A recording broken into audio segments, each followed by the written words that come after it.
In the realm of divine slaying, amid the land of the Great Xia, a small group emerges, embodying the philosophies of Confucianism, Buddhism, and Taoism, intertwined with sinister. Creatures of ink and goo, and the legacies of the three sovereigns and five emperors. This narrative serves as an extension of the world of divine slaying, elucidating the absence of the Buddha, the demise of Shiva, and the short-lived fate of the champion. Candidates point 7 years prior, Gaia unleashed the Wrath of Shiva, obliterating the entirety of Cangnan, leaving only 2 children to survive. Qiye's mortal realm of the gods breathed new life into Cangnan City, binding him to its fate. Although Zhang Taiping's Desolation's connection preserved his life amid the Wrath of Shiva, the destructive nature of his domain forced him to abandon Cangnan. In the early stages, the protagonist is not invincible, possessing a youthful and somewhat timid disposition. Yet he will evolve into a formidable force through his experiences. Chapter 1. The 2 children. In the world of divine slaying, Cangnan. Today marks Zhang Taiping's 7th birthday, and his father, Zhang Bairen, anxiously paces at the entrance. It's already noon. Why hasn't the old man returned? Little Taiping is closest to him. It's unacceptable for him to miss his birthday. Why not give your father a call? Suggested his wife, Li Guilin. Zhang Bairen sighed. You know his temperament. He never uses electronic devices. On a hillside north of Cangnan City, amidst a tempest of thunder and lightning, 2 figures are locked in a fierce clash, their bodies enveloped in arcs of black and white. Lightning, causing the trees around them to sway violently. After a protracted struggle, the 2 figures part ways, an elder shrouded in black lightning laughing heartily. Zhang Jue, you have ultimately fallen short. The Xianyuan sword shall be ours for the next century. Zhang Jibai, you've married and had children early, yet I did not expect you to cultivate the Yin-5 thunder to such a degree. However, your lineage alone cannot bear the Xianyuan sword. It would be better safeguarded at Longhu Mountain. Zhang Jiwei wiped the blood from his lips. Knowing the white, yet guarding the black, while you may have an advantage in thunder techniques, defeat is still defeat. Our previous agreement cannot be altered. With that, Zhang Jibai drew a half-buried broken sword from the ground. The blade, appearing neither jade nor copper, was tarnished and dull, devoid of the legendary sword's imposing aura. Will the Xianyuan sword regain its former glory? Zhang Jibai sighed. Zhang Jue gazed skyward, to vanquish all gods and Buddhas, to drink deeply of the blood of immortals and demons. Only then shall this emperor's sword be restored. The 2 elders, both nearing a century in age, exchanged knowing smiles, but their expressions abruptly shifted as they quickly began to calculate. Great calamity approaches. Zhang Jiwei declared. The peril lies in Cangnan. Zhang Zibai's face turned grave. There is no escape. Zhang Jiwei's eyes widened in shock. Wait, there is a glimmer of hope. Zhang Jibai exclaimed, darting towards Cangnan.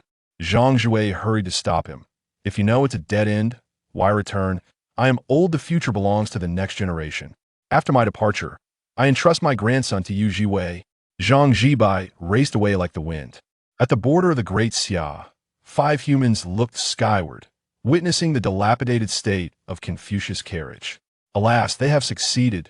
Yi Fan, his body shattered, lamented, Gaia, you expended the earth's primordial energy merely to erase an ethereal prophecy, extinguishing nearly 10 million lives in the process.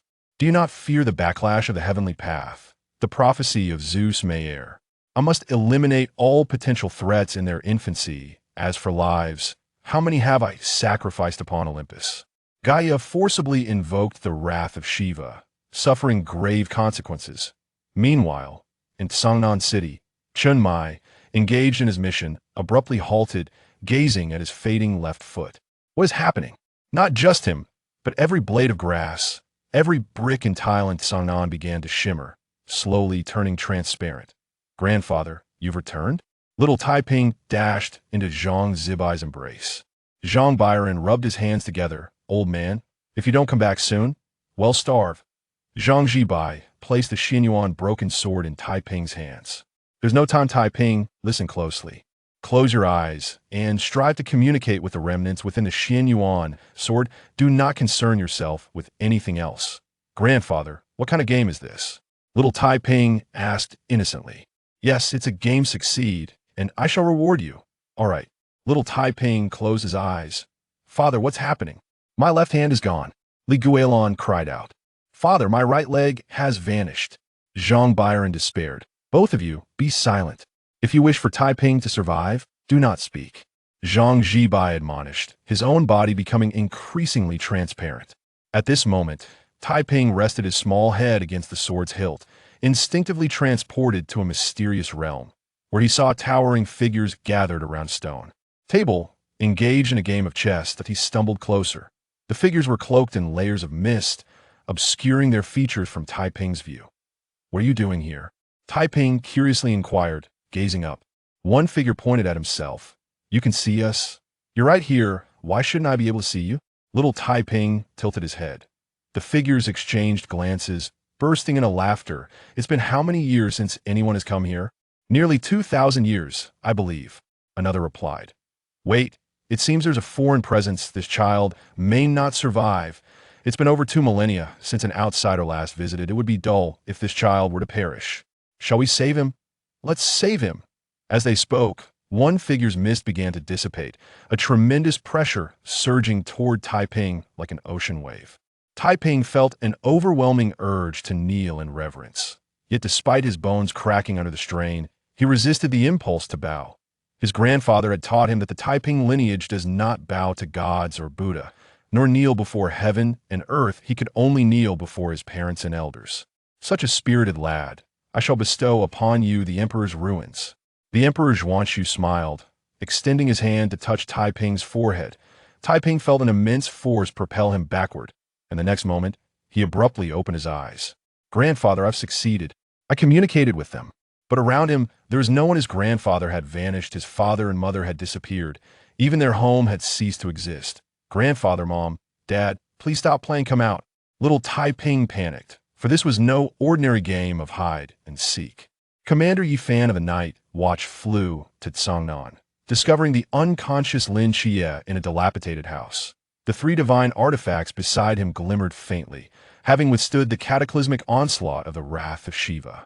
Yifan carefully lifted Lin Qiye, surveying the desolate surroundings. Cangnan City lay barren, lifeless. As he prepared to depart, Yifan furrowed his brow. Remarkably, there is still someone alive. He hastened towards the direction of the presence, soon spotting a child dragging a broken sword, his bare feet traversing the ruins. I am not playing anymore. It's not fun at all. You all come out. Little Taiping cried, his eyes swollen from tears. Yifan frowned. Why hasn't this child disappeared? Is it due to that sword?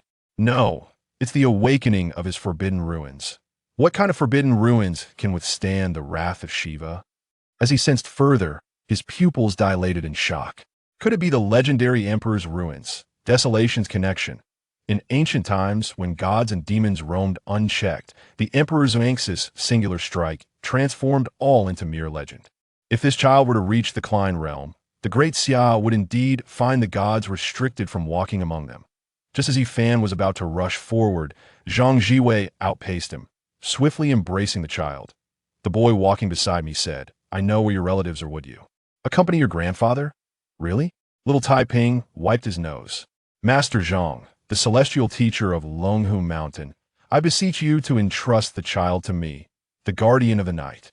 Yifan bowed respectfully. Zhang Zhuwei smiled and returned the gesture.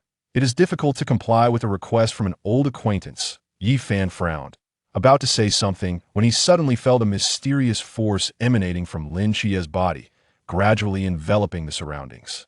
Where this power reached, flora revived, and the sounds of insects persisted. This is the realm of mortals from the Forbidden Ruins, Sequence 003. Yifan exclaimed in delight. The miraculous energy continued to spread, but it abruptly halted 3 zhang away from Zhang Taiping's feet, seemingly sensing a threat. The absolute void instantaneously surged forth, pushing the realm of mortals back. One transforms decay into the miraculous, while the other turns the miraculous into the mundane. I never anticipated that the 2 children who survived this calamity would have such incompatible natures. I shall take this child with me, and when he fully masters the imperial ruins, I shall return him to you. Ziwei lifted the little boy into the air and departed. 10 minutes later, Cangnan resumed its original state. Zhang's mother nestled in her husband's embrace. Will we see him again in our lifetime? That depends on how Zhang Jiwei teaches him. Zhang Jibai's body was gradually recovering. Chapter 2. The Young Master of Longhu Mountain. At the headquarters of the Night Watch in the capital, Yuan Gang perused the documents in his hand.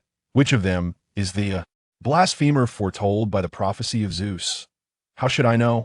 Those who pry into the secrets of heaven are bound to face repercussions. Perhaps there was originally only one blasphemer in Cangnan, but their meddling has produced two. Yifan speculated. I am aware of the realm of mortals from the Forbidden Ruins sequence 003, but what is this absolute void? I have never heard of it before. Yuan Gang continued to inquire. The absolute void is not listed in the sequences, however. It is not a high-risk forbidden ruin, at least not for humanity. Within the absolute void, humans remain unaffected and can even utilize the forbidden ruins. Conversely, it is exceedingly perilous for deities, as once they are ensnared within its domain, they too become mortals, and the divine ruins are immediately obliterated. Moreover, the absolute void is the nemesis of all divine realms. I envision this little fellow employing it against the ancient god church undoubtedly. The absolute void is the most practical skill. Yifan had already mapped out Zhang Taiping's future in mere phrases. Yuan Gang's eyes twinkled. He should join the medium team. Are you foolish? Old Wu has it tough enough already. Must you put his teammates at risk once more? By the way, this is the curse of Shiva. Take it to Cangnan and deliver it to Chunmai. Yifan produced an object from his pocket. Yuan Gang temporarily sealed the curse of the gods into his bosom. Chunmai? What a pity! When Zhang Taiping opened his eyes, he found himself atop Longhu Mountain. He scanned his surroundings. Where are my grandfather and parents? Cough, cough. They have entrusted you to my care for the time being. Zhang Jue awkwardly stroked his beard. Zhang Taiping was small, but not foolish. The desolate landscape of Cangnan replayed in his mind. The absolute void spiraled out of control, causing the protective array of Longhu Mountain to tremble violently. Fortunately, the absolute void does not affect mortals otherwise. This mountain would surely be toppled by this little one. The old celestial teacher calmly retrieved his smartphone and initiated a video call. Little Taiping, what is wrong? Do not be afraid, mommy is fine. Zhang's mother spoke with tears in her eyes. Zhang Taiping snatched the phone. Mom, where are you? I want to go home. No, you cannot come back for the time being. Zhang Byron replied, his eyes reddening. Do you not want Taiping anymore? I promise I will be good. Please do not abandon me. Tears streamed down Zhang Taiping's face like pearls. Seeing this, Zhang's mother could no longer contain herself and collapsed into her husband's arms, weeping uncontrollably. Zhang Jibai quickly took the phone. Taiping, listen to your grandfather. We do not want you. It is just that an additional power has manifested within you, which you must have also noticed. This power is harmful to us, so you need to train with that old gentleman for a while. Once you can control it, you can return home. Really? Grandfather, you must not deceive me. Little Taiping wiped his tears. When have I ever deceived you? Zhang Jibai promised, thumping his chest. All right, I will master this power quickly, and then I can return home immediately. The old celestial teacher reclaimed the phone. The absolute void has not surfaced for over 5,000 years. Mastering it is not a task to be completed in a day.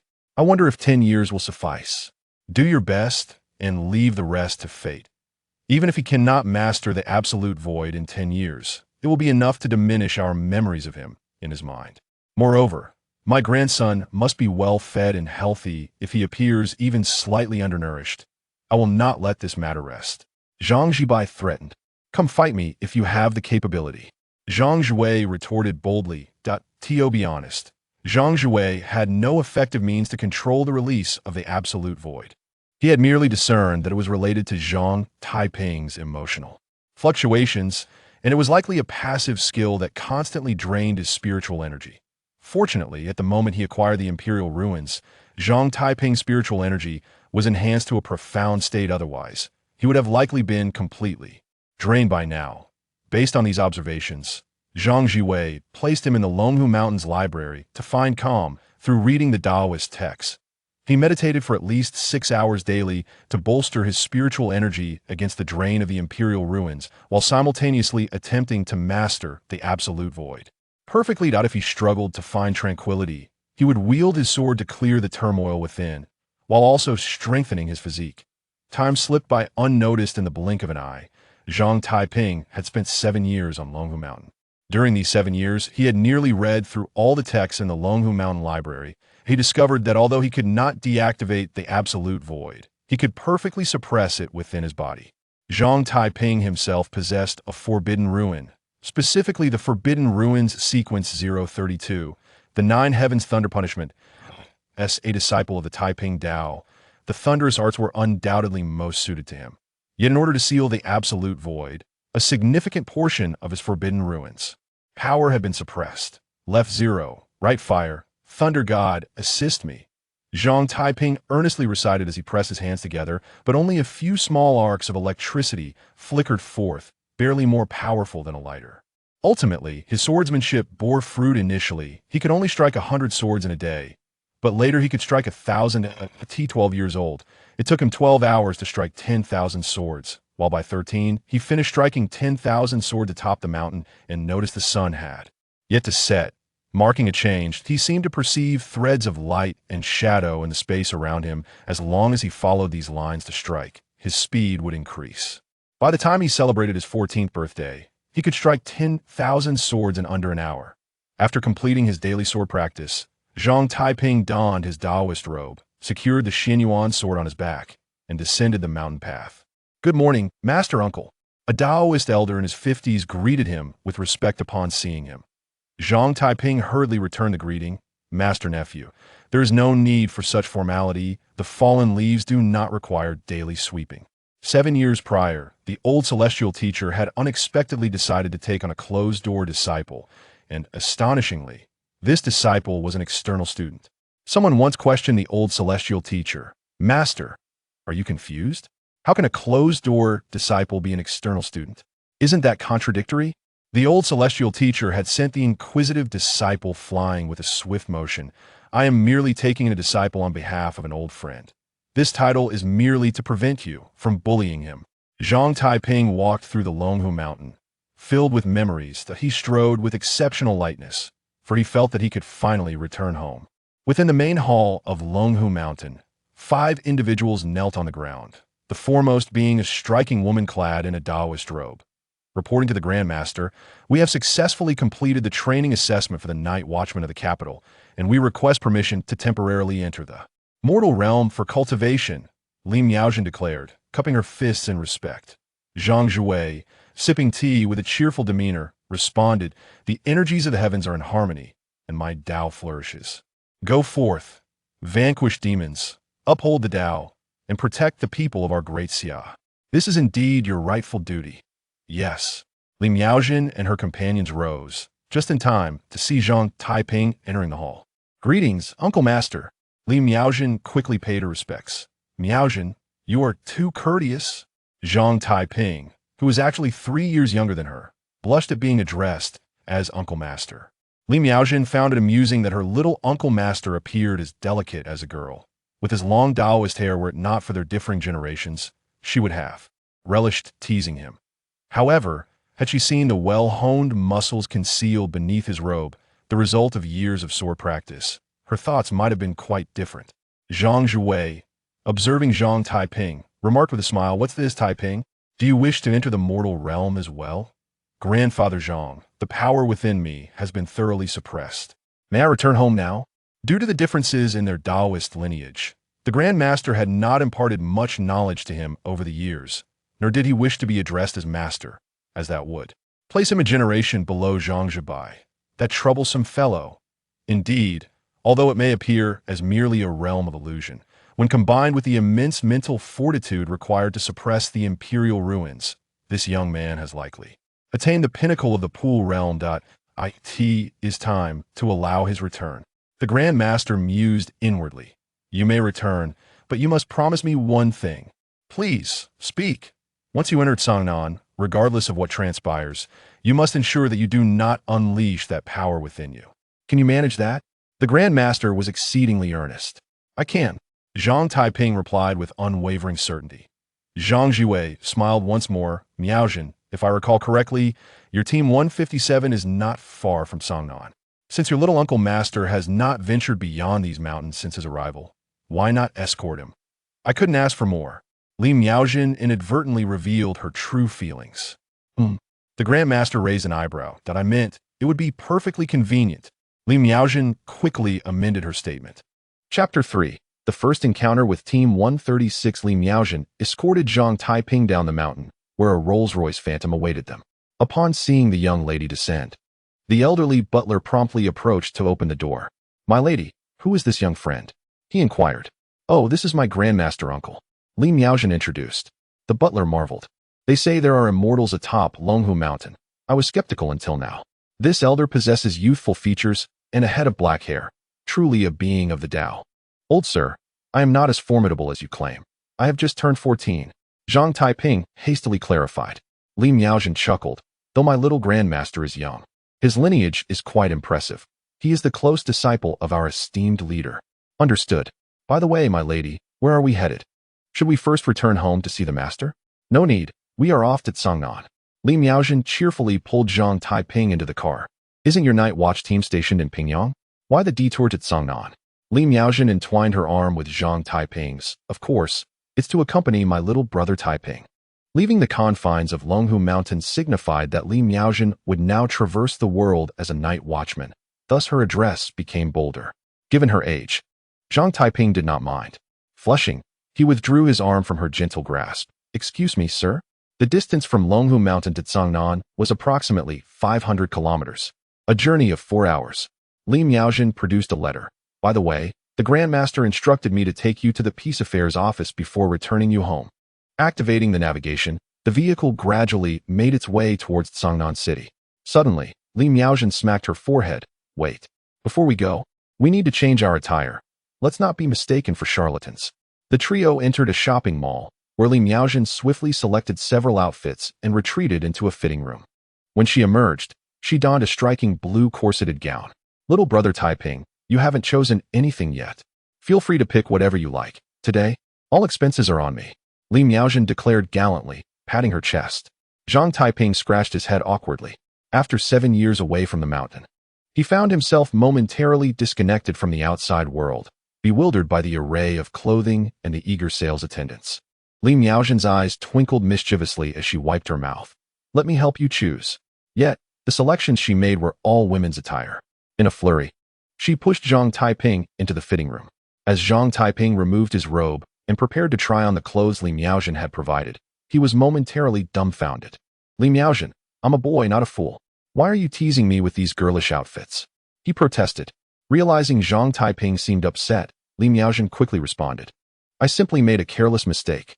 Just as she was about to select more outfits, a sudden explosion erupted nearby, and a gigantic crab, over 3 meters tall, charged into the mall. Li Miaojin was taken aback, but without hesitation, she drew her standard long knife and rushed forward. Instantly, the Forbidden Domain Sequence 073, Extreme Cold Field activated. Her hair transformed to a deep blue, and the surrounding air plummeted in temperature. Zhang Taiping, hearing the commotion outside, disregarded the details and hastily donned some clothing before dashing out of the fitting room. He witnessed Li Miaojin plunge her long knife into the floor, a chilling aura rapidly creeping up the crab-human hybrid's body. As the creature's 6 crab legs froze in place, it twisted its stitched face in a furious roar, shattering the ice with its pincers. Suddenly, a spear crashed through a window, plunging directly into the crab monster's left eye, igniting in a blaze of rose-colored flames, which elicited anguished cries from the creature. However, the hybrid's half-human, half-crab form appeared remarkably resilient, as it furiously hurled the spear away, which spun gracefully in the air before landing securely in the hands of a woman clad in red. Zhao Kongqing entered the fray through the shattered window, striking a dashing pose despite a face peppered with shards of glass. "Xiaonan, quickly attend to the injured," he commanded, brandishing the crimson spear toward the crab monster. The creature, lacking any sense of honor, retaliated by unleashing a barrage of gunfire, forcing everyone to retreat. Realizing that continued engagement would inevitably result in civilian casualties, Li Miaojin bellowed, "Triple ice wall." The water vapor within the mall converged and crystallized, erecting a formidable triple-layered ice barrier around the crab monster. Though Li Miaojin possessed formidable abilities, releasing such a powerful ice formation left her somewhat fatigued. "Well done." Zhao Kongqing recognized the essence of Li Miaojin's weaponry and leaped into the ice wall. Hong Ying followed closely behind. And soon the sounds of combat echoed from within the icy enclosure. In less than 30 seconds, the ice wall was shattered, revealing the crab monster, oozing green slime, evidently battered and bruised. Yet, being a crustacean, it still possessed formidable defensive capabilities, rendering it far from defeated despite numerous cracks in its shell. Xi Xiaonan crouched nearby, tending to a little girl's wounds when the crab monster surged toward her, its spiny leg poised to impale the child. Xiaonan, Hong Ying, and Zhao Kongqing shouted in alarm, rushing to her aid. Xi Xiaonan turned just in time to see the spear-like crab leg descending. There was no escaping it. This was her immediate thought. But in a heartbeat, blood gushed forth, and Hong Ying could bear to look no longer. Little Grandmaster Uncle. Li Miaozhen's cry pierced the air. In that moment, as the crab monster barreled out of the ice wall, Zhang Taiping reacted swiftly. However, with the Xianyuan sword stowed in the Rolls-Royce's trunk, he lacked a suitable weapon. Seeing Xi Xiaonan's imminent peril, he impulsively grabbed a broken table leg nearby and charged to intercept the crab monster's attack. Yet, the table leg was merely ordinary material. It was easily pierced by the crab's leg. Zhang Taiping quickly tilted his head to evade a fatal blow, but the crab leg struck his shoulder. It went in barely an inch before being halted by an unseen force, rendering further penetration impossible, regardless of the creature's efforts. Xi Xiaonan, initially convinced of her demise, was suddenly shielded by a young lady clad in Lolita attire. As she witnessed the splatter of blood, coupled with her understanding of the crab monster, she believed Zhang Taiping had been mortally wounded. But in an astonishing turn of events, Zhang Taiping, under the incredulous gaze of onlookers, unleashed a surge of power. His muscles hidden beneath the frilly fabric of the Lolita dress tensing dramatically. The massive crab, weighing nearly a ton, was unexpectedly flipped onto its back. Zhao Kongqing widened his eyes. Who is this warrior? Such ferocity. Stop gawking and finish it off, Hong Ying urged. The crab monster's soft underbelly was its Achilles heel, once overturned. Its vulnerabilities were exposed. Li Miaozhen, her eyes ablaze with determination, relentlessly struck at its underbelly. Among them, Zhao Kongqing displayed the most devious intent, targeting its most sensitive areas. The crab monster met its end in abject humiliation, its eyes filled with regret as it lamented its existence in this world. Chapter 4. The Peace Affairs Office. After nearly 10 minutes of relentless combat, the crab monster finally succumbed. As they surveyed the scene littered with crab innards, Zhao Kongqing unexpectedly remarked, "Is this thing edible? I've never tasted such a large crab. It shouldn't taste too bad, right?" Hong Ying wiped her mouth. Indeed. The crab's yellow hue is strikingly golden, clearly a premium delicacy. The flavor must be exceptional. Xi Xiaonan, exasperated, interjected, not to derail the discussion, but I'm actually a male. Zhang Taiping raised his hand to correct himself. Just now, he was nearly thrust out of his body by that gigantic crab, which forced him to suppress his reaction for quite some time. Xi Xiaonan felt a chill run down his spine and quickly jumped back. His gaze towards Zhang Taiping transformed, with a character for change seemingly appearing in his left eye and one for attitude in his right. It is worth noting that he had been serving as a pillow for the other party for quite a while, and his leg had gone numb. "Your injury is not severe. Why pretend to be unconscious?" Xi Xiaonan exclaimed in exasperation. Zhang Taiping found himself at a loss for words. Hong Ying turned her head away, saying, "Those cross-dressing big shots should perish." Zhao Kongqing draped his arm over Zhang Taiping's shoulder, a threatening undertone evident in his voice. "Kid, you sure know how to play. Do you believe me if I say this is a misunderstanding?" Zhang Taiping nearly wept. I believe. This is indeed a beautiful misunderstanding." Li Miaozhen's eyes sparkled with stars, for Zhang Taiping was remarkably suited to cross-dressing. "You had better never return to Longhushan, otherwise, I will have the Discipline Hall's brothers confine you for 6 months. Zhang Taiping's face turned crimson, feeling as though his head could boil water. Li Miaozhen quickly changed the subject and extended her right hand to Hong Ying. Pingyang Team 157, Li Miaozhen. Cangnan Team 136, frontline combatant Hong Ying. Hong Ying grasped the other's hand. 136 Teams, auxiliary military doctor, Xi Xiaonan. Watcher Zhao Kongqing. The 4, all-night watchers, immediately grew closer through their introductions. "And who might this cross-dressing big shot be?" Hong Ying asked with a sideways glance. Li Miaozhen hastily introduced, "This is my junior master from Longhushan." "Is it a peculiar hobby of the big shots from Longhushan?" Zhao Kongqing teased. The next moment, Li Miaojin unsheathed her long knife, pressing it against Zhao Kongqing's neck. You can insult my junior master, but you cannot insult my other elders from Longhushan. That is the bottom line. Your bottom line seems a bit low, Zhang Taiping remarked, swiftly donning his Dao robe once more. Si Xiaonan, confused, asked, since you are a night watcher from Pinyang team, what brings you to Cangnan? Cangnan happens to be my junior master's hometown, and I just happened to escort him back. By the way, do you know about the Peace Affairs office?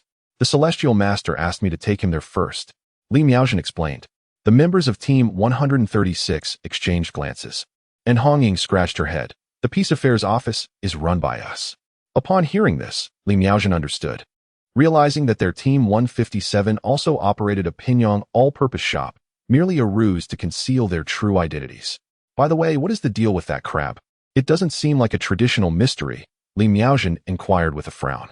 With the mists descending and the gods awakening, there are cults like the ancient god church that worship deities. And naturally, there are superstitious scientific factions like the home of evolution. This fellow was concocted by them, Zhao Kongqing elucidated. Li Miaojin nodded in comprehension, sheathing her long knife. Since the Celestial Master asked me to bring him to you, I shall entrust my junior master to you. By the way, this is a letter from the Celestial Master for your captain. Hong Ying took the letter, surprised to discover that it bore the Night Watcher seal. Li Miaojin earnestly selected a few outfits and handed them to Zhang Taiping. Junior Master, I was wrong. Please overlook my transgressions. The dungeons of Longhushan are quite cold.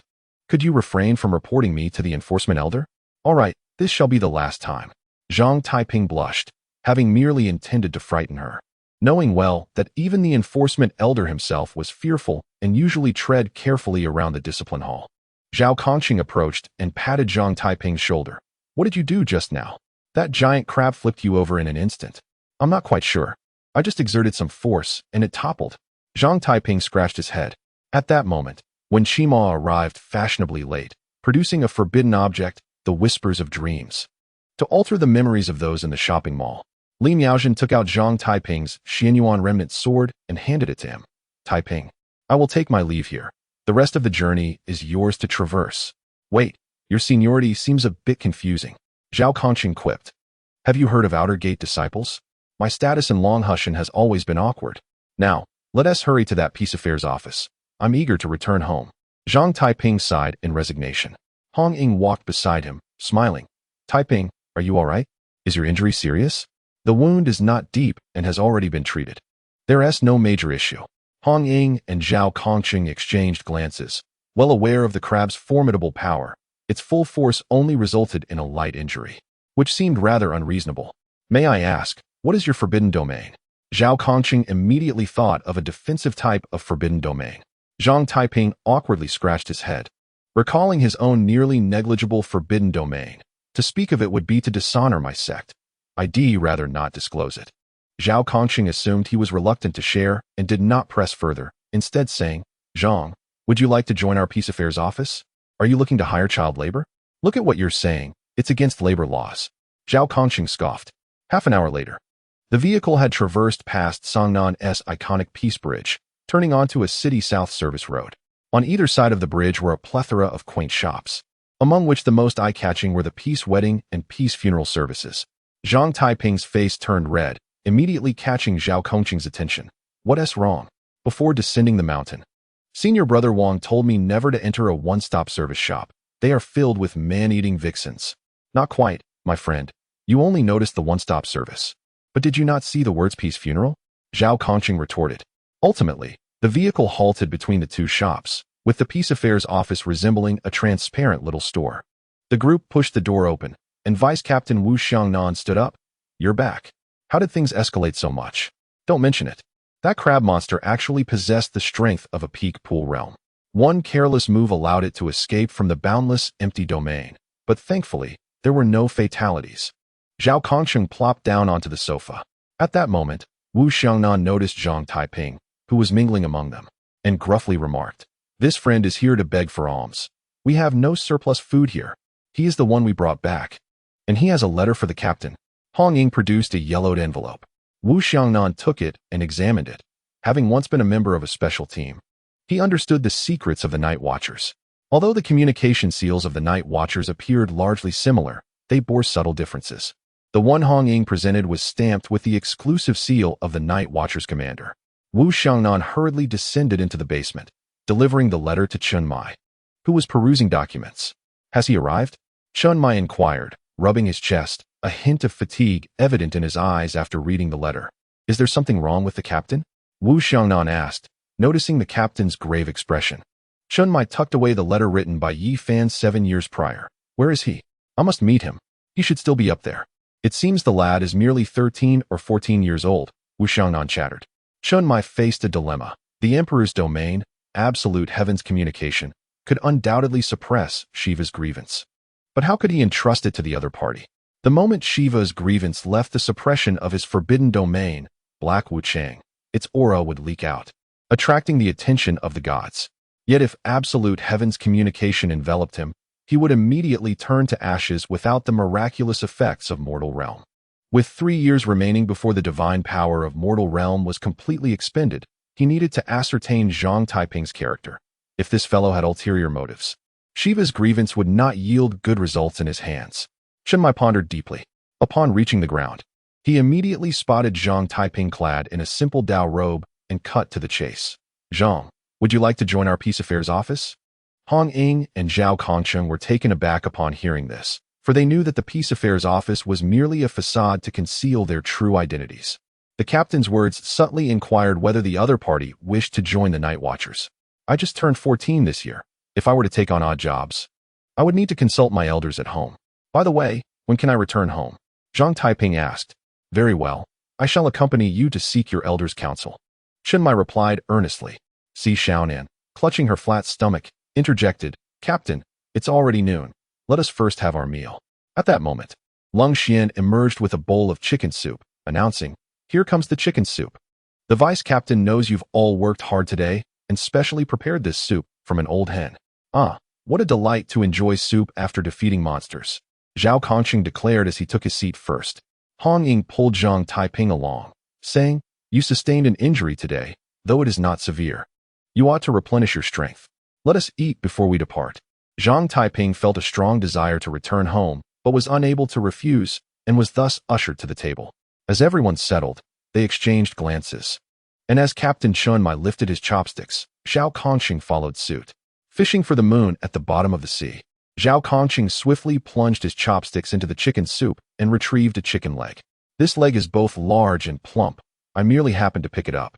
Surely a reward for my virtuous deeds over the years, he proclaimed with pride. If one desires a chicken leg, it is not so easy. I prepared this meal. Hence the leg should rightfully belong to me. Wu Xiangnan snatched the chicken leg away.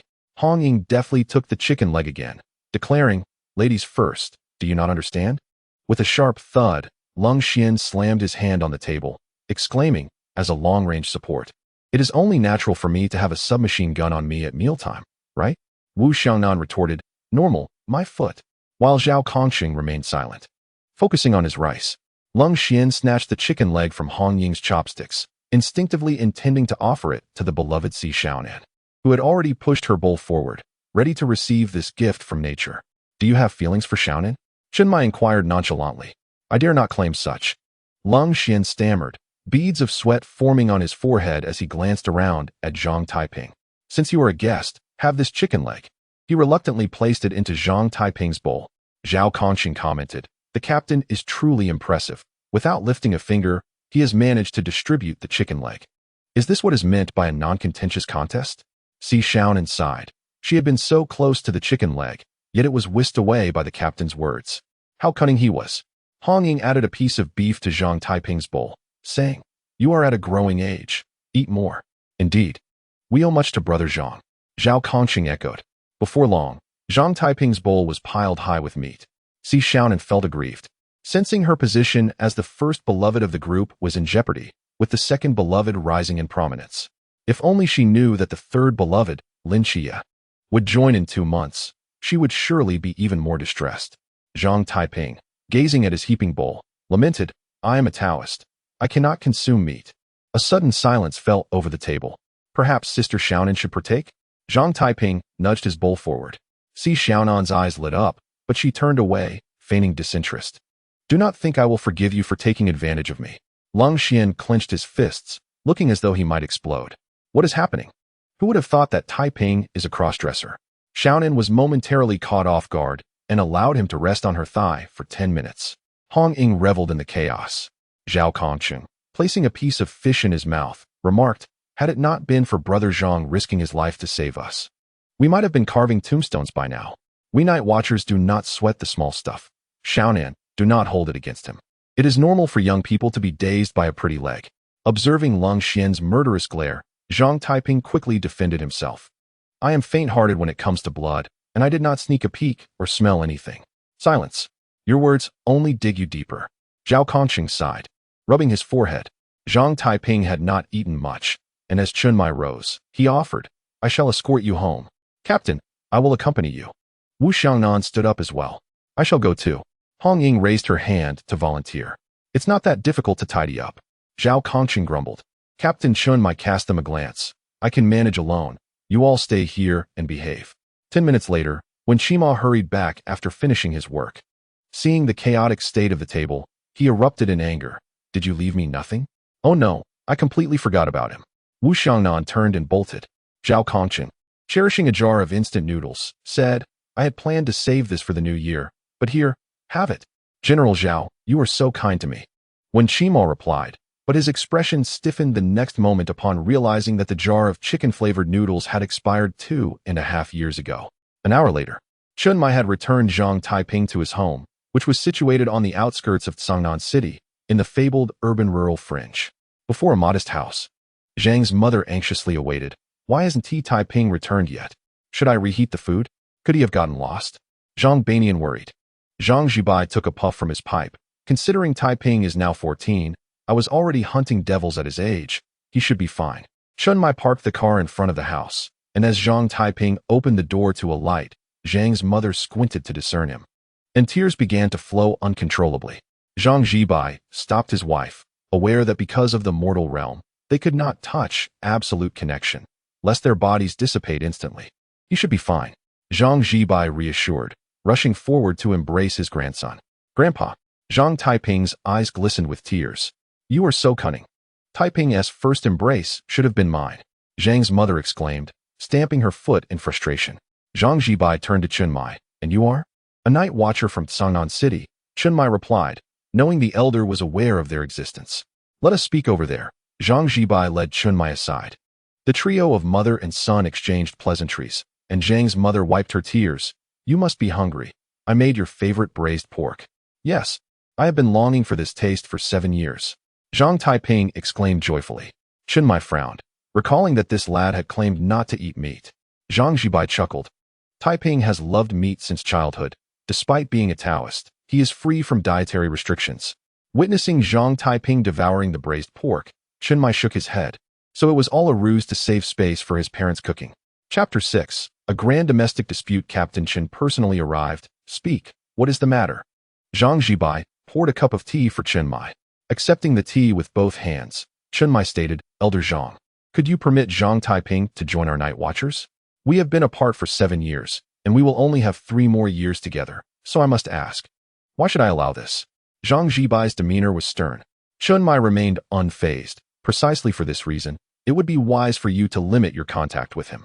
We both know that in 3 years, you, I, and perhaps all of Cangnan will no longer exist. Can he bear the anguish of losing everything then? Ha ha. So you foresee the end and seek to avoid experiencing it, do you? Zhang Zhibai retorted. At his age, enjoying familial love is essential. Captain Chun, how long has it been since you last contacted your family? Affection is unlike any other emotion. It intensifies over time. Taiping's childhood is already incomplete. In these coming 3 years, we shall strive to mend it and find joy in the process. Zhang Zhibai was nonchalant. But are you not concerned he may break down later? Chunmai pressed. Fear this, fear that. In the end, only regrets remain. Captain Chun, you abandoned your wife and children, concealing your identity for 7 years in Cangnan. Do you truly feel no regret?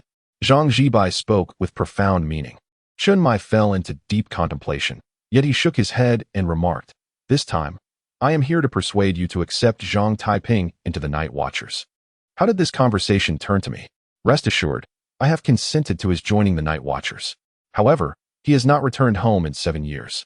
He should stay at home for 7 days to savor the warmth of family before we discuss this further. Also, give some thought to what I said earlier. Take better care of yourself. Zhang Zibai patted his shoulder and exited. Chen Mai straightened and took his leave. I will consider it. At that moment, Zhang Taiping had transformed into a voracious eater, the dishes on the table devoured in a whirlwind, eliciting smiles from Zhang's mother. Are you full, Taiping? Zhang Zibai inquired as he approached the doorway with his arms crossed. Zhang Taiping let out a hearty belch. I can't eat another bite. In that case, let us go out and digest. Zhang Taiping unsteadily rose. All right. Father, be gentle. Zhang Byron quickly cautioned. The two ventured into the backyard, where the elder produced a wooden stick and tossed it to Zhang Taiping. Let me see what Zhang Zhui has taught you over these years. Zhang Taiping grasped the stick with both hands, his demeanor shifting dramatically as he entered a state of complete immersion. Grandfather, be careful. Before Zhang Zibai could finish his warning, the stick had already arced above his head. So swift, Zhang Zibai barely caught a glimpse of the stick's trajectory. Dark lightning instantly coiled around the elder's form. Utilizing the power of the thunder technique, he narrowly evaded the strike. Continue, Zhang Zibai commanded. A series of light and shadow patterns appeared before Zhang Taiping's eyes, and he chose the brightest line to cut through, each strike faster than the last. Zhang Zibai felt beads of sweat accumulate on his forehead, realizing that his grandson's sword technique was exceedingly peculiar. While most sword techniques follow a linear path for speed, Zhang Taiping surprisingly traced arcs in midair. Although the distance seemed vast, his speed increased, rendering him nearly defenseless against the onslaught. After dozens of exchanges, Zhang Zibai discerned a flaw in his opponent's technique. Zhang Taiping focused solely on offense, exhibiting no awareness of defense. His style was riddled with vulnerabilities. Zhang Zibai formed a sword gesture with his hand, pinpointing 3 vital points on Zhang Taiping's body, successfully halting his assault. Zhang Taiping felt his body grow numb and weak. Zhang Zibai scolded. Who taught you this reckless style of only knowing how to attack without any defense? It may work against ordinary people, but against a master, you are merely delivering your head on a platter. No one taught me. I developed it through my own practice. Zhang Taiping replied, feeling aggrieved. Didn't Qiye teach you the Heavenly Master's sword? No. What about the Heavenly Master's path? Never heard of it. Thunder technique. Golden light spell. Surely you've learned those? Zhang Taiping scratched his head. I've heard of them, but never learned them. Zhang Zhiwei, you've misled my grandson. Our grievances are far from over. Zhang Zibai howled at the heavens. Moments later, he finally calmed his emotions. Then what have you been learning this year? Aside from swinging my sword 10,000 times daily, I've been studying characters and symbols with Uncle Li Daozi. And I've been comprehensively reading the Taoist texts to suppress the power within me. That's about it, Zhang Taiping answered honestly. Zhang Zibai pondered. The renowned talisman master, Li Daozi, personally teaches my grandson to read. Zhang Zhiwei must be somewhat considerate. Moreover, Taiping's swordsmanship has developed a unique style. With just a bit of guidance, he should be able to showcase his abilities. The fact that he has achieved so much solely through sword practice indicates that the Xianyuan sword must have played a significant role. Taiping, I recall your forbidden domain is 9 heavens thunder punishment. Show me 2 moves of the thunder technique. Zhang Taiping nervously pointed at his chest, for some reason. I can't bring it out. Zhang Zibai contemplated. It's likely that most of your mental energy is being used to suppress absolute domain, causing you to be unable to utilize 9 heavens thunder punishment. However, this is also beneficial once the suppression on the imperial domain is lifted. Taiping's mental energy will experience a qualitative leap. Then let us start solely with your swordsmanship, Zhang Zibai declared. In the ensuing days, Zhang Taiping was relentlessly beaten, his face black and blue. According to Zhang Zibai, to learn how to strike, one must first learn to endure blows. Aren't you incapable of defending? Getting hurt will naturally teach you to counter. Zhang's mother, witnessing her son being battered daily, angrily prepared medicinal water for his baths. I don't know what sin I committed in my past life to end up with you Zhang family. It's as if you men have no compassion for the flesh that drops from your bodies. What kind of family beats their child like this? Wife, say less. This is all for Taiping's own good, Zhang Byron quickly interjected. Forget your father's nonsense. Have you found a school for our son yet? Summer vacation ends in a month. My son needs to attend school. No, Taiping doesn't even have a student record. What school would accept him? Zhang Byron hung his head dejectedly. You used to be so capable. Now you can only beat children, yet when it comes to serious matters, you accomplish nothing. Zhang's mother scolded. On the 8th night, Chenmai awaited Zhang Taiping's arrival, but, after much anticipation, he could no longer contain himself and decided to check. Before he even entered the Zhang family home, he discovered a crowd gathered at the entrance. Pushing through, he found the household in disarray. Pots and pans lay shattered across the floor, Zhang Byron drenched in soup, Zhang Zhibai seated nearby, smoking and sighing, Zhang Taiping trembling, and Zhang's mother with her hands on her hips, seething, enough is enough. Taiping is only 14. You want to let him attend school, but expect him to work at some nonsense piece of affairs office? What kind of place is that? I've never even heard of it. Sister-in-law, don't be so agitated. Our office is quite decent. Chenmai attempted to mediate. A ceramic pot was hurled in his direction, and Zhang's mother glared at him. So it was you who intended to abduct my Taiping. Chenmai caught the pot with his right hand while holding up a bright red admission notice in his left. I have completed Taiping's enrollment procedures. He can start school when summer vacation ends. Zhang's mother snatched the notice, and upon a single glance, her anger dissipated entirely. She kicked her husband. What are you standing there for? Go get a chair for this brother. Brother, please forgive the chaos. We have nothing to offer. Zhang Byron muttered under his breath. All that was here has been smashed. Zhang's mother poured Chenmai a cup of hot water. I'm not sure how to address you. Oh, I'm simply surnamed Chun. Brother Chun, I see this admission notice states he's enrolled in class 2 of the 2nd high school in Cangnan. To be frank, Taiping hasn't had much schooling, jumping straight to the 2nd year of high school. Is that all right? She said, no longer the fierce lioness from earlier. Chenmai had arranged this to facilitate an early meeting between the two children. He cleared his throat. We have a doctoral student from a law university at our office. He might assist Taiping with his studies. Zhang's mother's eyes lit up at this. I said letting Taiping work at that office would be beneficial. You two insisted against it. This is an excellent opportunity for him to gain knowledge. I've made up my mind. Taiping must go first thing tomorrow. Huh. Women. Zhang Zhibai lamented in despair. Chapter 7. The first summer job that night. Zhang Taiping dreamt a peculiar dream. Just like 7 years prior, he found himself in a strange realm, where an imposing emperor sat regally at the center. I granted you absolute domain to eradicate the divine beings that invade our Great Xia. How can you endure being in the realm of gods, where nations exist within nations? Emperor Zhuangshu chastised. Excuse me, who are you? Zhang Taiping scratched his head.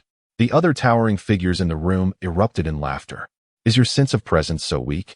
Ha ha. I like this kid's personality. I've waited for ages to enter the world. He probably doesn't even know who we are. Emperor Zhuangshu felt a wave of frustration. If it weren't for my imperial domain you possess, you would have perished 7 years ago.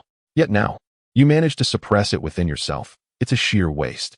7 years ago, if not for the power you granted me, would I have had to leave home for 7 years? And you dare argue? The more Zhang Taiping thought about it, the angrier he became. Emperor Zhuangshu sighed. It is easy to save the multitude, yet difficult to save an individual. I would rather save the masses than a single person. However, since you have inherited my legacy, you must act as my envoy in this world. What do you wish for me to do? Zhang Taiping retorted, somewhat annoyed. Is there a mistake? Killing is against the law. Let's think of something else. He shook his head in disapproval. Then unseal the absolute passage and seek out the mysterious troubles. Zhuangshu's patience began to wane. Zhang Taiping continued to shake his head, asserting, both my grandfathers disapprove of such actions. Propose something else. Zhuangshu, exasperated, exclaimed, you ungrateful child. I could strike you down. Calm down, calm down. If you were to strike him down, who knows how long it would take for the next one to arrive. He knows far too little about the secrets at hand. Allow him a few years. Someone intervened for peace. Taiping, wake up. It's time for breakfast. Zhang Taiping turned and waved his hand. My mother is calling me for a meal.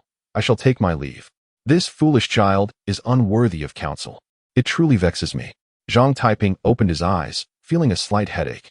He initially wanted to recall the peculiar dream, but upon catching the aroma of his mother's cooking, he instantly cast aside those trivial matters. Why are you up so early today? He inquired as he climbed out of bed. You are going to the peace office for a part-time position, so you should make a good impression. By the way, that fellow named Lung Xian seems to be a doctor. Sweeten your words around him and learn from him, his mother replied. Having rummaged through a street market to find a set of old textbooks to pack into his bag, Zhang Taiping frowned. He felt that Lung Xian did not hold a favorable opinion of him. His mother then produced 1,000 yuan, a mix of denominations, saying, "Though you may not be far from home and you will receive a salary, you should still take some money for the first month. Isn't that too much, Mom? I'll be back tonight." Zhang Taiping protested, enjoying the eggs from his family's chickens. "I just worry you might go hungry or be looked down upon. You must study diligently. Do not end up like your father, who accomplished nothing, nor like your grandfather, that old charlatan who nearly met his end in a duel. All pursuits are inferior. Only education is noble." His mother fussed. Zhang Taiping nodded vigorously, understood.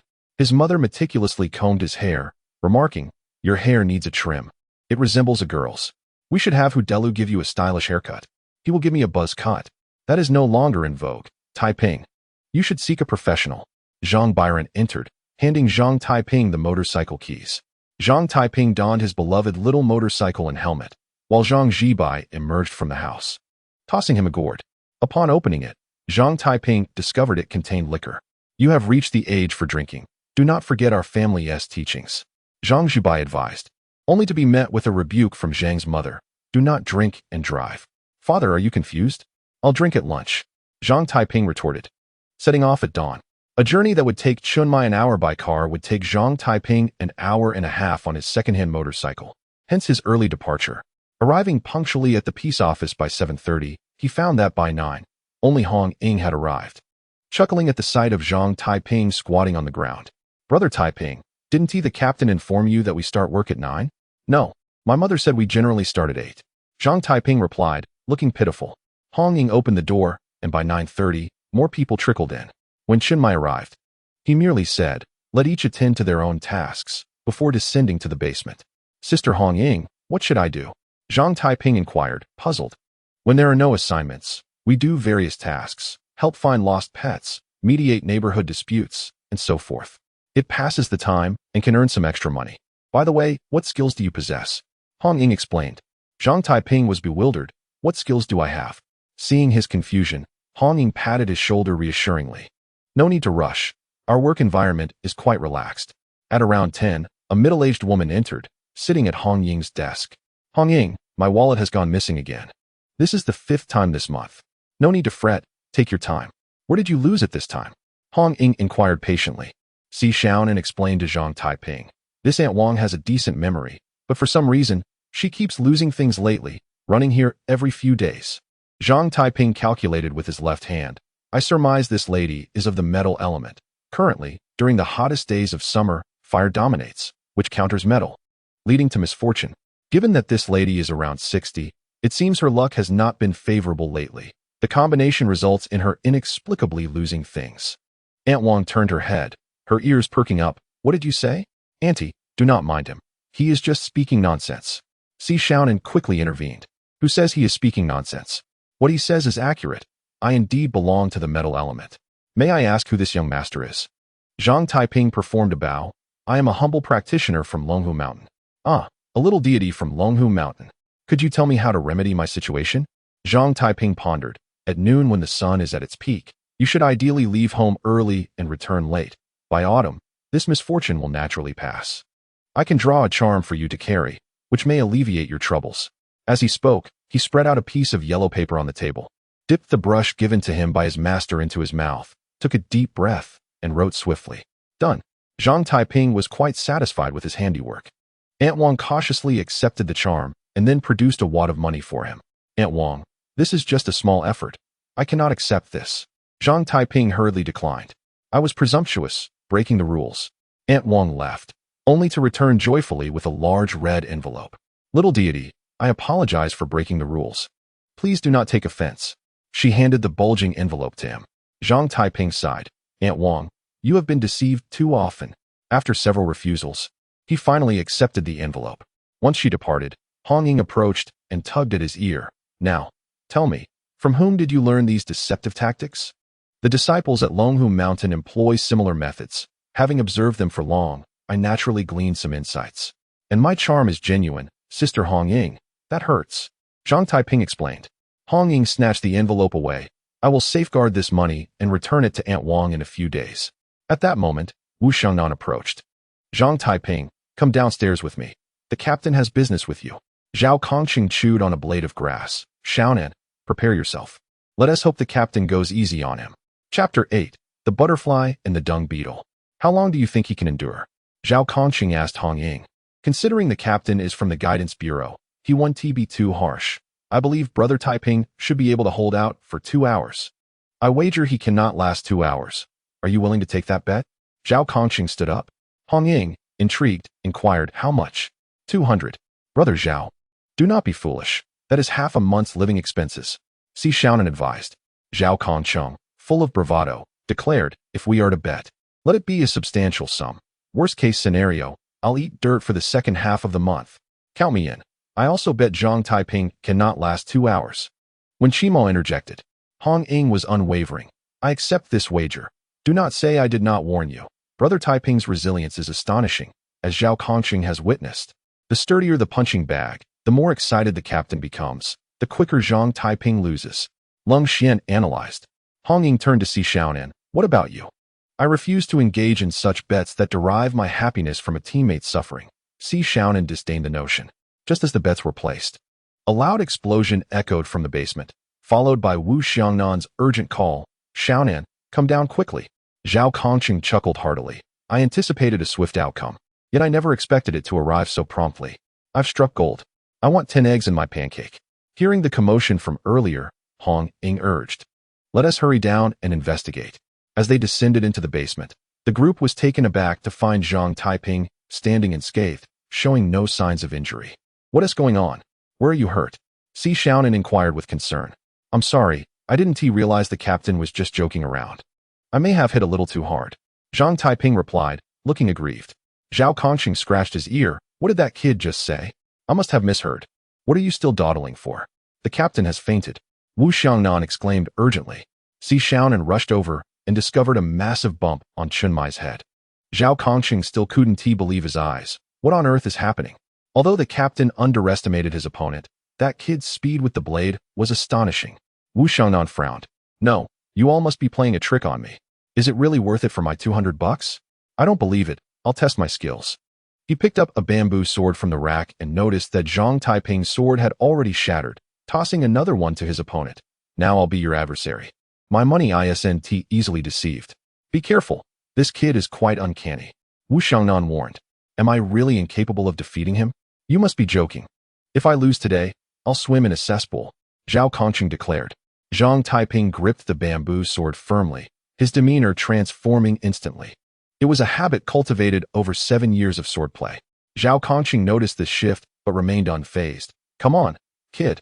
As Zhang Taiping swung his sword along the white line in his vision, Zhao Kongqing raised his weapon to block, but in the next moment, he widened his eyes in shock as Zhang Taiping's bamboo sword arced through the air, circumventing his defense. Before he could utter a word, Zhao Kongqing was sent flying, unconscious. Quick, treat Zhao Kongqing. Wu Xiangnan urged Si Xiaonan. Looking at the shattered bamboo sword in his hands, Zhang Taiping expressed, I'm sorry, once I gripped the sword hilt, I can't quite control myself.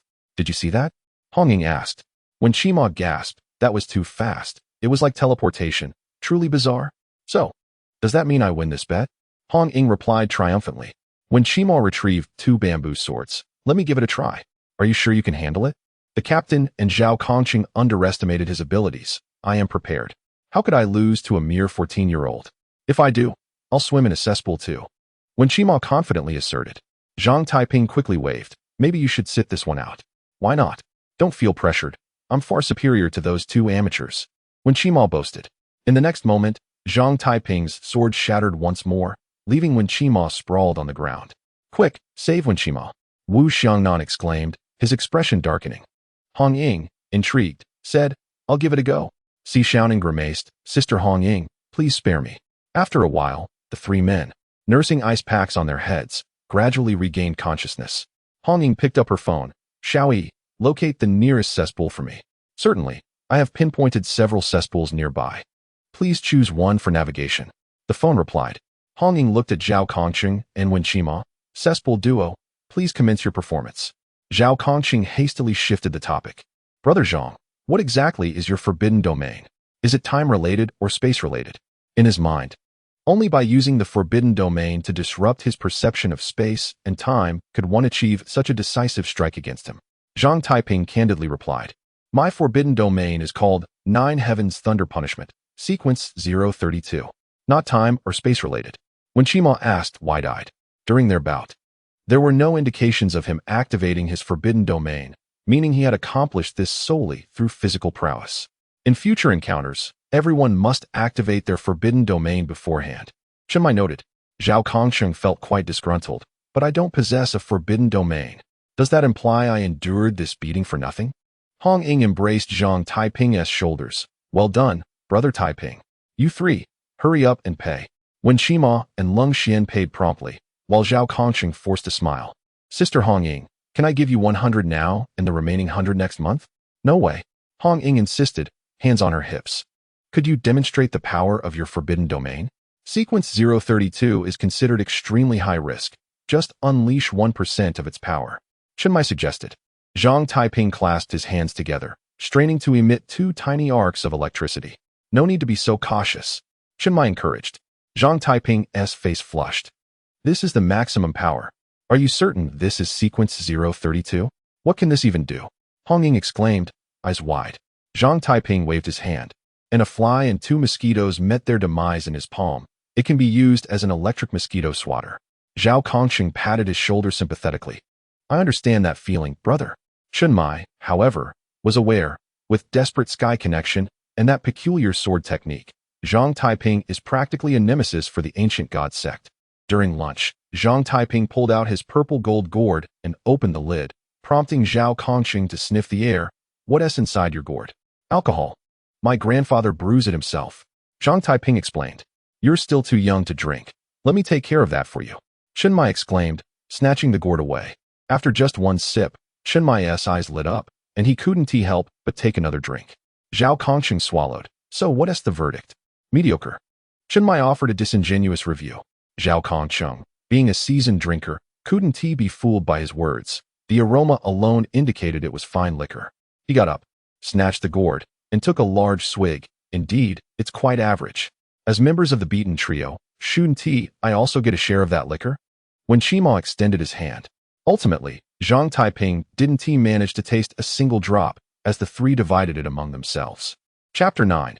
A helping hand. Time passed peacefully, and in reality, the likelihood of mysterious occurrences in Cangnan was not as high as imagined. For the first time, Zhang Taiping experienced the joy of forging friendships. Captain Chenmai, with a cool demeanor but warm heart, began to take his training seriously after realizing he couldn't teach Zhang Taiping's sword techniques, leaving Zhang feeling quite overwhelmed. Vice Captain Wu Xiangnan always appeared lost in thought, providing him with extensive information about the mysterious and the night watchers. Hong Ying, a beautiful neighborly elder sister, exuded a strong sense of justice and charm, making it hard not to like her. Though Si Xiaonan initially resented losing her position as the team's pet, who could truly hold a grudge against an adorable young boy, it was difficult for Lung Xian not to take a liking to him. For over 10 days, Lung Xian felt like he was going to explode. Zhang Taiping's academic foundation was too weak.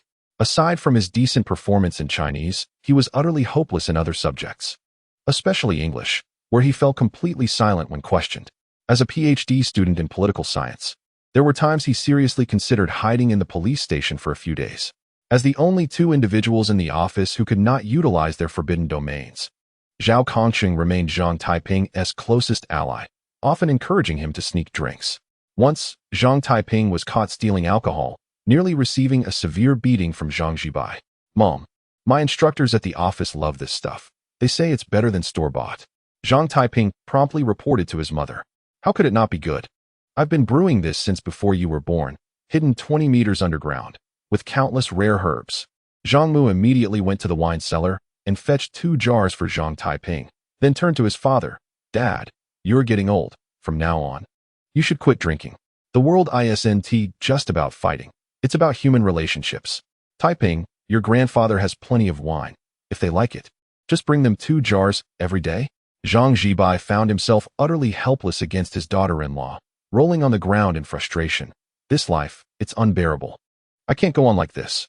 Since that fateful day, Zhang Taiping had endured even harsher beatings during his sparring sessions with the elderly man. 3 days prior, Aunt Wang had come seeking him, having swept the office for a week and finally spotting Zhang Taiping. "Sisters, there he is," Aunt Wang pointed, and the crowd of women surged towards him. "Aunt, please don't be angry. Your money is all here. I haven't touched a penny. And I've already lectured him. He won't dare again." Hong Ying stood protectively in front of Zhang Taiping. Aunt Wang looked puzzled. "What are you talking about, Hong girl? Ever since that little fairy drew that talisman for me, I haven't lost anything for half a month. I feel better and look more beautiful. So I brought my sisters along. Ladies, please don't rush. Line up and come one by one." Hong Ying was incredulous. She initially thought Zhang Taiping knew nothing. Yet he turned out to be the innate master of all trades. With his abilities in divination, feng shui, and matters of career and romance, he could offer insights on various topics. His seemingly useless talents had proven invaluable, as he combined them with the secret acupressure techniques from Longhu Mountain, garnering a significant following of grandmothers seeking his wisdom. Word spread rapidly, attracting mothers and older sisters. If Zhang Taiping hadn't been away for school, the main business of the peace office would have shifted dramatically. Due to Zhang Taiping's extreme specialization, he became the darling of the Chinese teacher, while the English teacher regarded him as a lost cause, and the P.E. teacher saw him as a prodigy. During an exam, our class faced a predicament. As one individual scored a mere 3 points, surely even a guess wouldn't yield such a low score. The English teacher, exasperated, exclaimed. Zhang Taiping stood up.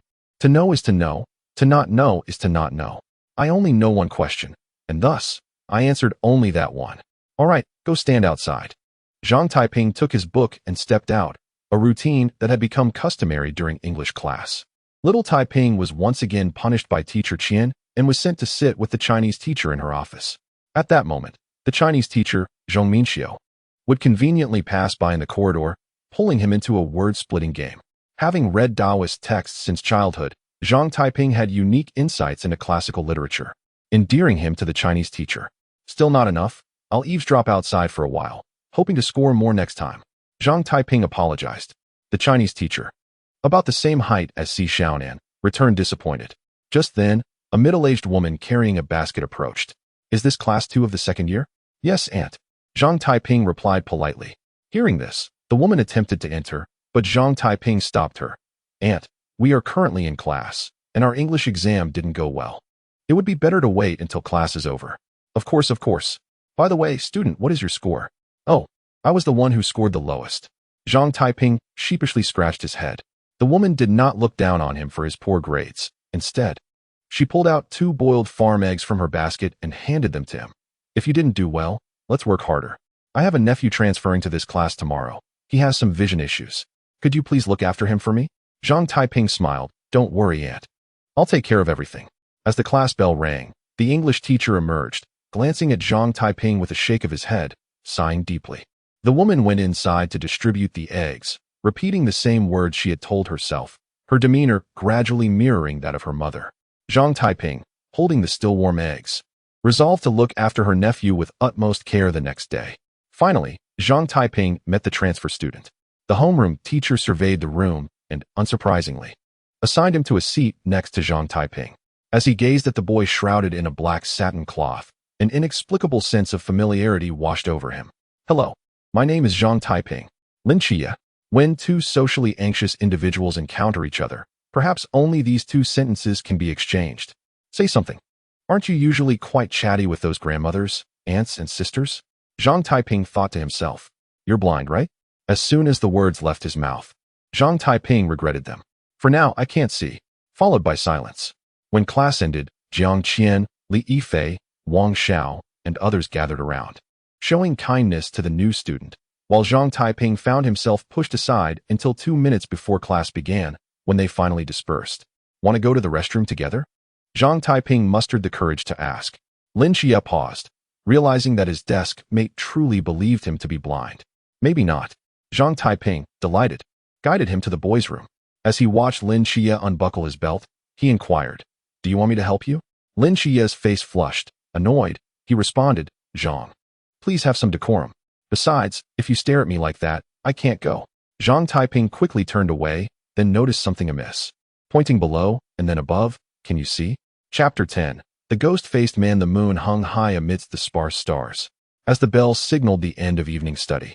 Clusters of students trickled out of the classroom. Zhang Taiping lingered behind a group of classmates, feeling quite awkward about what had transpired with Lin Qiye. However, having promised Lin Qiye's aunt to look after him, he could only follow at a distance, ensuring he reached home safely. Listening to the classmates discuss their dreams and realities, Zhang Taiping found himself reflecting on how long it had been since he visited the office, missing Zhao Kongqing and the others, wondering if they thought about him as well. Just then, his phone rang, and he answered. Zhang Taiping, where are you now? Chen Mai's serious voice echoed. Captain, I'm escorting a classmate home, somewhere in the old city. Zhang Taiping sensed that something was amiss. Listen to me. While we were hunting the ghost-faced man, one suddenly ascended to become a ghost-faced king. It heavily injured Hong Ying and is heading your way. Do not act recklessly. That is an order. Chen Mai instructed. Understood, Captain. And how is Sister Hong Ying's injury?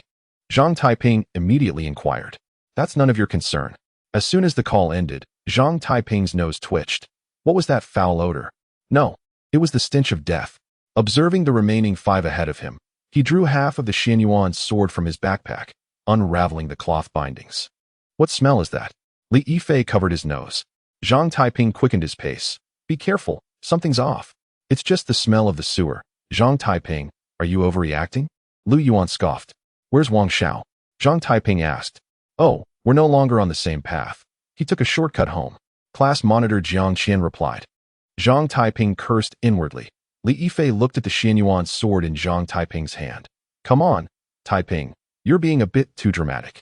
I often see your backpack bulging, but I never thought it contained a plastic sword. As the underachiever of the class, Zhang Taiping ranked last while Li Yifei was second to last, leading to a decent rapport between them. At that moment, Zhang Taiping disregarded the teasing and spoke seriously. I'm not joking. Something is nearby. Just as class monitor Jiang Qian was about to say something more, a piercing scream echoed from a distance. It's Wang Xiao. Jiang Qian dashed toward the sound. Wait, don't go over there. Zhang Taiping attempted to stop them, but aside from Lin Qiye hesitating for a moment, the others hurried ahead. This time, it was Jiang Qian's scream. The group turned into a narrow alley. Discovering Jiang Qian collapsed on the ground, her eyes wide with terror, fixed on something ahead. Before him stood a grotesque creature resembling a mountain demon, its barbed tongue incessantly licking the face of Wang Xiao. Each stroke caused rivulets of blood to flow from Wang Xiao's visage, one of his eyeballs dangling grotesquely from its socket, a sight both horrifying and surreal. Lin Qiye, his vision limited to a mere 10 meters, tapped the ground with his cane, bewildered by the unfolding chaos. What has transpired? He inquired. Help! There's a monster devouring people. Jiang Qian exclaimed in terror. At that moment, Li Yifei and Lu Yuan, disregarding Lin Qiye's plight, fled in a panic. Jiang Qian, realizing the imminent danger, also attempted to escape, but Zhang Taiping urged. I can sense there is more than one of these creatures. Do not stray too far from me. Jiang Qian, however, heeded not the counsel of one much younger than herself, limping away into the distance.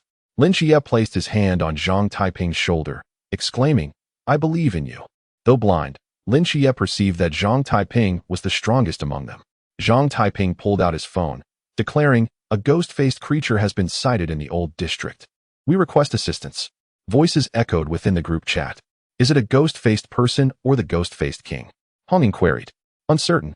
Zhang Taiping replied, feeling like a novice amidst the chaos. This is Zhao Kongqing. I'm heading in that direction. Zhang, you must hold your ground. Chen Mai's voice resonated. If it's a ghost-faced person, confront it.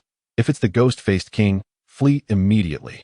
Zhang Taiping led Lin Qiye slowly out of the alley, only for Jiang Qian's shriek to pierce the air once more. Zhang Taiping glanced at Lin Qiye, torn between action and indecision. Lin Qiye, unwavering, urged. Had you not come to escort me, we would not be facing these monsters. Go save her. Be careful. Zhang Taiping could not forsake her plight. He leaped atop a building, surveying the surroundings, and soon spotted Jiang Qian being hoisted by her hair. Stay calm. There is only one ghost-faced king. This one resembles the creature tormenting Wang Xiao.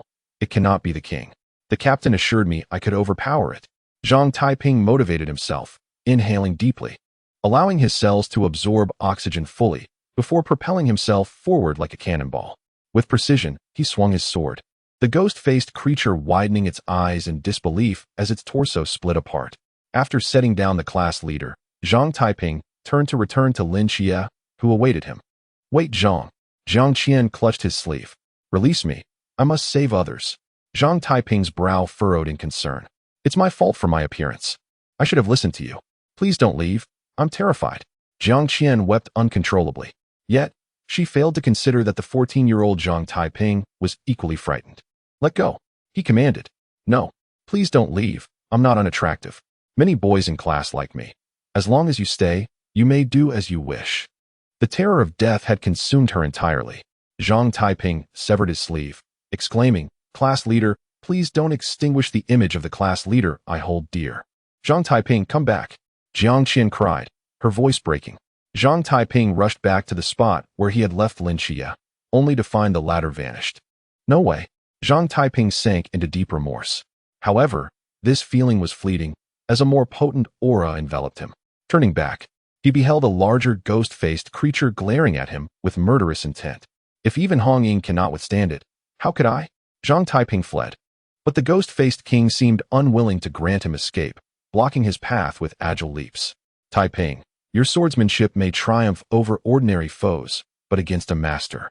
It is tantamount to offering your head. His grandfather's words echoed in his mind, instilling fear that rendered him defensive rather than offensive. Under the relentless assault of the ghost-faced king, the creature was astonished that its opponent remained standing, for it had dispatched him numerous times before. The captain is right. Against the ghost-faced king, my only recourse is flight. Zhang Taiping wiped the blood from his lips, grateful for the captain's warning. Just as the ghost-faced king prepared to attack again, a radiant sun suddenly illuminated the alley, blinding him. The ghost-faced king recoiled in apparent distress, retreating hastily. Zhang Taiping clutched his chest, gasping for breath. Moments ago, absolute desperation had shown signs of a sudden surge. Chapter 11. Insecurity. Zhang Taiping strove to suppress his physical discomfort. Sprinting towards the source of the light, he navigated several alleys before gradually halting to behold the scene before him. There stood two figures. The shorter one was Lin Qiye, while the taller, more ordinary-looking individual was Zhao Kongqing. Two ghost-faced corpses lay on the ground, one with a cane embedded in its eye, clearly the handiwork of Lin Qiye. Ah, little Zhang, you're here too. Zhao Kongqing greeted with a smile and a wave. Zhang Taiping dashed forward, embracing Zhao Kongqing. Brother Zhao, you've arrived just in time. I nearly didn't see you. Surely not. These ghost-faced creatures pose a threat to ordinary folk, but for you, they are but a trifling matter. Wait, did you encounter the ghost-faced king? Zhao Kongqing suddenly realized. Zhang Taiping nodded. That fiend is formidable. I couldn't even retaliate. Do you have any alcohol? Zhao Kongqing asked unexpectedly. Zhang Taiping produced a purple gold gourd from his pocket and handed it over. Zhao Kongqing took a hearty swig. Taiping, there is something I'm unsure whether to say. Brother Zhao, please speak freely. You possess remarkable strength, almost absurdly so, without employing the forbidden ruins. I doubt anyone in the squad could rival you. Don't heed the captain's nonsense. The ghost-faced king cannot be from Chuanjing. Did you hesitate to counterattack? Focusing solely on defense. Zhang Taiping scratched his head. How did you know? You're good at many things, but your fear of death is crippling. Remember the three treasures: compassion, thrift, and the avoidance of being first among men. Yet, what we must do is stand before the multitude, brandishing our swords towards the abyss, staining the heavens with blood. Have you learned from the little horse crossing the river? One must experience things firsthand to gauge the depth of their adversary and, simultaneously, their own. Zhao Kongqing ruffled Zhang Taiping's hair, aware that such wisdom might be premature for a 14-year-old boy. All right, next time I encounter the ghost-faced king, I shall confront him, Zhang Taiping declared. Just don't attribute that remark to me. The captain would surely slay me. Zhao Kongqing chuckled while drinking. Zhang Taiping snatched the gourd back. Leave me some. I have classmates nearby. You go find them while I escort this classmate home. No, this individual harbors secrets. I shall take him. As for your classmates, find them yourself. Wait, where has that boy gone? Zhao Kongqing suddenly noticed Lin Qiye was missing. According to Zhao Kongqing's plan, Zhang Taiping and he would split up, and he had first located the limping class leader. Jiang Qian, upon seeing Zhang Taiping, disregarded her injury and rushed toward him. Zhang Taiping hurriedly approached, supporting her and guiding her to sit by the roadside. He examined her injured left leg, relieved to find it was merely dislocated. Bear with it, he instructed. Jiang Qian bit her lip as Zhang Taiping exerted force to realign her joint. "How is Lin Qiye?" she asked, sweat beading on her forehead from the pain. "He is fine. He should have been sent home." Zhang Taiping squatted down, signaling her to mount. Jiang Qian, blushing, climbed onto his not overly tall back and inhaled his scent, her heart fluttering. "Thank you for saving me, Taiping. I was truly terrified earlier." "Please don't take my earlier words to heart," Jiang Qian murmured softly. "No worries. By the way, could you call Li Yifei and Lu Yuan to check if they made it home?" Zhang Taiping expressed his concern. Jiang Qian retrieved her phone, messaging both individuals. Moments later, she reported, "They're both fine, don't worry." "Then lead the way. I shall take you home now." Zhang Taiping quickened his pace. After escorting Jiang Qian home, Zhang Taiping initially intended to return immediately. However, upon glancing at his tattered clothes, marred by the brutal beating from the ghost-faced king, and the bloodstains that adorned his body, he feared for his parents' worry. Thus, he called home to inform them that he would be returning late due to a gathering at the peace office. Upon arriving at the peace office, Zhang Taiping discovered that everyone was already present. He turned to Zhao Kongsheng and inquired, "Didn't you pursue my deskmate? How have you returned so swiftly? What did that classmate of yours do previously? Their counter-surveillance skills are astonishing. I lost track of them." Zhao Kongsheng was visibly frustrated. Si Xiaonan retrieved a medical kit to tend to Zhang Taiping's wounds. Shenmai remarked, "This is entirely my fault. I allowed the ghost-faced king to escape." Hong Ying, her shoulder wrapped in bandages, added, "No one anticipated that a ghost-faced king would be concealed among those ghost-facers. I too was caught off guard." "Captain, may I join the operation to eliminate the ghost-faced king?" Zhang Taiping asked. "What is your reasoning?" Shenmai replied, "They killed my classmate. And I believe the ghost-faced king is weaker than I imagined." Zhang Taiping explained. Shenmai refused, stating, "No, you are not yet a formal member of the Night Watch, and you are still quite young. Then what if I assign you a task? You are to recruit Lin Qiye into the Night Watch. It is now certain that he is the agent of the Archangel Michael, and his priority is greater than that of the ghost-faced king," Shenmai commanded. Zhang Taiping scratched his head. "But I've only just met him. What if?" "You don't want to? I assure you, I will accomplish the task," he replied. After Zhang Taiping left, Hong Ying questioned, "Captain, given the strength of Xia Taiping, he could serve as a frontline combatant for our team. Why not allow him to participate in the eradication of the ghost-faced king?" Shenmai remained silent, fully aware that if Zhang Taiping's power, the imperial ruins, were to erupt, its destructive capability would surpass that of 100 ghost-facers. With a heart laden with thoughts, Zhang Taiping returned home. Noticing his troubled demeanor, Zhang Zhibai asked, "What is troubling you?" "Grandfather, am I very weak?" Zhang Taiping asked earnestly. "Utterly weak. I could defeat you tenfold with one hand." Zhang Zhibai replied candidly. "Oh." Zhang Taiping lowered his head. Zhang Zhibai continued, "Nevertheless, I have lived over 100 years. It is only natural that I am stronger than you. When I was 14, I might not have been able to defeat you either. Thus, strength is relative, while weakness is absolute." The next day at school, the homeroom teacher announced the news of Wang Xiao's demise, attributing it to a car accident. Li Yifei, Jiang Qian, and Lu Yuan had all signed confidentiality agreements, thus refraining from disclosing any details regarding the incident. "Lin Qiye, are you not curious about what transpired yesterday?" Zhang Taiping whispered during class. "Not at all," Lin Qiye replied, diligently taking notes, as he had awakened his seraphic powers yesterday and could now perceive things clearly. "No, you are curious," Zhang Taiping insisted. "I am not curious," Lin Qiye retorted. "You are curious," Zhang Taiping persisted. "No, I am not curious," Lin Qiye replied defiantly. In the midst of this exchange, the English teacher, distracted by their banter, threw an eraser, which Zhang Taiping deftly caught. "If you do not wish to attend class, you may stand outside," the teacher commanded angrily. Zhang Taiping picked up his textbook and exited the classroom, eliciting laughter from his classmates. After class, Jiang Qian emerged with her meticulously taken notes and handed them to Zhang Taiping. "Thank you, class monitor." Zhang Taiping accepted the notes, though he felt that with his limited foundation, merely reading them would be futile. "As the class monitor, it is my duty to care for my classmates' studies," Jiang Qian said shyly before departing. Just as Zhang Taiping intended to discuss matters with Lin Qiye, he noticed Li Yifei standing beside him. "I apologize." Li Yifei bowed deeply. "It is normal to flee when faced with life-threatening danger. I would have fled even faster than you." Lin Qiye seemed unconcerned about their previous day's performance. "Li Yifei?" noticing Zhang Taiping's entrance, turned to him without raising his head. Taiping, I should have listened to you. Zhang Taiping patted him on the shoulder, saying, it's all right. If I had been more vigilant, Wang Xiao would not have perished. Are you one of those who sought me out yesterday? Li Yifei asked, his eyes sparkling. I suppose so, but I consider myself merely a temporary worker, Zhang Taiping replied, a bit bashfully. I initially intended to join them, but was rejected. Li Yifei admitted with a hint of envy. Zhang Taiping looked at Lin Qiye, who immediately covered his ears with both hands. Do not say anything. I am not curious. After school, since Lin Qiye's eyes had healed and given the previous night's events, there was no longer a need for anyone to escort him home. Except for Zhang Taiping. As they exited the school, Zhang Taiping spotted a rather disheveled uncle, wearing sunglasses he deemed stylish, standing at the school gate. Brother Zhao, you've come to pick me up? Zhang Taiping exclaimed. Get aside. I need to have a word with Lin Qiye. Zhao Kongqing brusquely pushed Zhang Taiping aside. You find me bothersome, so love must vanish, correct? Zhang Taiping retorted. Incorrect.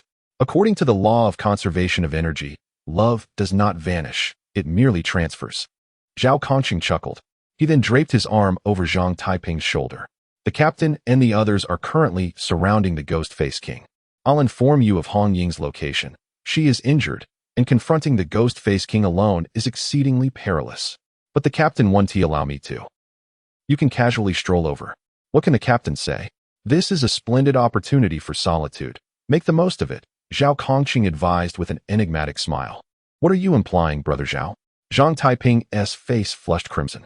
Zhao Kongqing lit a cigarette. Hong Ying is not only beautiful, but also possesses a charming personality. It is only natural for you to have a crush on her. What youth is devoid of infatuation? Her emblem carries a locator. You should be able to see it on your phone. Hurry along. Zhang Taiping glanced back, shouldering his bag and hastily departing. Zhao Kongqing then wrapped his arm around Lin Qiye's shoulder, saying, that lad Taiping can be adorably foolish at times. Wouldn't you agree? I do not know. Why are you telling me this? Lin Qiye replied on guard. What about joining us? Lin Qiye shrugged off Zhao Kongqing's hold. No. Zhao Kongqing persisted, unrelenting. In a derelict building cluster in the west of Cangnan, a ponytailed girl disembarked from a luxury car, followed by a large truck laden with a massive container. All right, this will do. She stretched languidly. A bald, thin man in a white lab coat with thick glasses issued a command, and the container was slowly opened, revealing a colossal rhinoceros beetle within. Bailey Tuliang stepped forward to observe. Is this your latest experimental subject? Indeed, young lady, this is my newest creation, the Azura rhinoceros beetle. Unlike the previous invincible crab, I have invested significant resources into this specimen. The bald man adjusted his glasses. Bailey Tuliang tilted her head, eyeing the nearly 5-meter-long beetle. I hope this time you do not disappoint me. The Azura rhinoceros beetle suddenly opened its eyes, struggling fiercely, only to find itself bound by chains, unable to escape due to the sedatives injected into it. You are the young lady of the Bailey family? The beetle observed with interest. Does this creature possess intelligence? Bailey Tuliang inquired curiously. The bald researcher quickly responded, yes, young lady, this is one of the highlights of this specimen. Unlike previous subjects, which were mere killing machines, the Azura rhinoceros beetle possesses intelligence comparable to that of a normal adult. Let the Azura rhinoceros beetle wreak havoc in Cangnan. If you survive this time, I shall allow you to join the Demon God Project. Bailey Tuliang beamed with an innocent smile. Upon regaining my freedom, the first task I aspire to accomplish is to eliminate you. Your delicate and fair visage must possess a delectable flavor. The rhinoceros beetle laughed heartily. Bailey Tuliang paid no heed to its words, turning to enter the vehicle. You should first focus on surviving. 10 kilometers away, Hong Ying was diligently tracing the whereabouts of the Ghost-Faced King along the sewer pipelines. Yet, the labyrinthine sewers of Cangnan made it exceedingly difficult to locate the target. What a coincidence, Sister Hong Ying. Zhang Taiping feigned a casual encounter. Hong Ying was momentarily taken aback upon seeing Zhang Taiping. Taiping, what brings you here? I believe your home is quite distant. I seem to have lost my way. Zhang Taiping concocted a lie even he did not believe. Speak the truth. Hong Ying feigned anger. Zhang Taiping helplessly shrugged. Sister Hong Ying, I noticed you were injured, so I came to see if there is any way I could assist. With a sigh, Hong Ying replied, although the captain has prohibited you from participating in the mission, it would be beneficial for you to train in advance. So let us go. Zhang Taiping was elated by this, and quickly aided Hong Ying in carrying the cage. Curious about the crow within, he asked, "What is this?" "This is the harbinger of calamity. It is a forbidden object that emits an alarm when a disaster is imminent in Cangnan. Additionally, it serves as a detector, capable of sensing the general location of the mysterious." Hong Ying elaborated. Zhang Taiping playfully interacted with the crow in the cage. But Hong Ying shook her head. "It's of no use unless there is something mysterious nearby. Otherwise, it won't make a sound." Just as Hong Ying finished her statement, the harbinger of calamity began to caw loudly. "Hong Ying, there is a sudden surge of immense biological energy 10 kilometers to the west. It is suspected to be the ghost-faced king. You should investigate. We will arrive shortly." The captain, Chunmai, transmitted through the intercom. "Understood." Hong Ying mounted her motorcycle and patted the back seat. "What are you waiting for? Get on." With a flushed face, Zhang Taiping climbed onto the motorcycle's rear seat, and Hong Ying tossed him a helmet. "Hold on to my waist, and be careful not to fall off." "Rest assured." Zhang Taiping began, but before he could finish, the motorcycle surged forward. Chapter 13. Azura mode. The sudden acceleration nearly caused Zhang Taiping to tumble off the motorcycle. "Hold on tight," Hong Ying urged sternly. Without hesitation, Zhang Taiping wrapped his arms around her slender waist, intoxicated by her fragrant scent. However, such blissful moments are fleeting. 8 minutes later, the motorcycle screeched to a halt, and had Zhang Taiping not clung tightly, he would have been thrown off. "What in the world is that?" Hong Ying stared in shock at the dilapidated building before them, where a 5-meter-tall humanoid rhinoceros beetle stood, its brown body showcasing bulging muscles and veins. An utterly grotesque sight. The Azura rhinoceros beetle, whose sedative had worn off, immediately broke free from its chains, unleashing a wave of destruction to vent its frustrations. On a distant hillside, the bald researcher inquired perplexedly, "Young miss, why aren't we conducting experiments in Guam? After all, Guangxun is our territory. It could result in fatalities." Bai Li Tu Ling spoke slowly. "But isn't it the same here?" "Not quite. The inhabitants of this city are merely a collection of lost souls and restless spirits. Even if I do not eliminate them, they will eventually dissipate. I merely expedite their journey." Bai Li Tu Ling's expression was devoid of emotion. The researcher clearly did not grasp the truth of Cangnan and dared not probe further into such secrets, for the more one knows, the swifter the demise. "They are arriving swiftly," Bai Li Tu Ling remarked, observing the approaching motorcycle with admiration for the speed of Cangnan's night watchman. The bald researcher immediately instructed, "Record all data regarding the Azura rhinoceros beetle meticulously. There must not be any oversight." "Captain, we are not encountering the ghost-faced king, but rather a rhinoceros beetle," Hong Ying reported without delay. "What is its strength?" Chunmai inquired. "Its power likely resides at the peak of the pool realm," Hong Ying responded. "Who is near the western city?" Chunmai asked. A steady voice replied, "Reporting, Captain, I am heading in that direction." Hong Ying, "You only need to restrain it. We will be there shortly," Chunmai commanded. At that moment, the destructive Azura rhinoceros beetle abruptly turned, its gaze locking onto the striking red figure. "Ah, at last, I see a living person." The Azura rhinoceros beetle hurled a chunk of concrete from the dilapidated building directly at Zhang Taiping and Hong Ying. "Quick dodge," Hong Ying warned, and the two leapt aside just in time to evade the projectile. Zhang Taiping gasped at the crater left in the ground. Just how much strength does this creature possess? Fascinating. The Azura rhinoceros beetle, seeing its attack fail to obliterate the two, spread its back shell wide and swiftly flew toward them. Hong Ying planted a black box into the ground and pressed it. The box suddenly opened, revealing a long red spear in her grasp. "Taiping, I will hold it off. You find an opportunity to escape." Hong Ying's expression was grave. "Sister Hong Ying, we shouldn't be confronted directly. Let us wait for the captain to handle it." Zhang Taiping sensed that this rhinoceros beetle was far stronger than the ghost-faced king they had encountered the previous night. A rose-colored flame ignited around Hong Ying, revealing her forbidden attire, the rose fire feather garment. "I cannot retreat. Beyond this street lies a residential area. If I do not intercept it here, the casualties will be immense. Taiping, you must leave quickly. I do not wish to incur the captain's wrath." Zhang Taiping hesitated, ultimately pulling out the Xianyuan sword from his bag. "Sister Hong Ying, I will not abandon you. Although I am not yet a formal member and bear no obligation to protect others, I cannot leave you to face this alone." "Very well, let us confront it together." It is merely the peak of the pool realm. We may yet prevail, Hong Ying declared boldly. In the next instant, the fist of the Azura rhinoceros beetle came crashing down toward her. Hong Ying raised her spear to block, but the force was overwhelming. Sending her weapon into a terrifying arc, Zhang Taiping inhaled deeply, exhaling slowly, and his vision filled with shifting patterns of light and shadow. Without a moment's hesitation, he leaped into the air, slashing down with his sword as the rhinoceros beetle raised its arm to defend.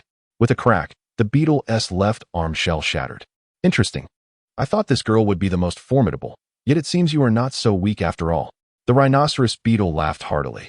Hong Ying shouted fiercely, her spears suddenly straightening, propelling the nearly 3-ton beast away. The spear twirled in her hands, pointing towards the airborne Azura rhinoceros beetle. Rose fire rain. A column of rose-colored flame erupted from the spear's tip, hurtling toward the rhinoceros beetle. The Azura rhinoceros beetle inhaled deeply, its abdomen swelling before unleashing a powerful gust of wind that pushed the fire rain back. Fool, do you think such an attack could harm me? The Azura rhinoceros beetle mocked, observing the two enveloped in rose-hued flames. Yet in the next moment, Zhang Taiping shot forth from the flames, soaring above the rhinoceros beetle, and brought his sword down with force, crashing the unprepared creature into the ground. Hong Ying would not allow it to rise easily. Wielding her flame-enshrouded spear, she charged forward. It turned out that Hong Ying had complete control over her own flames through the rose fire feather garment, ensuring neither she nor Zhang Taiping would be harmed. She utilized the rose fire to temporarily obscure the creature's vision, allowing Zhang Taiping to propel himself off her spear. The Azura rhinoceros beetle was drawn into ground combat, despite its muscular and massive form. It found itself suppressed by Zhang Taiping's strange swordplay and Hong Ying's tenacious flames. Is this your masterpiece's full capability? Bai Li Tu Ling expressed her dissatisfaction. The bald researcher rubbed his hands. Young miss, do not fret. It has yet to reveal its true strength. Indeed. As soon as he spoke, the Azura rhinoceros beetle retaliated, forcing the two back. You have managed to push me this far? You are courting death. Azura mode. The Azura unicorn suddenly transformed, its entire body turning a vivid blue. 2 antennae sprouted from its forelimbs, morphing into bone-like blades. While its aura surged to the initial stage of the river realm, Hong Ying's beautifully arched brows knitted together in concern. The plan has changed. It seems we cannot kill it. We must instead delay it until the captain arrives. The Azura unicorn vanished in a flash, reappearing to Hong Ying's left. Die!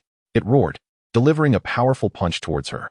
Hong Ying raised her spear to block, but the Azura unicorn, having entered the river realm, had significantly increased in strength. With that single blow, Hong Ying was sent flying several dozen meters, nearly losing her grip on the spear. The Azura unicorn unfurled its wings and dashed forward, but midway, it was intercepted by Zhang Taiping's sword strike. Although the Xianyuan sword was only half its original length and badly damaged, it lacked sharpness, transforming Zhang Taiping's attack into a blunt strike. You can actually keep up with my speed? How amusing. The Azura unicorn immediately shifted its focus, unleashing a flurry of punches upon Zhang Taiping. Zhang Taiping raised his sword to defend, but quickly realized he could not withstand the onslaught. After enduring several blows, he abandoned defense and engaged in a counterattack. The Imperial Abyss, Desperate Connection, had 2 primary functions. One was to transform immortals into mortals, causing any divine beings enveloped by it to become mere humans, although a significant disparity in levels would result in a weakening of the opponent's power. The second was to create a barrier, akin to invulnerability. Zhang Taiping suppressed it just beneath the skin, and while he appeared to be battered, the Azura's punches could not harm his internal organs, which allowed him to withstand the confrontation for so long. Chapter 14. The mode of the Black Mountain Goda. Light rain began to fall in the sky, while fierce battles raged on in the west of Cangnan City. Raining pear blossoms, Hong Ying exclaimed, shaking her spear, causing its tip to morph into hundreds of afterimages. The Azura unicorn struck with fists like the wind, shattering the spear's illusions. Zhang Taiping rushed around the Azura unicorn in a frantic circle, searching for an opportunity to strike. The Azura unicorn seemed to have eyes on its back, using the protruding horns on its forearms to deflect Zhang Taiping's sword. Is this all you can do? It taunted, launching a powerful left punch that sent Zhang Taiping flying. Zhang Taiping tumbled several times on the ground, half kneeling, as the Azura unicorn charged forward. aiming to impale him with its horn. A gunshot rang out. A sniper bullet struck the azure unicorn's head, causing it to tilt. Its body grazed past Zhang Taiping, embedding itself into the ground. From a distant building, Lung Xian, holding a Barrett sniper rifle, aimed steadily, unaffected by the dense rain. Beneath a black umbrella, Bai Li Tu Ling shook her head. If we can hold on a little longer, the captain of the Cangnan Guard will arrive. It seems this experimental subject's time is nearly up. The balding researcher hesitated for a long time before pulling out a vial of potion. 7 years ago, during the War of the Gods, the outer god Shabnikla's lost a tentacle to the sword Saint Zhou. The Bai Li group managed to acquire a small portion of it, from which I extracted some power. Today is just right for a test. Why not take it out sooner? Bai Li Tu Ling's eyes curved into crescents. Lung Xian fired several shots, each successfully disrupting the azure unicorn's attack rhythm. And alongside Hong Ying and Zhang Taiping's direct engagement, they managed to stall it momentarily. Suddenly, a drone appeared above the azure unicorn. Lung Xian frowned, uncertain whether it was friend or foe. In that moment of hesitation, the drone fired a bullet into the azure unicorn's neck. The creature momentarily froze, its eyes turning blood red as an overwhelming chaotic aura emanated from it. Hong Ying and Zhang Taiping instinctively retreated, unsure of the situation. The azure unicorn's form surged again, its muscles and carapace twisting and expanding, its color shifting to a deep black. Ultimately, the azure unicorn's size inflated to 8 meters, its eyes transforming into goat-like slits, sprouting numerous dark tentacles. Zhang Taiping felt a sharp pain in his eyes as the creature began to flicker, appearing pixelated. He realized this was a result of the chaotic aura overwhelming his mind, and he feared that prolonged exposure would drive him mad. Hong Ying, its power has now reached the pinnacle of the river realm. We cannot hold it. Lung Xian's eyes bled. Hong Ying gritted her teeth. Even if we cannot stop it, we must try. The night is upon us, and I shall stand before all, sword raised against the abyss, blood staining the heavens. Little Taiping, you should leave. There is no need to sacrifice your life here. A similar scene unfolded in the old town, where Zhao Kongqing gripped his knife tightly, focused on the ghost-faced king before him. Kid, watch closely. This strike will be pivotal, he instructed the young boy behind him.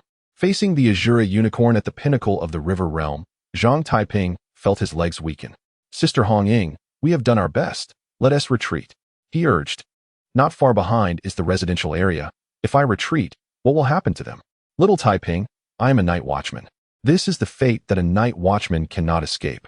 Then let us simply abandon being night watchmen, Hong Ying replied, disappointment flashing in her eyes as she launched herself at the azure unicorn. Once a night watchman, always a night watchman. Zhang Taiping hesitated but ultimately followed her lead. The azure unicorn's black tentacles lashed out like powerful whips, effortlessly sending both of them flying. What power! How magnificent! Ha ha! The azure unicorn began to exude an aura reminiscent of Cthulhu mythos, its horns gradually curved, resembling those of a ram. Hong Ying spat out blood, the chaotic energy invading her body and causing her immense internal distress. Little Taiping, you must hurry and leave, she urged. Zhang Taiping, shielded by the desperate connection from the chaotic influence, stood before Hong Ying. Sister Hong Ying, I do not understand why you would sacrifice yourself for strangers. Nor do I comprehend the night watchman's oath, but I know what I wish to protect. You, the captain, Brother Zhao, and everyone at the Peace Affairs office are my friends. Anyone who dares to harm you will face my wrath. But you will die? Hong Ying protested, struggling to rise with her spear. Though I feel remorse for my parents, I know that if I flee today, I will regret it for the rest of my life. Zhang Taiping shouted as he charged at the azure unicorn. What is happening over there, Lung Xian? Captain Chun Mai's voice crackled through the intercom. Captain, the enemy has suddenly ascended to the pinnacle of the river realm. Hong Ying and Zhang Taiping are doing their utmost to stop it from advancing towards the residential area. Lung Xian reported. What? Zhang Taiping is involved. This could spell disaster. Chun Mai exclaimed anxiously. On the front lines, the azure unicorn ceased its defenses, having acquired the monstrous vitality of the Black Mountain goat. All life in the world was birthed by it. Shabnikla's governed the laws of fertility and life. Though the azure unicorn had only absorbed a fragment of its essence, it was still far beyond what Hong Ying and her companions could contend with. Watch out! A tentacle lunged at Zhang Taiping from behind. Seeing he could not evade it, Hong Ying leaped to push it away, but the tentacle pierced her abdomen. Sister Hong Ying, Zhang Taiping cried, severing the tentacle with his sword.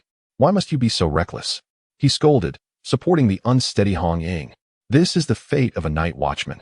Little Taiping, you must go? She coughed up blood. Lung Xian, listen to me.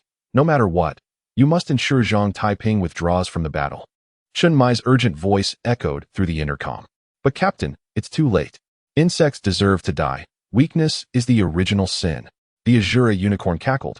Zhang Taiping's eyes turned blood red. How dare you? How dare you? Endless fury engulfed him. The power of absolute void could no longer be contained.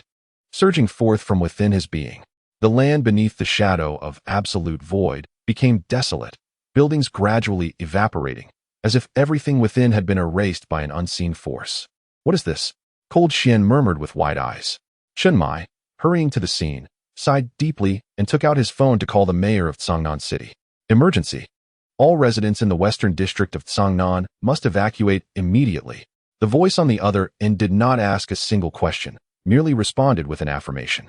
Absolute void swiftly spread outward, instantly enveloping the Azura unicorn beetle, whose laughter abruptly ceased as it sensed an immense threat emanating from the youth before it. From the distant mountaintop, Bai Li Tu-Ling also found herself caught in the shroud, her knees buckling as she fell to the ground. The girl attempted to rise several times, but failed. This is the aura of the emperor. How could this boy possess such imperial might? Bai Li Tu-Ling gritted her teeth. Chapter 15. Self-sacrifice. Once Zhang Taiping relinquished control over absolute void, his mental power surged explosively, catapulting him to the pinnacle of the pool realm. Years of relentless suppression of the imperial ruins had rendered his mental energy more refined and substantial than others. So you've been hiding your strength, but what of it? You are merely at the pool realm. The Azura unicorn beetle's tentacles lunged at him. Thunderbolt spell. Zhang Taiping was enveloped in blue lightning, his speed multiplying several times. Dozens of sword lights erupted in the arena, severing the tentacles of the Azura unicorn beetle, which fell to the ground. Useless. Rebirth. The Azura unicorn beetle laughed heartily, yet nothing transpired. Within the realm of absolute void, its divinity was momentarily suppressed. Faced with Zhang Taiping, whose body crackled with lightning, it spread its wings and retreated fiercely, seeking to escape this strange domain. Nine heavens, thunder punishment. Zhang Taiping pointed his broken sword at the unicorn beetle, summoning a colossal bolt of lightning that descended from the dark clouds, striking the fleeing Azura unicorn beetle. Ah! The Azura unicorn beetle shrieked in agony as its body convulsed and charred, crashing to the ground. It glared fiercely at Zhang Taiping. Since you won tea, let me leave. Then I'll just kill you first. With a powerful flap of its wings, the Azura unicorn beetle charged directly at Zhang Taiping, who stood his ground and met it head-on. Although absolute void had erased the sinister divinity of the Azura unicorn beetle without its invulnerability, Zhang Taiping found himself at a disadvantage in their clash, even with the added power of lightning. With each exchange, Zhang Taiping suffered grievous injuries. His left rib shattered on the 15th strike, his left arm nearly severed on the 55th, and his nasal bone fractured on the 100th. Cracking his skull. You aren't even a proper night watchman. What are you fighting for? The Azura unicorn beetle was also in dire straits, its tentacles severed by Zhang Taiping, its body marred with countless sword wounds, blue blood oozing from them. One deep gash had even split open its abdomen, exposing its intestines. Zhang Taiping did not respond, but silently raised his broken sword. The forces of the world are under my command. With my true energy and the creation of heaven and earth, let the thunder god assist me. I, Zhang Taiping, summon the Azura unicorn beetle to its demise. In the sky, thunder roared as a massive lightning waterfall cascaded down, enveloping the Azura unicorn beetle. In the Cangnan West City residential area, a loud air raid siren blared. With mysterious occurrences happening frequently, the residents were already accustomed to such situations, evacuating in an orderly manner. Chen Mai watched the buildings vanishing in the distance, frowning. With Zhang Taiping's current power, it is impossible for him to maintain such an expansive barrier. Could it be that Emperor Zhuangxiu intends to eradicate this domain created by the divine power of Michael within Daxia? On the battlefield, Zhang Taiping charged into the torrential lightning, engaging in combat with the Azura unicorn beetle.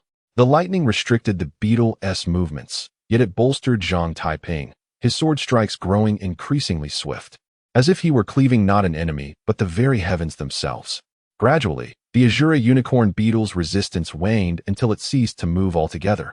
Yet Zhang Taiping did not relent. He could not stop. "Little Taiping, enough?" Hong Ying cried, embracing him from behind. The flame feather garment on her was being eroded by the lightning and would dissipate within 3 seconds. Zhang Taiping turned numbly, his right eye still somewhat normal, but his left sparkled like a star. "Enough. Look around you. If you continue this rampage, all of Cangnan will be destroyed." As she spoke, Hong Ying coughed blood, her insides nearly shattered by the chaotic energy of the tentacles. Uttering those words had drained her of nearly all her strength. Zhang Taiping surveyed his surroundings. Realizing that the land around him had become barren, the distant lights extinguished in building after building, the raven of calamity, nearly hoarse from its cries. Cold Qian and Hong Ying now understood why Zhang Taiping was not allowed to take office. Although he possessed the strength to serve as frontline support for Team 136, his rampages could spell disaster for all of Cangnan. "Ha ha ha, so you brought me into the Peace Affairs office to keep an eye on me. I truly am the greatest calamity of Cangnan." Zhang Taiping's expression turned desolate. "Little Taiping, you mustn't think like that. I don't care about others, but I regard you as my little brother." "Enough." Zhang Taiping spread his arms wide, attempting to retract the immense power, only to find it completely beyond his control. The domain could not be reclaimed. With a long sigh, he declared, "Brother Cold, I know you are watching. Kill me." Zhang Taiping understood he could no longer retract the barrier and had to force the entity within him. Cold Qian, aiming through the 8-fold scope of his sniper rifle at Zhang Taiping's head, trembled, his eyes reddening. Hong Ying regarded Zhang Taiping as a brother. Cold Qian felt the same, yet he had made a decision in the face of Cangnan's fate. Hong Ying, aware of Cold Qian's position, staggered in front of Zhang Taiping. "Cold Qian, how dare you?" Zhang Taiping looked at the stubborn figure in red before him, suddenly placing the Xianyuan's sword against his own throat, concluding that it was better to end his own life than to force others to act. "Don't." Hong Ying turned to stop him, but her strength failed, and she collapsed to the ground. Just as the Xianyuan's sword was about to slice through Zhang Taiping's throat, a deep sigh emanated from within him, distinctly not his own. It sounded like a lament from the eternal river of time, filled with sorrow and helplessness. Zhang Taiping suddenly found his body beyond his control, inexplicably uttering, "Absolute void, retract." Meanwhile, Chun Mai, organizing the evacuation of citizens, noticed the speed at which buildings were disappearing was gradually slowing, eventually coming to a halt, the overwhelming imperial might receding like the tide, as fierce as it had arrived. As absolute void contracted, the divine essence of Shibunicola's was drawn into Zhang Taiping's hands. Just as he intended to swallow it to restore his injuries, his left hand suddenly halted. "You wish to give it to that girl?" A voice filled with age emanated from Zhang Taiping. "Without this, Sister Hong Ying will die. But I can survive." Zhang Taiping's own voice rang out. With a long sigh, Zhang Taiping pointed his left hand, and the divine essence of the black goat entered Hong Ying's forehead. Once nearly extinguished, Hong Ying felt a surge of vibrant life energy enveloping her. The visible wound on her abdomen was healing before their eyes, ultimately restoring her to her former self. "Little Taiping, what will you do now that you've given me such immense vitality?" Hong Ying asked anxiously. "I know my own body. I want to die." Zhang Taiping's body softened, about to collapse, but Hong Ying hurriedly supported him. "Let us go find Xiaonan. Captain Azura the unicorn beetle has been slain, and Zhang Taiping has temporarily taken control." Cold Qian reported. Chun Mai let out a sigh of relief. "That is good, very good." At that moment, the voice of Vice Captain Wu Xiangnan suddenly echoed from the intercom. "Captain, 3 minutes ago, Zhao Kongqing encountered the Ghost-Faced King in the Old Town. In order to protect the safety of the citizens, he fought to the death with the Ghost-Faced King." "What?" Both Chun Mai and Cold Qian exclaimed in unison. As for Hong Ying, her intercom had been shattered during the earlier conflict, so she had not yet received this news. Chapter 16. Nightmare. Hong Ying lifted Zhang Taiping onto the back seat of her motorcycle, and with a swift twist of the throttle, they sped away. "Hold on, little Taiping. As long as we find Xiaonan, you will be fine." Hong Ying choked back her emotions. "Sister Hong Ying, I really am fine." Zhang Taiping's heart was in turmoil. Hong Ying merely thought he was trying to be brave, for he did indeed appear quite battered. "How can you be sure you're fine?" Zhang Taiping leaned his head against her back. "I also practice the Taoist technique of internal observation. Right now, I have 5 broken ribs, a shattered left arm, and a lung contusion, but it's not severe. There's just some bleeding. Hearing him recount his injuries with such familiarity, Hong Ying exclaimed, with so many injuries, how can you say you're fine? Have you lost your mind? None of these are fatal. After a moment of silence, Zhang Taiping hesitated.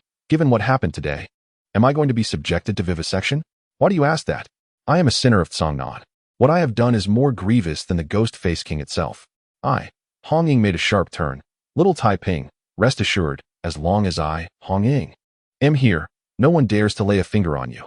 And what if it is the captain? Hong Ying was momentarily speechless. Then I shall reason with him. Zhang Taiping lightly hummed, falling silent.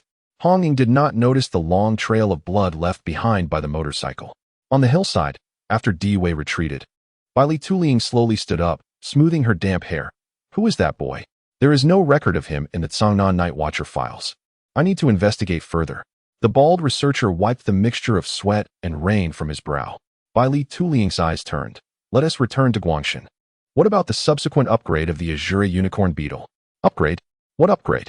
It couldn't even defeat a mere teenager. What use is it? I need to have a word with my useless older brother. Bai Li Tuliang boarded the helicopter. What do you need Xiao Taiping for? To borrow money. Cangnan Peace Affairs Office. Zhang Taiping, having lost too much blood, temporarily fainted. When he awoke, he heard a familiar voice. It was Vice Captain Wu Xiangnan's voice. Additionally, from the corpse of the ghost-faced king, it appears that the fatal wounds were a series of stabbings, alongside inexplicable burn marks, which are characteristics that Ming Sheng Zhanyu does not possess. What is going on? I have already made it very clear. Zhao Kongsheng faced the ghost-faced king alone and fought to the bitter end, ultimately killing the ghost-faced king. This was the voice of Lin Qiye. Zhang Taiping thought to himself, Brother Zhao is truly impressive. He took down the ghost-faced king all by himself. Wu Xiangnan. What do you mean? Zhao Kongsheng is dead. Our comrade is dead. And you still cling to this matter without a hint of sorrow? Hong Ying's emotions flared. Chun Mai slammed the table. Keep your voices down. There is a severely injured person here. The group turned to look at Zhang Taiping, fearing he might go berserk again upon hearing the news of Zhao Kongsheng's demise. Zhang Taiping struggled to open his eyes. He had been bound tightly by Si Xiaonan and managed to speak with great difficulty. Sister Hong Ying just said, Brother is dead, is it true? Zhang Taiping. Listen to me. Chun Mai began to fabricate a lie, but upon seeing the sincerity in Zhang Taiping's eyes, he stopped abruptly. Zhang Taiping scanned the room, noticing that all members of Team 136 were avoiding his gaze, unwilling to meet his eyes. He struggled to sit up. My head hurts. I must have drunk too much. Otherwise, I wouldn't be having this nightmare. Everything that happened today is too abnormal. It must be a dream. I want to go home. I want to sleep. When I wake up, everything will return to normal. Little Taiping, don't say that. Hong Ying's eyes brimmed with tears. Zhang Taiping got out of bed, and Si Xiaonan, unable to support him, caused him to fall to the ground. Ha, I indeed drank too much. Look, I can barely stand. Zhang Taiping laughed heartily. Hong Ying rushed over and embraced him. Little Taiping, don't be like this. It's all right. Everything will be fine. But how could it ever be fine? On this day, Zhang Taiping had become the greatest sinner of Cangnan, and on this day, the person closest to him, Zhao Kongsheng, had perished along with the ghost-faced king. Everything had seemed normal during the day, but by nightfall, everything had changed. For Zhang Taiping, who had grown up in the mountains, this was an immense blow. His worldview was on the verge of collapse. Zhang Taiping, listen to me. Today, there were no casualties in the west of Cangnan City. Although over a dozen buildings were destroyed, the Bai Li family in Guangshan has agreed to donate funds. They will rebuild those buildings. Chun Mai was genuinely worried that Zhang Taiping might go berserk again. It's all my fault. If I had fought with the ghost-faced king yesterday, if I hadn't been so afraid of death, Brother Zhao wouldn't have died. Zhang Taiping's grievances and sorrows had nowhere to vent, and he finally broke down in tears. As he cried, Si Xiaonan could no longer hold back and began to sob as well. Soon after, Hong Ying joined in, her tears cascading down. The usually stoic Cold Xian could not contain himself either, turning away to wipe his eyes. Wu Xiangnan felt a lump in his throat, and Chun Mai kept sniffing back his tears. Lin Qiye, perplexed, could not understand why these individuals, who had seemed indifferent to Zhao Kongsheng's death moments ago, were now so affected. If everyone had merely been pretending to be unaffected, that facade could have been maintained. However, Zhang Taiping's sudden outburst of tears acted like a spark in a powder keg, igniting the emotions of everyone present. After a while, Zhang Taiping's cries abruptly ceased.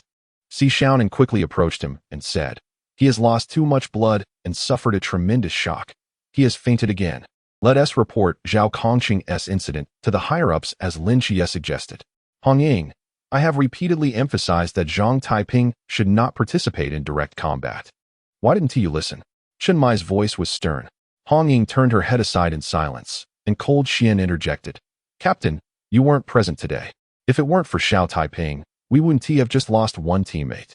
Sai, I will report today's events to the higher-ups. As for Zhang Taiping's fate, I believe we will have a resolution soon." Hong Ying stepped forward. "What will the higher-ups do about Zhao Taiping? Rest assured, this kid is one of the two favored by Commander Yi. Although he caused a great calamity today, fortunately, there were no fatalities. As for a minor, we Night Watchers have no authority to determine his fate.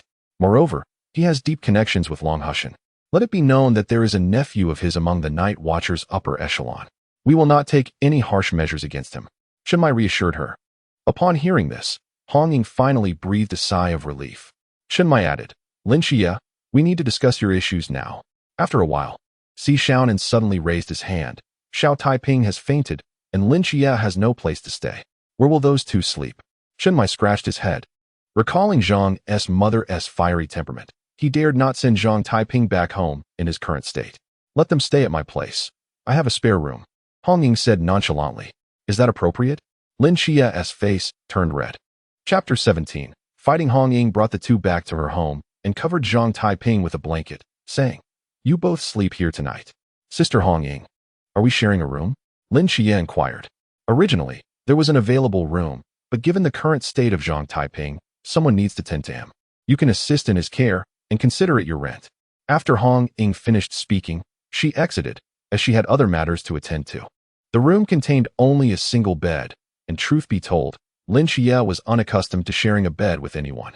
However, witnessing Zhang Taiping bound like a mummy, he realized he could not act otherwise. Exhausted, he cautiously slipped under the covers, facing a dilemma. Should he sleep with his back turned to Zhang Taiping, or confront him face to face? After some contemplation, Lin Qiye resolved not to shy away. He turned over, determined to confront Zhang Taiping. Yet, upon turning, he discovered Zhang Taiping's eyes were already wide open. Startled, Lin Qiye exclaimed, "What the?" "Lin Qiye, could you recount the final battle of Brother Zhao?" Zhang Taiping inquired slowly. Lin Qiye sighed, understanding Zhang Taiping's connection to Zhao Kongqing. After all, Zhao had often cited Zhang Taiping when persuading him to join the Night Watchers. He recounted the tale of how Zhao Kongqing had vanquished the Ghost-Faced King, and Zhang Taiping listened, his eyes sparkling with admiration. "Brother Zhao is indeed formidable. By the way, will you join the Night Watchers, Qiye? Zhao Kongqing sacrificed his life to save my world. In return, I shall protect this realm for a decade." Lin Qiye replied. Zhang Taiping fell silent, lost in thought. In the dead of night, Lin Qiye suddenly felt a weight pressing down on him. Was this the pressure of a ghost?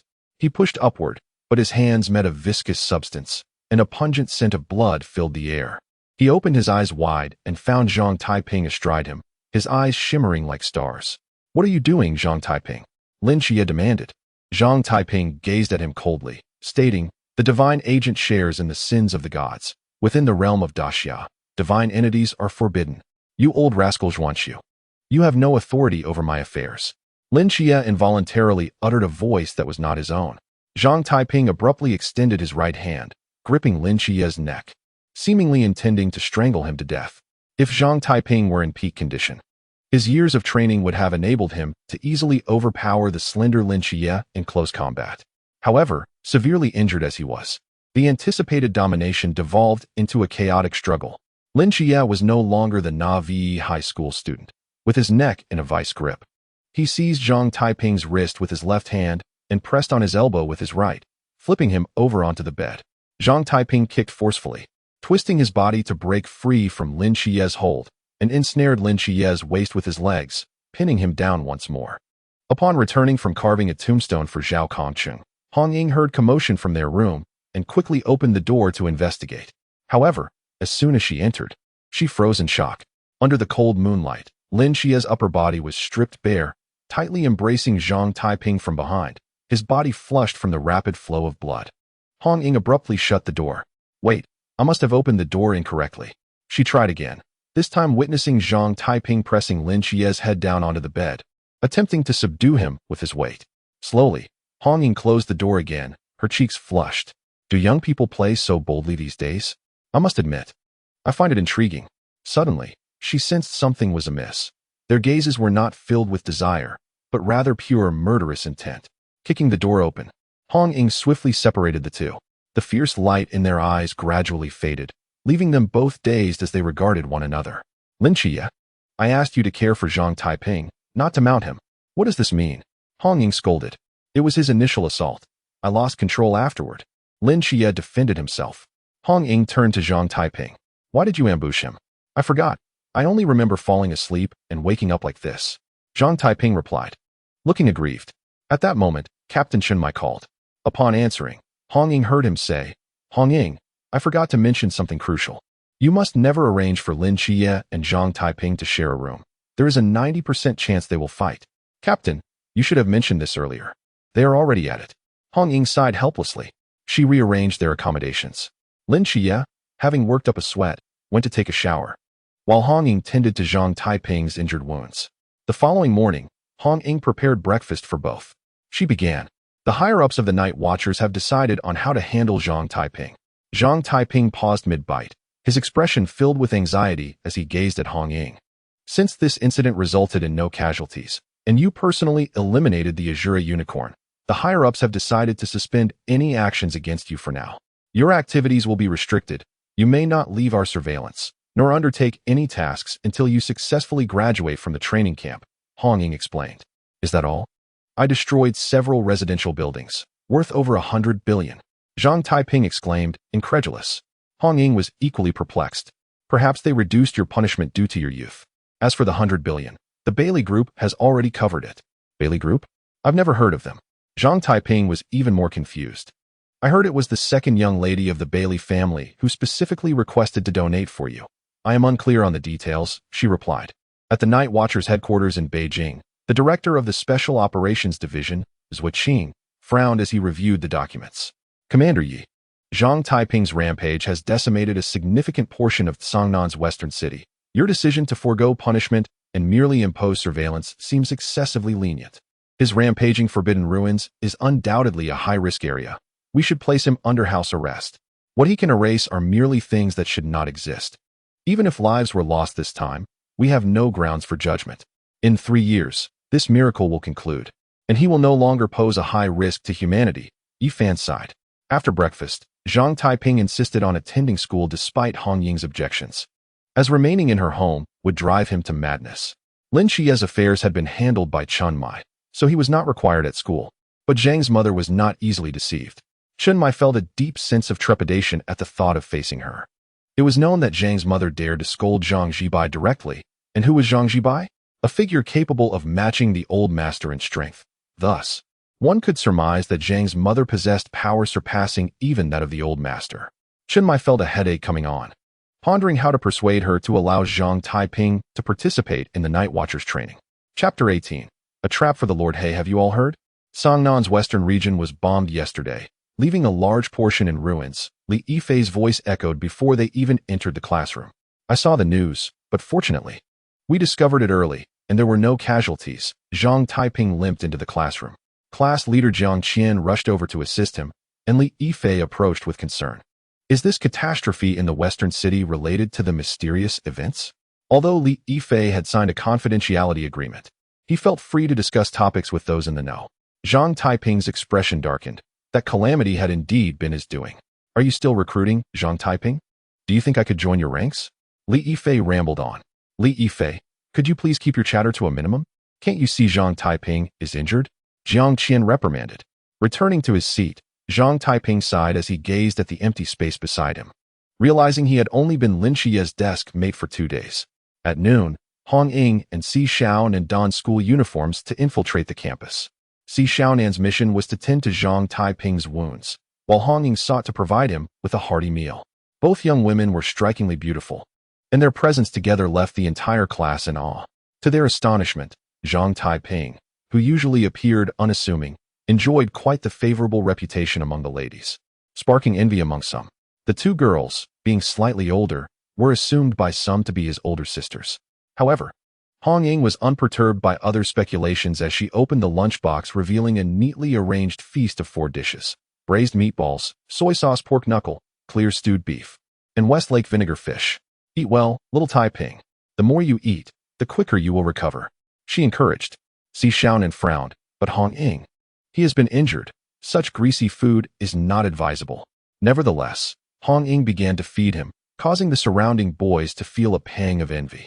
Zhang Taiping quickly interjected, "Sister Hong Ying, I can use my right hand. I can manage." But Hong Ying was resolute. After tending to his wounds and feeding him, the two girls retraced their steps, with Hong Ying furrowing her brow. Lin Qiye has confirmed his participation in this year's training camp. Yet little Taiping's situation remains uncertain. It's quite concerning. Si Xiaonan remarked, "I've heard that his mother is someone no one dares to provoke, so it might be difficult. I must speak to her. We must recruit little Taiping into our team," Hong Ying declared, clenching her fists. Si Xiaonan grinned. "No need. I already have a plan." By 2 in the afternoon, Zhang's mother began preparing ingredients for her food stall, selling pancakes to supplement the family income. While purchasing eggs and scallions at the market, she was approached by Aunt Wu. "What brings you here, Aunt Wu?" Zhang's mother inquired, puzzled. "Oh, my dear. I heard that Taiping was injured at school due to jealousy and rivalry. I brought these eggs as a gesture to help him regain his strength," Aunt Wu insisted, handing her over 30 eggs. Zhang's mother skeptically replied, "Who told you that? My Taiping is a good boy. He wouldn't get into fights." Despite her words, the fact that Zhang Taiping had not returned home all night, coupled with Aunt Wu's comments, began to sow seeds of doubt in her mind. From a distance, Hong Ying and Si Xiaonan observed the scene, with Hong Ying questioning, "What are you really up to?" "I have my own clever plans. Just wait and see," Si Xiaonan teased, pulling Hong Ying towards a nearby hair salon. After school, Jiang Qian and Li Yifei voluntarily accompanied Zhang Taiping home. Despite his limp, they exhibited remarkable patience. Li Yifei aimed to forge a closer bond with Zhang Taiping, hoping to join the night watchman through him, while Jiang Qian harbored a complex affection for him. Upon reaching Zhang Taiping's doorstep, Li Yifei knocked, and Zhang's mother opened the door, immediately spotting her son, bandaged like a mummy. "What happened?" she exclaimed, rushing out with concern. Knowing he couldn't deceive his mother, yet unwilling to worry her further, Zhang Taiping replied, "I'm fine, Mom." Typically assertive, Zhang's mother was particularly indulgent towards her son. Sensing his reluctance to elaborate, she turned to his classmates. "Who did this to my Taiping?" Li Yifei hesitated, bound by a confidentiality agreement, while Jiang Qian, unable to meet Zhang's mother's gaze, could only mumble an unclear reply. Zhang's mother retrieved her phone, recalling a call from the office the previous day mentioning that Zhang Taiping would not be returning home. Si Xiaonan answered the call, nervously saying, "Annie, please don't worry. Young people make mistakes. It's just youthful exuberance. They fought over a few girls." Zhang's mother abruptly hung up, casting a perplexed look at her son. "What's wrong, Mom?" Zhang Taiping asked, bewildered. Observing his innocent demeanor, she remained unconvinced. Si Xiaonan, now with pink hair, tugged at Hong Ying. "Let us add some fuel to the fire." Shortly after Zhang's mother sent Li Yifei and Jiang Qian on their way, another knock resounded at the door. She instructed Zhang Taiping to stay put and went to answer. "Auntie, how is Taiping's injury?" "It was my fault for insisting he come to the bar." Si Xiaonan, heavily made up, appeared like a rebellious young girl. Zhang's mother, now partially convinced, resolutely declared, "You need to leave. Do not associate with my Taiping anymore." Like a protective hen, she was adamant. However, before Si Xiaonan could respond, Zhang's mother slammed the door shut. Si Xiaonan chuckled, signaling to Hong Ying that their plan was halfway successful. With heavy thoughts, Zhang's mother returned to the house, but before she could settle, another knock echoed. "Who is it?" she asked again. This time, a girl on a motorcycle appeared at the door. Hong Ying, exuding confidence, declared, "I heard little Taiping was beaten. This is an affront to me, the big sister of Cangnan. Bring him out. I shall seek justice." "Get out." Zhang's mother trembled with anger. She stormed back inside, demanding, "Taiping, tell me, how did you get hurt?" "I fell accidentally," he replied. "You lie. Your ears are turning red. You dare deceive your own mother? This is intolerable." Zhang's mother felt overwhelmed. Meanwhile, Zhang Zibai observed the commotion from the rooftop, smoking. until Zhang by Run returned, and after much persuasion, he finally jumped down. It's all your fault. You never properly supervised the children, and now Taiping has gone astray. Zhang's mother lamented. Zhang Taiping was utterly confused, unable to grasp the current situation. Zhang Zibai sighed. Given the circumstances, we cannot manage this. Perhaps only the military can discipline him. But time is of the essence, Zhang's mother began, suddenly pausing. As parents, one must think ahead, Zhang Zibai advised. After deliberation, Zhang's mother resolutely called Chen Muyi. Sisterly, is there something you need? Brother Chen, I know you have connections. Is there a way for my Taiping to enlist? Zhang's mother said, feeling somewhat embarrassed. Indeed, it's quite feasible, Chen Muyi replied, secretly delighted. However, he maintained a tone of difficulty. I have friends in the military, but I cannot guarantee anything just yet. Just after hanging up, Chen Muyi saw two young girls entering, and as he prepared to dismiss them, he recognized Hong Ying and Si Xiaonan. What are you two dressed like this for? To help little Taiping smoothly join the team. They replied with mischievous smiles. Chapter 19. The sword swinging at the peace office. In preparation for the upcoming training camp in a month, Chen Muyi first conducted supplementary lessons for Lin Qiye. In the morning, they practiced knife techniques. In the afternoon, he familiarized himself with forbidden grounds alongside Wen Qiye, and in the evening, he trained with guns alongside Lung Xian. When Qiye pulled out 200 yuan, shall we gamble once more? I bet he won't last 20 minutes. Hong Ying chimed in first, having witnessed Lin Qiye's previous encounter with Zhang Taiping, knowing his foundation was lacking. However, just minutes into Chen Muyi's sparring with Qiye, a familiar sound echoed through the room. Lung Xian widened his eyes in disbelief. No way. The group hurried down to the basement only to find Lin Qiye had fainted. Thank goodness, I thought we had another weirdo on our hands. When Qiye sighed in relief, Hong Ying extended her hand. Pay up. Reluctantly, when Qiye handed her the money, while Si Xiaonan complained, Captain, why did you go so hard on him? I was afraid of losing face in front of the newcomers, especially since I had been intimidated by little Taiping. Chen Muyi scratched his head. After a while, Lin Qiye regained his senses, lying on the sofa of the Peace Affairs office, surrounded by a group of people observing him intently. I'm sorry, Captain, am I too weak? Lin Qiye said, feeling embarrassed. No, I was just a bit too rough. Chen Mai admitted his fault directly. Lin Qiye struggled to sit up. That must mean the captain is too strong. In terms of physical skills, our team should be the strongest in Little Taiping. Perhaps he should teach the newcomers. Hong Ying suggested. Si Xiaonan interjected. Once Little Taiping draws his sword to fight, he will go all out. Are you suggesting that Qiye hasn't taken enough hits? At Cangnan Second High School, Zhang Taiping felt as though he had been set up. Otherwise, his mother wouldn't have displayed that expression, nor would she have suddenly sent him to join the army. Something must have gone awry. He vaguely heard Hong Ying and Si Xiaonan's voices yesterday. This matter should be related to them. After school, Zhang Taiping rushed to the Peace Affairs office, arriving just in time for dinner. Chicken soup is ready, Chen Mai announced, carrying a pot of chicken soup to the table. Upon seeing Zhang Taiping, Wu Xiangnan greeted him warmly. Wow, little Taiping is here. You arrived just in time to taste the captain's cooking. Zhang Taiping sat down with a sullen expression, glancing around. Hong Ying and Si Xiaonan were stifling their laughter, heads bowed. Noticing Si Xiaonan's pink hair that hadn't yet returned to its natural color, Zhang Taiping squinted. Sister Xiaonan, did you visit my house last night? Yes, I did. Hong Ying came along too, but Auntie wouldn't even let us in. Si Xiaonan chuckled. I see. Zhang Taiping's teeth gritted in frustration. He finally understood why his mother's attitude had changed so drastically. It must be the doing of these two. He stood up angrily to leave. But Hong Ying pulled him back. Little Taiping, the night watchman training begins in a month. Your mother cares about you too much. We had no choice but to resort to this plan. Don't be angry, just sit down and eat. Chen Mai personally served him a chicken leg. Eat up. Zhang Taiping begrudgingly finished the meal. Chen Mai said, since you're here, why not teach the newcomers some sword techniques? Lin Qiye is a blank slate. We should provide him with the best teacher. I'm not very good at teaching others. I'm afraid of leading them astray. Zhang Taiping scratched his head. Just share your insights. It will give Lin Qiye another perspective. If it involves the secrets of Taiping Dao and you're unwilling to share, that's fine. Chen Mai replied. Zhang Taiping's swordsmanship was something he had honed through daily practice, so it wasn't impossible to articulate. They moved to the basement, where Zhang Taiping took a wooden sword from the rack. With his left arm still immobilized, he could only wield the sword with one hand. He casually swung it twice.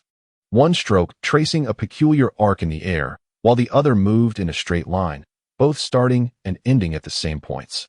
Which swing was faster? Zhang Taiping asked. Lin Qiye, with his keen eyes, could clearly see the trajectory of Zhang Taiping's sword. The first one was faster. But why is it that the first sword was quicker even though the straight line is the shortest distance between 2 points? There are 3 reasons. First, it's related to human muscle structure. Swinging in a straight line may not be the most suitable way for our bodies to exert force. One must align with their body's natural choices to make their sword faster, Zhang Taiping explained. Lin Qiye pondered. How can one achieve that? Swing the sword, keep swinging. And do so with a focused mind. Do not overthink. Let your body experience it. Zhang Taiping instructed. And the second reason? Leng Xian inquired. Zhang Taiping considered for a moment, then created a model shaped like a triangle with 3 different tracks, 1 straight and 2 curved. He placed 3 identical glass marbles on it and asked, if I let go, which will reach the end first? The one on the straight path, of course. Si Xiaonan answered quickly. I choose the one with the largest curve. Hong Ying declared. Leng Xian sighed. Have you all studied high school physics? This is clearly a problem of fastest curves. The second marble will reach the end first. Zhang Taiping released the marbles, and as Leng Xian said, the middle marble reached the end the quickest. Lin Qiye contemplated. We all understand the principle, but how does this relate to the speed of drawing the sword?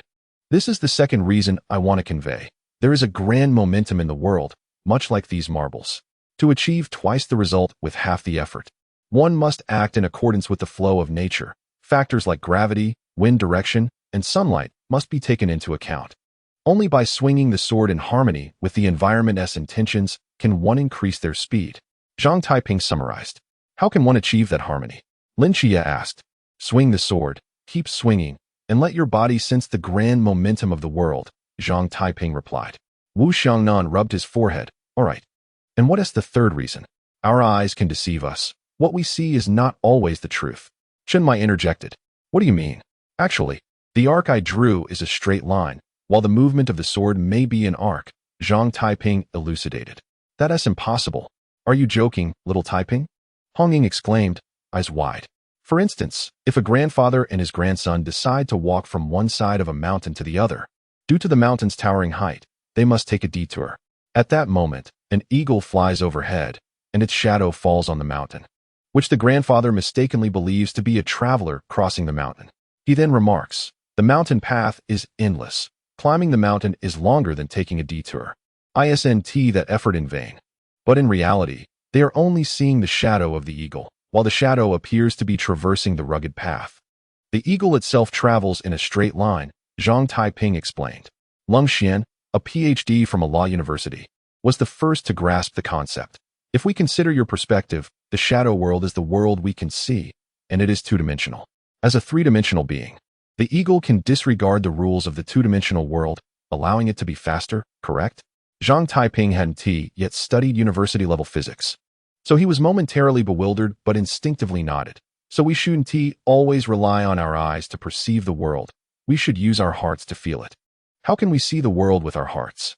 Si Xiaonan asked. Swing the sword, keep swinging. The group responded in unison. Zhang Taiping was astonished that everyone answered simultaneously, while Chen Mai felt a wave of frustration. Although Zhang Taiping had articulated the principles clearly, achieving his level of mastery would require years of arduous training. A method unsuitable for Lin Qiye at present. Unbeknownst to Chen Mai, without the assistance of the Xianyuan sword, even a lifetime of sword practice would not suffice to reach Zhang Taiping's level. Chapter 20. Training 3 days later, Zhang Taiping withdrew from school, having barely attended for 2 months. His language teacher cried as he left. Lin Qiye underwent special training with Chen Mai and others, while Zhang Taiping's special training instructor was his grandfather. Since Zhang Taiping's injury hadn't healed, Zhang Jibai could only teach him some teachings from Taiping Dao, rather than close combat techniques. Do you think I am formidable? Zhang Jibai asked. Indeed, Zhang Taiping replied. And what do you think my realm is? Regarding the classification of realms, Zhang Taiping had heard when Qima explained it. They are divided into realms such as lantern, pool, river, sea, infinite, and Klein. Based on the strength of mental power, believing his grandfather to be impressive, he said, you must be Klein. No, in reality, I possess no divine power, nor any realm. Zhang Jibai responded. How can that be? The fog appeared in 1921, a century ago. The forbidden ruins only manifest in newborns. I am over 100 years old. Born before 1921, so I naturally cannot possess such things, Zhang Jibai clarified. I once claimed to be the pinnacle of humanity. Yet you no longer regard the skills I imparted to you with the seriousness they deserve. The realm we inhabit serves merely as an auxiliary to our true strength. And it is not a definitive measure of ability. Zhang Jibai silently scoffed. Zhang Taiping, perplexed, inquired, then why are you still so formidable? The Taiping Tao has been passed down for over 2 millennia, encompassing numerous secret techniques, and what I am about to teach you are precisely these. You must comprehend that the forbidden ruins do not encapsulate your entire strength. Their rankings are not absolute. With the right development, any forbidden ruin can manifest as an extreme danger. Zhang Jibai cautioned. As time progressed, Zhang Taiping came to recognize an altered version of his grandfather. Zhang Jibai's techniques, apart from the straightforward thunder techniques, were predominantly underhanded, rendering them nearly impossible to defend against. This realization led Zhang Taiping to conclude that he would prefer to face a Klein rather than be his grandfather's adversary.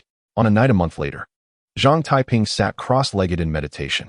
Zhang Jibai's training mandated a constant state of vigilance, for he could strike at any moment. Indeed, Zhang Taiping was quite intimidated. Had it not been for the meditative state substituting for sleep, he might have gone mad. Moonlight streamed through the window, casting shadows that danced across the floor. Suddenly, Taiping's eyes snapped open, and he thrust a sword into the ground. Grandfather's shadow stealth technique is rather cliché, Zhang Taiping remarked. In an instant, a blaze ignited on his left shoulder. Zhang Jibai stood outside, wielding a straw man inscribed with Zhang Taiping's name and birth date, currently roasting it with a fire talisman. Unperturbed, Zhang Taiping attuned himself to the connection with the straw man, then swung his sword to sever that thread. With a resounding boom, the straw man in Zhang Jibai's hands ignited. Well done, young lad, you are learning swiftly, Zhang Jibai exclaimed, producing a mirror from his robe, his right hand rapidly forming seals upon it. Zhang Taiping burst through the window, only to find 2 moons in the sky. Not only that, but his house had also transformed into 2 separate structures. Another Zhang Taiping simultaneously leaped from the opposite window, albeit wielding the sword with his left hand. A world within a realm. Zhang Taiping squinted as he engaged in combat with the approaching replica of himself. The entities replicated in the mirror possessed only half the strength of the original. Thus, the duplicate Zhang Taiping stood no chance against his true self. Zhang Jibai emerged from the shadows of the house, launching a flurry of stone darts. While fending off the attacks of his copy, Zhang Taiping managed to knock the stones down, yet suddenly found himself immobilized. Soul-binding technique. Zhang Jibai emerged from the shadows. Upon turning, Zhang Taiping discovered that his own shadow had been ensnared by several projectiles, rendering his joints immobile. Zhang Jibai picked up a brush and ink, preparing to paint upon his face, which would signify the consequence of defeat. But as he raised the brush, he paused. When did this happen? The other Zhang Taiping suddenly leaped high, shattering a moon in the sky, and the pinned Zhang Taiping vanished. Since grandfather is merely my mirror image, by switching to my left hand, he becomes the right hand wielding the sword. You fell for it. Zhang Taiping charged toward his counterpart. Yet, a sudden brilliance beneath his feet revealed a colossal bagua formation, while beneath the other Zhang Taiping lay a shockwave. Trouble. Zhang Taiping leapt high. Thunder is the essence of the Taiping Tao, which excels in thunder techniques. Although he had escaped the confines of the bagua formation, he was struck by a bolt of lightning. Fortunately, the invulnerability of Zhu Di Tian Tong prevented the lightning from penetrating his body, merely skimming his surface. Zhang Taiping soared to attack again, aiming to force his grandfather out of the center of the bagua formation. Earth barrier. A wall of earth rose beneath Zhang Jibai. However, a single earthen wall could not hope to withstand Zhang Taiping. With one swing of his sword, he cleaved it in 2. In that moment, Zhang Taiping's pupils constricted in shock as, amidst the chaos, his sword had pierced Zhang Jibai's chest. Unfilial child, you dare betray your teacher and ancestor. Zhang Jibai spat blood. Transmigration technique. Awaken.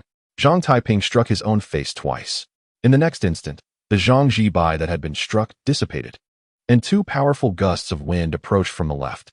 Zhang Taiping raised his sword to block, the sound of steel ringing as 2 needles collided with the Xinyuan sword. That was close, Grandfather's hidden weapons are all laced with poison. A single strike would be fatal. Cold sweat poured down Zhang Taiping's forehead. Just as he felt relief, the ground suddenly sank beneath him as 5 malevolent spirits emerged to drag him down. 5 spirits transport technique. Zhang Taiping swiftly reached into his robe, applying a lightning talisman to himself. Instantly, a blinding light erupted, causing the 5 spirits grasping his thigh to scream as they were sucked into the earth. Amidst a flash of black lightning, Zhang Zhibai's figure appeared in an instant. Without hesitation, Zhang Taiping swung his sword to the left, the clash of blades ringing out. Enough of this racket. Are you two trying to keep everyone awake? Zhang Mu suddenly flung open the window. The 2 combatants froze in place. You two have been causing a ruckus for a month. Tomorrow Taiping is leaving. Can't you settle down for a moment? It is precisely because he is leaving tomorrow that I intensify his training. Zhang Zhibai retorted. What training? In the army, they all use guns. Your methods are outdated. Go to sleep. I need to rise early tomorrow. Zhang Mu slammed the window shut. Zhang Zhibai was infuriated. Grandfather, are we not going to continue? Continue what? At this point, I can hardly subdue you. If we keep at it, your mother will only raise a fuss again. Come, let us sleep. Zhang Zhibai tossed his sword aside. Hearing this, Zhang Taiping felt elated. Finally, I can enjoy a good night's sleep. Taiping, several acquaintances of mine will be participating in this training session. You will have the chance to meet them. Zhang Zhibai said, patting Zhang Taiping on the shoulder. Who are they? You will find out in due time. Come on, just tell me. Zhang Taiping inquired with curiosity. Zhang Zhibai shook his head. There is no time today. How can there be no time? Grandfather, you even poisoned me. Zhang Taiping felt darkness encroaching before his eyes. Zhang Zhibai jingled the silver needles in his hand, revealing that he had lightly pricked Zhang Taiping when he had patted him. The final lesson: the closer to the end, the more vigilance is required. One must remain alert to survive. Zhang Zhibai chuckled. Chapter 21. The meeting of winds and clouds the next day. Zhang Taiping awoke to find his grandfather had drawn him as a giant panda. In a huff, he got up and washed. Meanwhile, Zhang Mu had already prepared breakfast. The family sat together, eating in silence, with tears welling in Zhang Mu's eyes. After the meal, she neatly folded his clean clothes and placed them in a bamboo box, while Zhang Zhibai strapped an assortment of hidden weapons to him. With hand, wrist, and leg traps, Zhang Taiping had transformed into a veritable Zhuge crossbow. As they prepared to part, Zhang Mu could no longer hold back her emotions. Tears streamed down her face. Taiping, when you reach the army, listen to your squad leader's instructions, avoid arguing, and steer clear of fights. I understand. Zhang Taiping replied as he boarded Chun Mai's vehicle. Do not worry. There are few who can best my grandson. Zhang Zhibai stroked his beard. Zhang Mu suddenly sensed something amiss. Her son was indeed a formidable fighter among his peers. Yet a month ago, he had been severely beaten. This could not have been the work of mere thugs. Her concern clouded her judgment, and she wondered why she had not noticed such a glaring inconsistency. Curse it, you dare to conspire against me. Just as Zhang Mu thought to confront Zhang Zhibai, she realized he had vanished without a trace, leaving her to vent her frustrations on her husband. Zhang Baiyan, having been unexpectedly assaulted by his wife, lamented. What is the meaning of this? My life is so arduous. How did I end up marrying into the Zhang family? At the Xiankong Temple in Shangxi, an old monk prepared provisions for his beloved disciple. Master, I will not descend the mountain. I wish to remain here with you forever. The little monk Shinshio said, tears brimming in his eyes. Ba, the world of existence and transcendence is one and the same. Whether one is a monk or a layperson, there exists no distinction. As long as one's heart is devoted to the Buddha, every place becomes a sacred temple, and every moment is spent in the presence of the master. The old monk, now advanced in years, has lost all his teeth. A young monk, merely a teenager, gently touches his own bald head and murmurs, Ba, the Tathagata remains. Even as he departs, in my heart, I have already traversed the night watchman's training. Thus, I have indeed journeyed there. The elder monk, hearing this, delivered a gentle reprimand. Your understanding of Buddhist teachings is lacking, relying instead on mere flattery. The temple has suffered a decline in offerings these past 2 years, and I can no longer support your idle ways. Go forth and make a name for yourself in the world, and bring some vitality back to our monastery. Master, your disciple shall obey. The young monk replied, covering his bald head. In the depths of the Miaojiang's venomous pit, amidst the lofty mountains, a Miao girl rides upon a great python, swiftly weaving through the forest. Occasionally, she leaps down to gather herbs and capture venomous creatures. Suddenly, a swarm of ants converges before her, gradually forming the visage of an elderly woman. I have seen the ancestor, Qiye. The girl kneels upon one knee. The time has come. You must journey to Cangnan. The ant-formed figure speaks. Yes, the girl responds. The path that we, the old ones, did not complete must now be traversed by you, the youth. Remember this. Never fall in love with one who does not love you. This is my counsel. With those words, the swarm disperses.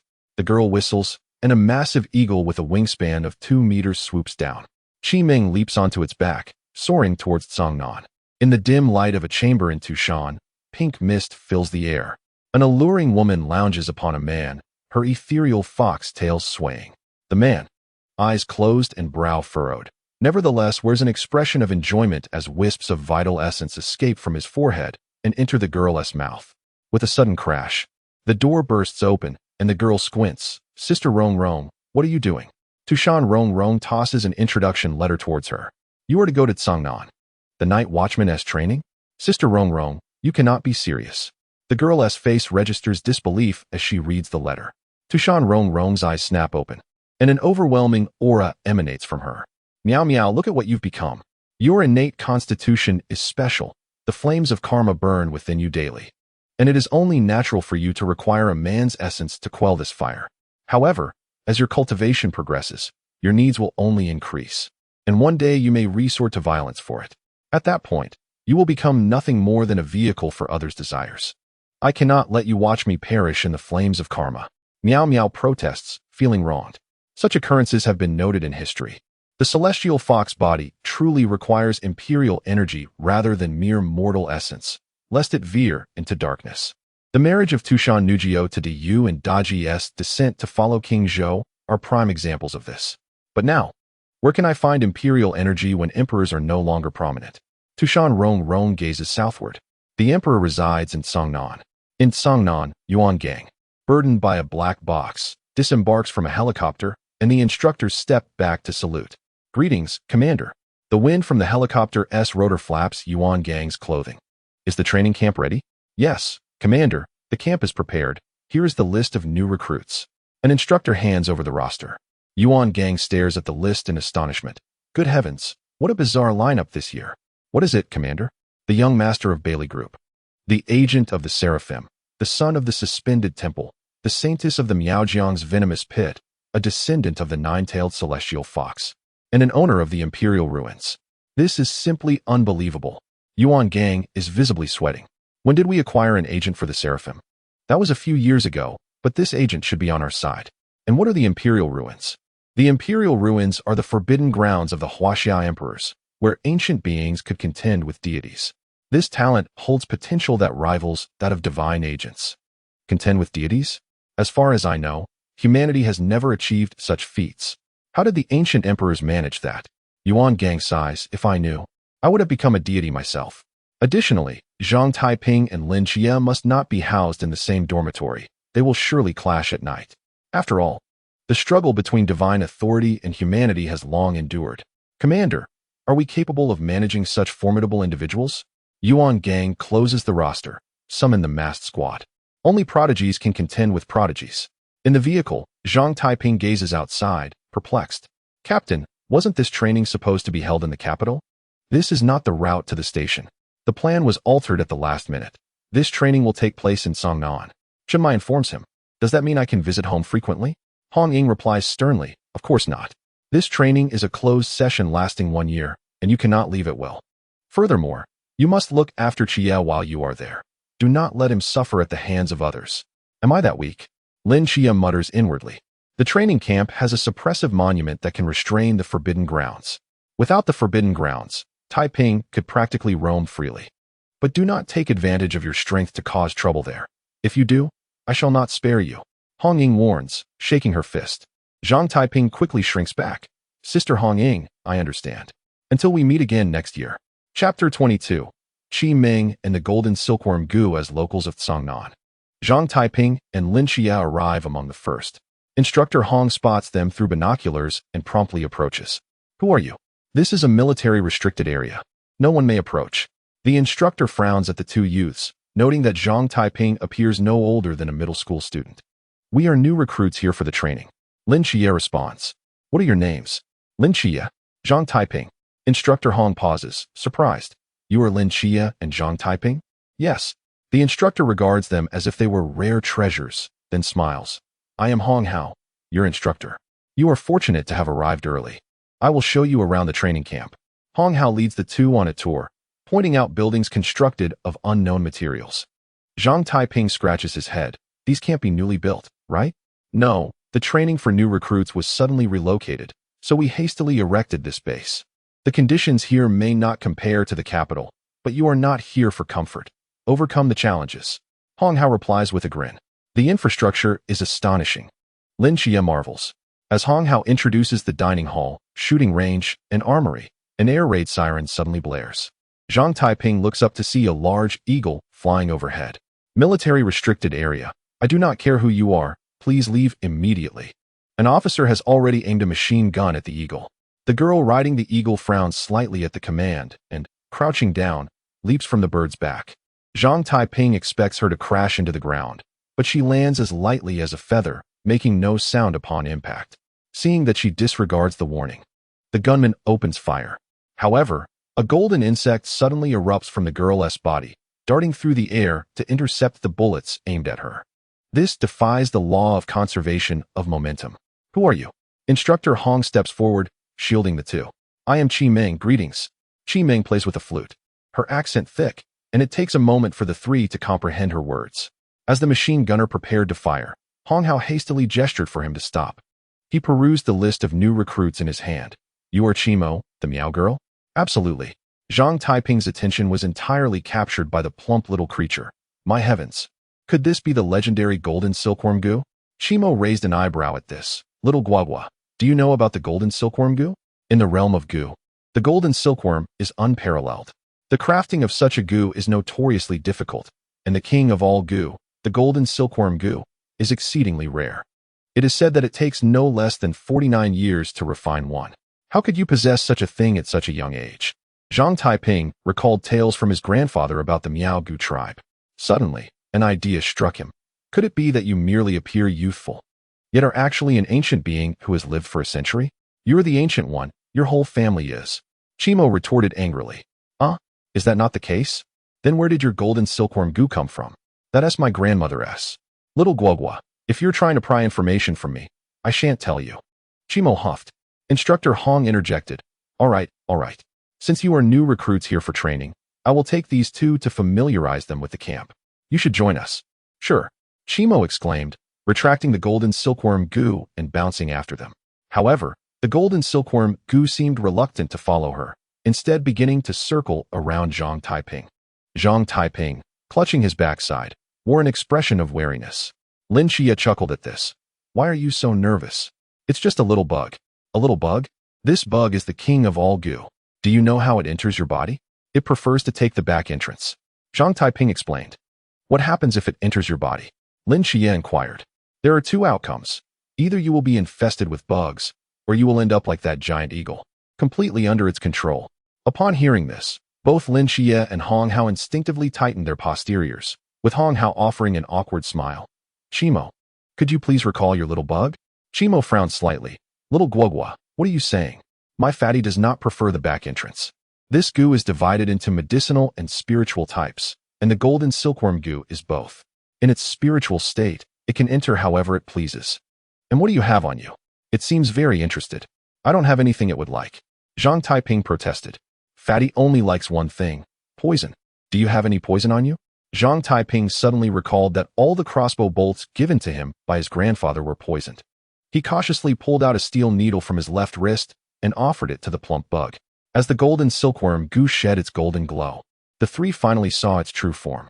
It resembled an ordinary silkworm, but its entire body was a brilliant golden hue, with 6 wings fluttering vigorously to support its rotund body. The little bug's beady black eyes lit up at the sight of the steel needle, and it eagerly accepted it with its tiny legs, crunching it with surprising strength. Are you from the Tang sect? Qimo exclaimed, her eyes widening at this scene. No. Zhang Taiping denied. You carry hidden weapons, and those are poisoned. How can you claim you're not from the Tang sect? Qimo remained skeptical. Zhang Taiping shook his head vigorously. I truly am not. I am actually a Taoist. In a short time, the steel needle was swallowed by the golden silkworm goo, which seemed unsatisfied and gazed at Zhang Taiping with a pitiful expression. Zhang Taiping pulled out a talisman from his pocket, a bug-repelling charm.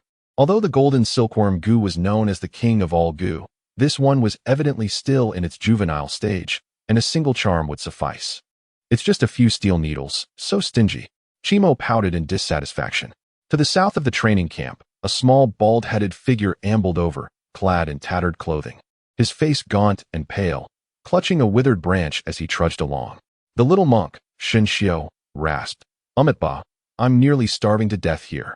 To train Shinxiu's endurance, his master had not provided him with any provisions, instructing him to beg for food as he journeyed toward Cangnan. Initially, Shinxiu had managed to get by with his good looks, but he had anticipated that the training camp would be located in a desolate area. And to make matters worse, he got lost on his first descent from the mountain, resulting in his current predicament. Upon reaching the entrance of the training camp, Shinxiu knocked on the door. Help! A coach opened the door, glanced at Shinxiu, and said, Master, we don't serve vegetarian food here. If you wish to beg, you'll need to go elsewhere. With that, the iron gate slammed shut. Ba, I'm a new recruit at the training camp. Please open the door. Shinxiu lamented, on the verge of tears. Chapter 23. The gathering instructor Hong guided them as they became acquainted with the training camp. He addressed the three of them. You three arrived the earliest. Feel free to choose your dormitory, but there's an order from above. Zhang Taiping and Lin Qiye. You absolutely cannot share a room. Why not? Zhang Taiping asked, bewildered. As he and Lin Qiye were both members of the 136th squad and were quite familiar with each other, making it reasonable for them to share a room. According to certain sources, you two have been known to engage in fights at night while in the nude. I'm quite open-minded and want to judge you. But this is a training camp, so it would be best for you to exercise some restraint. Instructor Hong calmly stated, delivering a shocking revelation. Zhang Taiping was left in a daze, while Lin Qiye gritted his teeth. Sister Hong, you. Qimo shivered at the thought, casting an extremely peculiar glance at the two. Hey, keep your distance from me. Upon reaching the dormitory, Lin Qiye chose a sunlit room, while Zhang Taiping settled in the one next door. Zhang Taiping retrieved his clothing from a bamboo basket, which also contained several strips of cured meat prepared by his mother, and hung the meat by the window, intending to stew it later. Shinxiu's stomach growled. Having arrived 3 days earlier, the supply point had yet to open, and the instructors had only provided him with 2 bowls of instant noodles. This was hardly sufficient. Shinxiu despaired. At that moment, however, a delicious aroma wafted through the air, and he floated towards it, his mouth watering as he caught sight of the cured meat hanging by the window. Ba, little monk pays his respects. Zhang Taiping, noticing the frail little monk standing at the door, immediately performed a respectful bow. Master, greetings. He initially assumed the monk was merely here to say hello, but Shinxiu stood there, motionless, staring blankly. Master, is there something else you need? Zhang Taiping inquired. I'd like to beg for some food. Zhang Taiping scratched his head, thinking, this master is quite disciplined. Begging is indeed a form of practice, indicating he is an exceptionally devout Buddhist. He produced a few pieces of sweet potato chips and handed them over. Shinxiu took them, devoured them in 2 bites, and then looked at him with a pitiful expression. Zhang Taiping sighed, surrendering all the snacks his mother had prepared for him. Shinxiu tucked a bag of sweet potato chips into his robe and then glanced at the cured meat. As the saying goes, to do good deeds thoroughly, one should accompany the Buddha to the west. Could you spare me a couple of strips of that cured meat? Zhang Taiping was taken aback. Master, can you eat meat? Wine and meat pass through the intestines, but the Buddha remains in the heart. The Buddha resides in the heart, not the stomach. Shinxiu coaxed gently. Zhang Taiping, believing him, handed over 2 strips of cured meat. This needs to be stewed. Shinxiu lovingly accepted the 2 strips of cured meat. Little monk understands. Elated to have secured the ingredients, the little monk first sneaked into the supply area to acquire a pot and washed it thoroughly. He then cleaned the cured meat, cutting it into even pieces, and opened his small bundle to reveal dried radish and dried tofu. Lacking oil, he first rendered some fat from the cured meat and then began to stir-fry it with seasonings. Gradually, an alluring aroma filled the air, attracting a golden little bug that fluttered over, followed closely by the bouncy Qimo. What are you cooking, little monk? Chimo asked with a cheerful smile. Shinshio quickly shielded the pot with his body, defensive. Oh, nothing, just some wilted cabbage leaves. Chiming let out a scoff, ignoring him as she retrieved several skewers to roast over the fire. Upon closer inspection, they turned out to be scorpions, centipedes, and various unidentified venomous insects. Clearly freshly caught, they squirmed on the iron skewers, but were soon engulfed by the flames, releasing a torrent of venom before succumbing to the heat. The enticing aroma of the roasted insects wafted through the air, prompting Shinshio to shamelessly inquire, Ba, could the Bodhisattva spare me a couple of skewers? You want to be able to eat these, so there's no fear of poisoning. Chiming shot him a scornful glance. As long as that golden silkworm can extract the toxins, I could partake. To be honest, I've never tasted roasted insects before, and they smell delightful. Shinshio's eyes widened in delight. Chiming frowned slightly at this. Since when did the golden silkworm become so renowned that everyone recognizes it? Zhang Taiping gauged the time and knocked on Lin Qiye's door. Lin Qiye opened it, asking, "What's the matter?" "Just here to mooch off a meal." Zhang Taiping replied. "But the cafeteria isn't open, is it?" Lin Qiye questioned, puzzled. "I already said I'm here to mooch." The two followed the enticing aroma to find Shinshio, who did not hesitate to sit beside him. Shinshio protectively declared, "You can't ask for what you've given away." Zhang Taiping unfastened the purple golden gourd from his waist and opened the lid. With only wine and no dishes, this is quite unfortunate. Upon catching a whiff of the wine, both Chiming and Shinshio's eyes lit up. As a Miao girl, Chiming had a particular fondness for wine, while Shinshio, being a foodie, had a profound appreciation for it. The moment Zhang Taiping produced the wine, they recognized it as a fine vintage. "Hee, the meat in this pot was originally yours. How could I deny you? May I have a sip of that wine?" Shinshio shamelessly implored. Chiming, being straightforward, snatched the purple golden gourd and took a swig. "Indeed, it's exquisite." Zhang Taiping's face flushed slightly. "What's yours is yours, and what's mine is mine. I want tea drink for free." Chiming tossed him 2 skewers of scorpion. Zhang Taiping turned pale, questioning, "Are these even edible?" Under Chiming's disdainful gaze, he gritted his teeth and bit into a scorpion leg, surprisingly enjoying the taste. Chiming returned the wine gourd to him. "So, how does it taste?" "It's somewhat reminiscent of roasted shrimp, but even more succulent." Zhang Taiping took a swig of wine, only to realize his face turned even redder. Shinshio, seeing the two indulging, quickly grew impatient. He pulled out a bowl from his pack. "Let me have some too." Zhang Taiping filled it up, and Chiming's eyes widened. "This bowl is bigger than your gourd. How can it hold so much? Is it an enchanted item?" "It has no other function. It just holds." Zhang Taiping chuckled. "You should know, my grandfather managed to fit an entire wine cellar inside it." By this time, the meat was cooked, and Shinshio, drooling, lifted the lid, releasing the mouth-watering scent of cured meat. "Let us eat." Zhang Taiping had brought his own utensils. "Wait." Shinshio stopped the 3 of them. He turned to Lin Qiye. "I prepared the meal. The Bodhisattva brought the skewers, and this benefactor provided the wine. What did you bring?" Lin Qiye retrieved snacks he had purchased from Hongyang. Upon seeing the unfamiliar potato chips, shrimp chips, and chicken feet, Shinshio's expression instantly changed. "That's enough." The 4 gathered around the pot, and Zhang Taiping filled everyone's cups with wine. "From now on, we are comrades. Let us introduce ourselves." Shinshio spoke first. "I'm Shinshio from Xiankong Temple." "I'm Chiming from the 10,000 Poisons Cave in Miaojiang." Zhang Taiping added, "I'm Zhang Taiping." Hearing such names, Lin Qiye thought they sounded like something out of a martial arts novel, each with their own lineage. As the 3 looked at him expectantly, he scratched his nose. "I'm Lin Qiye, the head of the Psychiatric Hospital of the Gods." "A psychiatric hospital? What's that?" Chiming asked, bewildered. Shinshio, already famished, urged, "Don't mind the details, let us drink." Yuan Gang was patrolling the camp when a delightful aroma wafted into his nostrils. Not just the scent of cured meat, but also the alluring fragrance of wine. He was taken aback that alcohol was being consumed in such a critical area of the training camp. The instructors were getting quite audacious this year. Fuming, he followed the scent only to find the 4 already inebriated. "You sure know how to enjoy yourselves. Coming here for a hot pot." Yuan Gang grumbled as he snatched the bowl from Zhang Taiping to smell it, confirming it was indeed good wine. Shinshio, feeling woozy, complained, "You can't just ignore the food. You can't let little Na starve." Zhang Taiping hesitantly asked, "The instructor's Haven tea started the training yet. Surely, we can drink?" Yuan Gang downed the wine in his bowl in one gulp. "Never let it happen again." Just as he intended to sit down, Qinshu interrupted. If you want to join us, you need to bring some food. We don't let anyone eat for free. Yuan Gang rummaged through his belongings and produced 2 cans of luncheon meat. Will this do? Sure. Qinshu nodded after inspecting the cans.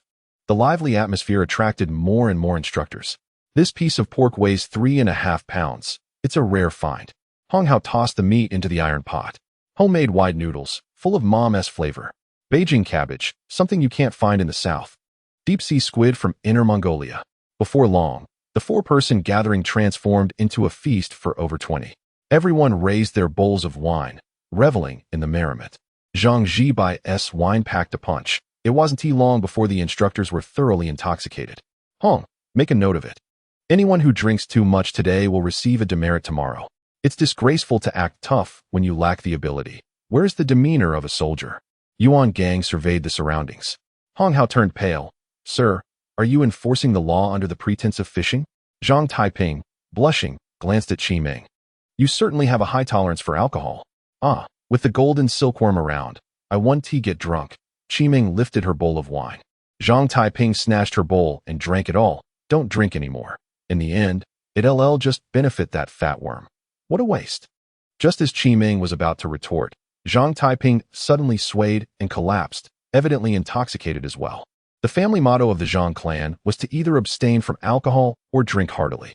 The next day, Zhang Taiping slowly opened his eyes. Finding Qinshu the little monk sound asleep across from him. Feeling a bit parched, he got up to find water, only to notice a notice of punishment posted at the door. Gathering to drink alcohol in the training camp, disrupting the training discipline. The following penalties are imposed. Yuan Gang, Hong Hao, and Han Li receive a demerit. Confiscation of Zhang Taiping's purple golden gourd, to be returned upon the end of the training. Initially, Zhang Taiping thought the commander was rather ruthless, punishing even himself. However, upon seeing his gourd confiscated, he couldn't contain his frustration. It was evident they wanted to drink his wine. Fuming, he intended to confront Yuan Gang, but was stopped by a chubby figure at the dormitory entrance, flanked by a group of bodyguards in black. What are you following me for? This is a military camp, not the Bailey group. I'm just a new recruit, not some little lord. Don't follow me around, or others will think I'm abusing my power. Bailey Tumming chastised his subordinates. Zhang Taiping merely wished to reclaim his gourd, but as he passed by Bailey Tumming, the chubby figure blocked his path. Hello, I'm Bailey Tumming, a new recruit in the training camp. I know my name is a bit of a tongue twister. You can call me Tumming or Fatty. May I befriend you? Bailey Tumming asked earnestly. I'm Zhang Taiping. Zhang Taiping hurried past, only to suddenly recall something. You're Zhang Taiping? You're from the Bailey group? They both exclaimed simultaneously. Thank you for your assistance in the reconstruction of Cangnan. Zhang Taiping grasped Bailey Tumming's hand. Bailey Tumming shyly smiled. That was my sister Bailey Tuling's doing. Of course, I also made a donation. By the way, she asked me to meet you to request a favor. What favor? Just ask. As long as it's not against my principles, I will comply. Bailey Tumming scratched his head. She said to ask you to spare her life. Zhang Taiping was bewildered, unable to comprehend how he had come to harm the benefactor of Cangnan. With a puzzled expression, he inquired, why does this request seem rather peculiar? I don't know. That girl is quite whimsical. Just consider whether you will comply, replied the chubby boy with a cheerful grin. Zhang Taiping patted his chest, assuring, this request from Bai Li is exceedingly simple. I, Zhang Taiping, shall accept it. Having uttered these words, Zhang Taiping set off to seek Yuan Gang for the purple gold gourd. With a snap of his fingers, Bai Li Pao summoned someone from behind to present a box. Brother Zhang, are you familiar with Rolex? Zhang Taiping gazed at the gleaming watch with a look of confusion, not in the slightest. You can try it on first. Bai Li Pao helped him fasten it around his wrist. Are you acquainted with Valentino sneakers? Zhang Taiping countered. Valentino? Aren't those speed-enhancing shoes? My maid loves to wear them. But I've never donned a pair. Bai Li Tumming's expression towards Zhang Taiping shifted dramatically. Zhang Taiping admitted his ignorance, detaching the crossbow from his right wrist to let him wear it. This crossbow is said to have been designed by the infamous Yuan Tiangang, though petite in form. It possesses formidable power. My grandfather later infused it with a deadly poison, making it an unparalleled choice for self-defense. How does this work? Bai Li Tumming clenched his fist, and instantly, a steel needle shot forth from the crossbow, creating a large crater in the concrete wall. Bai Li Tumming's eyes widened in astonishment. Its power rivals that of a sniper rifle. Zhang Taiping handed him a small vial. This is the antidote for the needle. Use it cautiously. With that, Zhang Taiping proceeded towards Yuan Gang's office. Just as Bai Li Tuming was about to ask something further, a group of bodyguards distanced themselves from him. After all, the power of the Valentino needle was indeed quite daunting. Knock, knock, knock. Zhang Taiping rapped on Yuan Gang's office door. Come in. Yuan Gang's voice resonated from within. Zhang Taiping opened the door and saluted, reporting, Commander, I have come to claim my wine. Bang. Yuan Gang slammed his palm on the desk. What audacity. Drinking in the training camp with a crowd. It's already generous of me not to have expelled you, and you dare to come and demand it from me? Such boldness. But I clearly sought your approval yesterday. Do not forget, you drank past midnight yesterday. Just because you could drink thin does not imply today permits the same. Yuan Gang retorted. Zhang Taiping was incensed, not expecting Yuan Gang to calculate against him so meticulously. Yuan Gang, unfazed, made a phone call, and upon connecting, handed it to Zhang Taiping. Hello? Taiping, you left rather hastily. There were a few matters I forgot to relay. The voice of Zhang Zhibai echoed through the phone. Grandfather, what is it? Firstly, I have a connection with the Xiankong Temple and the Miaojiang Qi Li Mei, an old acquaintance from our days in the Taiping Heavenly Kingdom, where we fought against the Japanese. Surely, you have encountered their descendants. You must coexist harmoniously. Zhang Taiping recalled those two peculiar individuals and nodded helplessly. What else? Do you wish to become emperor? Zhang Zhibai inquired gravely. Grandfather, what era are we in? I would never engage in such regressive endeavors. Zhang Taiping quickly retorted. Is it that you dare not, or that you cannot? Cannot. I have never considered claiming the throne. That is good. The imperial aura within the Xianyuan sword has already been absorbed by you. Since you do not intend to ascend to the throne, that aura is of no use to you. I have made a deal with the elder Rongrong of Tushan. You should share a portion of that imperial aura with the descendants of the fox spirit. Furthermore, be cautious and restrain yourself. Do not allow the fox to extract your essence. Zhang Zhibai advised. Zhang Taiping was utterly perplexed, struggling to understand his grandfather's words. Grandfather is coveting my wine. Zhang Taiping complained. If someone else told you this, I would permit you to drink secretly, not to indulge with the masses. Zhang Taiping chuckled. Is solitary enjoyment better than communal joy? Which is more pleasurable? What are you talking about? Came Zhang Mu's voice. Mother, I wouldn't dare to gather and drink in the army. Zhang Taiping hastily defended. That wine was given by grandfather, and I submitted it upon arrival at the unit. The rumors of communal drinking are entirely unfounded. You must believe me. Really? Absolutely true. Once Zhang Taiping hung up, Yuan Gang chuckled. You yourself stated it was voluntarily submitted. You cannot blame me. Commander, are you trying to deceive a child for wine? Zhang Taiping gritted his teeth. Yuan Gang picked up the phone to dial. Shall I call your family to say you insist on reclaiming the gourd? Zhang Taiping rushed to prevent him. Commander, drink as much as you desire. Just make sure to return the gourd to me. You said it yourself. Yuan Gang replied with a laugh. The next day, the new recruits for training had gradually arrived, and Zhang Taiping was disheartened about not reclaiming the purple gold gourd. Suddenly, a melodious ringing filled the air, creating ripples upon the surface of Qixin Lake. There was something amiss with that ringing. Zhang Taiping's first instinct was to think so. He turned towards the source of the sound, discovering a throng of people gathered, both men and women, all displaying expressions of fascination. Bai Li Tuming also observed this scene and asked Lin Qiye, what are all these people doing? Lin Qiye shook his head. I have no idea, but my instincts tell me it is best for us to keep our distance. Oh, come on. Why not enjoy the spectacle since it is free? Let us see what's happening. Bai Li Tuming tugged Lin Qiye towards the crowd. Upon squeezing to the front, Bai Li Tuming's eyes widened in amazement, his mouth watering. My heavens, she is incredibly beautiful. Lin Qiye's gaze also turned entranced, but he immediately shook his head. A golden light shimmering in his eyes as the divine power of the seraphim brought him back to clarity. Before them stood a young girl, breathtakingly beautiful, with captivating fox-like eyes that seemed to enchant the soul. Yet, she wore an exceedingly revealing outfit, her long legs brazenly exposed to the air, prompting thoughts of calling security. Tushan Miao Miao weaved through the crowd, exclaiming, not this one, nor that one. This scent is also off. How vexing. Where on earth is the one with imperial aura that Sister Rongrong spoke of? Spotting Lin Qiye, she giggled. This handsome young man carries the essence of the divine. Since I cannot find the imperial aura, I shall indulge in you for today. Lin Qiye regarded her as if she were a peculiar being. Miss, please maintain your decorum. Ah, you can still retain your senses? Tushan Miao Miao's ankles were adorned with a string of bells, not merely for decoration, but a famed Tushan artifact known as the Hihuan bell. Merely possessing such an item could lead one into a state of emotional turmoil. Combined with her unparalleled beauty, it was inconceivable for anyone to remain unaffected. Yet, Lin Qiye's clarity remained unshaken, devoid of any signs of infatuation. Miss, Qiye is too thin and probably not delectable. I have more flesh. You should indulge in me first. Bai Li Tuming appeared love-struck. Tushan Miao Miao lightly tapped the chubby boy's forehead. You are so plump. Consuming you would only make me gain weight. Suddenly, she caught a whiff of something, and her gaze brightened as she turned towards Zhang Taiping. Found you. Zhang Taiping, adhering to the principle of avoiding unnecessary trouble, attempted to sidestep back to his dormitory, but a fragrant breeze swept in from behind. He turned to find himself colliding directly with her. Coach, I report her for colliding while dribbling. The onlookers were filled with envy. In an instant, Zhang Taiping was rendered flustered, pushing against something as soft as clouds.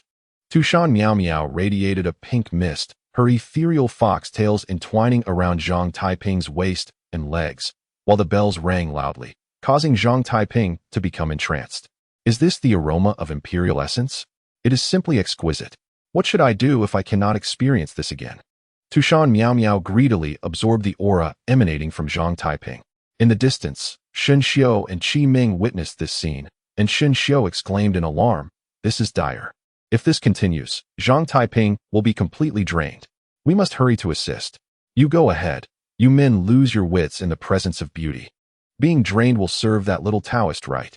Qi Ming scoffed, as the greedy Tushan Miao Miao drew in the divine aura of Zhang Taiping. Her brows knitted in confusion. She suddenly perceived an immense force emanating from him, realizing that instead of extracting his essence, her own demonic power was being voraciously siphoned away. She forcefully pushed Zhang Taiping away. How dare you absorb me in reverse? Zhang Taiping, having just been ensnared and struggling to breathe, flushed and gasped. You treat me as sustenance while I intend to use you as a furnace. How does this dual cultivation method of Taoism taste, fair lady? It was utterly bewildering to encounter a man who was not bewitched by her allure. At that moment, a figure lunged from behind her. Tushan Miao Miao deftly evaded with a gentle pivot of her jade-like feet, while the strikingly handsome monk, Shen Xiao, glared fiercely. Bold demon, I can see at a glance you are not human. Great dragon of heaven, Prajna Buddhas, venerable Ksitigarbha, Prajna Mahamudra, with his hands forming the immutable king seal. He charged like a cannonball towards her. Curse you, meddling little monk. Tushan Miao Miao unleashed a mist of pink vapor. Shen Xiao's immutable king, while not particularly aggressive, boasted formidable defensive capabilities, ranking among the top 10. A majestic statue of the immutable king rose behind him, its serene Buddhist light dispelling her pink mist entirely. Tushan Miao Miao's eyes narrowed, her two fox tails swaying restlessly. Qingmui Gong, her immutable domain, the nine-tailed celestial fox, had only manifested two tails in her current realm, each representing a different attribute. The first tail possessed the property of wood, granting her the innate skill of Qingmui Gong. As the green tail swayed, the barren land transformed. Vibrant greenery sprouting as vines surged toward Shinxiao. What just happened to me? Bai Li Tu Ming, possessing the jade talisman of reversal, was the first to regain his senses. You were enchanted by that alluring woman. Fox ears, foxtail, surely this is not a mystery?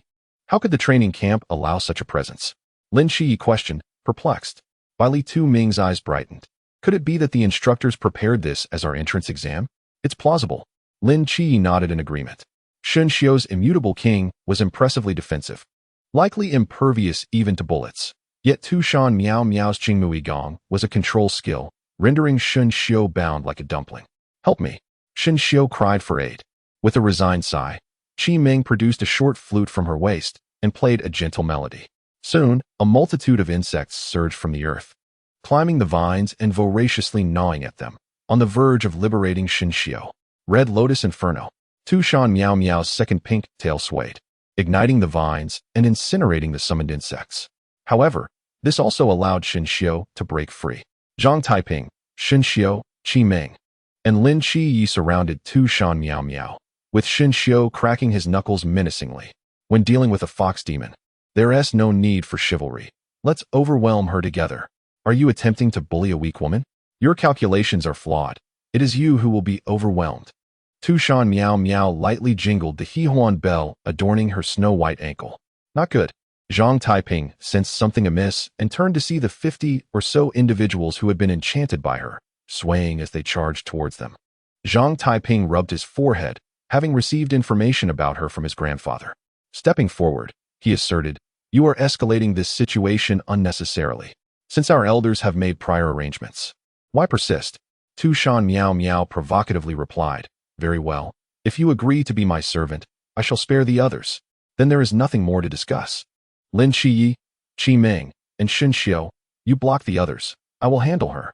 Zhang Taiping exhaled deeply, his gaze turning icy. "Make haste. These individuals are our comrades.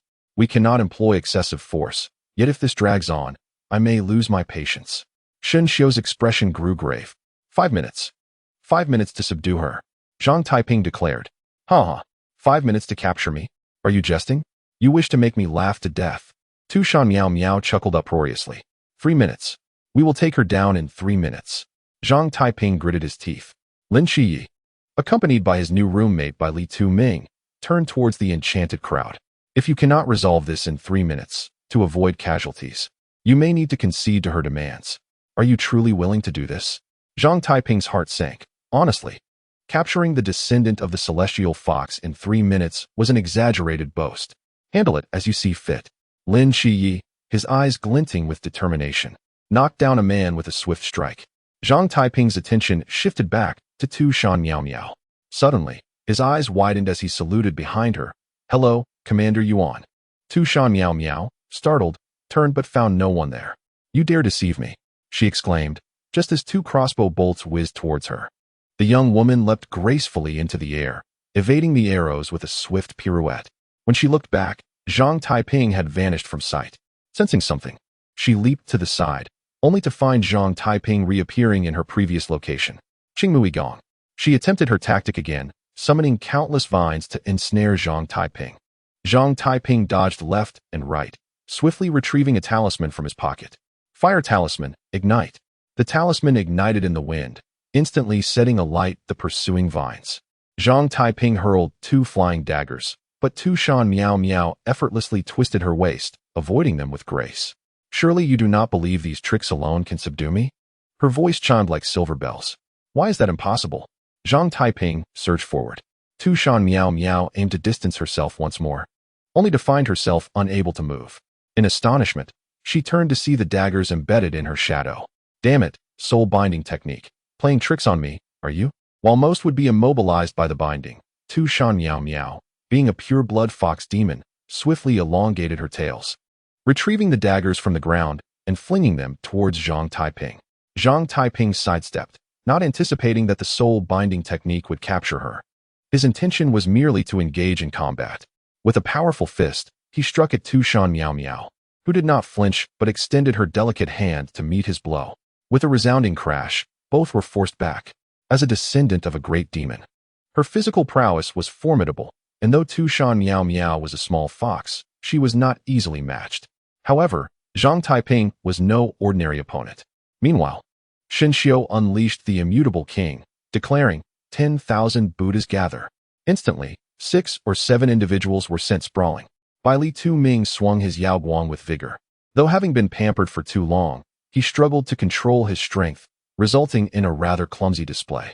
Lin Qiye, agile as ever, darted among the crowd, striking down 3 individuals in an instant. The most leisurely of the group was Qi Ming, strolling gracefully with her flute behind her back. Fall, fall, fall. Those who approached her doubled over in laughter, clutching their stomachs, wailing as if they were being slaughtered like pigs. How does it feel to experience the torment of the stone goo? Qi Ming nimbly dodged the attacks. Meanwhile, more recruits arrived, bewildered by the chaotic scene before them. Tushan Miao Miao, now beaded with sweat, had initially assumed her formidable celestial fox physique would protect her from close combat. However, this young man's unorthodox attack patterns, with punches that deviated from straight lines at impossible angles, had left her at a disadvantage after over 30 exchanges. At this moment, Zhang Taiping was not having a pleasant experience either. Tushan Miao Miao was enveloped in a bizarre pink mist that, upon inhalation, caused his blood to surge and his heart to race. Coupled with the seductive chime of the bell, Zhang Taiping's gaze grew increasingly dazed. Tu Shan Miao Miao seized the opportunity to deliver a powerful kick aimed at Zhang's head. Zhang raised his arm to block it. Although he managed to deflect the forceful blow, the enchanting sound of the bell resonated in his ear at close range. With his legs growing weak, he found himself half kneeling on the ground, while Tu Shan Miao Miao giggled.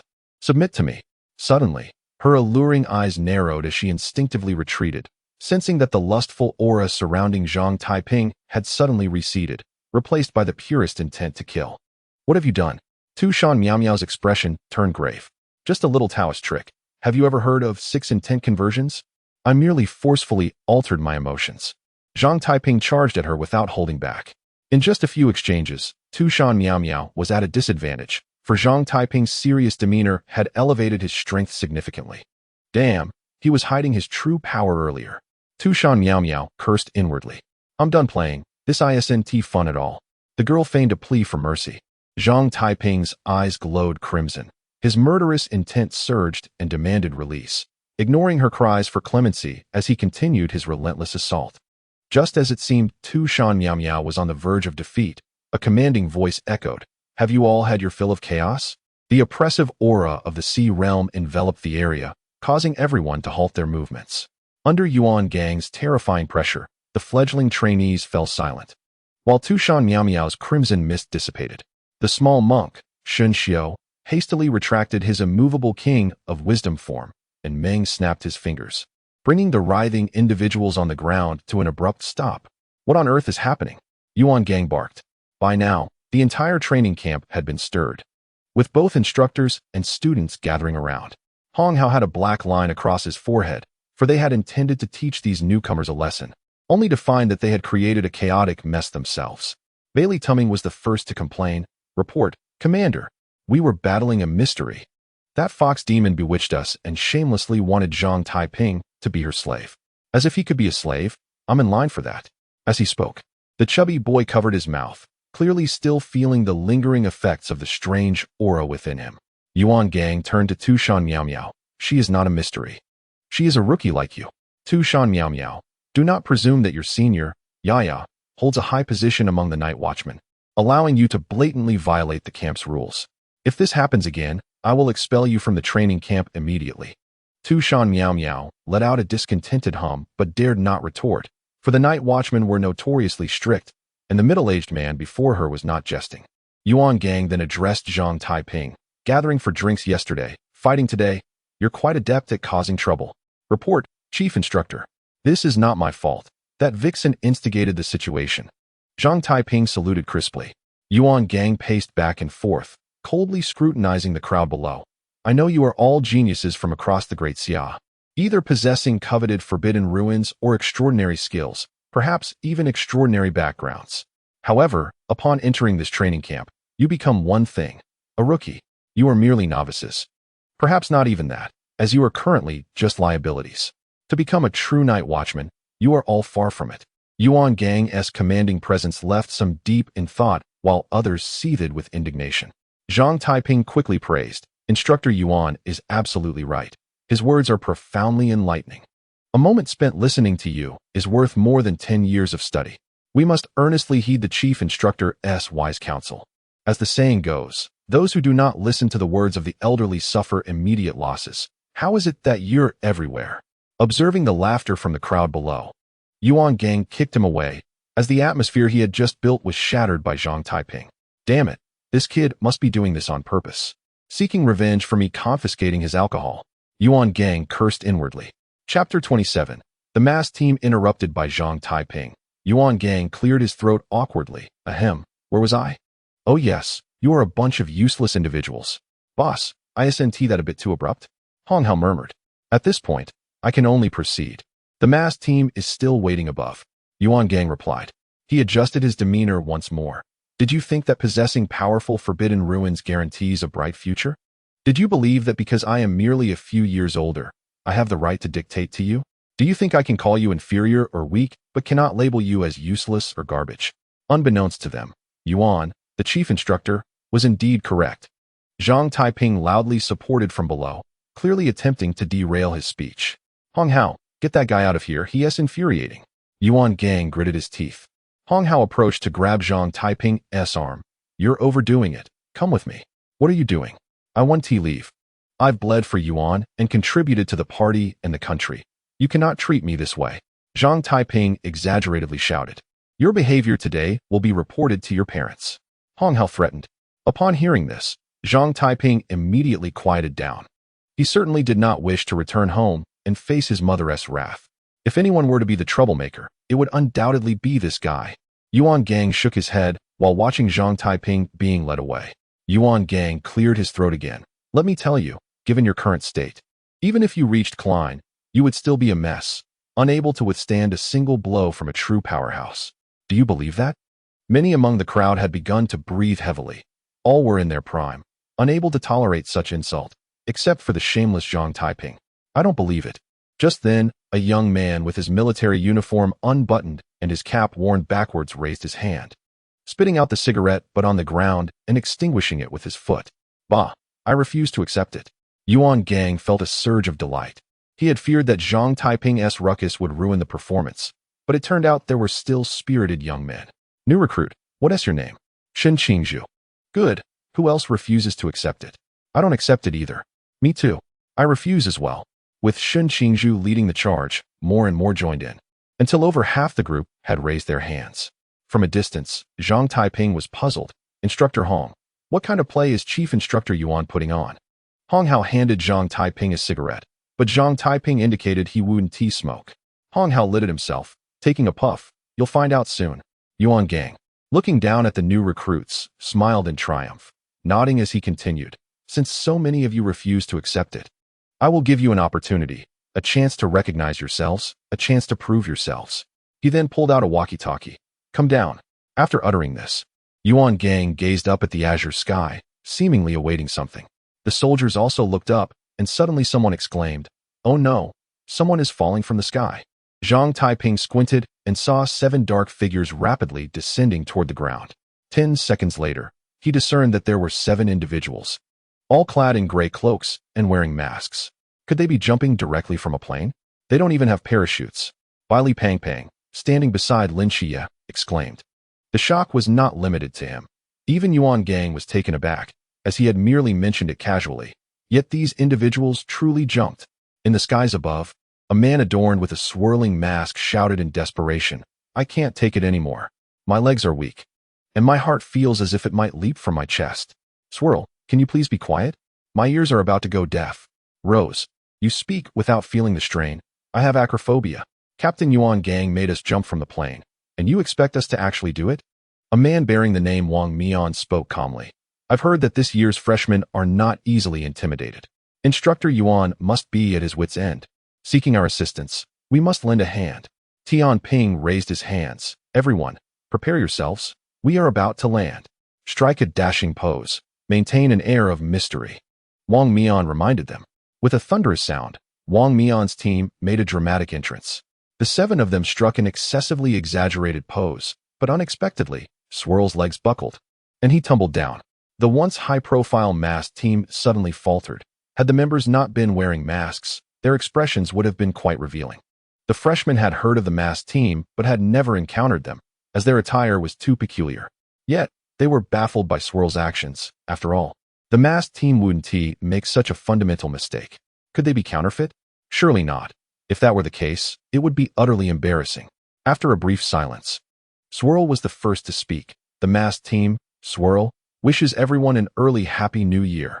With that proclamation, Swirl stood tall, pretending that the previous incident had never occurred. Wang Mian furrowed his brow at the scene below, as over 50 individuals lay motionless on the ground from the earlier brawl. He curiously inquired, Instructor Yuan, what transpired? The new recruits had an internal conflict, but fear not. Their lives are not in danger. Yuan Gang replied. This batch of recruits is quite challenging to manage. By the way, who won the brawl? 5 against 75, and now over 50 are lying down. What do you think? Yuan replied, somewhat irately. Upon hearing this, Wang Mian turned to leave. I left the gas on at home. I need to go check. Yuan Gang seized him. You're not going anywhere. If you leave, I truly can't manage this anymore. Winning 5 against 70 is something I could never have achieved in the past. To be frank, I can't handle this. But Yuan Gang didn't allow Wang Mian to speak further, addressing the new recruits, since you refuse to submit. I shall grant you an opportunity to recognize your own limitations, a chance to encounter true talent. It is now 2:30 in the afternoon. If you 239 know, 164 novices can unveil the mask of any member of the masked team before 9 o'clock tonight. You shall be deemed victorious. If you win, I will apply for your graduation. But should you lose, you must relinquish all your dignity to me and cast it into the sewage. From henceforth, you must comply with any demands I make. Do you all understand? This is unfair. The members of the masked team are all at the river or sea level, while we are merely at the shallow level. How can we possibly compete? Yuan Gang chuckled. In this contest, the masked team will all suppress their levels to the shallow level. Under equal circumstances, 154 against 7. Dare you say you are afraid? His words caused an uproar in the crowd. With equal levels, they could easily overwhelm them. If they still hesitated, they were unworthy of being guardians. Fine, I'll do it. If not, I am not worthy to be called a man. What of the masked team? They are merely 2 arms atop a head. Who fears whom? Xin Xiu and Qi Ming exchanged glances and slowly stepped back from the group. Xin Xiu touched his bald head. Let us first seek out the little priest. Just as I thought. They are a rabble. Let them exhaust each other's stamina. Qi Ming twirled the flute in her hand. 2 Shan Miao Miao appeared beside them. Count me in. I can't let Zhang Taiping slip through my fingers. Hong Hao gazed into the distance. What are your plans moving forward? I intend to head to the cafeteria for something to eat. It's still early, and I should fill my stomach first, Zhang Taiping replied, clutching his empty belly. Qi Ming's voice echoed from afar. Are you a pig, able to eat so much? Sister, I am merely converting my desires into a thirst for blood and then transforming that into hunger. I have no other choice. Zhang Taiping protested. Ba. Then why not revert your appetite back to a thirst for blood? Xin Xiu suggested. Zhang Taiping retorted. It's quite taxing on the nerves to force my emotions to twist and turn. The side effects of hunger are minimal, so let us leave it at that. Observing the 4 departing, Hong Hao took out the walkie-talkie. Report, leader, the 4 of them have headed to the cafeteria. Keep a close watch on them. Don't let them cause any trouble. Yuan Gang commanded. Even if they are formidable, they pose no threat to the masked team, right? These 4 are unlike other recruits. They all possess their own lineage, and their innate combat strength is considerably superior. Moreover, they all employ underhanded tactics. We must remain vigilant, Yuan sighed. Chapter 28. Internal conflict. The 4 quickly made their way to the cafeteria. Although it was not yet mealtime, the necessary ingredients had been prepared, so there would be food available.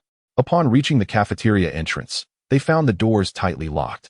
Zhang Taiping, now famished, was about to kick the door open when Xin Xiu halted him. The little monk picked up a piece of wire from the ground, straightened it, and deftly inserted it into the lock, gently prying it until, with a click, the lock opened. Once inside the cafeteria, the 4 entered the kitchen. Zhang Taiping selected a piece of lamb, preparing to stir-fry it with cumin.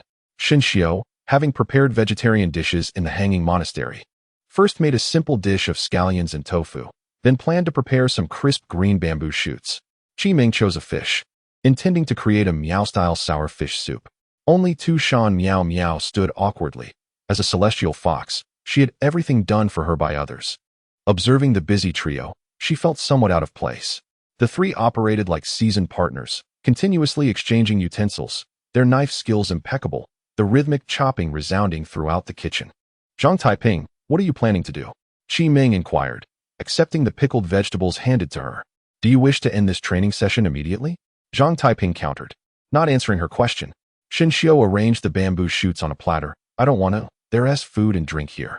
Following the master means going 3 days without meals. I don't wish to return while I'm still growing. Honestly, with our strength, becoming guardians directly would be feasible. There are far fewer venomous creatures here, making it somewhat of a waste of time. Qi Ming placed the fish into the pot. Zhang Taiping began to stir-fry the lamb. I grew up in Longhu Mountain, nearly detached from reality. The world of Jianghu is not merely about fighting. It's about human connections. Our predecessors once struck fear into the hearts of the enemy through their remarkable skills, aided by the support of friends in the Jianghu. I believe your experiences are similar to mine. Staying here to learn how to interact with others might be wise. Zhang Zhibai had already shared the past with Zhang Taiping. Once, he and Qi Limei traveled to Jianghu to protect their homeland.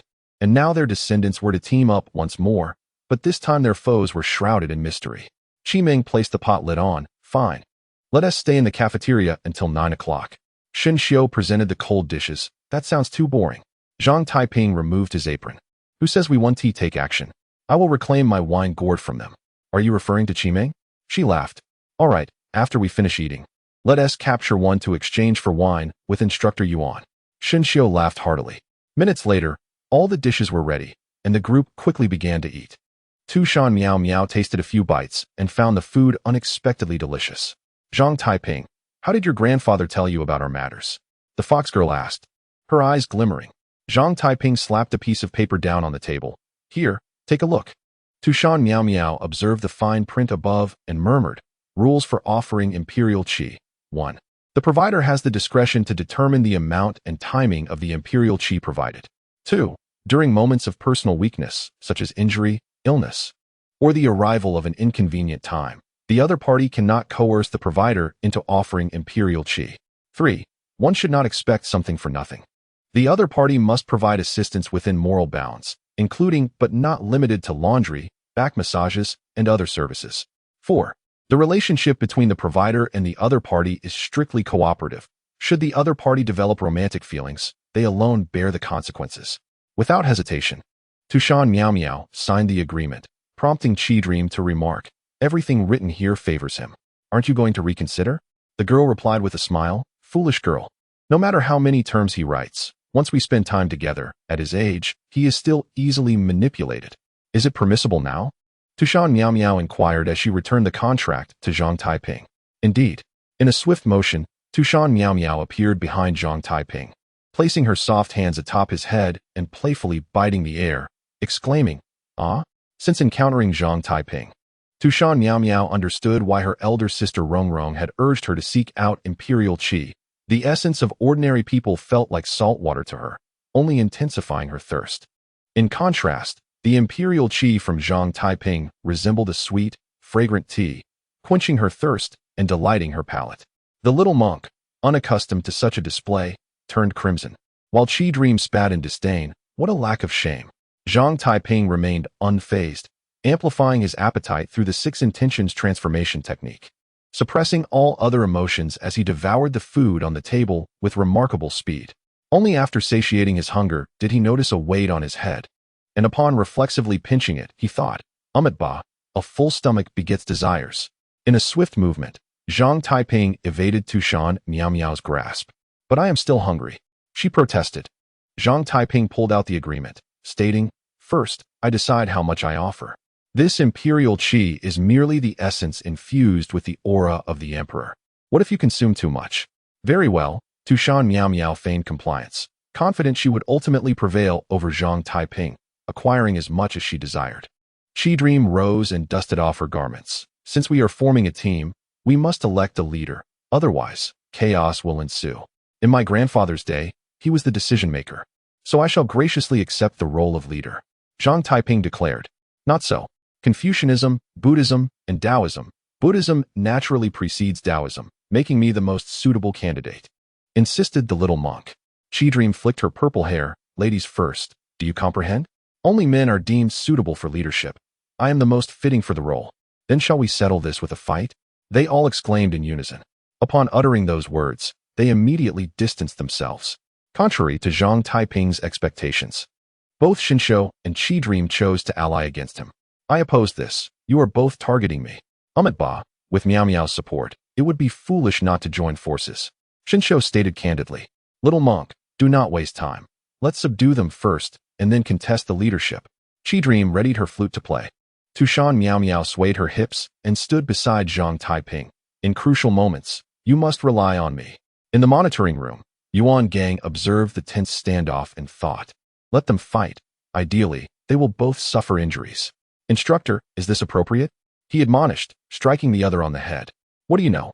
If they do not fight, this training session may very well disband today. Chapter 29. Sparring in the surveillance footage, Zhang Taiping launched himself toward Xinshou, who promptly clasped his hands and bellowed, Akalanatha. Instantly, a majestic manifestation of Akalanatha appeared behind him, enveloping Xinshou. The figure's eyes opened slightly, and its clasped hands slowly descended. Though the gesture appeared leisurely, Zhang Taiping felt an inexplicable force locking onto him, rendering escape impossible. Since evasion was futile, he braced himself to withstand the impact, crossing his arms defensively across his chest. In the next moment, an immense force hurled him away. The Akalanatha figure, hands still clasped, refrained from pursuing Zhang Taiping while he rolled upon landing, quickly circling the manifestation, shooting arrows as he sought to maneuver into Shinshou's blind spot. However, just as he struck from behind, Shinshou seemed aware, as the figure's left hand descended once more. Damn it, still unable to evade. Zhang Taiping was launched backward again, experiencing the same outcome as before, with Shinshou refraining from pressing the advantage. Was he showing mercy? Likely not. Why then did Shinshou not attack while he was airborne and vulnerable? Zhang Taiping pondered, suddenly struck by revelation. It was not that he did not want to attack, he simply could not. Shinshou's mastery of Akalanatha was still incomplete. Each time the figure struck, there was a pause, a moment of stillness when the hands clasped together.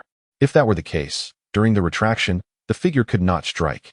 And the Akalanatha's speed was not rapid, providing Zhang Taiping with 5 precious seconds each time. Understanding this, Zhang Taiping drew the Xianyuan's sword from his back, deciding to engage the figure with sheer physical prowess. Relying solely on the weapon was his only means to breach Shinshou's defenses. As the figure retracted its hands, Zhang Taiping charged forward. Shinshou's eyes flickered with disdain. His Akalanatha, while lacking in offensive power, boasted exceptional defense. There was no way a mere broken sword could breach his manifestation. Yet, the moment Zhang Taiping gripped the Xianyuan's sword, familiar threads of the Tao materialized before him. With the manifestation momentarily immobilized, he needed not consider defense. And in an instant, he unleashed a flurry of sword light. A cacophony of cracking sounds echoed as the Akalanatha figure began to show signs of shattering. Akalanatha is a manifestation of the power of laws. Naturally, it should be immune to physical attacks. Could he truly sever the laws of heaven and earth? Shinshou's eyes widened in disbelief. Having wielded the Xianyuan sword for years, Zhang Taiping had developed a swordplay that followed the currents of law, enabling him to slice through the very fabric of the law itself. His weapon was the nemesis of Shinshou's manifestation. As the manifestation's hands clasped once more, Zhang Taiping felt himself locked in once again. He raised his sword to block, but was hurled away yet again. Fortunately, this Akalanatha was not adept at offense. Otherwise, Zhang Taiping might not have been able to endure such blows. Upon landing, he wasted no time and charged forward like a cannonball. The principle of Akalanatha lies in immobility, yet it had become a living target. After several exchanges, Shinshou could no longer withstand the pressure and willingly retracted the manifestation into his body. The stillness of the manifestation did not mean he could not move. In the next moment, Shinshou vanished, transforming into a fleeting shadow. Zhang Taiping, startled, turned and raised his sword to deflect, only to have a large wooden fish mallet crash down upon his blade. He felt a tremendous shockwave emanate from the sword, nearly causing him to lose his grip. Had he been struck on the back of the head, he would have instantly lost consciousness. Such speed. Is this the divine foot of the Buddhist 6 transcendences? Zhang Taiping's expression grew grave. Your swordplay is quite remarkable. How could it possibly breach my manifestation? Shinshou's face darkened. After exchanging pleasantries, the two smiled at one another, and without hesitation, they clashed once more. Unlike the intense physical confrontation between the two gentlemen, the clash between Qi Dream and Tushan Miao Miao is imbued with far greater spectacle. Vines and flames intertwine, insects and birds harmonize in a symphony, while the delicate sound of bells mingles with the melodies of flutes, creating an atmosphere that enraptures the officials in the monitoring room. Is this the battle prowess expected of new students? One instructor swallowed hard. Yuan Gang felt a twinge of headache. This is the benefit of having a lineage. The Forbidden Ruins serves as the foundation of combat for us, while for them, it appears more as an auxiliary. These youngsters possess a bewildering array of tactics, making it impossible to predict their next move. This is what one might call depth. In terms of close combat, Zhang Taiping is evidently stronger. Despite Shinshou wielding his wooden fish stick with impressive flair, he gradually falls behind under Zhang Taiping's enigmatic swordplay. Have you had enough of your games? Yuan Gang's voice suddenly echoed in Zhang Taiping's mind, causing him to momentarily halt. However, he soon realized he had been deceived. This was not Yuan Gang's voice, but rather an auditory illusion conjured by Shun Xiu's mind communication. In battle, distraction is the greatest peril, and Shun Xiu would never forego such an advantageous opportunity. Activating divine speed, he swiftly closed the distance, raising the wooden fish stick to bring it crashing down. Zhang Taiping found himself with no option to evade, resorting to a trade of injuries as he slashed at Shun Xiu's midsection. In the next instant, the wooden fish stick struck Zhang Taiping's forehead while his sword collided with Shun Xiu's waist. Zhang Taiping felt the world spin, as Shun Xiu's blow nearly caused him to lose consciousness, piercing through his absolute passage. Shun Xiu, who had long practiced the art of striking the wooden fish, had honed his technique to such an extent that it was said he had shattered countless wooden fish at the Hanging Monastery to master this skill. Shun Xiu staggered back, clutching his waist. Although Zhang Taiping's sword was blunted, its force was tremendous. Had he not condensed the Ming Wang manifestation within, his waist might well have been shattered. The essence of the immovable king lies in its stillness. The moment one moves, defense diminishes. When will I attain the state where stillness is movement and movement is stillness, thus rendering me invincible? Shun Xiu pondered. After a brief moment of catching their breath, they lifted their weapons once more to clash, only to be interrupted by two graceful figures who stepped between them. Qi Dream, indignant, exclaimed, "Have you forgotten that we have important matters to attend to?" Zhang Taiping halted. Right. We were merely familiarizing ourselves with each other's skills, but in the heat of the moment, I almost lost sight of our greater objective. It was now 4:30 in the afternoon, with 4.5 hours remaining until the operation concluded. As the military adage goes, know thyself and know thy enemy, and you can fight 100 battles without peril. Presently, we remain unaware of the capabilities of the masked team. It is best to investigate while time allows. Tushan Miao suggested. Qi Dream smiled. Who says I am unaware of their abilities? I have been closely monitoring them during this time. Her left eye shone with a dark golden hue, reflecting the figures of the 5 members of the masked team. As far as I know, the Master Gu can achieve shared vision with its owner, which ordinary controlled poison Gu cannot. The golden silkworm Gu has been by your side all along. How did you manage that? Zhang Taiping asked in astonishment. Chidream's lips curled into a proud smile. Who told you I possess only one Master Gu? Isn't it common knowledge that a person can only have one Master Gu? My grandfather told me so. Zhang Taiping replied. My forbidden ruins is the 10,000 poisons Gu body, allowing me to connect my life with multiple Gu, hence I possess more than one Master Gu. Zhang Taiping's expression turned remarkable upon hearing this, while Shun Xiu stroked his bald head. Is this skill truly so powerful? Not only powerful, but downright monstrous. The Master Gu is linked to the owner's life, and can even take their place in critical moments. This means as long as Qi Dream has even one Gu remaining, she cannot die? Zhang Taiping exclaimed. Chapter 30. Playing tricks in the capital, a young man clad in athletic wear entered the night watchman's office, his appearance handsome, emanating a distinct aroma of tomato stir-fry. Commander Yi, what did you summon me for? It seems there is no divine invasion in the Great Xia. My uncle's rustic restaurant is busy, and I have no time for idle chatter, the youth complained. Yi Fan rose to pour him a cup of tea. I called you for a serious matter. For a long time, the Great Xia has been without a deity. We desperately need a top-tier combat force, at least someone capable of eliminating third-generation gods. Among the pinnacle of humanity, I believe you are the most promising candidate for advancement. Although the odds are slim, I hope you can take a trip to Cangnan. I'm not going. If I go, who will wash the dishes at my uncle's restaurant? Zhou Ping firmly declined. Yi Fan rubbed his forehead. I can wash them. It's not a problem. It's just for one day. You should be back by tonight. And I hope you find the opportunity to break free from humanity's shackles. At the Cangnan training camp, Zhang Taiping and his companions moved swiftly. As Chidream's dark golden eye flickered, the mass team is heading towards the dormitory. They are indeed formidable. There are just over 50 new recruits left. Aside from the one with the king's mask, the others have already displayed their abilities. The balance seems capable of controlling gravity, allowing them to jump from heights without harm. The Rose Forbidden Ruins likely alters the size of objects, and her hammer is quite destructive. The vortex can create whirlpools that absorb damage and matter, though it appears there is a limit to its absorption. The Moon Ghost is an assassin, able to elementally phase and evade harm. What shall we do about them? Shun Xiu inquired. Zhang Taiping considered. We are uncertain of the King Mask's abilities, but we should be able to handle the other 4. Ideally, we can capture one alone. Xiao suddenly recalled something. Zhang Taiping, what is your forbidden ruins? You have not utilized it at all during our skirmish, surely. There is no need for secrecy among us. Zhang Taiping smiled shyly. Due to certain circumstances, I cannot currently use my forbidden ruins. You don't mean to say you lack spiritual energy? Chidream's eyes widened in disbelief. I do have some, but due to unavoidable circumstances, I must lay low for now. Xiao chuckled. No spiritual energy, and you still aspire to be the leader?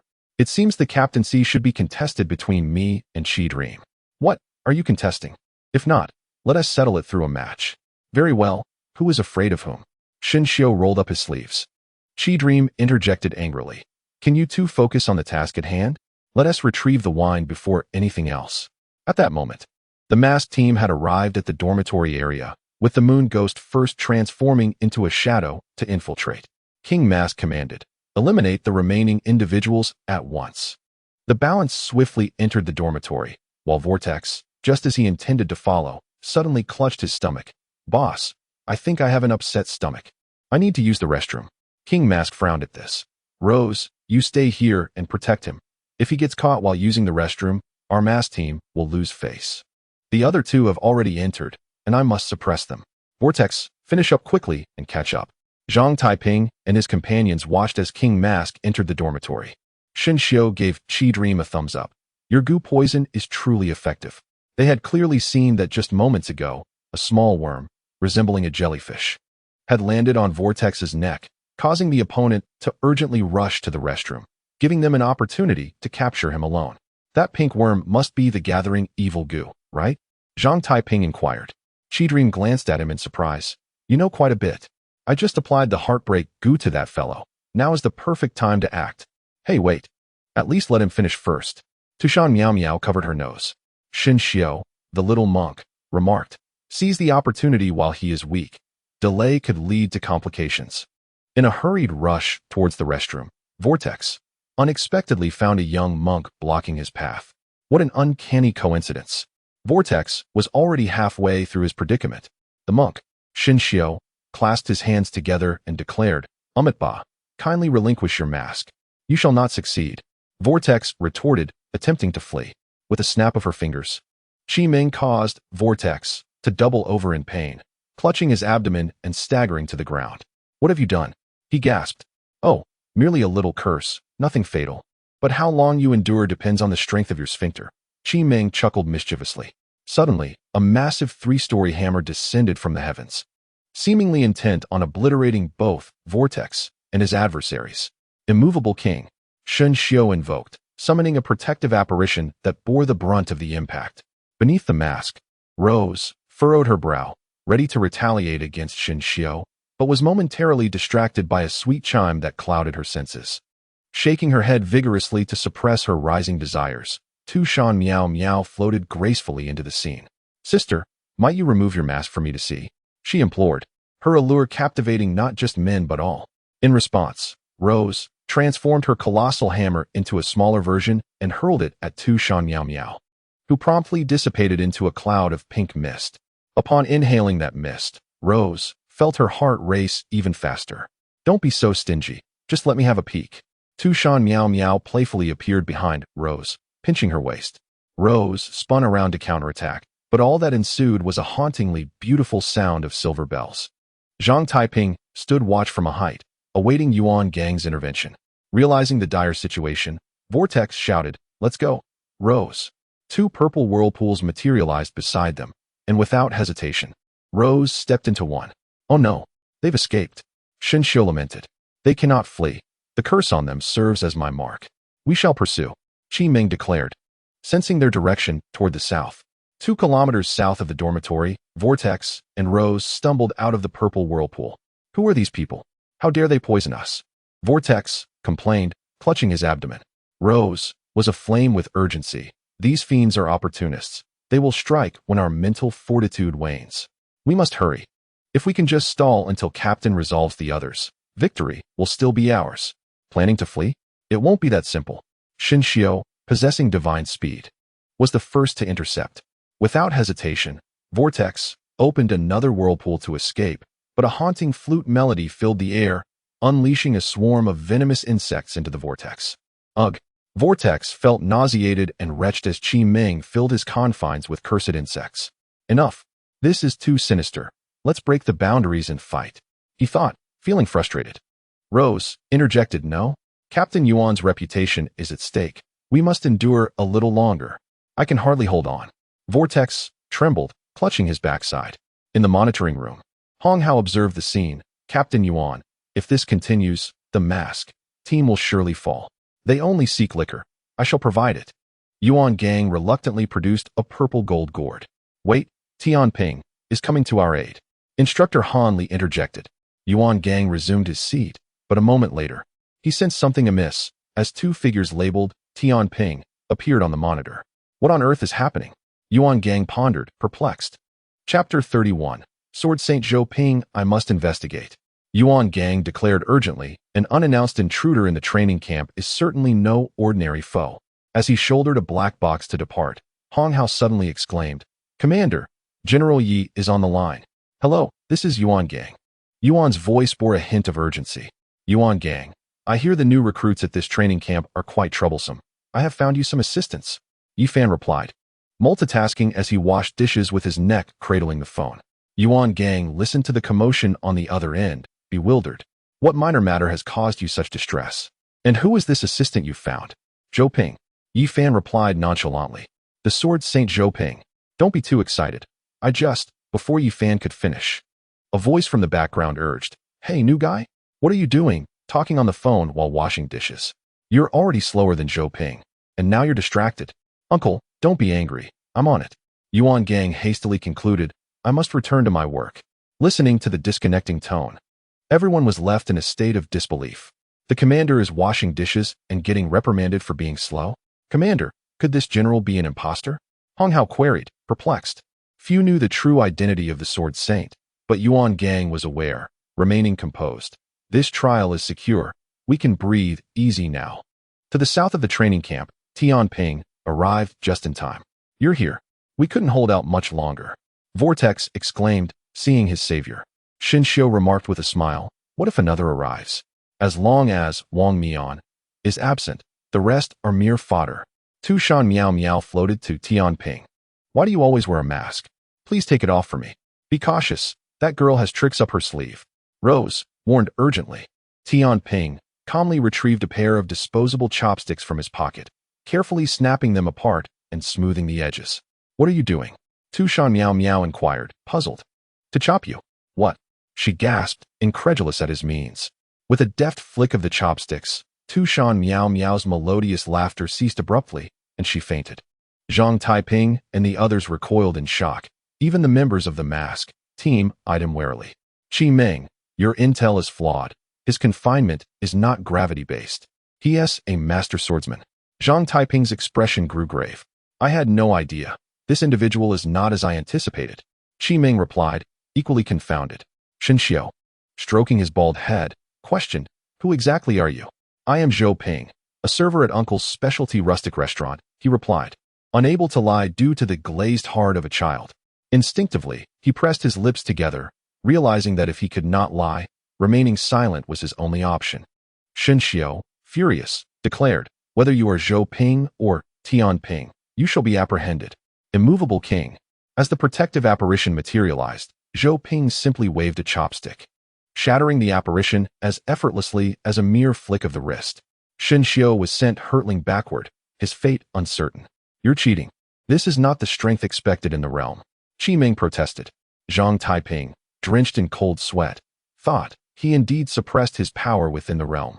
But what is this overwhelming sword intent? Is this the might of a special squad? Meanwhile, Rose and Vortex were equally bewildered, pondering when Tianping became so formidable, and why the name Zhou Ping sounded so familiar. Is it the sword? Vortex mused. Rose quickly silenced him. Shoo, keep your voice down. It's evident that even this esteemed figure has been summoned by Instructor Yuan. Zhang Taiping and Qi Ming exchanged glances. What shall we do now? Qi Ming inquired. Since we have encountered a master, it would be remiss not to exchange a few moves.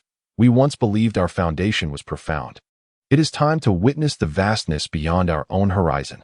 Zhang Taiping sighed. Qi Ming raised her flute and said, do not be so pessimistic. We have not yet lost. As she played, various flying insects swarmed out, rushing towards Zhou Ping. Zhou Ping observed this scene with indifference, and then, with a single stroke of his sword, all the insects fell silently to the ground. Success! Qi Ming's eyes brightened, for the golden silkworm goo had already reached behind Zhou Ping.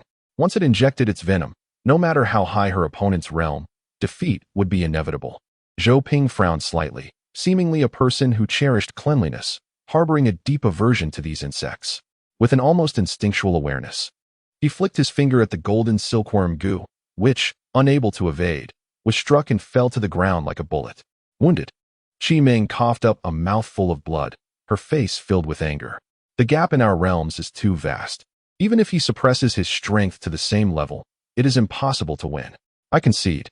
Zhang Taiping drew the Xinyuan sword from his back, declaring, I have become the last hope for the entire village. Zhou Ping looked at the youth before him and said, You must be the young man Yi Fan spoke of? Unleash your power.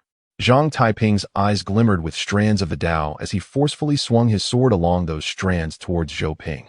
Zhou Ping casually waved his chopsticks, instantly releasing countless streams of sword energy that danced forth. Zhang Taiping, initially charging forward, was forced to retreat under the overwhelming sword intent, resorting to a flurry of strikes to dissipate this immense energy. Intrigued, Zhou Ping observed Zhang Taiping's form. There is something peculiar. Your sword technique is indeed unusual. Zhang Taiping, unable to comprehend the meaning behind Zhou Ping's words, felt as though he were being toyed with, as if his opponent had yet to exert his full strength. Rather than unleashing more sword energy, Zhou Ping engaged in close combat with merely a pair of chopsticks. This was originally Zhang Taiping's forte, yet he found himself utterly suppressed, unable to lift his head in frustration. Zhang Taiping roared, channeling all his strength into a strike, barely managing to sever Zhou Ping's disposable chopsticks.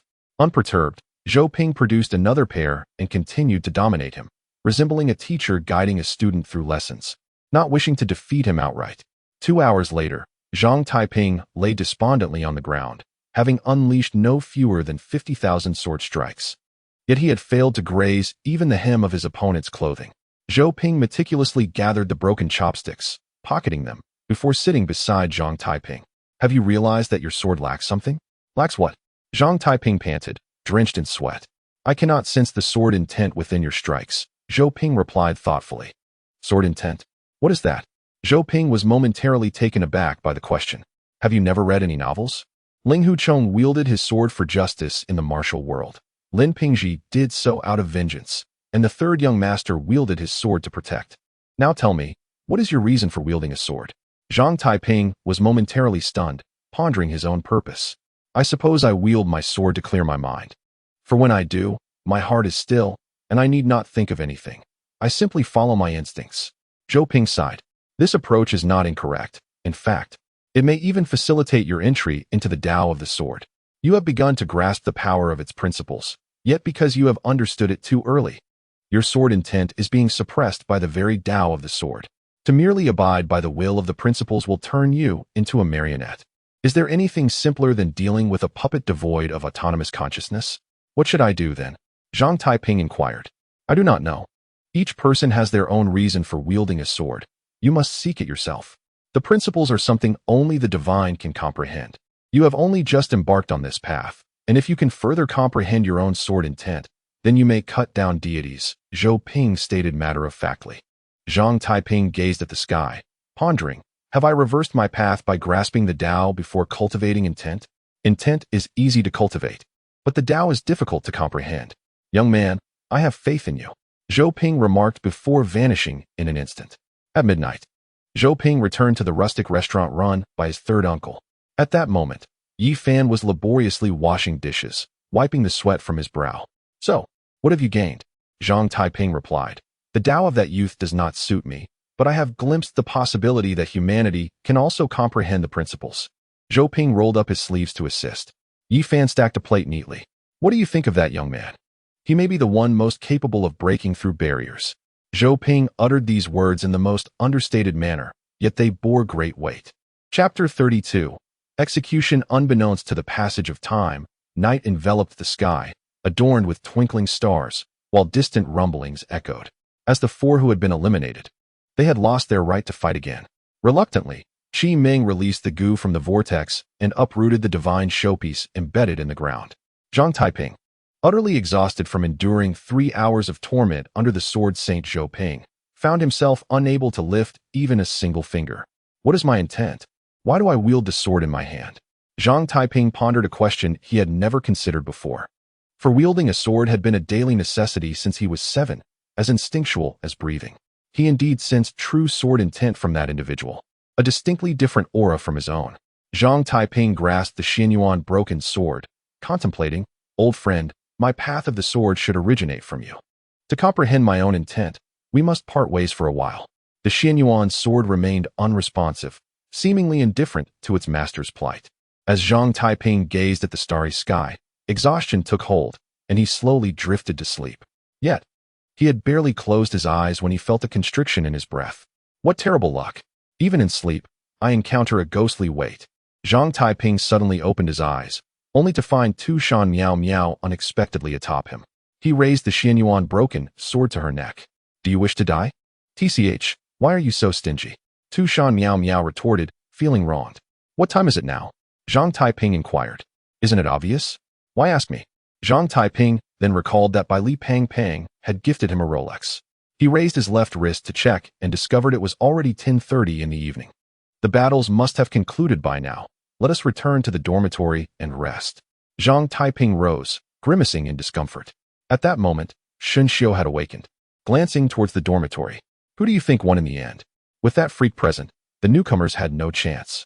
"It seems we will spend the remaining year together in this training camp." Zhang Taiping responded. Qi Ming extended her hand. "Then let us support each other." Shin Xiu pressed his hand atop hers. "Please guide me." Following suit, Tu Shan Miao Miao added, "Please guide me." Zhang Taiping, somewhat annoyed by their melodramatic antics, sighed resignedly and placed his hand atop theirs. "Then let us support each other." Due to the Sword Saint's overwhelming force, Zhang Taiping found walking a challenge. So Shin Xiu carried him back to the dormitory. The four of them stood in a daze before their dormitory, which appeared remarkably intact. They had heard the sounds of battle from afar, and based on the intensity of those noises, the dormitory should have been reduced to rubble.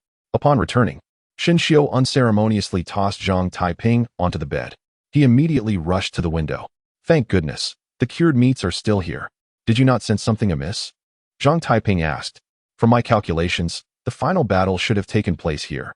Yet, nothing has happened to the dormitory. This is inherently abnormal. If it weren't for Xiao Na possessing the Eye of Heaven, I would have thought we had stepped into an illusion." Shin Xiu squinted, contemplating.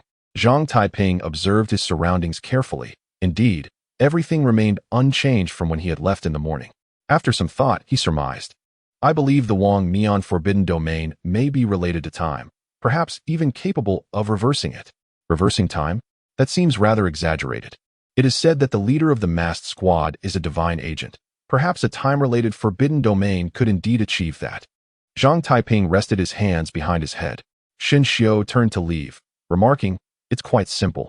Just ask Lin Qiye and the others next door. It's already late. Everyone is exhausted after the fierce battle. Let's talk about it tomorrow." However, Zhang Taiping stopped him. At 3 in the morning, a sharp whistle abruptly awakened Zhang Taiping. While Shin Xiu jumped out of bed, exclaiming, "What kind of martial virtue is this, making such noise in the middle of the night and disturbing the neighbors' sleep?" This was the assembly whistle for the troops. "Help me out. If we're late, there could be consequences," Zhang Taiping said. But when he looked up, he saw no trace of the little bald head in the dormitory. That fellow had jumped out of the second-floor window the moment he heard there might be a punishment. Is the Buddha's divine footwork really that effective? Zhang Taiping scoffed, struggling to rise, feeling as if ants were crawling all over his body. Finally making it out of the dormitory, he spotted Bai Li Tuming stumbling out the door. Seeing Zhang Taiping limping, the chubby one spoke first. "Zhang Taiping, I'm sorry. I'm barely holding on myself. You're on your own." Just as Hong Hao finished blowing the whistle, a small bald head appeared in front of him, startling him. "Where's your roommate, Shin Xiu?" Hong Hao asked. "Ask Zhang Taiping. He was beaten up badly yesterday and is a bit unsteady." Shin Xiu replied honestly. "Did you not think to help him?" Shin Xiu scratched his head. "I forgot. Run 10 laps around the playground." Hong Hao barked angrily. "Why? I was the first one here.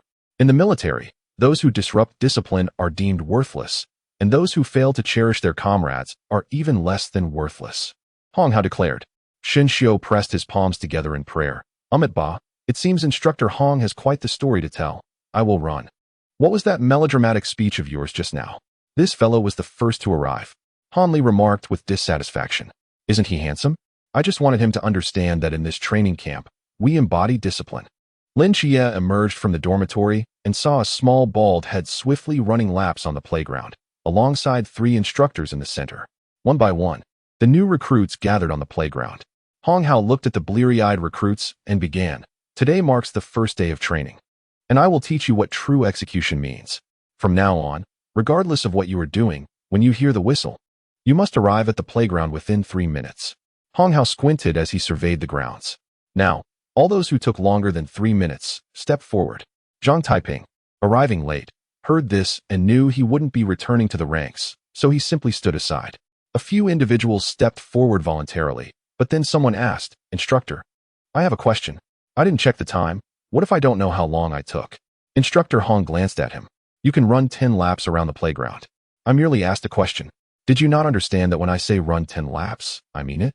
Zhang Taiping interjected in surprise. Comrade, did you not receive by Li's Rolex? What the instructor means is, are you foolish enough not to check the time? Zhang Taiping. Yes. Since you are so clever, you can run 20 laps. No, 30 laps. Instructor Hong gritted his teeth. Yes. Zhang Taiping felt like slapping himself. For 30 laps might have been trivial for his former self, but for his current state, it was an almost insurmountable task. Yet, he saw no other option but to grit his teeth and run. Chapter 33, Running Laps Report. Speak. Instructor Hong's eyes lit up, thinking, finally, someone sensible has arrived. What if one does not know how long they took? Then you can gamble based on your feelings. You may wager whether you exceeded 3 minutes. Your times are recorded. If you guess correctly, nothing happens. But if you guess wrong, it's double punishment. Understood. Have you served in the military? Former Special Forces from the Army's Special Operations Brigade. Zhang. Instructor Hong nodded, shifting his gaze away from him. I will say this one more time. Those who exceed the time step forward.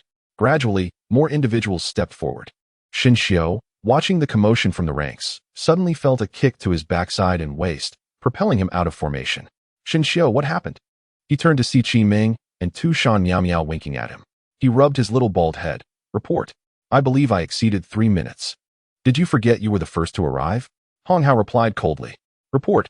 I'm feeling a bit insecure. Well then, off you go. Bai Li Tuming wore a bitter expression.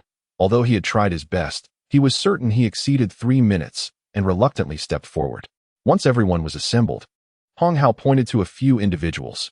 You, and you, step forward to the back. Those who just stepped forward, carry a weighted pack and run 10 laps. For those I called out, run 20 laps. Instructor Hong commanded sternly. The little bald head, with a 40-pound weight on his back, moved swiftly, soon catching up to the limping Zhang Taiping.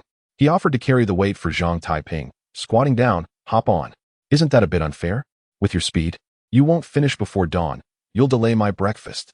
Zhang Taiping gave in, resting on the other's back.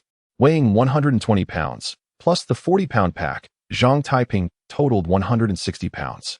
Shin Xiu felt a heavy burden on his back, yet his muscles exerted themselves, maintaining a pace not slower than the others. Upon completing the first lap, Hong Hao shouted, Shin Xiu, what are you doing? This is a violation of discipline. Instructor, did you not say that those who disrupt discipline are worthless? And those who fail to cherish their comrades are even less than worthless? Report, Instructor, I wish to be worthless. Shin Xiu replied loudly. Han Li chuckled nearby. How's that for someone catching you in a verbal trap? Hong Hao smiled. I'm starting to like this little bald head. As the saying goes, a long road bears no light burden. Even with the aid of divine footwork, Shin Xiu found himself slowed by the added weight of Zhang Taiping. Have you noticed? Our forbidden ruins seems unusable. My immovable king is suppressed within and cannot come out. Shin Xiu panted. Zhang Taiping, who had also suppressed his own forbidden ruins, upon hearing Shin Xiu's words, eased some of his restraint but found that absolute connection seemed entirely unaffected. Little did he know, the suppressing ruins tablet was merely a replica of absolute connection, thus unable to contain the genuine absolute connection. Is that so? However, my forbidden ruins was never usable to begin with, so it doesn't affect me much. Zhang Taiping replied. Gradually, Shen Xiao, bearing Zhang Taiping, fell behind. Now running alongside by Li Tuming, the pampered little fat boy, and the haughty Shen Qingzhu. I can't go on. Little monk, I need to discuss something with you. Can you carry me for a while? Name your price. The fat boy puffed. Shen Xiao glanced at him. Ba, I shall not descend into hell, by Li. With your physique, would send me to meet Ksiddhagarbha Bodhisattva? The fat boy then turned to Shen Qingzhu. Hey, could you carry me for a lap? No. Half a lap will do. Humph, money doesn't impress me. Shen Qingzhu scoffed, quickening her pace and leaving the fat boy behind. Gradually, Shen Xiao's stamina waned, and he gasped for breath. Zhang Taiping suggested, you can put me down now. Doing good deeds to the end. I have no habit of quitting halfway. I saw clearly yesterday when you were beaten by balance. Although he held back, that overwhelming sword intent still hurt you. Your injury isn't severe, but it will take 3 days to heal. Can your body handle this? I grew up in the hanging monastery. As the name suggests, the temple is suspended in midair. The daily trek up and down the mountain has endowed me with considerable strength, so you need not worry about me. How could it come to this? With a bashful smile, Shen Xiao remarked, since descending the mountain, Taiping, you have provided me with more than anyone else. Not only have you offered me meat, but also fine wine. Although Xiao Na may not discern people well, I believe you are a good person. So what then? When it comes time to choose a leader next, could you cast a vote for me? Zhang Taiping, upon hearing this, felt a wave of embarrassment wash over him. You nearly moved me to tears just now, making me feel quite awkward, but now that your true colors are revealed, I find solace in your presence. Ba, Xiao Na is a human, not a fox spirit from Tushan, devoid of any foxtail. So how about this? For this election, you support me wholeheartedly, and in the next one, I shall fully back your bid for leadership. Shen Xiao grinned mischievously. Well, since you are so confident and my vote is of no consequence to you, and considering we may not be in the same team after the training, why rush to determine superiority? Shen Xiao sighed. Zhang Taiping gently patted his bald head. Let us discuss this matter later. After running 30 laps around the playground while carrying over 160 pounds, Shen Xiao was utterly exhausted, completing the ordeal in an hour and a half. With a sudden motion, he tossed Zhang Taiping to the ground. What sin have I committed to encounter such a burden as you? You chose to carry me. I did not force you. Zhang Taiping replied nonchalantly. Qi Ming and Tu Shan Miao Miao approached, each assisting one of the men back to their dormitory. In the training camp, boys were strictly prohibited from entering the girls' dormitory, yet no such restriction was placed on girls entering the boys' quarters. Thus, the two girls successfully carried the two exhausted men back. Shen Xiao collapsed on the bed, rubbing his stomach. I seem to be a bit hungry. Tu Shan Miao Miao pulled out a flatbread from her pocket. Would this suffice? Indeed, it would, Shen Xiao exclaimed, but as he reached for it, Tu Shan Miao Miao evaded his grasp. I have a condition for you to fulfill first. What condition? Let us swap dormitories. You move in with Qi Ming. Shen Xiao was about to agree, but a golden bug silently crawled onto his bald head. Qi Ming threatened, little monk, think carefully before you respond. Just then, a sharp whistle pierced the air once more. Chapter 34, Steamed Buns and Raw Meat. Will they not allow us to live? Shen Xiao clapped his somewhat numb legs. But in the next moment, he disappeared from sight. Zhang Taiping felt a wave of confusion. Could he have been pretending just now? I doubt it. But he did not exert himself fully. Let's carry him back as we did before. Qi Ming grumbled as she helped Zhang Taiping. Tu Shan Miao Miao remarked. Can't we take a break? I don't think so. I was injured by the sword intent of Senior Zhou Ping, and countless shards of that intent have invaded my meridians, blood vessels, and even my cells. If I choose to remain still, it would be detrimental. I must endure these 3 days, and my physical abilities should improve afterward. Zhang Taiping explained. With the support of the two, Zhang Taiping moved at a reasonable pace. Bai Li Pang, witnessing this scene, disdainfully turned to his roommate. People are infuriating. Why does that guy have such good fortune? Lin Qiye, upon hearing this, was about to abandon him. But Bai Li Pang quickly pleaded, Qiye, I was wrong. Isn't that enough? On the playground, Hong Hao looked at the suddenly appearing bald head and rubbed his forehead. Where's Zhang Taiping? Oh no, I forgot again. Shen Xiao innocently rubbed his bald head. Han Li stifled a laugh, and Hong Hao sighed. I retract my previous statement. As most of the attendees gathered, Hong Hao cleared his throat. Very well. The vast majority of you have qualified. The next 20 minutes will be your mealtime. If you cannot finish within 20 minutes, you know the consequences. After delivering this ultimatum, He and the other two instructors turned to leave. Suddenly, with a loud crash, a large pit formed where Xinxiu had been standing. He had exerted all his strength for the sake of food. Just as Zhang Taiping arrived, he felt targeted by the instructors. Upon entering the cafeteria, he found Xinxiu frozen in shock. Qiming grinned. "Why aren't you eating?" "Ba, what a sin. Just look at what lies within." Xinxiu replied. Tushan Miao Miao helped Zhang Taiping to a seat and discovered the meal consisted of several steamed buns and a piece of bloody beef. "Though I may be a wandering monk, fond of wine and meat, to make me eat raw meat is truly cruel," Xinxiu lamented, on the verge of tears as he gnawed on the bun. Tushan Miao Miao, being a transformed fox spirit, had no aversion to raw meat. With her snowy white hands, she tore the beef along its grain into strips, then tilted her head back, swallowing it whole without chewing, displaying an expression of satisfaction. Her actions left the new recruits in awe. Even the former Special Forces soldier, Zhang swallowed hard. While he could consume raw meat without a change in expression, it did not mean he enjoyed it. Tushan Miao Miao, however, clearly relished the experience. Qiming bit into a bun, wrinkling her brow slightly. The chef must have done this on purpose. "This bun has no flavor whatsoever." "Qiming, aren't you going to eat your meat? If not, may I have it?" Tushan Miao Miao swiftly polished off the meat in the bowl. "Who said I wouldn't eat it?"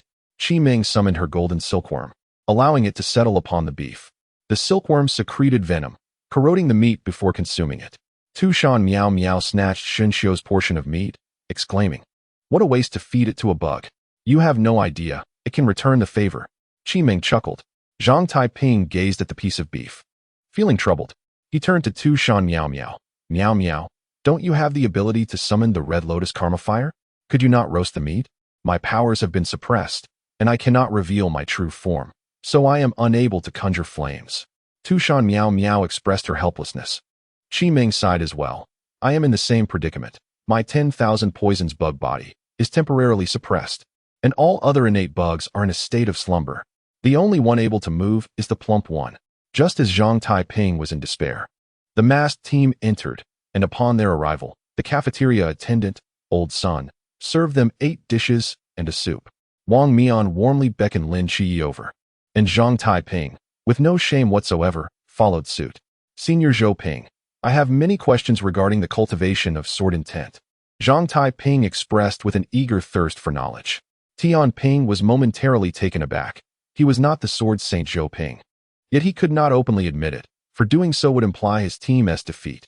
Rose and Vortex bowed their heads, fearful that their acting skills would be exposed. Tian Ping, unable to speak, could only offer Zhang Taiping a chicken leg. Zhang Taiping, puzzled, inquired, "Does this imply that the path lies beneath my feet, and I must walk it myself?" Tian Ping's eyes widened. He hadn't expected Zhang Taiping to interpret it this way. "Although reading extensively is invaluable, actions hold greater weight. Yet I still cannot see the road ahead, and I seek your guidance, senior." Tian Ping, now at a loss, offered another meatball to him. "Does your message signify that one must attain a state of completeness in their mind to give rise to sword intent? Your insight is astute. However, what specific steps should I take?" Tian Ping began to sweat profusely, hastily serving Zhang Taiping a bowl of soup.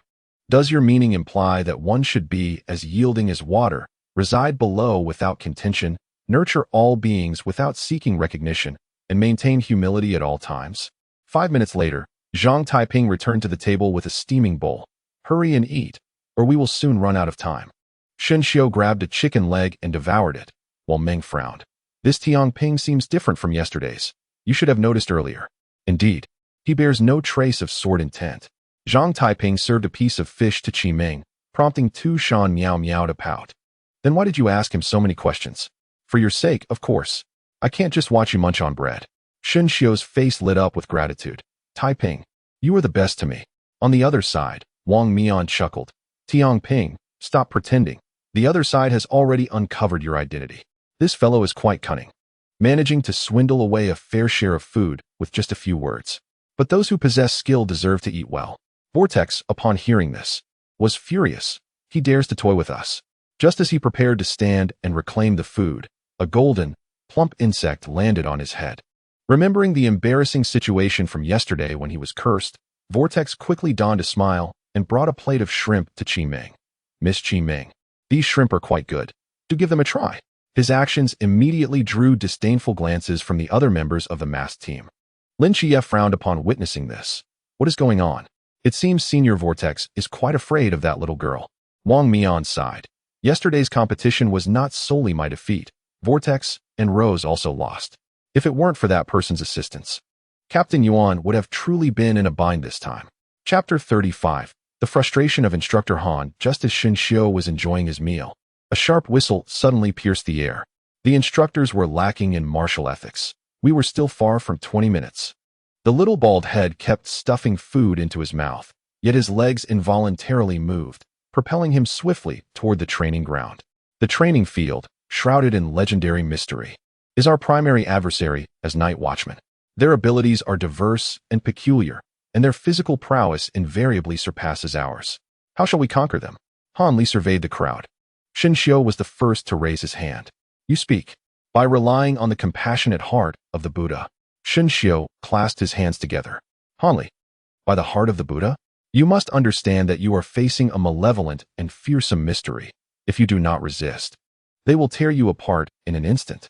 Xiao displayed a look of pity. In ancient times, the Buddha offered his flesh to feed the eagles. Why should I not do the same? As the saying goes, one who can assist me in obtaining the scriptures from the West can slay demons and eliminate evil. Han Li's face darkened. All right, I understand.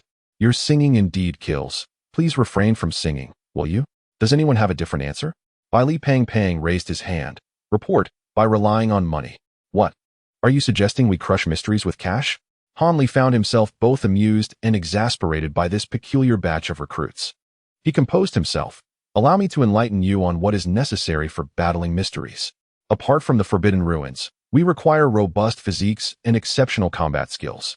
Moreover, combat can be categorized into cold and hot weapons. Today, I shall impart the theory of close combat with cold weapons. Qiye felt drowsy listening, as Chenmai had already taught him this.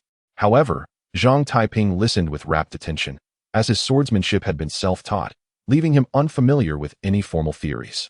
Zhou Ping's discourse left him confused. He desperately needed a coherent theory to address his deficiencies. After a quarter of an hour, Han Li sensed that merely speaking was not providing significant enlightenment to the recruits. He glanced at the audience. That little bald head. I have long found you displeasing. I need someone to demonstrate my earlier theories, and it shall be you. Xiao, perplexed, took the stage. Han Li picked up a wooden sword. Did you remember what I just said? Not at all. I have only just set down my sword. How could I easily pick it up again? Han Li's frustration was palpable. All right, let's see how your benevolence can defeat me. He swung the wooden sword towards Xiao, who stood firm, not flinching. By the time Han Li attempted to pull back, it was already too late. With a resounding crash, the wooden sword shattered upon striking Xiao's head. Are you all right, little monk? Han Li asked, eyeing Xiao. Instructor, did you gain any insight? Xiao smiled in response, revealing that his years of Iron Head training were not in vain. Ugh, what insight? You should strike back. Han Li retorted angrily. Instructor, you still do not understand. Xiao smiled and shook his head. Han Li rubbed his forehead, feeling a headache coming on. Just as he was about to say something, he suddenly realized the monk had vanished. Where did he go? Han Li looked around in confusion, only to feel a sharp pain at the back of his head before consciousness slipped away. Zhang Taiping exclaimed, Xiao, what are you doing? My master once said, if one encounters someone of poor comprehension, one must strike to awaken them. Besides, the instructor said I could retaliate. Xiao held a wooden fish stick in hand. At that moment, the new recruits began to panic. Qiye shouted, everyone, do not panic. First, help him. Some pinched his acupressure point, others patted his back, while some splashed cold water. After much ado, Han Li finally stirred awake, looking bewildered. What just happened? Oh, Instructor Han accidentally fell and fainted. We were just about to take you to the infirmary. Xiao lied without a hint of shame. The new recruits gazed at him in astonishment, not expecting the seemingly innocent monk to lie so brazenly in front of everyone. So that is what happened. Thank you all. Han Li wobbled to his feet. Let us resume our lesson. Where did we leave off? Ah yes, the usage of the straight sword. Zhang Taiping whispered to Xiao. What just transpired? This technique is called Great Memory Erasure. Those whom I strike will lose their memory of the last 5 minutes. I was afraid of retaliation, so I practiced this technique on my senior brothers for quite some time before mastering it. Xiao boasted. Tu Shan Miao Miao chuckled. Why specifically target your own people for practice? Because monks have no hair, making their meridians clearer. Who taught them to bully me in my youth? Zhang Taiping's face fell. It turned out the most cunning among them was the seemingly innocent little monk. Han Li regurgitated his words from 5 minutes prior, addressing the audience. Just explaining this won't help you grasp the concept. That little bald monk. I have long found you insufferable. Come and spar with me. Shin Xiu clasped his hands together. Ba, this is bad. I am about to fall into a strange loop. Just as he was about to take the stage again, Zhang Taiping discreetly tripped him, while his left hand poked at his waist. Ouch! Shin Xiu fell unceremoniously. What just happened? Han Li inquired. Report, the little monk overindulged in raw meat and has a stomachache. Zhang Taiping responded loudly. Han Li felt somewhat disappointed. What a pity. The crowd breathed a collective sigh of relief. The one who suggested using money to crush mysteries stepped forward. Han Li decided to switch his experimental subject. Did you remember what I just told you? No. Wait. Damn it. This memory is attacking me. Why does this sound so familiar? Han Li shook his head, trying to dismiss the trivial thought. Han Li tossed the plump boy a wooden sword. If you haven't remembered, then use your monetary prowess to defeat me. I shall attack, and you shall defend. Are you ready? Ready. Han Li observed the boy's grip on the sword, feeling despondent. It seemed he truly hadn't been paying attention in class, as he had not applied any of the lessons taught. Today, I shall make you aware of the consequences of ignoring lessons. Be cautious. Han Li seized the moment and swung his sword toward the boy. However, just as the wooden sword neared him, a radiant golden light enveloped the boy, and a protective barrier suddenly expanded around him, causing the wooden sword to strike it with a soft thud. Han Li's wooden sword shattered into 3 pieces. Han Li's head throbbed even more. The item capable of suppressing the forbidden realm seems to be effective only against the realm itself, having little effect on the forbidden objects. That instructor Han. My apologies, I forgot to deactivate the emergency mode. The chubby fellow felt somewhat embarrassed. Han Li glanced at the broken blade in his hand, his expression darkening. Once more, deactivate your forbidden object. Understood.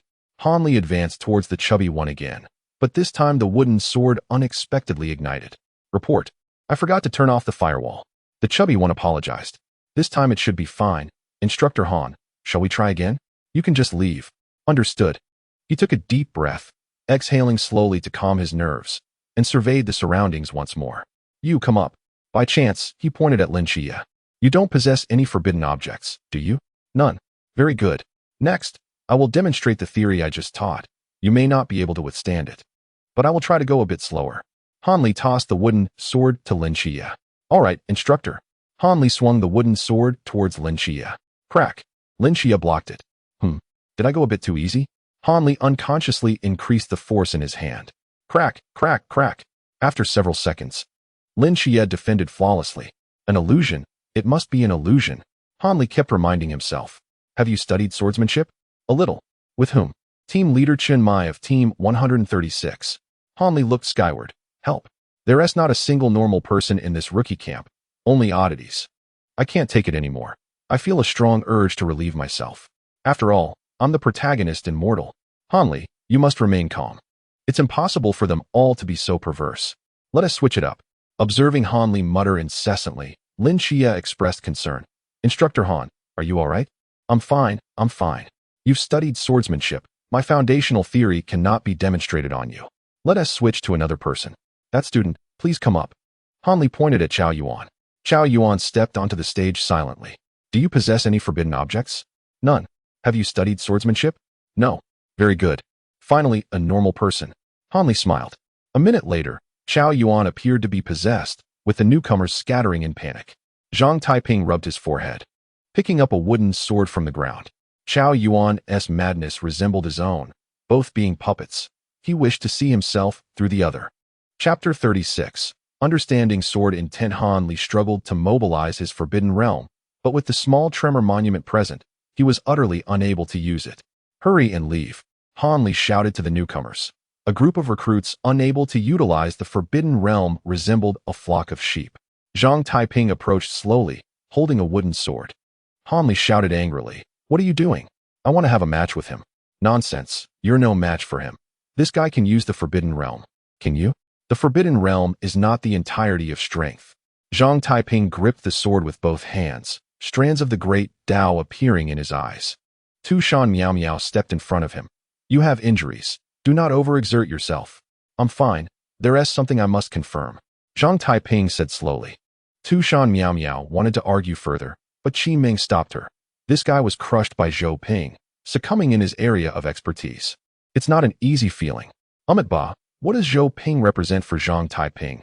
A mental demon or an opportunity? Shen Xiu lamented. Tu Shan Miao Miao sighed. I don't care if he gets beaten half to death. Zhang Taiping charged forward. He wasn't aiding Han, but rather engaging in combat with the others, resulting in 2-against-1 scenarios frequently. Madmen, all madmen. The first to falter was Instructor Han. At this moment, Zhang Taiping finally understood why Senior Zhou Ping left the sword intent within him. He intended for him to release it through combat. In the past, when Zhang Taiping fought, he always conformed to the grand trends of nature, slicing through the law's patterns, always opting for the path of the great Tao. Rather than saying he was slashing at enemies, it would be more accurate to say he was cleaving the void. This was the sword path spoken of by Zhou Ping. But Zhang Taiping merely followed the steps without any personal intent, lacking his own essence. Zhou Ping forcibly infused his intent into his body, allowing Zhang Taiping to release it through combat, thus letting him experience Zhou Ping's essence, truly an act of deep consideration. Is this the sword intent of Senior Zhou Ping? An extreme purity, devoid of any impurities, pure killing intent, pure strength. Zhang Taiping's eyes began to shine brighter, as if sensing the shift in Zhang Taiping's aura. Han Li and Chao Yuan simultaneously regarded him as the most formidable foe and began to confront him together. Yet, Zhang Taiping had already entered the sword path. With each swing of his sword, the sword intent of the sword saint was unleashed, surpassing their ability to contend. Han Li was sent flying by Zhang Taiping's intent blade, the sword intent entering his body, causing him to spit out a mouthful of blood. Just as he attempted to rise, Shen Xiu pressed him down. Instructor Han, let him fight on his own. He'll tire out. Chao Yuan's situation differed from Zhang Taiping's. Upon grasping the sword, he would be engulfed by the Black King's malevolence, while Zhang Taiping remained fully aware throughout, controlling his targets but unable to dictate the trajectory of his strikes. With Zhou Ping's exquisitely pure sword intent, he finally struck a straight line, the first time he wrested himself from that profound state. Facing Chao Yuan's relentless assaults, he seemed to see his former self, a self devoid of personal will, and he comprehended why Zhou Ping referred to him as a puppet. With this newfound clarity, Chao Yuan's chaotic slashes of black flames no longer posed a threat. He wielded Zhou Ping's sword intent to repel the overwhelming malevolence, repeatedly bringing Chao Yuan to the ground. Yet, Chao Yuan resembled an indestructible cockroach, getting up time and again. Zhang Taiping, too, was not unscathed. Releasing all his sword intent at once, Zhou Ping's sword intent seemed to boil within him, slicing through his skin's capillaries, transforming him into a blood-soaked figure. Are Qiye and the others all right? Li Pi felt concerned. Lin Qiye's eyes glimmered with golden light. They should be fine. Once their stamina depletes, they will stop. Half an hour later, the intervals at which Chao Yuan rose grew longer, and although Zhang Taiping was covered in blood, his gaze grew increasingly clear. After Zhang Taiping once more sent Chao Yuan flying, the latter finally could not rise again, and for the first time, he grasped the sword with clarity in his eyes. The Black King's annihilation was thus forcefully crushed. Zhang Taiping swayed slightly, the wooden sword in his hand exploding into splinters upon hitting the ground. Are you all right? Shen Xiu supported him. I can hold on. Zhang Taiping managed a weak smile. Tu Shan Miao Miao rushed over and licked his face. So much blood, what a waste. The next moment, she stuck her tiny pink tongue out, resembling a little fox. What's wrong? Isnt Zhang Taiping imbued with imperial aura. Why isn't the imperial blood enjoyable? Qi Ming teased. The blood contains sword intent. It pricks the tongue. Tu Shan Miao Miao's tears welled in her eyes. Qi Ming approached Zhang Taiping. So, did you gain anything? I understand what sword intent is now, but that is not my own. The path to comprehend my own way is still long. Zhang Taiping sighed. In that case, you expelled Zhou Ping's sword intent all at once. Though it appears tragic now, it's merely a matter of slight anemia. Eat well at noon, and I'll recover by tomorrow. Zhang Taiping's complexion appeared somewhat pale. However, when he entered the cafeteria at noon, he discovered the meal was still raw beef with steamed buns, leaving him utterly speechless. Shen Xiao struggled for a moment, then pulled out a somewhat battered chicken leg. Zhang Taiping, this is the chicken leg I secretly stashed away this morning. Why don't you have it? Zhang Taiping looked at the chicken leg with a sense of revulsion and promptly declined, stating, in terms of nutritional value, this raw meat certainly ranks high, but I shall refrain from consuming it. Qi Dream summoned the golden silkworm, allowing it to burrow into Zhang Taiping's chest. She immediately sensed something amiss, as the golden silkworm could not advance further once it entered the body. Do not resist, I mean you no harm. Yet, this is beyond my control. Zhang Taiping felt a wave of frustration as he realized he had pushed himself to the limit. Qi Dream understood that they all possessed hidden abilities and refrained from pressing further. With a sigh, she remarked, let it be. While the effects may be subpar, it is better than nothing. Suddenly, Zhang Taiping felt warmth in his chest as a surge of vitality emanated from the golden silkworm, swiftly revitalizing his capillaries. Thank you, Zhang Taiping expressed sincerely. It was a mere effort. If you truly wish to repay me, choose me as your leader. Qi Dream winked, while Zhang Taiping, overwhelmed, thought, must it be so mercenary? Tushan Miao Miao tore the beef into thin strips. Open wide, she said. Zhang Taiping snatched the beef and stuffed it into his mouth, suddenly realizing, why is it cooked? Wasn't your forbidden realm suppressed? Do you actually believe the words of a fox spirit? Shen Xiao teased. Between the divine and forbidden realms. Perhaps it is more accurate to call it the demon realm. My forbidden realm has indeed been weakened, but it remains functional. Tushan Miao Miao confessed. Zhang Taiping turned to Qi Dream and Shen Xiao. Are you both deceiving me? Haha, haven't you concealed your forbidden realm from the start? We are in the same boat. Shen Xiao chuckled. Where has the fundamental trust between people gone? Zhang Taiping lamented, gazing skyward. Chapter 37. The ultimate challenge as Zhang Taiping internally vented his frustrations. Instructor Hong entered the cafeteria, admonishing, do not complain about the food. You are about to embark on your first extreme training. Upon hearing the words extreme training, Zhang Taiping immediately raised his hand. Report, I would like to request a leave of absence. Leave of absence? Are you jesting? In this training camp, as long as you are alive, you must participate in every training session. Zhang Taiping felt a wave of despair. In the distance, Yuan Gang observed the scene and chuckled. Look at you, kid. Today is your day? After finishing their meal, everyone was led onto a bus, navigating through winding paths until they reached the borders of Cangnan at Jinan Mountain. All right, everyone, disembark. Instructor Hong commanded. The recruits stepped off the bus, gazing at the sprawling mountains in confusion.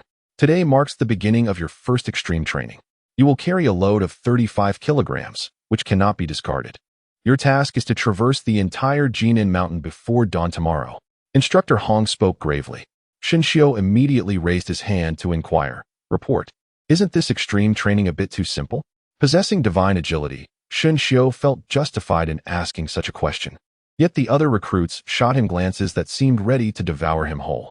It is certainly not that simple. Each of your packs contains a locator, and I will deploy drones to attack you. However, you must not retaliate. If you are eliminated, you will face the consequences. Do you understand? Understood. The recruits responded in unison. Shen Xiao and his companions were troubled.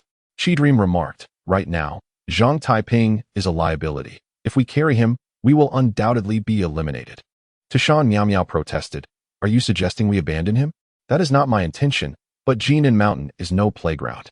Even Shen Xiao cannot carry him across the mountains. We must devise a plan. Qi Dream insisted. Tushan Miao Miao puffed out her chest, declaring, if Shen Xiao cannot carry him, I will. I cannot abandon my master. At this moment, Zhang Taiping felt somewhat awkward. As long as dawn arrived, he would recover, yet the instructors insisted on commencing extreme training today, which seemed targeted towards him.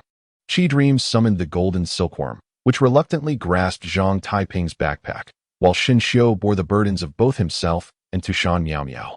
Hop on. Tushan Miao Miao bent down. Zhang Taiping rubbed his nose. This seems inappropriate. If you assist me, I will consider it a reward. Among the four, Tushan Miao Miao was physically the strongest. As a descendant of ancient divine demons, her celestial fox body was no trifling matter. Even while carrying Zhang Taiping, she leapt through the mountains with ease.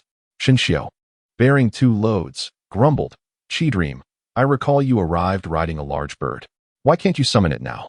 I just tried, but I seem to have lost contact with it, as if this place is isolated from the outside world. Qi Dream explained. Zhang Taiping slowly spoke. I have visited Jinan Mountain with my grandfather. It did not appear like this. The instructors must have employed some forbidden object to alter the terrain. Does that mean this is a dead end? Shinshio frowned. Not necessarily. There are no true dead ends in this world. As long as it is not by a strip, no matter how powerful the forbidden object, we can find our way out. Zhang Taiping asserted. Qi Dream furrowed her brow. So which direction should we head? Zhang Taiping swiftly calculated. Proceed east for 20 miles, then turn left, and continue for another 30 miles. Just as they were conversing, the first victim emerged. Hello, can everyone hear me? Instructor Hong's voice echoed from the backpack. Put on the truth ring. Now, what is your name? Wang Liang. All right. Wang Liang, let me ask you, what is the most embarrassing thing you have ever done? Instructor Hong inquired nonchalantly. I peeked at the neighbor's older sister while she was bathing. Wang Liang blurted out uncontrollably. Oh, was she attractive? She had a voluptuous figure. And there was a mole on her left buttock. Stop right there. If you continue, your words will be censored. Do you still think about her? Of course. I even have her photo in my backpack. When the opportunity arises, I plan to use it tonight. Shinshio's brows furrowed at this. This punishment for being hit by a drone seems excessively harsh. It's practically a public humiliation. These instructors are too ruthless. Who would not run for their lives? Chidream remarked. At that moment, 3 drones closed in, firing bullets at the 4. Greenwood strikes. Tushan Miao Miao's lips moved silently, causing trees to twist and shield them from the attacks. In the monitoring room, Yuan Gang seethed at the sight. Let the drones assault them, so they may understand the treachery of human hearts. Due to regulations, the 4 could not retaliate against the drones and had to passively endure the assaults. Chidream took out her flute and played a melody, summoning a swarm of sparrows that flew forth to obscure the drone's vision, some even defecating on the drone's cameras to disrupt their targeting. Thus, the chase continued for 3 hours until darkness enveloped the land, with no indication that the infrared drones would cease their pursuit. Even Tushan Miao Miao, endowed with the celestial fox body and carrying Zhang Taiping across the rugged terrain, began to feel the strain. Let us stop here, Zhang Taiping suggested. No, we must press on together. Miao Miao insisted stubbornly. With me as a burden, the 3 of you cannot escape. Chidream interjected. We are together. We do not abandon or forsake each other. That is our principle. Shinshio's gaze hardened. Instructor Hong is right. Those who do not cherish their companions are worse than trash. Zhang Taiping sighed deeply, and as bullets whizzed by, he suddenly extended his hand, effortlessly grasping a drone's bullet. Zhang Taiping, what are you doing? Tushan Miao Miao asked. In a real situation, I would cry and plead for you to take me with you. But this is merely a trial. There is no need to risk so much for me. Zhang Taiping gently pressed the bullet to his forehead, signifying his acceptance of elimination. Shinshio was distraught. Zhang Taiping, you do not trust your companions. I look down upon you. Miao Miao, release me, for I have already been eliminated. I refuse to let go. Even if you are eliminated, I shall take you with me. Tushan Miao Miao declared stubbornly. Chidream commanded the golden silkworm Gu to discard Zhang Taiping's backpack. You will put him down. Do not let Zhang Taiping's efforts go to waste. 5 minutes later, 2 instructors arrived at Zhang Taiping's location, astonished to find that he appeared to be waiting for them. Zhang Taiping, please recount the most embarrassing moment of your life. The instructor's voice echoed through the Bluetooth speaker. Shinshio perked up his ears, while Chidream wore a mischievous grin. And Tushan Miao Miao's fox ears twitched in anticipation to hear Zhang Taiping's tale. 1 month ago, Lin Qiye transferred to Cangnan No. 2 High School. At that time, he wore a black blindfold, and I mistakenly thought he was truly blind, so I assisted him to the restroom. Then, he unexpectedly requested that I help him with a lychee, citing his poor vision. Zhang Taiping's voice rang out. The instructor was momentarily stunned. The chubby boy accompanying Lin Qiye immediately distanced himself. Qiye, I didn't know you were this kind of person. Qiao Yuan calmly interjected. There must be some misunderstanding. So did you help him or not? I used chopsticks. Lin Qiye, adorned in black, was visibly agitated. This guy is clearly unaffected by the truth-binding ring. He is lying. Due to the existence of the absolute barrier, Zhang Taiping was immune to any mental control techniques. Is there anything else? The instructor inquired. Once, I shared a bed with Lin Qiye. At that time, I was severely injured, and he actually attempted to assault me. Zhang Taiping earnestly revealed. And then, the instructor's curiosity was piqued. Naturally, I vowed to resist to the death, but at that moment, Qiao Yuan, feeling a chill, remarked, Qiye, Do you actually have a preference for men? Although I am determined to follow you, I cannot satisfy your physiological needs. Zhang Taiping, you little rascal, I will not let this go. Lin Qiye gritted his teeth. Zhang Taiping's actions were not without reason, adhering to the principle that the first to speak holds the advantage. He preferred to accuse Lin Qiye first rather than risk becoming the target of ridicule himself. Tushan Miao Miao, listening intently, furrowed her brows. Lin Qiye? How dare you compete with me for a man? I will not let this slide. Chapter 38. The instructor's social death upon hearing Zhang Taiping's confession. Xinxiu immediately grew displeased. This fellow is clearly recounting another's embarrassing moments. He is the most cunning of all. Tushan Miao Miao abruptly halted. I am done, without Zhang Taiping. This extreme training holds no meaning. We were originally a team, and now with one missing, it feels lacking to leave like this. Qidream also paused. Xinxiu mischievously suggested. How about we tease the instructors? Yes, yes. Why should we be the only ones facing social death? They must know we are not to be trifled with. 10 minutes later, Xinxiu's voice resonated through the broadcast. What is your name? Little Na, Xinxiu. All right, please share your most embarrassing moment. The instructor prompted.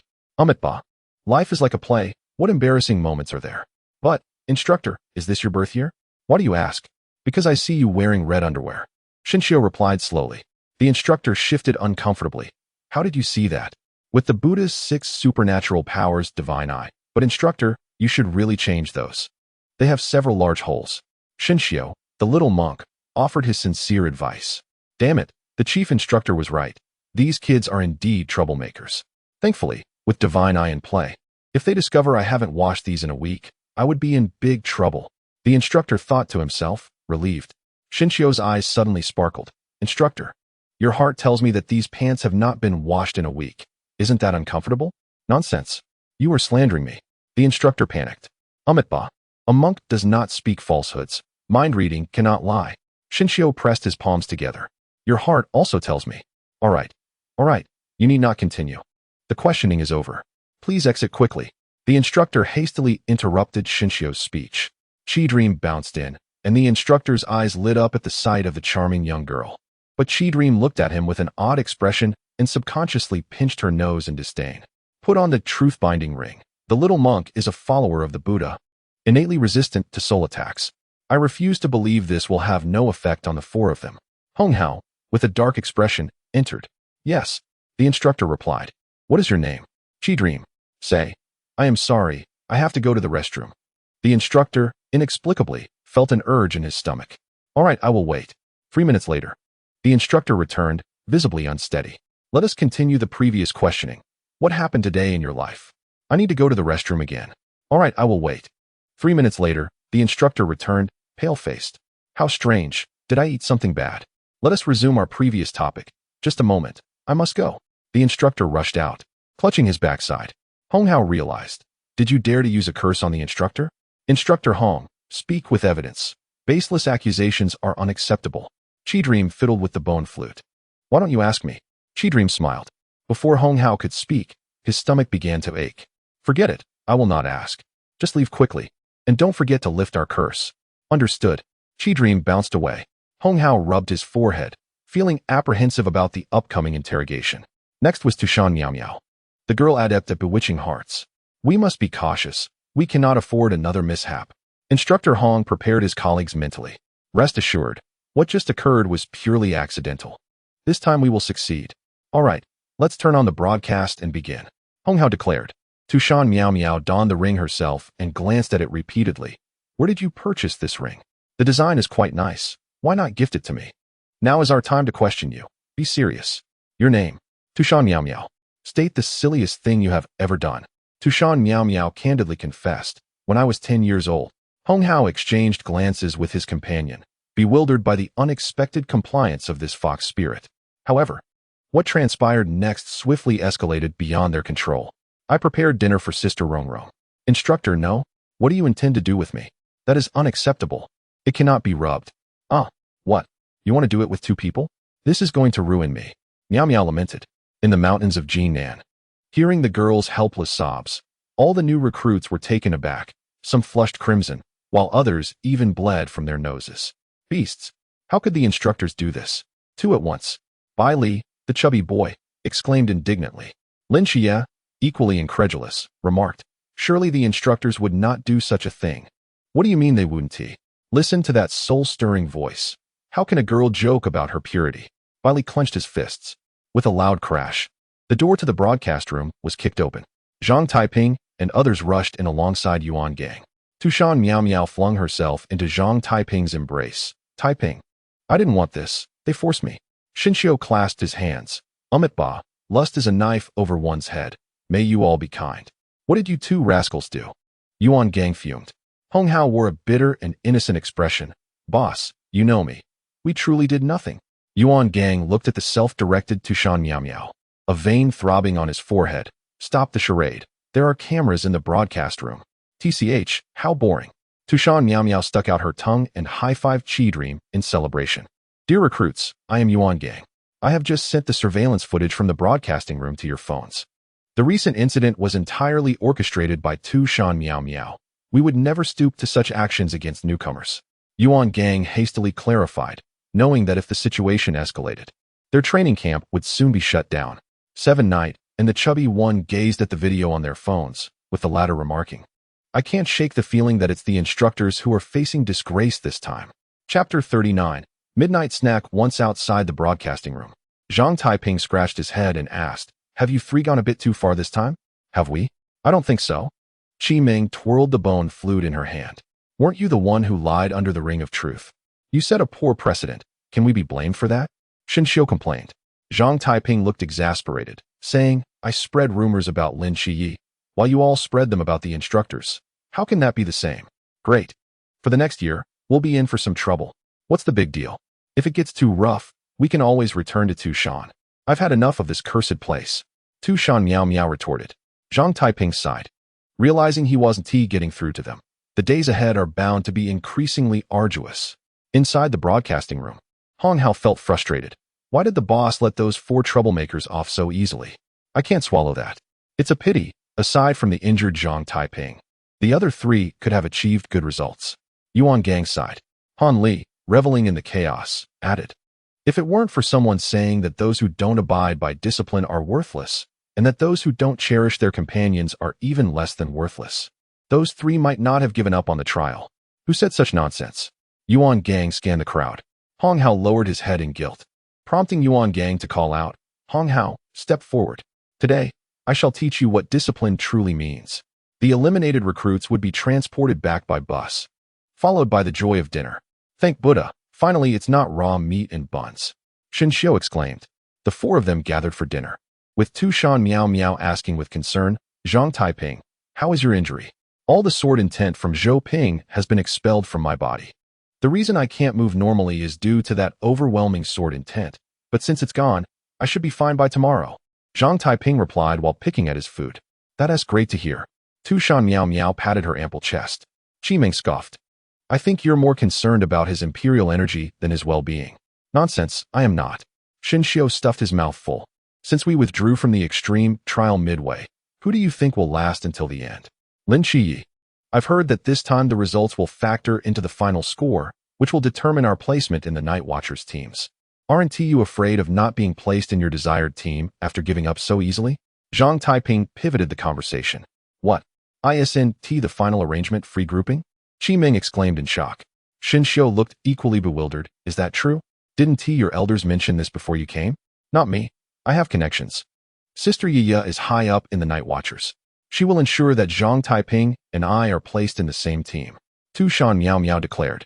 Reluctantly, Xinxiu shared a chicken leg with Tushan Miao Miao. Miao Miao, please mention me to Sister Yiya. I want to join too. Qi Ming raised her hand to sign up. That evening, Zhang Taiping sat on his bed, meditating to restore his energy. He needed to recover swiftly to face whatever challenges the instructors might throw at him. He couldn't remain a burden forever. In the girls' dormitory, Qi Ming played with the golden silkworm bug and, noticing Tushan Miao Miao meticulously preparing her appearance, asked, We're about to turn off the lights and sleep. Why are you putting on makeup? Tonight, the imperial energy is mine for the taking. Tushan Miao Miao inserted a delicate hairpin into her golden locks. Where's the knife? A beauty like me should not miss the opportunity. Zhang Taiping's words today hinted that I should sneak attack him. If I look like this, I'm sure to captivate him. She admired her reflection, quite satisfied. Qi Ming dismissed her confidence. That trick works on other men. But Zhang Taiping and Xin Xiu are different. One is a monk and the other a Taoist, both practicing the path of tranquility. It won't be easy. Am I incapable of handling him? I've bedded far more men than I can count. Trust me, I can manage him, Tu Shan Miao Miao declared, rising to leave. However, Qi Ming seized her wrist. Why the rush? Waiting until the lights go out wouldn't hurt. Tu Shan Miao Miao struggled slightly, her wide sleeves slipping down to reveal her flawless arms. Noticing a small red mark at her joint, Qi Ming's eyes widened. No way. The legendary Miao Miao, known for slaying thousands, still has her virgin mark. This is hilarious. This is not to be spoken of. Tu Shan Miao Miao hissed through gritted teeth. Why not? Every 1,000 years, a fox from the Tianhu clan awakens, capable of attaining the legendary 9 tails, but will suffer greatly from karmic fire. Only Zhang Taiping's national fortune dragon energy can suppress it. Before meeting him, I relied on the vitality of others to quench my thirst. However, I need vast amounts of energy that a single person cannot provide. To navigate among various men smoothly, I adopted the persona of a fickle vixen, which helps avoid trouble. I can discard them without hesitation before they fall in love with me. After all, which man will genuinely love a promiscuous woman? Tu Shan Miao Miao explained. Qi Ming held Tu Shan Miao Miao's hand tenderly. You seem so carefree, yet you carry such burdens. But now that you have Zhang Taiping, perhaps you can abandon that strange persona. As a captivating vixen, I can't believe I'm still a virgin at this age. I can't bear to admit that.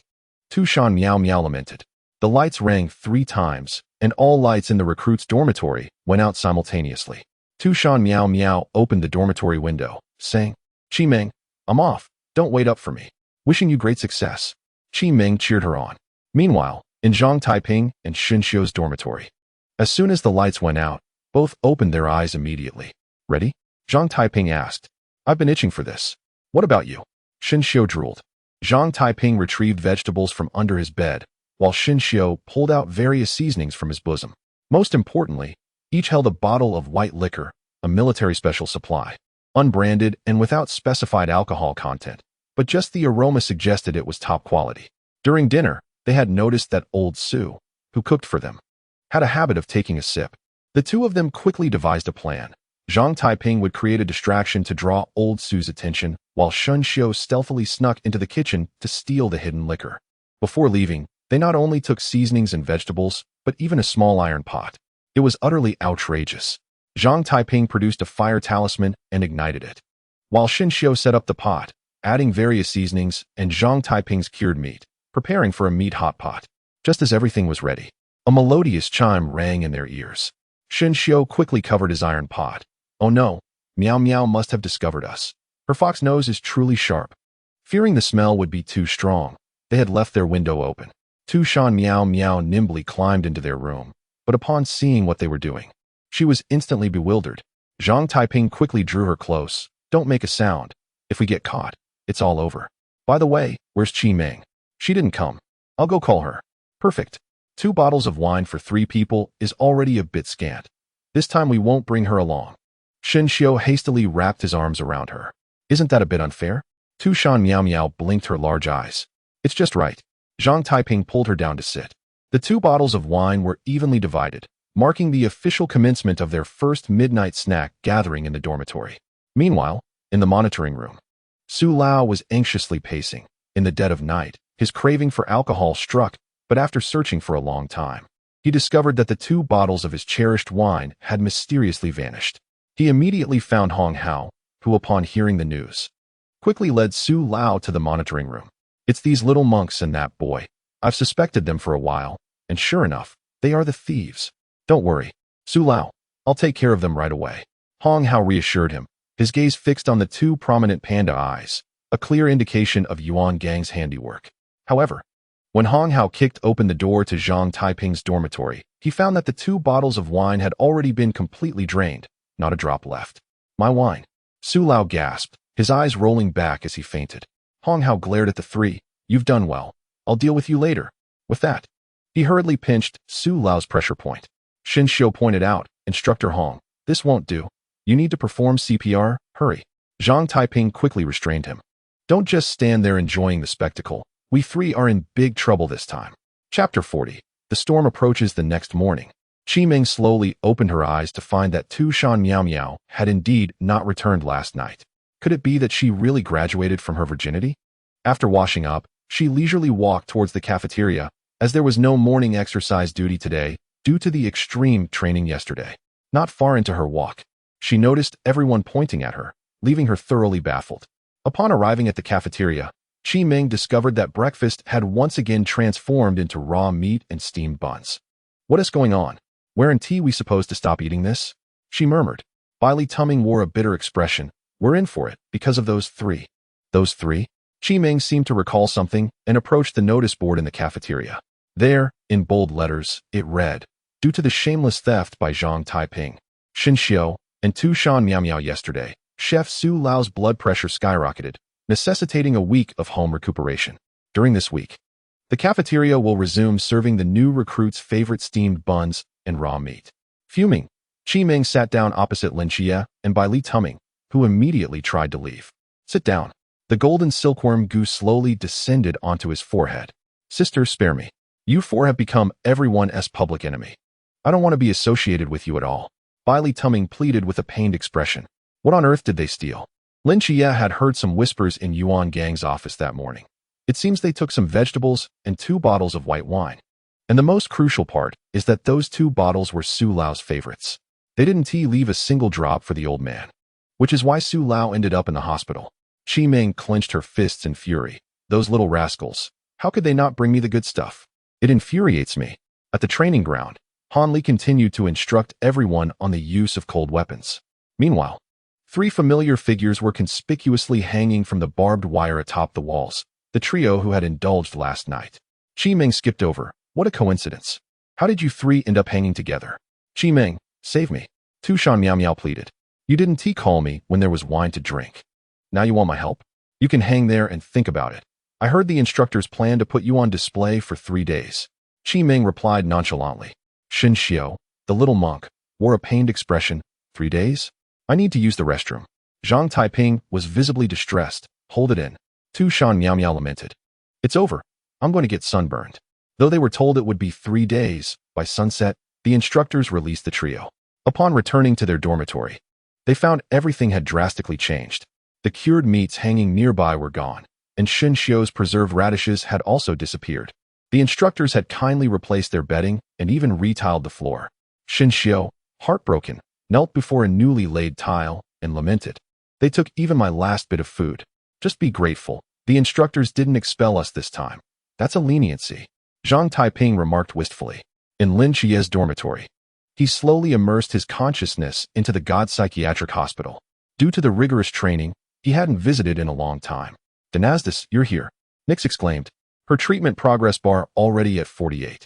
Lin Qiye asked Li Yifei curiously, what have you been doing during this time? Not much. Just chatting with Grandma and making her happy. It seems bringing you to the psychiatric hospital was my wisest decision. Li Yifei flattered. Gathered at a table, Lin Qiye offered Nick some food. Mom, eat this. It's delicious. Demise, you really understand. Nix beamed with happiness, and the progress bar shot up to 49. When did the treatment progress become so easy? I haven't had this much liveliness in ages. Back in Olympus, I lived happily with my children. But then they all left one by one. Lin Qiye took her hand. Mother, at least I will always be here with you. Nix's treatment progress rose again to 51. Allowing Lin Qiye to extract her ability once more while Nix briefly left the psychiatric hospital. After Lin Qiye obtained Nix's absolute darkness corruption, he sincerely asked, Mother, would you like to go out for a stroll? Where to? To the outside world, to the real world. As long as you are with me. I would love to go, Nix replied. Demise, is this your divine realm? Upon leaving the psychiatric hospital, Nix gazed at the myriad lights. Mother, this is not a divine kingdom. This is the real world. But it clearly seems like a divine kingdom. At that moment, Zhang Taiping and Xin Xiu were busy deflecting the blame for last night's debacle. It's all your fault for coming up with such a terrible idea. Didn't you know the cafeteria has surveillance? Now, look, we've lost the lady and our resources. Even our home has been robbed. Xin Xiu complained. Zhang Taiping retorted indignantly. You weren't saying that when we were drinking. Now that something has gone wrong, you're putting all the blame on me. What is wrong with you, Taiping? Shun Xiu's words halted abruptly as he sensed an overwhelming aura surging from Zhang Taiping. At that moment, Zhang Taiping's demeanor transformed. His eyes sparkled with celestial brilliance as he softly uttered, "The divine must be cleansed." The voice that emerged was no longer that of Zhang Taiping. "Taiping, don't scare me. What is happening to you?" Shin Xiu inquired anxiously. Zhang Taiping did not respond, but instead took a step forward and suddenly vanished from the dormitory. In the training camp office, Yuan Gang spilled his tea as his hand trembled. The aura of divinity? How could there be divine presence here? But before he could gather his thoughts, a similarly potent aura surged upward, compelling him to kneel and worship. Is this imperial might? I've caused a great incident. Could it be those two little rascals have stirred trouble? Yuan Gang thought urgently as he hurriedly picked up the phone. In the girls' dormitory, the windows of Tushan Miao Miao and her companions had been sealed with steel bars. Chimin remarked faintly, "Today, I see you will not be able to leave. Am I that desperate? If I can't go out, then so be it." Tushan Miao Miao scoffed, but in the next moment, her gaze suddenly became distant. What was this? A pure imperial aura, distinct from Zhang Taiping's presence. This imperial aura was overwhelmingly powerful. I must see for myself. With swift movements, Tushan Miao Miao dismantled the steel bars. Chimin sighed, "Wait for me." Chapter 41. Emperor Zhuanshu Captain. Something has happened. Yuan Gang urgently dialed a number. Upon hearing Yuan Gang's grave tone, Xiaopinggu immediately ceased his nonchalant demeanor. What is it? Just now, a divine presence appeared in the training camp. Which deity? I don't know. It's a deity we have never observed before. I am already aware of the situation. I will immediately contact the higher-ups to see if they can send a top-tier human over, Xiaopinggu stated. Yuan Gang noticed that the other party seemed to be hanging up and quickly added, "There's one more thing. The aura of the human emperor has also appeared in the training camp. Damn it, we can hardly handle an unknown deity, and now there's an emperor? I will contact Commander Yi Fan immediately," Xiaopinggu exclaimed anxiously. Yuan Gang hurriedly ran out and arrived at the location where Lin Qiye and Nix had been. However, standing there was a seemingly slender youth. "Zhang Taiping, why are you standing here in the middle of the night?" The figure slowly turned, casting a mere glance at him. And a powerful imperial might made Yuan Gang struggle to breathe. Even being at the sea realm, he nearly collapsed to the ground. Fortunately, after that fleeting glance, Zhang Taiping turned away, allowing Yuan Gang to regain his breath. "May I ask who you are?" Yuan Gang's tone shifted to one of respect. "I am Zhuanshu." Upon hearing this, Yuan Gang thought to himself that it was as he suspected and bravely asked, "What brings you here?" "To wait for a god. Are you saying that deity will return?" "Your questions seem rather excessive." Yuan Gang quickly fell silent, but did not retreat, instead standing quietly a short distance from Zhang Taiping. In the distance, on a tree, Chimin and Tushan Miao Miao discovered Shinshio hiding there. "What on earth has happened, little monk?" Tushan Miao Miao asked anxiously. The little monk Shinshio wore a serious expression. "I don't know." Zhang Taiping suddenly seemed like a different person and then stood here with his broken sword. "Should we go over?" Chimin inquired. "Let's observe a while longer. Right now, the imperial might emanating from Zhang Taiping is terrifying, even from this distance.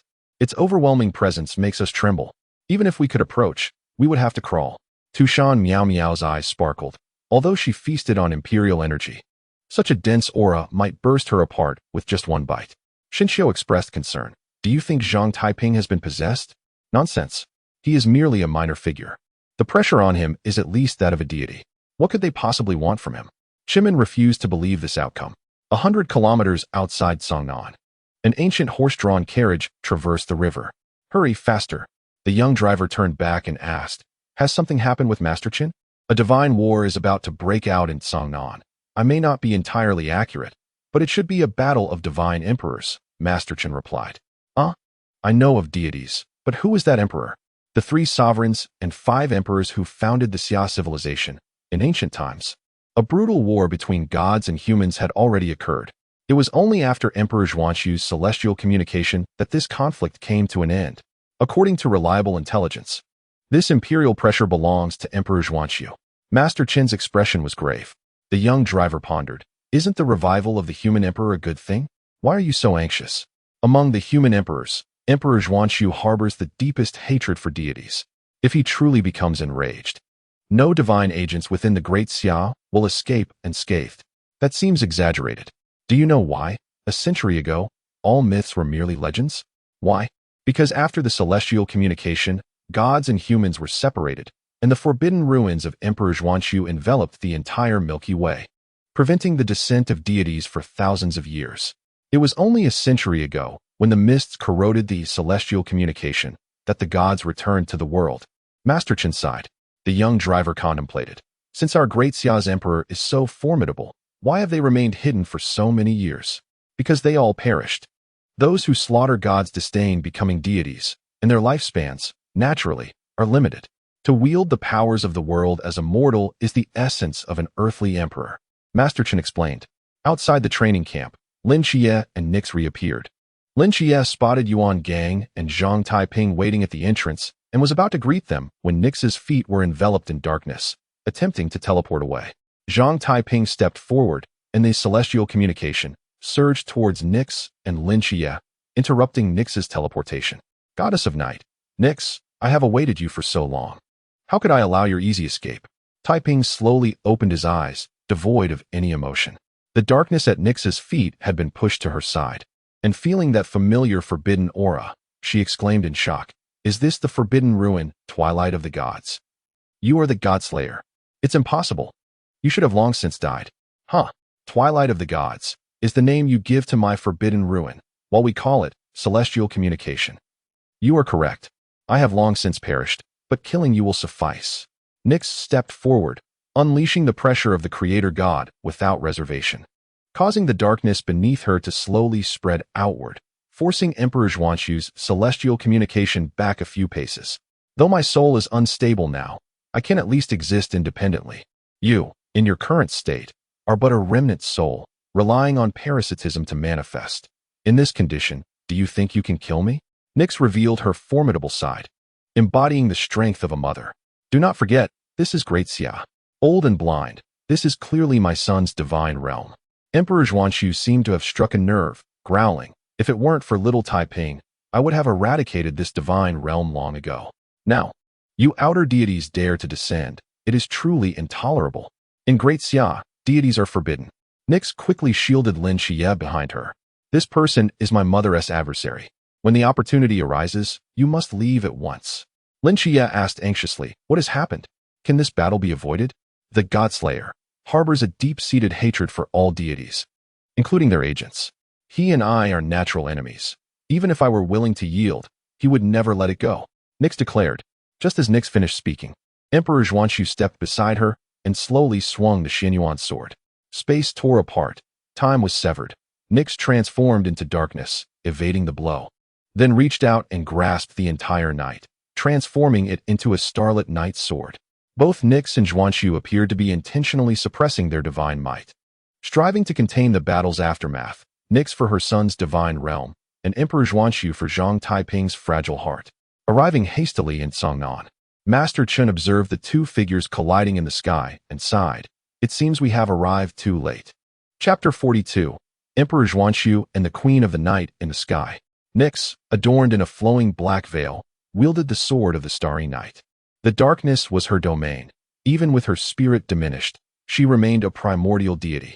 The consuming shadows swirled around her, and anything touched by that dark essence would instantly bend to her will.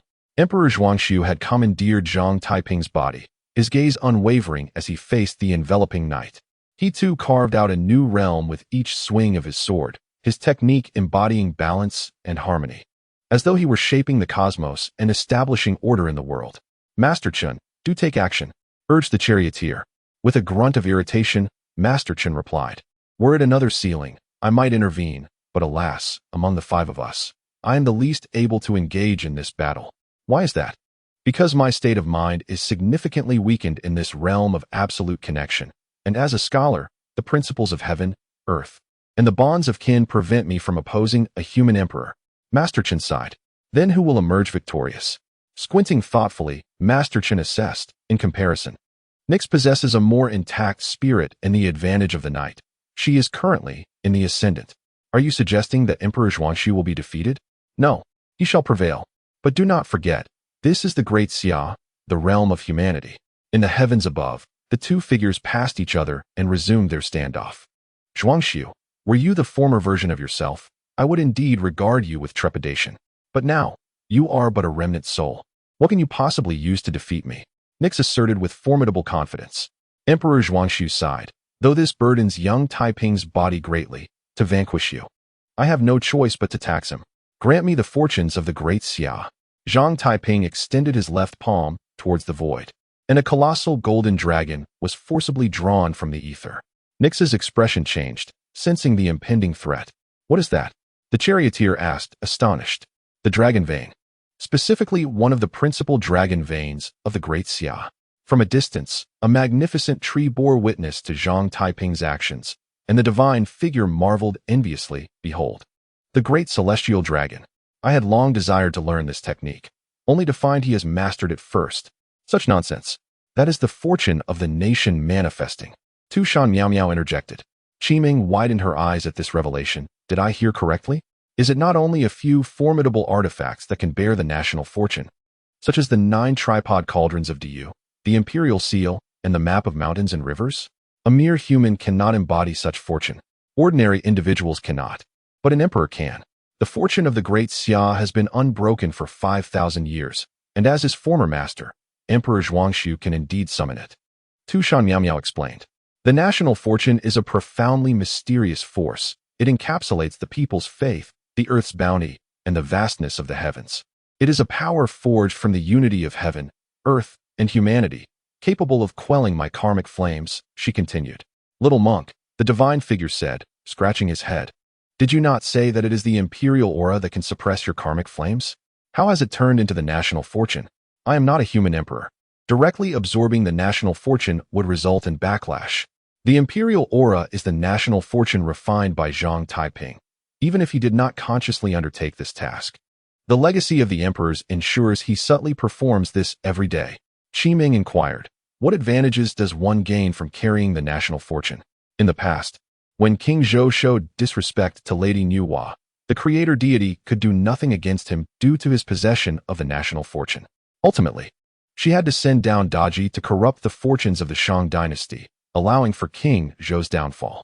Those endowed with the national fortune are graced with great opportunities. Should they ascend to the throne, they shall share a lifespan with the nation. If the nation endures, so too shall they. Tu Shan Miao Miao expressed with longing. Being a descendant of the 9-tailed fox, her understanding of the national fortune was profound.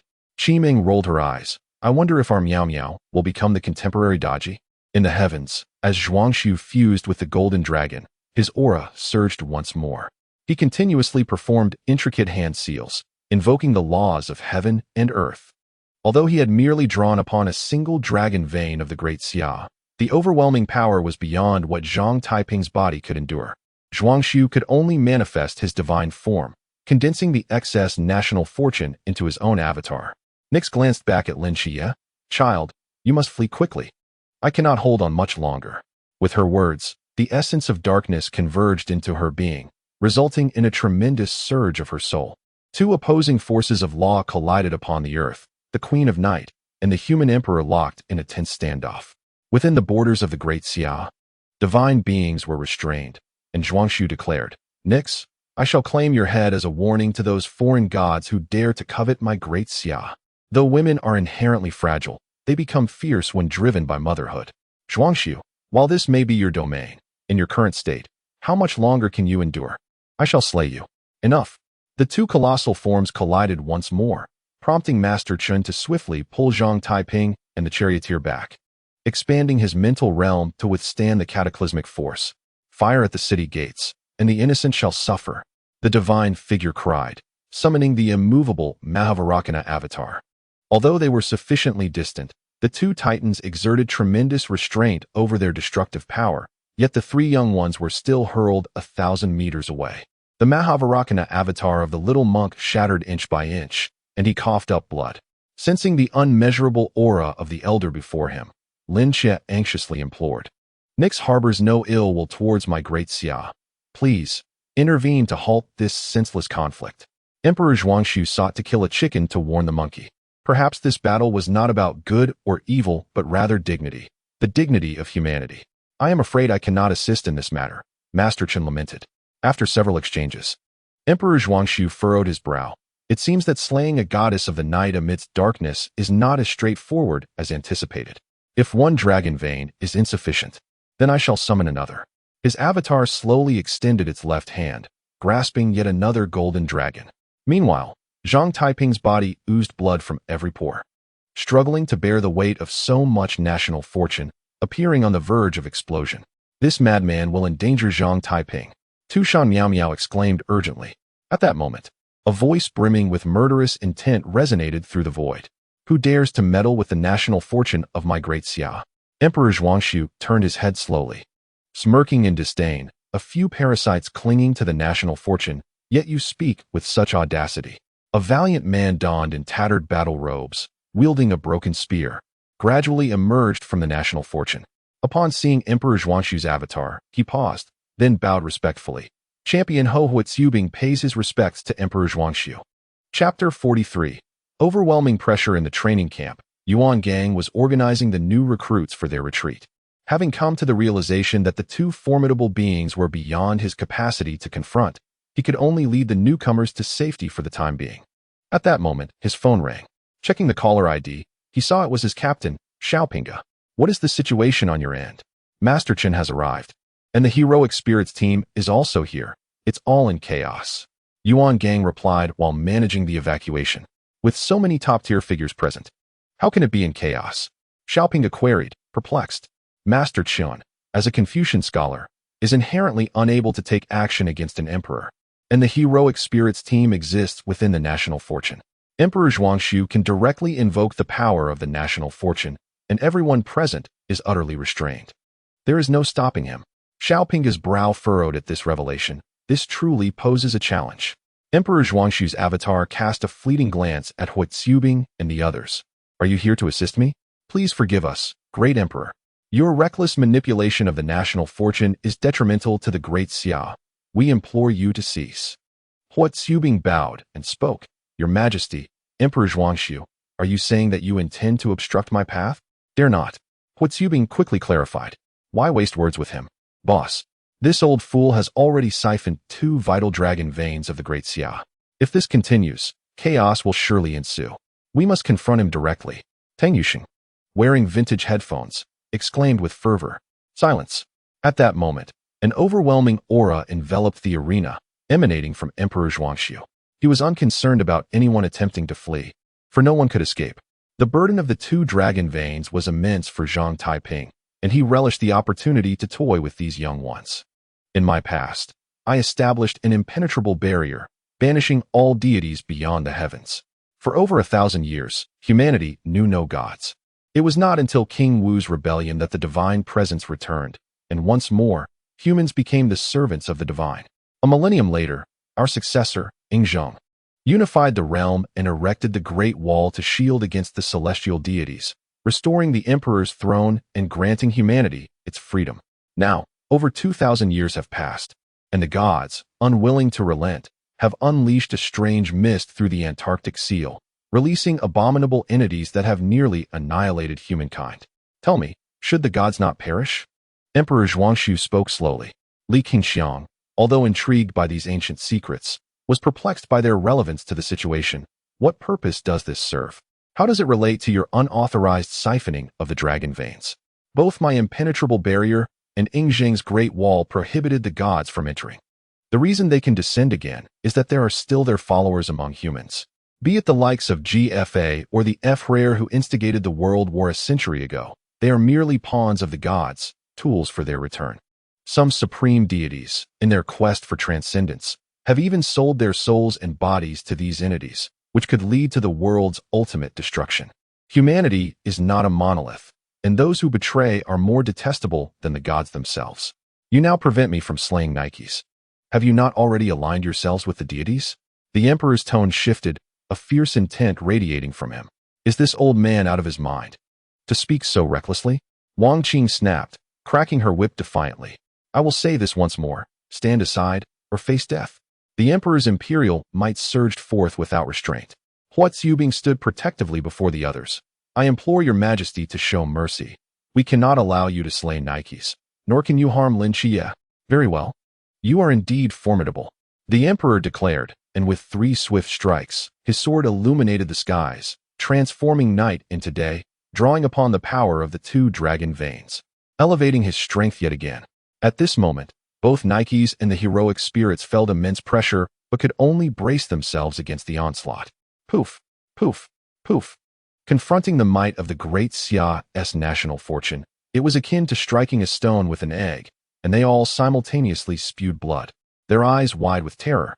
This is overwhelming, Tang Yuxing thought, a shadow cast over his psyche. Alas, to Emperor Zhuangxiu, the entirety of Great Xia is his divine realm. Huatsubing wiped the blood from the corner of his mouth. On a distant mountaintop, Tu Shan Miao Miao's eyes shimmered with resolve. This cannot continue. Although Zhang Taiping is shielded by Zhuangxiu's manifestation, he cannot withstand the intensity of this divine battle. We must rescue him. Are you joking, Miao Miao? That is a battle of top-tier warriors. We cannot intervene. Qi Dream exclaimed incredulously. If Zhang Taiping dies, I cannot live either. We must take this chance. Tu Shan Miao Miao's determination was palpable. The little monk, Shen Xiao, wore a complex expression but ultimately slapped his forehead. Ba, if I do not enter hell, who will? Let us go rescue him. Why should we, mere mortals, attempt to save him? Qi Dream questioned. By virtue of our bond and understanding of him, the little monk asserted through gritted teeth. Qi Dream sighed deeply. The Qi Dream squad thrives together but falters apart. As the captain, I shall accompany you on this venture. Wait, when did you become the captain? The little monk quickly corrected. With a series of thunderous booms, Nikes and the heroic spirits were struck to the ground, utterly helpless before the almost frenzied Emperor Zhuangxiu. Master, are you not the pinnacle of humanity? Surely, you must devise a solution. At this moment, Lin Qiye had discerned the identity of their foe. Chen Fuji shook his head helplessly. Emperor Zhuangxiu is but a remnant of his soul, driven by obsession. And this fixation compels him to disregard all counsel. Divine beings are prohibited from entering the Great Xia. The emperor raised his long sword, drawing the nation's fortune toward its tip, preparing to deliver a final blow. Meanwhile, in the skies above, the trio of Shen Xiu soared high on the back of a great eagle.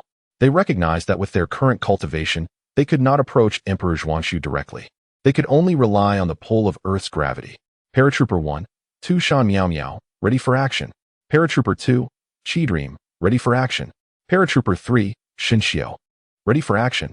The three ascended above the Emperor's manifestation, clasped hands, and leapt into the fray, charging fearlessly towards the abyss. Immovable King, Shen Xiu shouted, and the manifestation immediately enveloped the trio. Celestial Foxbody, Tu Shan Miao Miao swiftly performed a hand sign, and two furry tails sprouted from behind the immovable king, casting a mesmerizing aura over the entire manifestation. I summon Lord Golden Silkworm to appear, Qi Dream declared, as the manifestation underwent a transformation, now adorned with a golden sheen and 6 wings sprouting from its back. Chen Fuji observed the trio's reckless charge with narrowed eyes. This is utter folly. Before they could even reach Emperor Zhuangxiu, their fragile manifestation began to crumble under the immense imperial pressure. The wings shattered, followed by the tails. And just as they neared the emperor's head, the immovable king's form burst apart. It seemed the emperor sensed their audacious maneuver. With a flick of his left middle finger, a powerful sword aura shot forth, hurtling towards the trio. This is disastrous, beloved Ksiddhagarbha Bodhisattva, I beseech you. But to everyone's astonishment, the colossal sword aura veered off course, narrowly missing the three. I knew Zhang Taiping could not bring himself to harm me. Our gamble has paid off, Tu Shan Miao Miao exclaimed, her eyes lighting up. In the eyes of the stunned onlookers, the trio charged straight into the heart of Emperor Zhuangxiu's manifestation, as if a path had been opened for them. The little monk, Shen Xiu, did not hold back. Propelled by momentum, he landed a punch on Zhang Taiping. Taiping, how long will you continue to sleep? Chapter 44, Conclusion. The driver, Tongzi, gaped at the scene. Master Chun, did you not say this was beyond even your capabilities? What are those 3 little ones doing? They seem to possess only a flickering presence. Could it be that Emperor Zhuangxiu's remnant soul has reached its limit? Chen Fuji pondered, frowning at the manifestation of Emperor Zhuangxiu. Zhang Taiping's right hand gripped Shen Xiu's throat tightly. How dare these insignificant insects challenge me? Zhang Taiping, have you not eaten? Why do you lack strength? The little monk retorted defiantly. Zhang Taiping tightened his grip, causing Shen Xiu's face to turn purple. Yet, with his left hand, he clung desperately to his right wrist. Struggling to utter, I care not who you are. Get out of my body. You insolent brat, I saved your life. What harm is there in borrowing your body for a time? Besides, these individuals are traitors to humanity, deserving of death. I know not what you mean by traitors. I only know they are my dear friends. I shall say it once more. Get out of my body. At this moment, Zhang Taiping appeared to be afflicted with a form of dissociative identity disorder, engaging in a fierce internal struggle. As a divine being, Nix was acutely aware of the underlying intricacies. A conflict had arisen between his soul and that of the original owner, seemingly unable to suppress the latter. Seizing this opportunity, we resolved to launch our attack, for victory was still within our grasp. The heroic spirits swiftly redirected their weapons towards Nix. Nix, perplexed, inquired, "What are you doing?" This is the optimal moment. Soon, Zhuang Su will reassert control over the original soul, and we will lose our chance. Our reluctance to allow the Emperor to slay you is due to Lin Qiye, yet this does not imply we are aligned with you. Likewise, we will not permit you to harm Zhang Taiping. Hui Tsubing aimed his spear at the heavens. Nix, contemplating further action, was interrupted as Lin Qiye rushed over, grasping her hand. "Mother, let us return." Nix gazed fondly at Lin Qiye, her murderous intent dissipating in an instant. "Since you do not wish for me to kill him, then we shall return." The stunning woman gently loosened her grip on the sword hilt, relinquishing the stars back to the sky, and in a flash, she materialized within the divine asylum. Sensing the sudden absence of his adversary, Emperor Zhuang Su's fury surged. "You treacherous disciple! I was so close, so very close to success. I bear no animosity towards her. Why must I shoulder this burden of karma? At the moment you grasped the Xianyuan sword, you became entangled in this destiny. I care not. I am my own master, unbound by your constraints." Meanwhile, Shen Xiu was being squeezed, foaming at the mouth. While the two women rushed to restrain Zhang Taiping, Chai Ming forcefully pried at Zhang Taiping's fingers, and Tu Shan Miao Miao interjected, "Emperor Zhuang Su, you incessantly proclaim that humanity is but the slaves and tools of the gods. What do you regard Zhang Taiping as, if not your vessel? How do you differ from the gods in your current state?" The Tu Shan Fox tribe, having once unleashed Deji leading to the downfall of the Shang dynasty, now sought to usurp the fortunes of the Great Xia? So this young man was indeed beguiled by you. I shall not rest until you are vanquished. Zhang Taiping unleashed a burst of sword energy from his left eye, yet predictably, it went astray. "Do not lay a hand on my friend." "Very well. If you are so foolish, then I shall take you down as well." Zhang Taiping released Shen Xiu and struck his palm against his forehead. In the next instant, time seemed to freeze, and Zhang Taiping suddenly stood still as multiple powerful auras, akin to Zhuang Su's, enveloped him, leading to a chaotic display of dissociation. "Release me. I must eliminate this traitor. Zhuang Su, you have lost your mind. Should you kill him, we shall have no heirs for a millennium." "I concur with that little fox. Your current tyrannical demeanor bears no distinction from that of a deity. We chose to forsake immortality precisely because humanity is gradually eroded by the passage of time. Heaven is indifferent, treating all as mere fodder. Sages are unfeeling, regarding the populace as mere tools. Zhuang Su, let us return." Zhang Taiping's expression twisted in rage, veins coursing visibly on his forehead. "All of you, begone. I admire your spirit, young man, but there shall come a day when you seek our aid." As the final words echoed, Zhang Taiping's aura plummeted, freed from the emperor's grasp, causing the very fabric of reality to unravel as two golden dragons burst forth. Soaring into the sky, the heroic spirits, having prepared for this moment, were on high alert. Hui Tsubing warned, "Everyone, be cautious. We must not allow the dragon energy of the Great Xia to escape." Having survived for millennia within the national fortune, they were intrinsically linked to the dragon vein of the Great Xia, uniting their efforts to realign the dragon's flow. Zhang Taiping and his companions plummeted from their elevated position, only for the sage to swiftly catch them and return them to the ground. "Cough, cough, cough. I thought I was doomed." Shen Xiu wheezed. "You dare strike the emperor? Is that not courting death?" Tu Shan Miao Miao scolded. "Would my punch not be enough to awaken him? Was it not magnificent?" Shen Xiu replied proudly. Chai Ming snorted and suddenly turned to Zhang Taiping. "Zhang Taiping, why have you expanded in size?" At that moment, Zhang Taiping was not merely larger. He resembled a slowly inflating balloon, his form swelling perilously close to bursting. Oh no! Without Zhuang Su's control, the potent national fortune scattered across the heavens lost its direction. irresistibly converging towards Zhang Taiping. How could I have overlooked this? Chen Fuji hastily opened his mental realm, severing Zhang Taiping's connection to the external national fortune. What shall we do now? Chai Ming asked anxiously. Chen Fuji stroked his beard thoughtfully. I cannot extract the national fortune from his body, but I believe the Tu Shan lineage possesses that capability. Upon noticing Chen Fuji's gaze upon her, Tu Shan Miao Miao's cheeks flushed red. However, as Zhang Taiping teetered on the brink of explosion, she decisively pressed her lips against his. Zhang Taiping's eyes widened in shock, his pupils contracting. Yet, in his current state, his limbs were grotesquely swollen. His attempts to resist were thwarted by Chai Ming and Xin Xiu, who held him firmly in place, rendering him utterly at the mercy of Tu Shan Miao Miao. Although Tu Shan Miao Miao often clamored for imperial energy, consuming such a vast amount at once was beyond her capacity. Before long, she too began to swell, transforming into a corpulent, inflatable figure akin to Zhang Taiping. The dense imperial energy coursed through Tu Shan Miao Miao's meridians, filling her consciousness.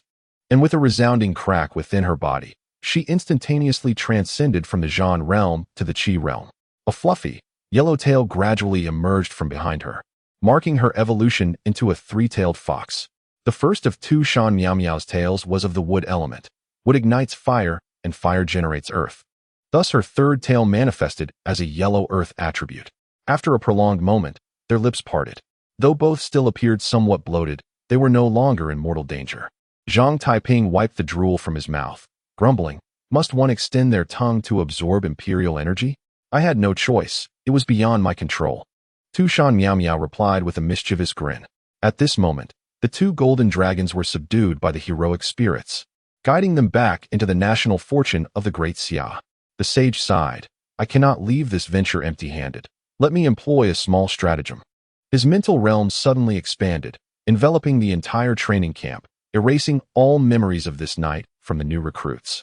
Chapter 45, Tu Shan Yaya in the capital. A high-level meeting of the Night Watchers. You must have seen the reports from the Cangnan training camp regarding the reasons for the mist's descent, as stated by Emperor Zhuangzi. What are your thoughts? Leaning over the table, Yi Fan placed the documents before the attendees. He Xingxing, in his 50s, was the first to speak, as the emperor of the human race. Zhuangzi would not lie. However, Zhuangzi is but a remnant soul, and his memories of the past may be flawed. We cannot take his words at face value. Furthermore, he mentioned a divine king's release, but given the mist's characteristics, it would significantly weaken the god's powers.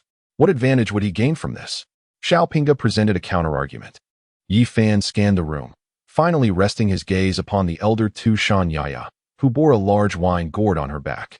Elder Tu Shan, what is your perspective on this matter? At that moment, Tu Shan Yaya's fox ears drooped, clearly intoxicated. Upon hearing Yi Fan's inquiry, she blinked her bleary eyes. About this matter, I cannot recall clearly. I only remember that the mist suddenly descended upon the world. Whether it fell from the sky or emerged from the South Pole is unclear. However, I lean towards the latter, for if the mist descended from the heavens, the divine beings would not have had the opportunity to transform into the national monument. After uttering these words, Tu Shan Yaya plummeted forward, evidently falling asleep once more. Yi Fan frowned slightly at the sight. Since the mist has already descended, unraveling its cause now is futile. However, Emperor Zhuangzi has provided us with an alternative explanation, which is a blessing in disguise. We shall conclude today's meeting here. Wait, Yi Fan slowly inquired. Hilao, do you have any further matters to discuss? Lin Qiye is a dual divine agent, and Zhang Taiping is a successor of the emperor. Leaving them in the training camp seems rather unsafe. I propose we transfer them to the capital for protection. He Xingwen countered, I disagree. Flowers nurtured in a greenhouse cannot withstand the tempest. Whether we protect them for a moment or a lifetime, it is wiser for them to endure some hardship early on. Zuiqing was the first to object. He Xingwen pounded the table. What if they fall to the dark path? As a night watchman, you ought to understand the education we undergo. While I can't claim all night watchmen are virtuous, at least 90% are of upright character. You can rest assured on that. Moreover, with Yuan Gang present, these two saplings won't go astray. Xiaopinga added. He Xingwen, you still wish to argue?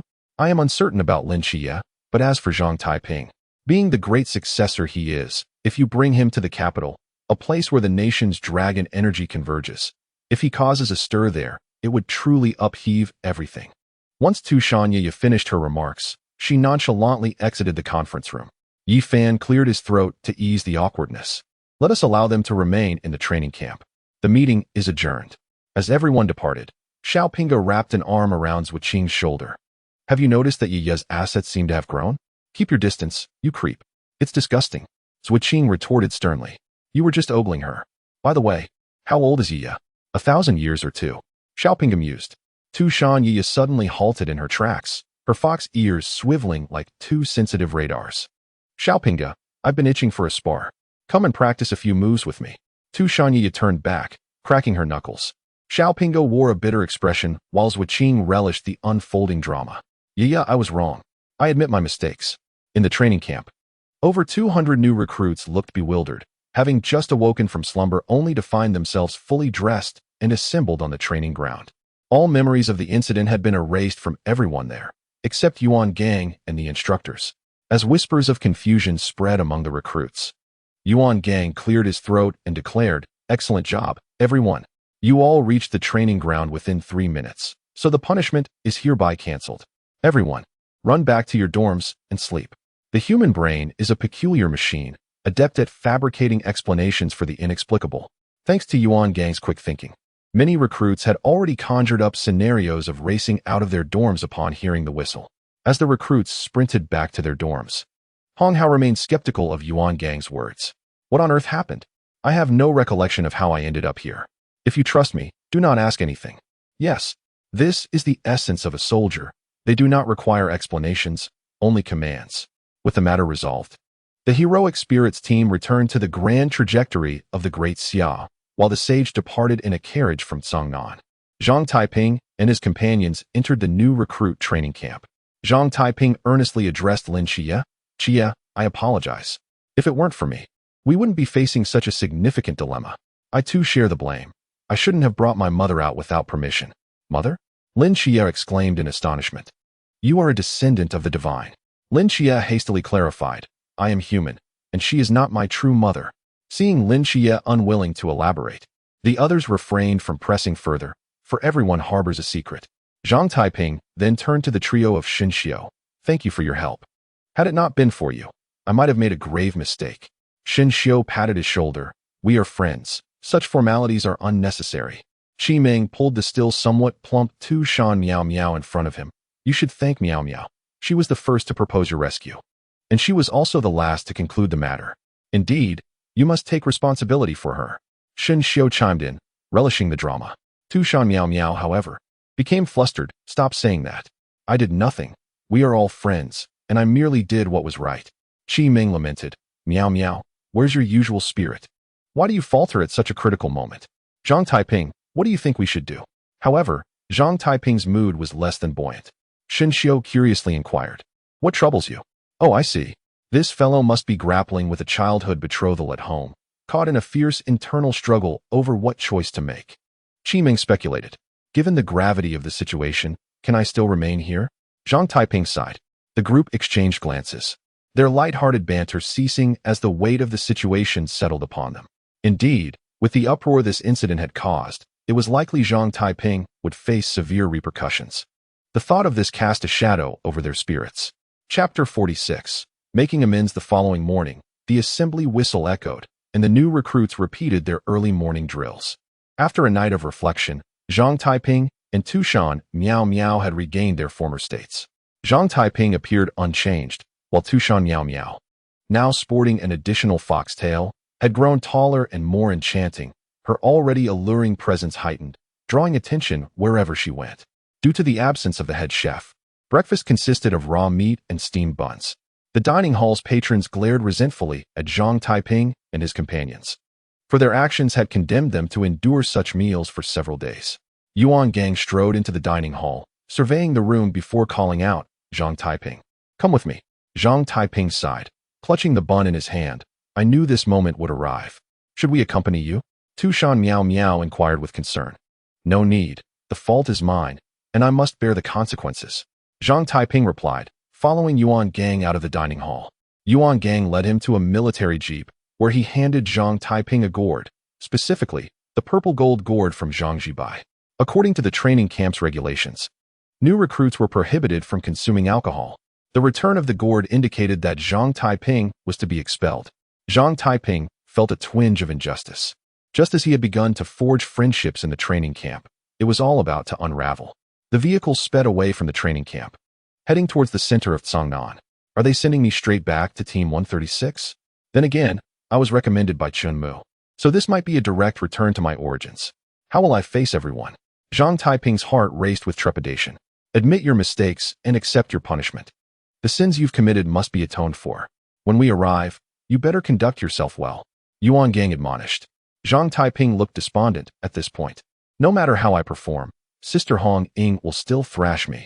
However, the vehicle took several turns and did not head towards the Peace Affairs office. Instead, it stopped in front of the First People's Hospital of Cangnan.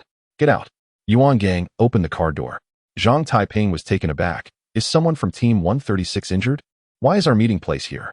Confused, he followed Yuan Gang into a hospital room, where the head chef, Su, lay in bed. Upon seeing Yuan Gang, he smiled. But as soon as he spotted Zhang Taiping, he immediately turned away, as if harboring a deep-seated grudge. Please don't be upset. I brought this kid to apologize. Yuan Gang cheerfully produced 4 small dishes from a bag and set them on the small table. Sauced beef, cold pig ears, smashed cucumber, and peanuts. Old Su cast a fleeting glance at the 4 dishes before him and thought, spare me this charade.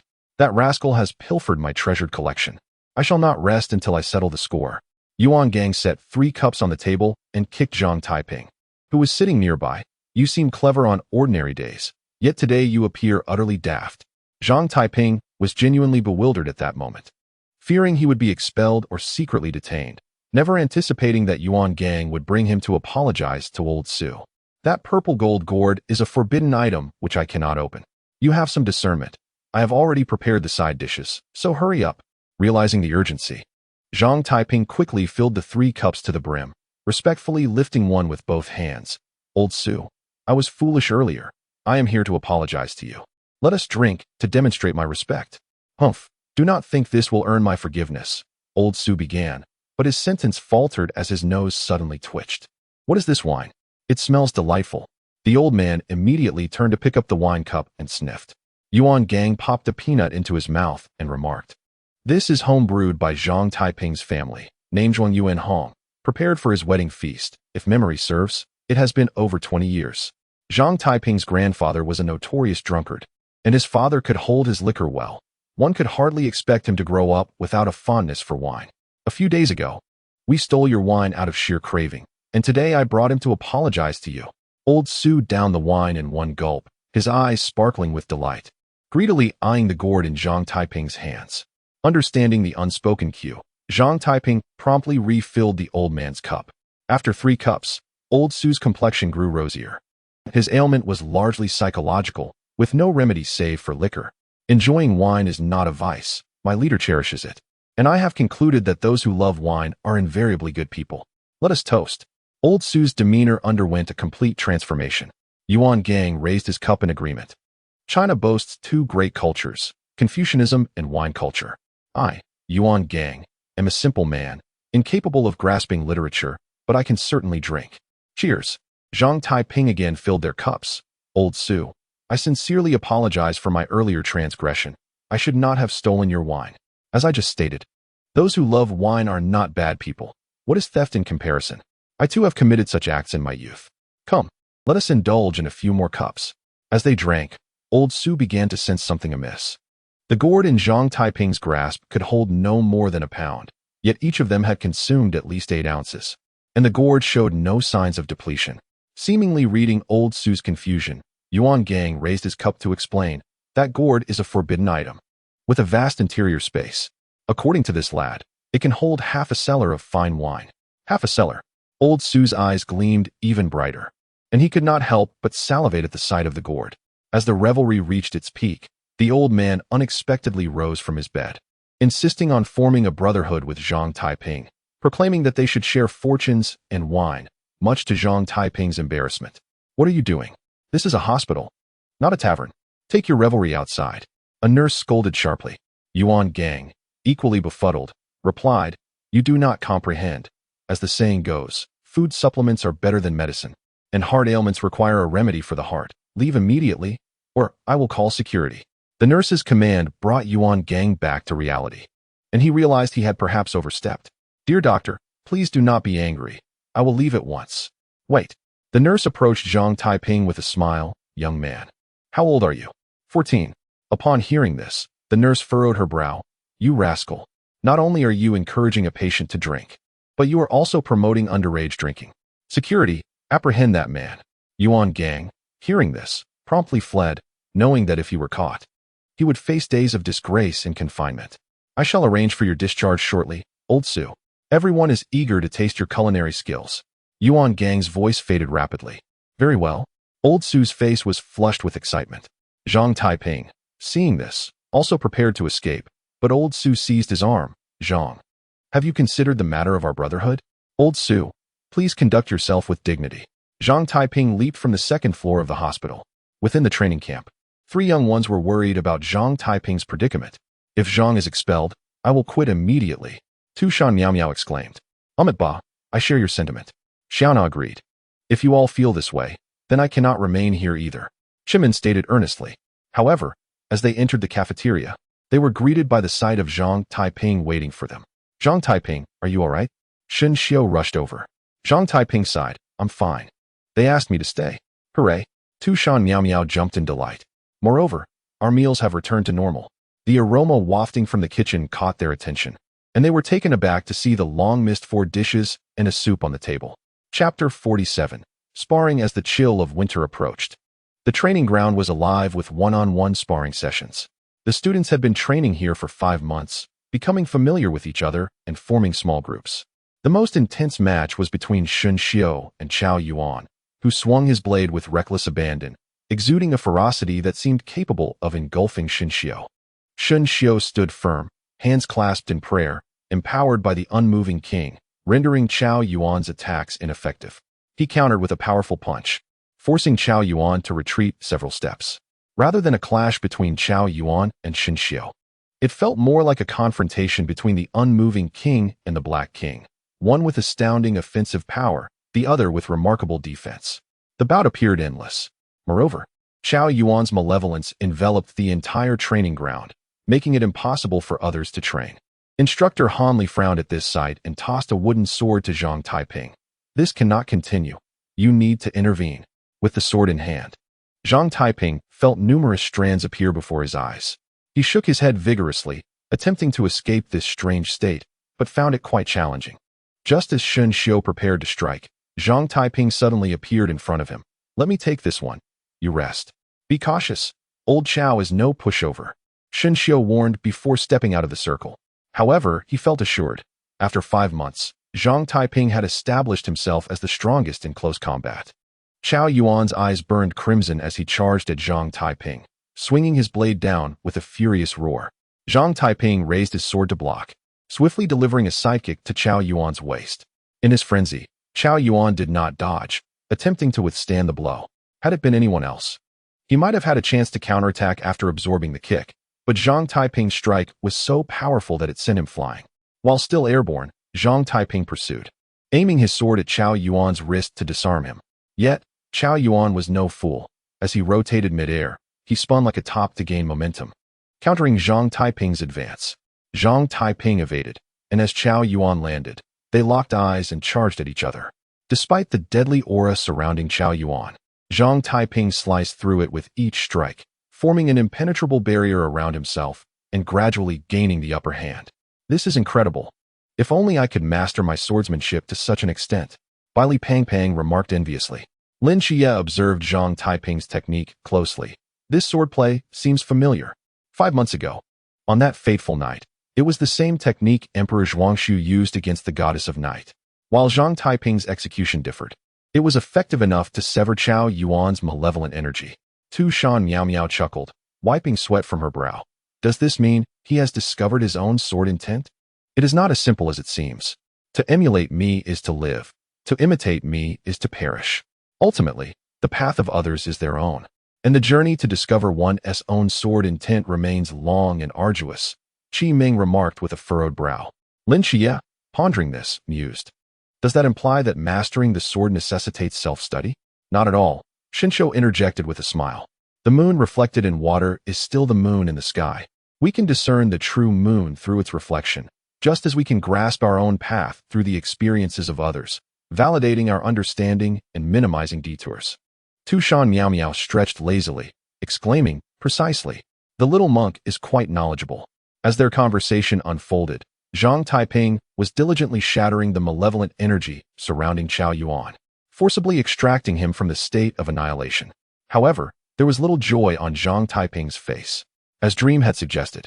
While he could mimic the style of the great Emperor Zhuanchu to some extent, he realized that this was not his own path, nor could it forge his unique sword intent. What did he truly desire? It was a conundrum he could not unravel. Seeing the battle conclude, Tushan Miao Miao joyfully approached to wipe Zhang Taiping's sweat with a handkerchief. So, Taiping, have you found any clues? It's difficult.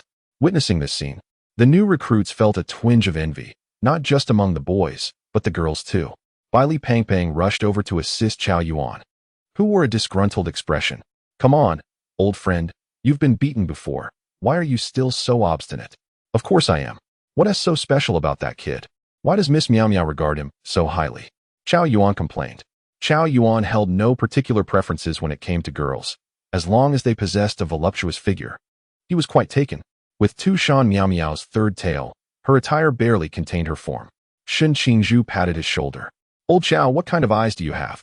While Tushan Miao Miao is beautiful, she is not someone you can easily win over. Oh, then who do you fancy?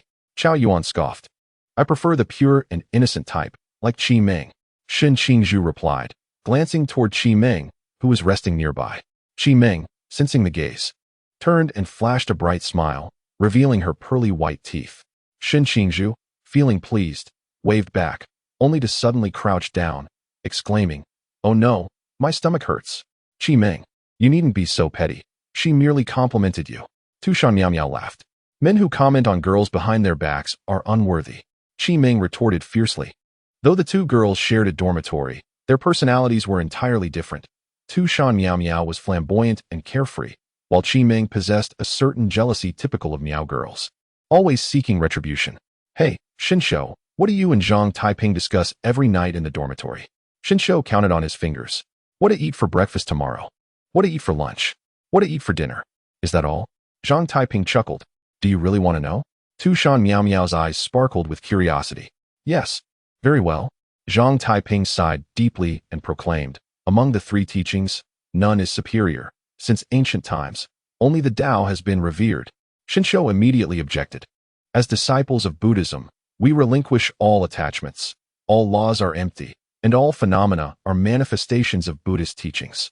Your blind practice cannot compare to the clarity of my cultivation as an immortal, attaining the divine essence, gathering the spiritual essence of heaven and earth. Zhang Taiping countered. For monks, the three realms are empty, yet myriad paths emerge. Purifying the senses leads to infinite possibilities. A pure heart illuminates all, and sincerity renders all laws void. Listening to their debate on Buddhism and Taoism, Tushan Miao Miao felt a wave of frustration. Are they even men? Can't they discuss something related to girls for once? Miao Miao, you are so unfortunate. Qi Ming consoled her. As their argument grew more heated, Shinsho jumped up, declaring, the master said to awaken those of lesser talent. Zhang Taiping rolled up his sleeves. Very well, I too have the same intention. Let us minimize needless chatter and focus on action. In the training campus instructor's office, Team 130 SIXS leader, Chun Mai, sat across from Yuan Gang, speaking with utmost seriousness. You all deserve a break. Chapter 48, a holiday in the training camp cafeteria. Zhang Taiping and his companions gathered around a table laden with a sumptuous feast. Chicken soup is served. Su Lao personally cooked a special order. And now Zhang Taiping was the only one allowed to order in this training camp. Previously, others had kept their distance, but now, being his friend meant enjoying whatever they desired. Su Lao, you needn't prepare so many dishes. We can't possibly finish them all. Zhang Taiping politely protested. Su Lao wiped his hands and smiled. Little Taiping, if you say that, it means you don't consider me a friend. You are all in a growth phase. And with such rigorous training, you must eat more for your own good. As he spoke, Su Lao winked at Zhang Taiping, pulling out a purple gold gourd. Zhang Taiping promptly understood. opening the lid and pouring out a fine wine. Following the previous incident, Yuan Gang entrusted the gourd to Su Lao. Yet this item had already recognized its master, requiring Zhang Taiping to open it for Su Lao each time he wished to drink, establishing a mutually beneficial exchange. Knowing that none at the table were unable to drink, Su Lao quickly excused himself to the kitchen for a drink. Alas, having food without wine is a great regret in life. The little monk Shinsho lamented. Zhang Taiping frowned at this. What are you trying to say now? Taiping, why not discuss with Su Lao about getting a bit of wine for us to enjoy each day? Just a cup would suffice. Shinsho suggested. I cannot afford to act recklessly with my past transgressions. If you want wine, you must ask for it yourself. I am striving to be a good person now. Zhang Taiping replied with a chuckle. Li Pang Pang, munching on a chicken leg, asked, do you think we will have a holiday during the new year? I miss the maid at home. This is a closed training camp. It's unlikely we will have a break. Chao Yuan responded. Really? That's too bad. I wanted to invite you all to Guangshan for a few days. After all, I am the king of Guangshan, and I wanted you to experience the life of luxury. Guangshan? I haven't even left Cangnan in my life. It would be nice to see it if given the chance. Lin Qiye remarked. Once we have a holiday, I will take you all to see it. Forget it. During the new year, I want to go home for the reunion dinner, even if I cannot return home. Sharing a meal with the team is quite fine. Lin Qiye's eyes shimmered with longing.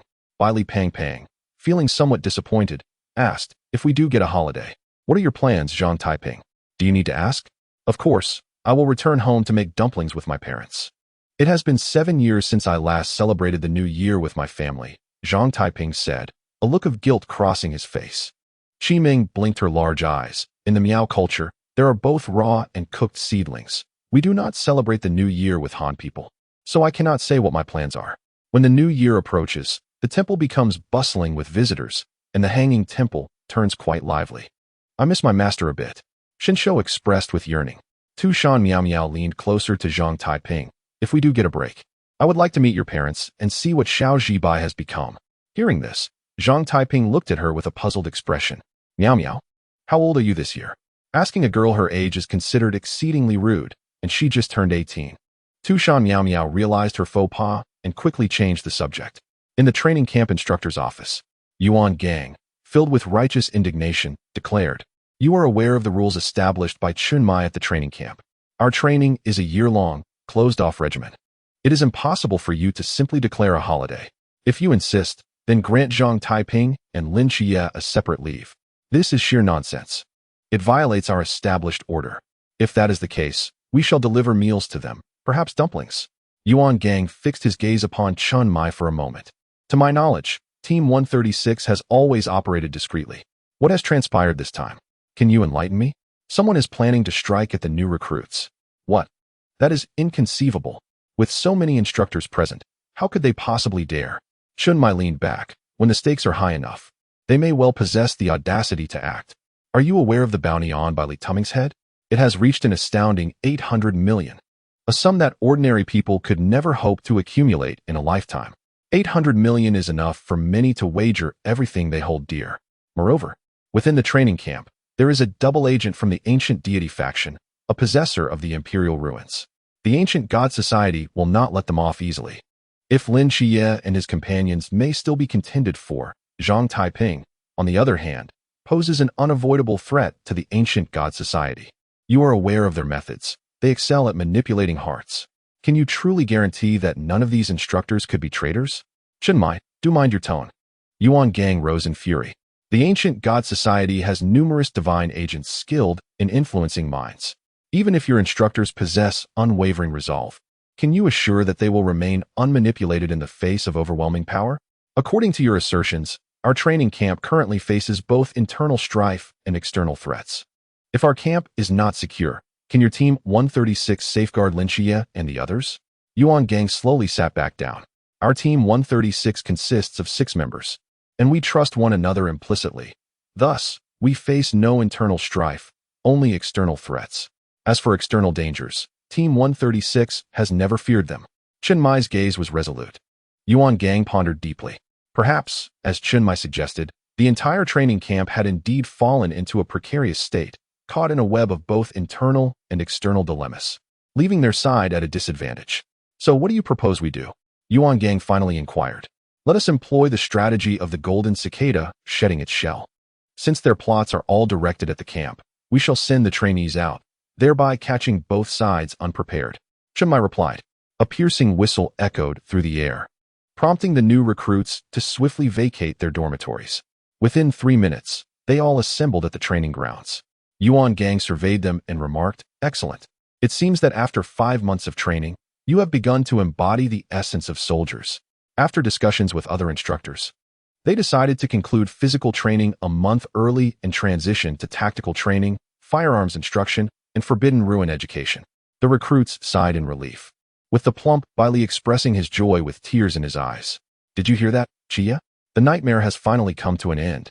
However, before this could proceed, after a unanimous decision among the instructors, I have decided to grant you a 4-day holiday, from today until the 2nd day of the new year.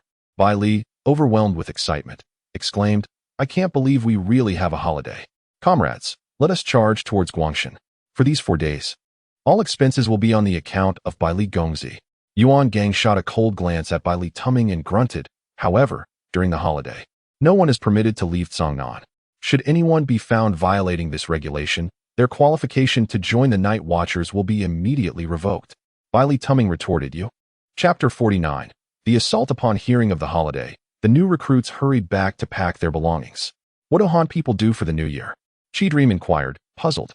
Shen Xiu rubbed his bald head and replied, "They wear the brightest clothes, feast on the finest delicacies, and enjoy the most spectacular fireworks. That should be the essence of it." "I see. Now I understand." Qi Dream seemed to grasp the concept. Zhang Taiping rushed to the kitchen. "Su Lao, I need that wine gourd back in 2 days. I suspect there's not much left inside, so I shall refill it for you." Su Lao, aware of their holiday arrangements, chuckled as he unfastened the wine gourd from his waist. "Oh, how embarrassing." Zhang Taiping hung the gourd at his side, sighing with relief, thinking, "If I do not bring this back, I might be beaten to a pulp." When the group reconvened, Zhang Taiping donned his bamboo basket once more, while Tushan Miao Miao adorned herself in a vibrant hanfu, and the young monk Shen Xiu appeared in a brand new robe, exuding an aura of tranquility. Yet, the most striking of all was Qi Dream, clad in a blue miao dress embellished with an array of gold and silver ornaments, particularly her dazzling hat, which jingled with every step. No one had ever seen such a Qi Dream, especially the boys from the training camp, who were utterly entranced. "Amitba, I thought I was extravagant enough, but Qi Dream, you surpass me," the young monk marveled. Qi Dream twirled the bone flute in her hand. "Didn't you say that for the new year, one should wear the most beautiful clothes? Is this not beautiful?" Quite valuable," Shen Xiu replied. Zhang Taiping's eyes lit up. "You are now the most dazzling recruit in the camp. Then let's celebrate the new year," Qi Dream exclaimed, hopping into the vehicle. As the transport vehicle slowly exited the training camp's confines, all felt an inexplicable shift within their bodies, accompanied by a series of cracking sounds emanating from within. In an instant, nearly everyone transitioned from the light realm into the pool realm. This was due to the suppressive artifacts within the training camp that had long restrained them, now releasing their potential and enabling them to break free from their limitations. Of course, this did not include Zhang Taiping and Tushan Miao Miao. She had already entered the pool realm, while Zhang Taiping had been suppressing his own potential, remaining unaffected by external influences. Just as the new recruits were reveling in their newfound strength, Qi Dream suddenly warned, "Everyone be cautious. Something is approaching." Having just entered the pool realm, the golden silkworm Gu, invigorated by her awakening, soared out of the truck, and Qi Dream, sharing a vision with it, immediately sensed something amiss. "5 projectile-like objects are flying towards us." Zhang Taiping slapped Shen Xiu's shoulder, and the young monk understood immediately, clasping his hands together in prayer, "Immovable King." Indeed, 5 seconds later, they could see the trajectory of the 5 projectiles slicing through the air. Before Instructor Hong could rise, a red spear suddenly soared towards them, instantly detonating one of the projectiles, igniting a rose-colored blaze in the sky. The remaining 4 projectiles followed suit, mercilessly crashing into the young monk's immovable stance. The immovable king could only withstand 2 of the projectiles before shattering, causing Shen Xiu to spit blood. "Amitba, how unchivalrous. They are using firearms," Shen Xiu lamented. Tushan Miao Miao's hair suddenly turned green, and she began to sway her hands in a cross pattern, Greenwood E-Gang. The ground trembled as a colossal flower with a gaping maw erupted from the earth, swallowing one projectile. The explosion obliterated the flower, showering thick liquid down like rain. At that moment, the last projectile was already approaching the transport vehicle. Zhang Taiping swiftly drew the Xianyuan's sword from his back and slashed, causing the missile to explode. However, the projectile was alarmingly close to the vehicle, and even as Zhang Taiping shattered it, the fragments still possessed enough force to endanger many lives.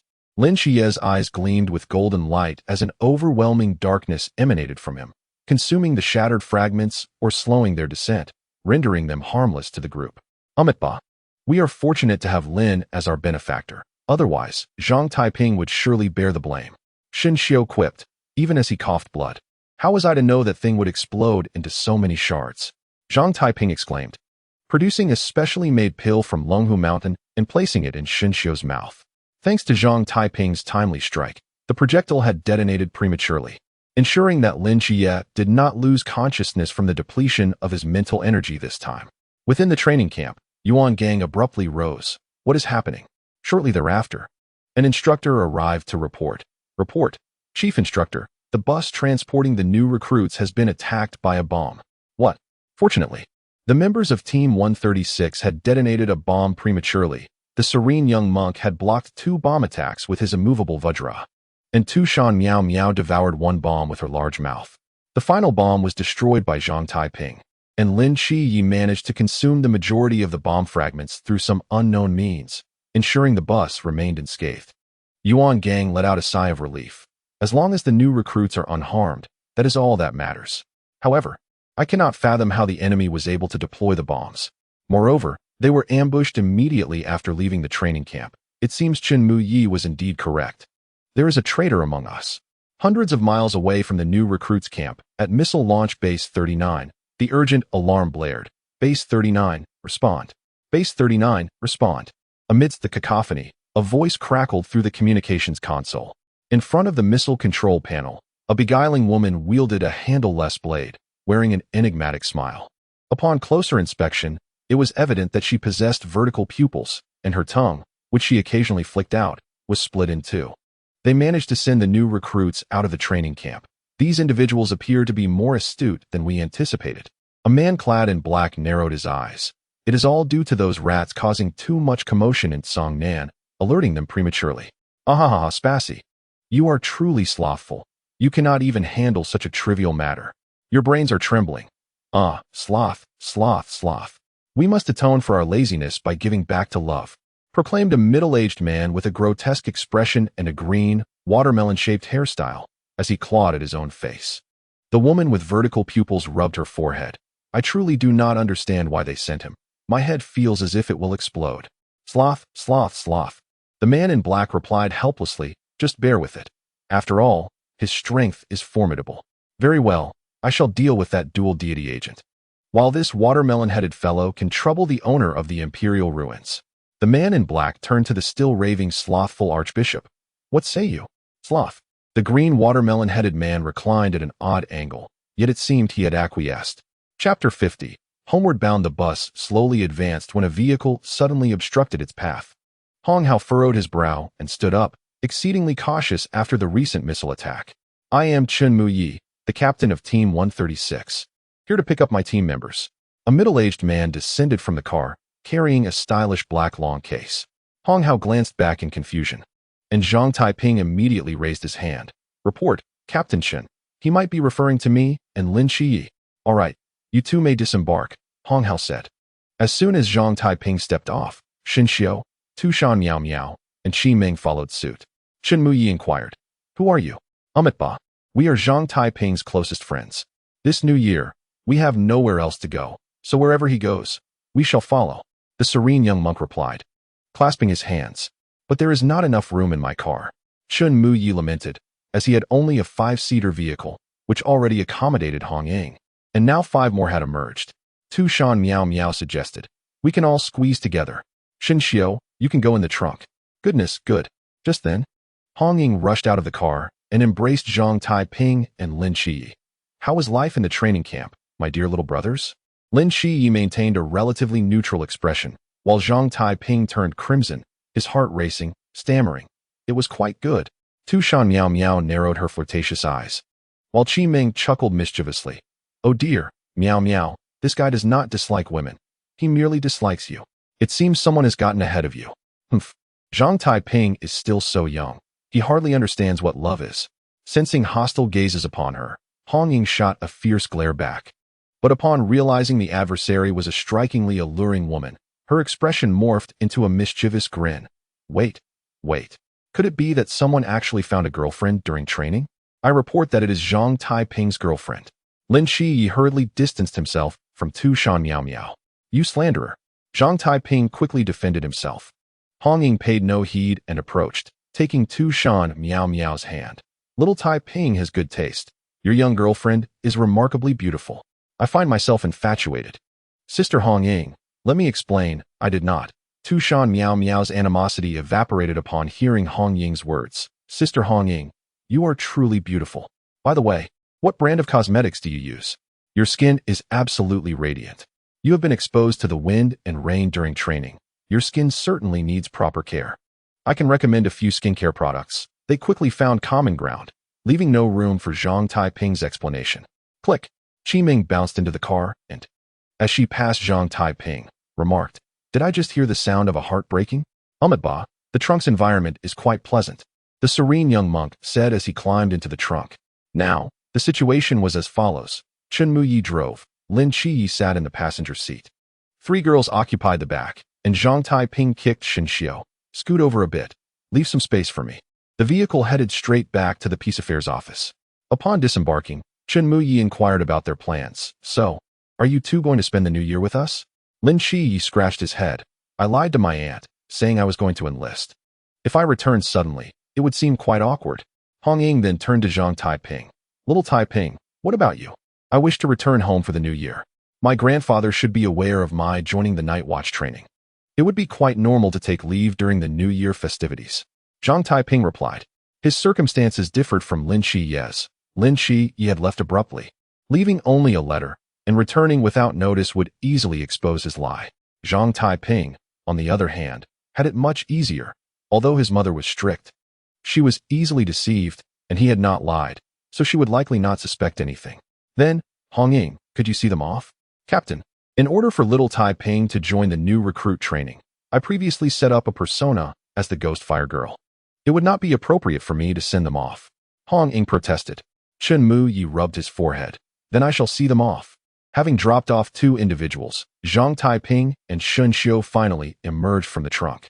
I heard you caused quite a stir during training, getting into trouble every few days. Chen Muyi addressed Zhang Taiping, who sat in the passenger seat.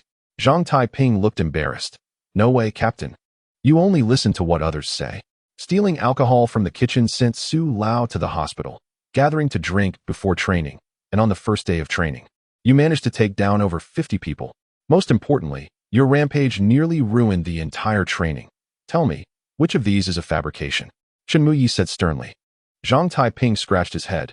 Captain, you know all about that? I was wrong, he admitted. Unexpectedly, Chen Muyi patted his shoulder and grinned. Well done. I have long found Yuan Gang to be displeasing. Huh.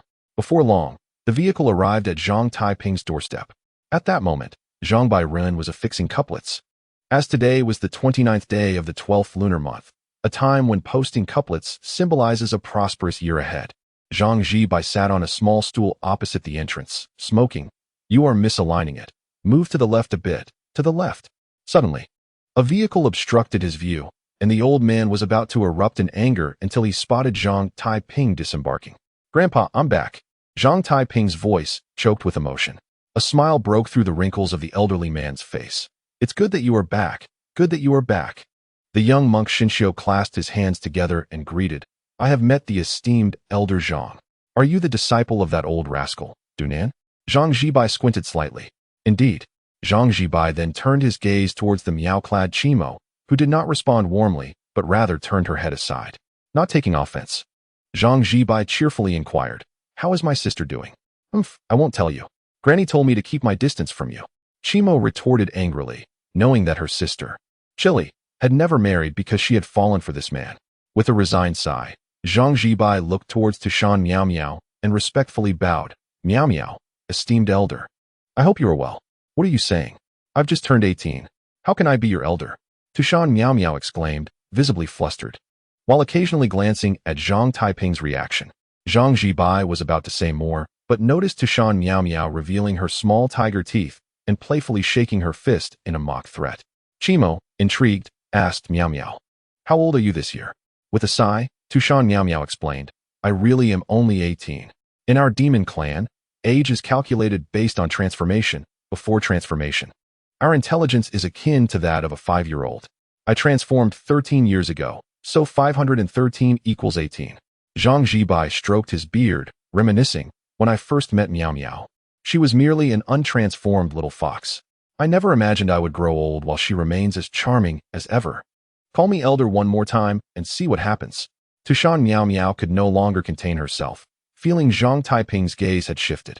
At that moment, 2 yellow puppies dashed over, frolicking and playing until, rather obliviously, they began mating. Miao Miao, you weren't like that before your transformation, were you?" Chimo laughed, bending over. "Amitba. Now I have a vivid image in my mind." The young monk's face reddened. "Chimo, I challenge you."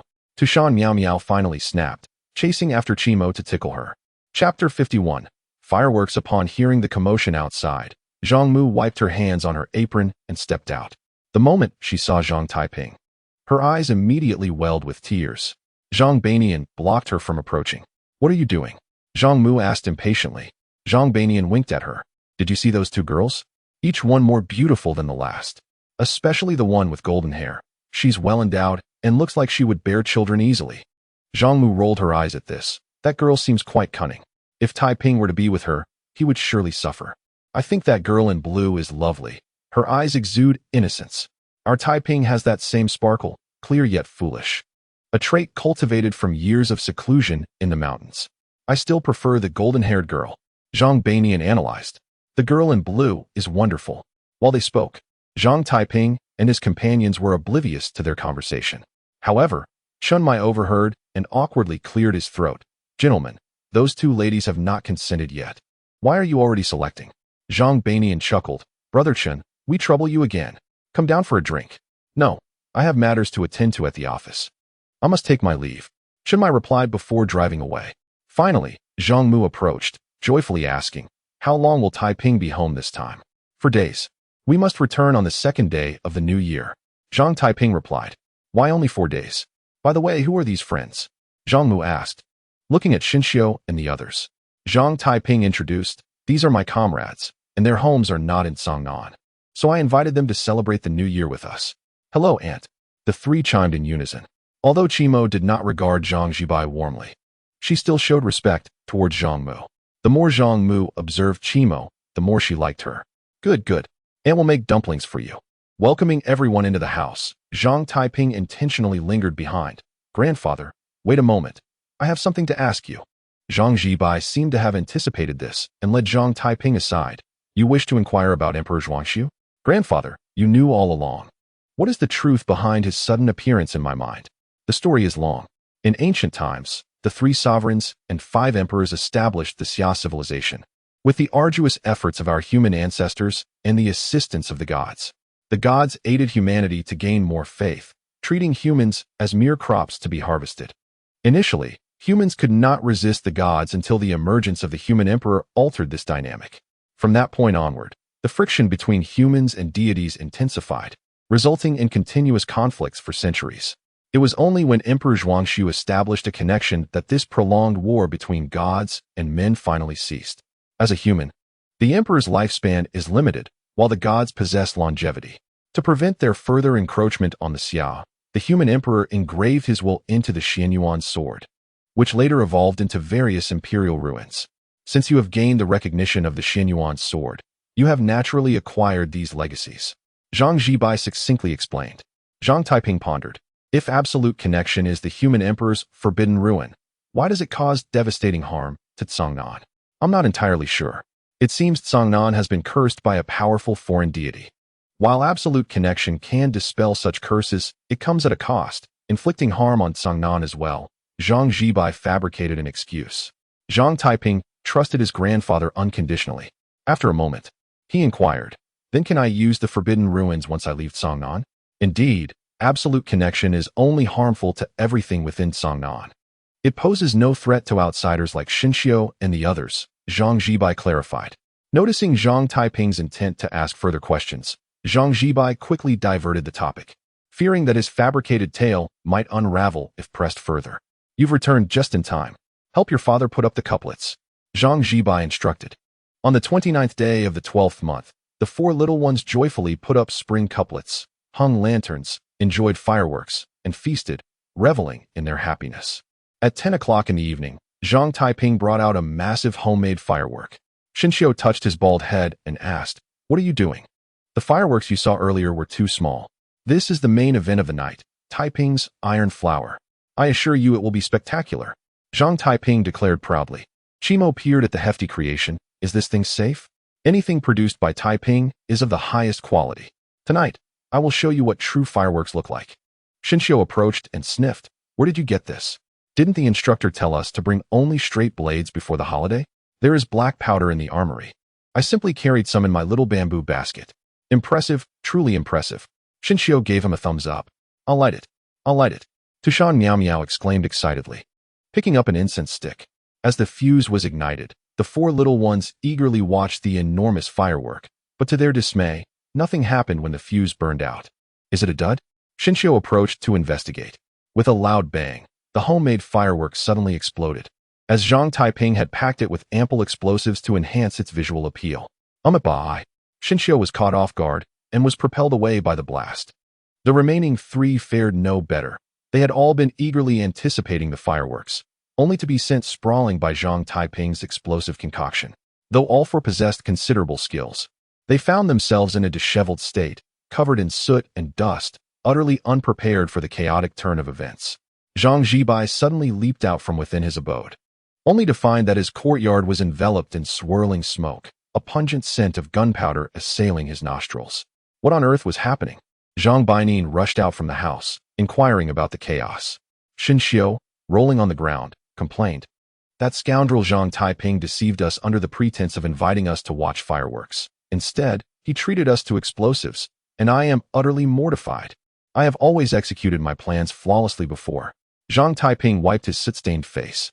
Zhang Jibai approached and picked up a fragment from the ground. Inhaling its odor, "This is a highly volatile black powder. You reckless lad. Have you no regard for your life in using it for fireworks?" Qi Ming wore a mournful expression, adorned in her Miao attire, which was now completely ruined. Tu Shan Miao Miao, nearly frightened into revealing her fox tail, pounded her chest, exclaiming, "Why do I feel this is more powerful than the 5 missiles from earlier?" Zhang Mu hurriedly emerged, grabbing the two girls to scrutinize them. "Are you both unharmed?" "Auntie, we are fine," Qi Ming replied. Zhang Mu cast a fierce glare at her son, Zhang Taiping. "I shall settle the score with you later," with a stern remark. She took the two girls to freshen up. As they were addressing the aftermath, a luminous full moon quietly ascended in the western sky. Chapter 52, Moonlit Affairs. In the early hours of New Year's Eve, clad in a vibrant red outfit, Tu Shan Miao Miao sought out Zhang Jibai. Little Jibai, you promised to assist me. Share your plan." Zhang Jibai stroked his white beard. "I have long devised a scheme. Tonight, I shall share a room with Taiping, while Xinxiu and Baining will occupy another. At midnight, I will stealthily swap you in. Such a crude plan seems ill-advised. What if he resists? I cannot resort to force, and I doubt I can best him in close combat." Tu Shan Miao Miao expressed her concerns regarding Zhang Jibai's scheme. "If he yields, all is well. Should he resist, simply feign victimhood and scream. I shall brandish the accusation to solidify your position." Zhang Jibai chuckled darkly. Tu Shan Miao Miao's eyes sparkled at his cunning. "Little Jibai, you are quite the rogue." Suddenly, a thought struck her, and she asked, "Is Zhang Taiping truly your biological grandson? How can you so readily deceive him? Is that so? If I recall correctly, you owe us of Tu Shan nothing. Why are you so invested in my affairs? What ulterior motives do you harbor?" she questioned. "As a parent, one must plan for the long term.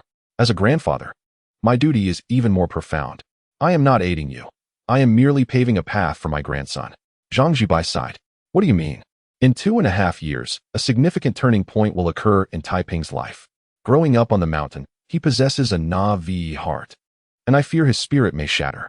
Thus, he needs an unwavering supporter. Whether they turn to darkness or mischief, That person must remain steadfast by his side. Regardless of his fate, Zhang Zibai explained. Why not choose Xinxiu or Qimeng? With age comes the realization that all relationships are tenuous. Only interests endure. You require imperial energy cultivation. Without mastering the 9 tails, you cannot escape your reliance on Taiping. I cannot predict his transformation, but you will undoubtedly be by his side. Tu Shan Miao Miao furrowed her brow. What exactly will transpire in 2.5 years? That remains a secret. In Zhang Mu's chamber, Qimeng had donned a large nightgown belonging to Zhang Mu, her brow furrowing in discontent as she gazed at her shredded clothing. This outfit appeared significant to her, and its destruction by her own son would surely diminish Taiping's image in her eyes. I must devise a remedy. Zhang Mu's thoughts raced until an idea sparked in her mind, and she hurriedly slipped into Zhang Zhibai's room. She quietly opened a wardrobe, discovering a sky-blue garment within. Qimeng, do not fret. Look what I have, Zhang Mu exclaimed, shaking the exquisite Miao dress before Qimeng. The garment, a brilliant azure adorned with star-like patterns, was magnificent. Qimeng's eyes widened as she gently caressed its hem. This is crafted from the silk of the star-weaving spider, an ancient and rare species. Where did you acquire this? I am unsure.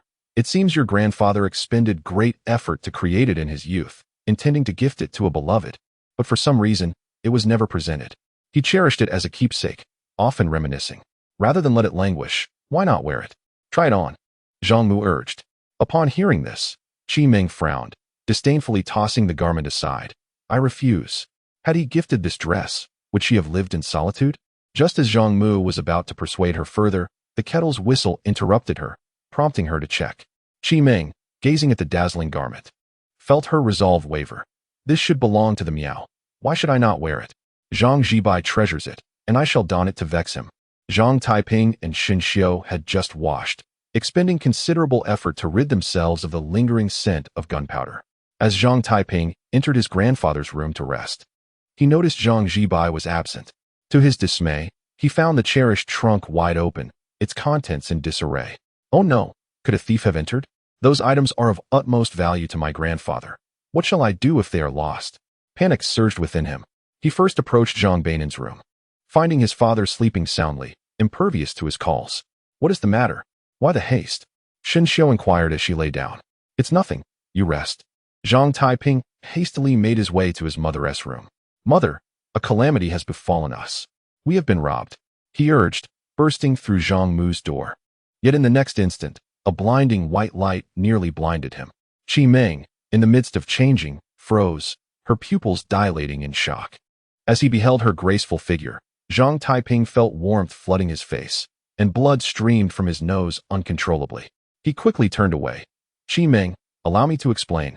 After Zhang Zibai and Tu Shan Miao Miao finalized their plans, he returned to his courtyard. At 2 in the morning, they would set their scheme into motion.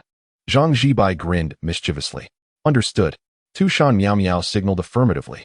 In an unexpected turn, the window of Zhang Mu's room shattered explosively, and Zhang Taiping was forcibly ejected from the room. Heaven and earth, the primordial essence. I cultivate for countless eons, manifesting my divine powers within the 3 realms.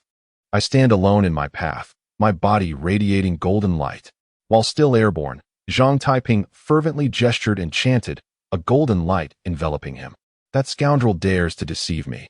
Did he not claim to have never learned the golden light spell? Zhang Zibai fumed. Zhang Taiping rolled several times upon landing before coming to a halt. Qimeng, let me explain. Suddenly, a golden beam shot forth, faster than a bullet. As the golden silkworm goo collided with Zhang Taiping's forehead, shattering his golden aura. What exactly transpired? You have truly crossed a line. Tu Shan Miao Miao exclaimed in confusion. Just then, Qimeng, now fully clothed, emerged from the room, her hair billowing as if stirred by an unseen wind, her beautiful face flushed with indignation. Qimeng did not respond to Tu Shan Miao Miao, but instead drew a bone flute from her waist and began to play, though winter still gripped the land. Her forceful summons compelled snakes, insects, and vermin from the ground, surging madly towards Zhang Taiping. Zhang Taiping was so frightened that he lost control, hastily snatching a wooden sword from the rack and fleeing. Grandfather, please inform my mother. I shall not partake of breakfast at home today. Upon witnessing Zhang Taiping's escape, Qimeng swiftly pursued him. Is it not the middle of the night? Can we not let anyone sleep? Xinxiu, The young monk emerged in a huff, perplexed by the shards of glass scattered about. What on earth has happened? He inquired. Tu Shan Miao Miao, equally bewildered, urged, do not dwell on the details. We must pursue them. If we delay, it could cost lives. Just as the two departed, Zhang's mother rushed out in a flurry. What is happening? Why is that garment of mine now adorning Qimeng? Zhang Zibai questioned angrily. Zhang's mother, feeling a twinge of guilt, feigned calmness. The clothes are meant to be worn. Why let them gather dust in the cupboard? But that belongs to me. It will eventually be passed down to us. Zhang Zibai suddenly deflated, resembling a helpless elder bullied by his daughter-in-law. This life is becoming unbearable. Under the luminous moonlight, the old man rolled about like a child, suddenly realizing something was amiss. It was New Year's Eve, yet the moon remained full. Moreover, why had he not noticed this earlier? Chapter 53. Ambush in Cangnan, at the Peace Affairs Office. Hong Ying hurriedly returned. Report, Captain. Just now, the young master of the Li family was ambushed, and it seems 7 knights has inadvertently been drawn in as well. I suspect their true target is not by Li Tu Ming. Are they unharmed? Chen Mai furrowed his brow. They are fine. This batch of new recruits appears quite formidable. I hardly had to intervene before the enemy was dispatched, she replied. Captain, I worry. Why not keep Zhang Taiping here? If the ancient god sect is behind this, they will certainly not spare a descendant of a human emperor. Hong Ying expressed her concerns. Chen Mai set down the document in his hand. His grandfather can rival the Grand Master of Longhu Mountain. His strength far surpasses ours. Zhang Taiping is safer with him than here at the office. In the old district of Cangnan, the once full moon had turned a sanguine red. Zhang Zibai and his companion leaped into a dense forest, where he began to calculate with his left hand. After taking 7 steps forward, he smiled faintly. You need not hide any longer. Step forth. Moments later, a figure emerged, stepping into the crimson moonlight. I did not expect anyone in Cangnan could detect my presence. I underestimated you. Zhang Zibai squinted, noting the individual was a young man in his 70s clad in moon-white robes adorned with 2 blood-red moons. May I inquire your name? It is of no consequence. But I am called Yu Huai. Zhang Zibai scratched his head. I believe I have not heard of you. Yu Huai's expression darkened. He was one of the 3 founders of the ancient god sect, and an overwhelming aura emanated from him, rivaling that of humanity's pinnacle. Zhang Zibai's garments rustled without wind, yet he stood tall, showing no sign of retreat. Old fool, do not meddle. I have summoned the moon's veil merely to prevent other beings of humanity's apex from discovering our actions. Do not presume I am easily dealt with. Yu Huai coldly threatened. Zhang Zibai stroked his white beard. And what if I insist on meddling? Then you shall perish here. Yu Huai's left hand gestured, and immediately, moonlight coalesced into blades, hurtling towards Zhang Zibai.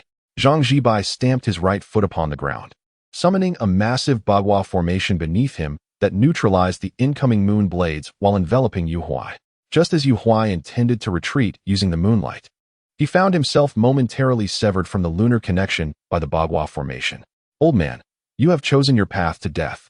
Child, do not engage in dishonorable tactics. I advise you to stand 10 kilometers west of them. Qimeng swiftly twisted and pursued Zhang Taiping's figure. Qimeng, I was wrong. If I claimed to suffer from night blindness and could not see a thing, would you believe me? Zhang Taiping stumbled as he fled, his demeanor utterly disheveled. Qimeng remained silent as a small black insect emerged from her body, darting towards Zhang Taiping's back. He felt a sharp pain in his rear, instantly rendering him weak and numb. Damn it, the myriad poison insect can unleash countless toxins. I merely glanced. It should not be enough to condemn me. Zhang Taiping retrieved a talisman from his bosom, performing a hand gesture to ignite it. The talisman caught fire in the wind. With no water at hand, he swallowed the talisman's ash with saliva, feeling a slight alleviation. Qimeng, do not go too far. What occurred was merely a beautiful misunderstanding. I am a man of virtue. With your meager weight, I am not particularly interested. Zhang Taiping attempted to play the rogue when softness failed him. Zhang Taiping, I will kill you. Qimeng gritted her teeth in fury. Zhang Taiping's face contorted in bitterness. He had not anticipated Qimeng to be impervious to his flattery. It seemed he was destined for calamity tonight. Just as he frantically sought a strategy, another small insect flew forth from Qimeng, appearing semi-transparent and resembling a blooming trumpet flower. Its eyes whirled as it locked onto the rapidly moving Zhang Taiping. The insect opened its mouth, emitting a piercing shriek that left Zhang Taiping dizzy. nearly losing his senses. Oh no, this girl possesses a soul-absorbing insect. Thankfully, I have the absolute void to protect me. Otherwise, I would be in trouble. Noticing a haystack ahead, Zhang Taiping plunged into it, disappearing from sight. Qi Ming caught up and kicked the haystack apart. Zhang Taiping, come out. Yet at that moment, Zhang Taiping seemed to vanish entirely. Even with her numerous spies, she could not detect his presence. Little did Qi Ming know. Zhang Taiping had enveloped himself in the absolute void, rendering them as if they existed in two separate realms, and thus she could not sense him. As Qi Ming pondered her next move, a flurry of gunfire erupted, bullets raining down upon her position. Golden light swirled around her as the golden silkworm insect swiftly darted, blocking every bullet. Who goes there? Show yourself. Qi Ming shouted in furious indignation, drawing upon the power of the soul-absorbing insect. An invisible sound wave emanated from her, causing low-level gunmen to stagger out from the woods, their eyes glazed and mouths frothing, evidently disoriented by her voice. Those staggering figures wore purple robes, their pointed hats obscuring their faces, each adorned with a distorted emblem. Qi Ming furrowed her brow as she surveyed the 50 or so individuals emerging from the woods. Who are you? Laziness, laziness, laziness. A green watermelon-headed man descended from the sky, his head grotesquely rotating 180 degrees on his neck. Where is Zhang Taiping? I felt his presence just moments ago. Who are you? Qi Ming demanded, her guard raised. She was unafraid of the other purple-robed figures, yet the green watermelon-headed man exuded an aura of profound strength. Clearly a formidable opponent. His bloodshot eyes gazed intently as he adjusted his head, adopting an extraordinarily courteous stance as he proclaimed, I am the grandson bishop of the ancient god sects which cult laziness. Peter Chio's Roman Nico Tis, at your service. Qi Ming's mind raced. There are 7 deadly sins, ranked from grave to light: pride, envy, wrath, laziness, greed, gluttony, and lust, each giving rise to a witch. Does this mean you are the representative of the witch of laziness? Recognizing my identity, you should hasten to disclose Zhang Taiping's whereabouts. I can grant you a swift death. He. I do not know where he is, and even if I did, I would not divulge it to you. Chimin coldly retorted. The lethargic bishop, observing the figure clad in blue frantically clutching his own face, exclaimed, "Ah ha ha. This is love. If love were to possess a hue, it would undoubtedly be blue. Watermelon head, you are courting death." Chimin slowly raised her bone flute to her lips, but before she could sound a note, an overwhelming sense of trepidation surged within her. Zhang Taiping suddenly leapt from the grass, tackling Chimin, and in the next instant, the very ground where Chimin had stood erupted violently, leaving a gaping scar, as if someone had forcefully torn it apart. Release me. Chimin, pressed to the ground, felt a pang of embarrassment. Zhang Taiping, shedding his usual playful demeanor, stated, We must now cease hostilities and unite against a common foe. Chimin glanced at the perverse watermelon-headed figure, contemplated briefly, and then replied, Agreed. The two swiftly rose to their feet, back to back. Zhang Taiping declared, I will distract that lethargic bishop while you eliminate those lesser foes. Be cautious, the opponent is a sea realm entity. Chimin warned before propelling herself into the air with vigor. Chapter 54. The lethargic bishop with a flick of his right hand, Zhang Taiping swung his wooden sword, launching several crossbow bolts at the lethargic bishop.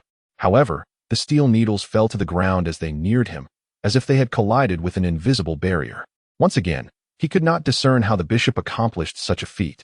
Zhang Taiping's expression turned grave as he repeatedly gestured with his left hand. Heaven is round. Earth is square. Decree of the 9 chapters. Open my heavenly eye to discern yin and yang. Yet, even with the Taoist heavenly eye activated, he could not perceive the means by which his adversary operated. His very marrow trembled. The lethargic bishop's body contorted unnaturally. Alarm bells rang in Taiping's mind. By the time he sensed the impending attack, it was already too late to evade. He hastily raised his wooden sword in defense, and with a thunderous crash, he was sent flying. Lethargy, lethargy, lethargy. You have grown excessively indolent, O witch. Grant me a bit more love.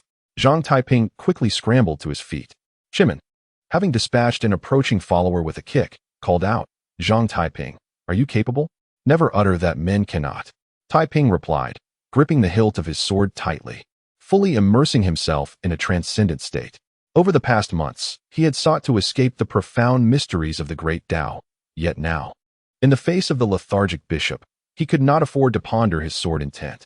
Threads of power from the laws materialized before his eyes, and he could vaguely discern the multitude of black, serpentine arms swirling around the lethargic bishop. At that moment, 2 arms lunged toward him. Zhang Taiping deftly dodged and pressed forward. Lethargy. The lethargic bishop waved his right hand, sending 5 arms towards him once more.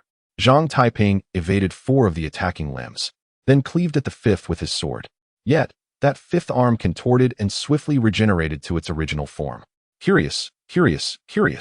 It seems you can see them. The lethargic bishop's head spun a full 270 degrees. Zhang Taiping refrained from responding, now understanding that to defeat his foe, he must close the distance. However, the bishop's body was entirely ensnared by those peculiar arms, making it exceedingly difficult to approach. Fleeing was not an option either. The opponent was a sea realm entity, with arm attacks extending 30 meters, and the fact that those arms could support the bishop in flight rendered escape impossible. Gritting his teeth, Zhang Taiping began to circle around the lethargic bishop, searching for an opportunity to charge forward. The cacophony of battle drew the attention of Xinxiu and Tu Shan Miao Miao. Xinxiu stroked his bald head, exclaiming, "Oh no, this is serious. Those 2 are truly fighting. Are you foolish? The sounds of gunfire are evident. We must hasten to investigate." Tu Shan Miao Miao quickened her pace. The 2 leapt swiftly among the treetops, and upon reaching the battlefield, they exchanged astonished glances, recognizing the shock mirrored in each other's eyes. Surrounding Qimen, for tiny insects flitted about rapidly. The golden silkworm was tasked with defense, blocking bullets. The myriad poison insect spewed forth black mist to slay foes. The soul-capturing insect danced upon the foreheads of enemies, manipulating their minds to turn them against one another, and the gathering evil insect hovered above Qimen's head, collecting the surrounding sanguine aura to restore her vitality. Even when faced with over 50 adversaries, Qimen remained firmly in control. In stark contrast, Zhang Taiping's situation was dire. No matter the angle of his assault, an unseen force thwarted his advance. Ranged attacks proved futile, and close combat was equally ineffective, often resulting in him being flung away, rendering his prospects exceedingly bleak. Xinxiu and Tu Shan Miao Miao, unable to perceive the bizarre arms, could only witness Zhang Taiping charge repeatedly, only to be repelled time and again. Heavenly Eye. Xinxiu's eyes suddenly widened, but even with the Heavenly Eye activated, he could discern nothing. What is happening? Xinxiu was greatly astonished. Tu Shan Miao Miao, however, was the first to leap into action. Facing a formidable opponent from the sea realm, she shed all pretense. 3 foxtails erupted from her form, and fox ears sprouted atop her head. As her feet touched the ground, she opened her mouth, declaring, "Earthquake." 3 enormous fissures radiated from beneath her feet, targeting the lethargic bishop. Although this ability, stemming from her 3rd earthen tail, possessed immense power, it posed little threat to the airborne bishop. Xinxiu also descended from the treetops, and Tu Shan Miao Miao slowly spoke, the lethargic witch from the 7 deadly sins. Due to her own laziness, seldom wishes to lift a finger. Under this potent obsession, countless invisible arms sprout from her being, accomplishing all she desires. Everyone, be cautious. Invisible hands is a troublesome ability. He. Someone knows of my powers. Am I quite renowned? My mind trembles. The lethargic bishop floated midair. 6 arms surged forth, targeting Tu Shan Miao Miao and Xinxiu. Unaware of the unseen limbs, they failed to react, prompting Zhang Taiping to shout, "Xinxiu." Xinxiu understood and clasped his hands together, invoking, "Immovable King." Though this manifestation was renowned for its absolute defense, the disparity in their realms was immense. Even the blow he managed to block caused the light of the manifestation to dim rapidly. You cannot see those peculiar arms. This will become quite problematic. Miao Miao, unleash your innate divine power. Zhang Taiping urged. This seems unwise. Tu Shan Miao Miao protested verbally, yet her 3 foxtails transformed into a vibrant pink, releasing a dense cloud of pink mist that enveloped the battlefield. The invisible hands surrounding the lethargic bishop waved frantically, dispersing the mist that stirred the most primal desires within beings. Nevertheless, Zhang Taiping had achieved his objective, since they could not directly perceive those arms. They could observe them indirectly. The area now suffused with pink rendered the transparent space the arms occupied much clearer. Ah! The young monk coughed twice. inadvertently inhaling some of the pink mist, and quickly began to chant incantations to steady his mind. However, the adversary could fly, and with those arms possessing a 30-meter attack range, this meant the bishop could hover 30 meters above the ground, making escape impossible. Zhang Taiping furrowed his brow in concern. Tushan Miao Miao's first tail reverted to greenwood Yigang. The forested surroundings, rich in wood element power, responded to Tushan Miao Miao's manipulation. An immense vine sprouted rapidly from the earth. Zhang Taiping and Xin Xiu felt the ground soften beneath them, lifting their bodies upward. Wow, Miao Miao, your ability is incredibly convenient, Xin Xiu exclaimed, giving a thumbs up as he stood atop a large carnivorous flower. Lethargy, lethargy, lethargy. You are all quite amusing. The slothful priest erupted into a fit of mad laughter, his arms extending dramatically as he shattered the creeping vines that approached him, simultaneously attacking the two individuals who were stepping on the vines. Chapter 55. The Grand Memory Restoration Spell. Though Tushan Miao Miao's Qingmui Gong could command plants, they were ultimately mere ordinary flora. Confronted by the invisible hand, they were instantly severed in half. Tushan Miao Miao rapidly formed seals with her hands, causing thick vines to erupt from the ground once more, carrying Zhang Taiping and Xin Xiu forward. 5 minutes later, Qi Ming had eliminated all the minor foes and joined the assault on the slothful priest. However, with the invisible hand in play, her insect spirits could not approach. If they had been of equal realms, the four of them could have fought effectively, but the two-tier disparity in their cultivation rendered them nearly powerless. After a quarter of an hour, their mental energy was nearly depleted. Seizing the opportunity, the slothful priest unleashed the invisible hand, crushing all the vines summoned by Tushan Miao Miao in one fell swoop. Zhang Taiping and the others fell from a height, and Tushan Miao Miao's complexion turned pale, a clear indication of mental exhaustion. She rushed over to support Zhang Taiping, saying, "The gap in strength is too vast. We simply cannot breach their defenses. With such commotion, grandfather will surely come." The slothful priest pressed his left hand to his ear, bending down to listen. "What did you say? With Lord Yuehui here, you will not receive any reinforcements." No sooner had he uttered this than a tremendous bolt of lightning descended from the sky, but the blood-red moonlight flickered, absorbing much of its power. Zhang Taiping's expression was as cold as water. He struggled to rise, gripping his sword tightly. "You three must flee at once. Grandfather is clearly entangled with someone and may not arrive in time. Perhaps you three should leave. Xiao Na is more resilient and can hold out longer." Xin Xiu stepped forward. "No, you cannot see his invisible arms. I must take this on." "Splendid. How moving you all are. Unfortunately, none of you shall escape." The slothful priest's numerous arms surged forth toward the four. "Be careful," Zhang Taiping warned. Tushan Miao Miao, drained of mental energy, could no longer summon the pink mist, leaving only Zhang Taiping able to perceive those arms. Immovable King. Xiao He and Xin Xiu attempted to cast a defensive spell, but their mental energy was depleted, and their manifestations failed to materialize. Zhang Taiping cleaved through the invisible hand with his sword, yet the other three, exhausted, were seized and flung away. Zhang Taiping hesitated, contemplating whether to release the restraints on his ultimate technique, for grandfather had mentioned that Zhuan Su's realm would not harm Xin Xiu and the others. As long as the realm remained within 3 meters of him, there was no fear of it going berserk. Just as he was about to make his move, the slothful priest clutched his left eye and laughed heartily. "Choose. Choose. Choose.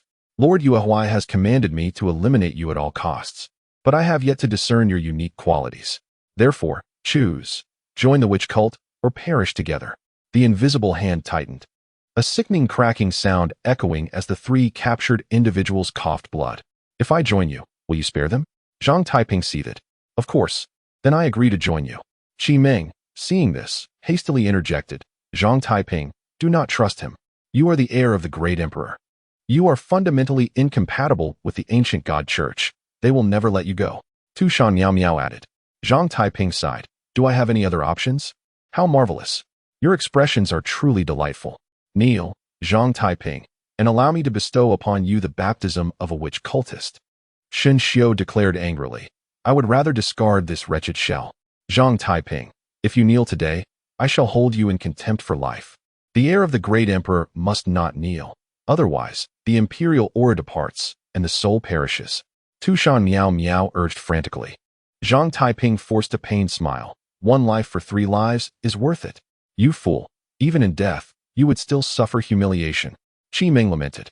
Zhang Taiping slowly bent down, and the slothful priest, seeing this, laughed maniacally. What a so-called heir of the human emperor.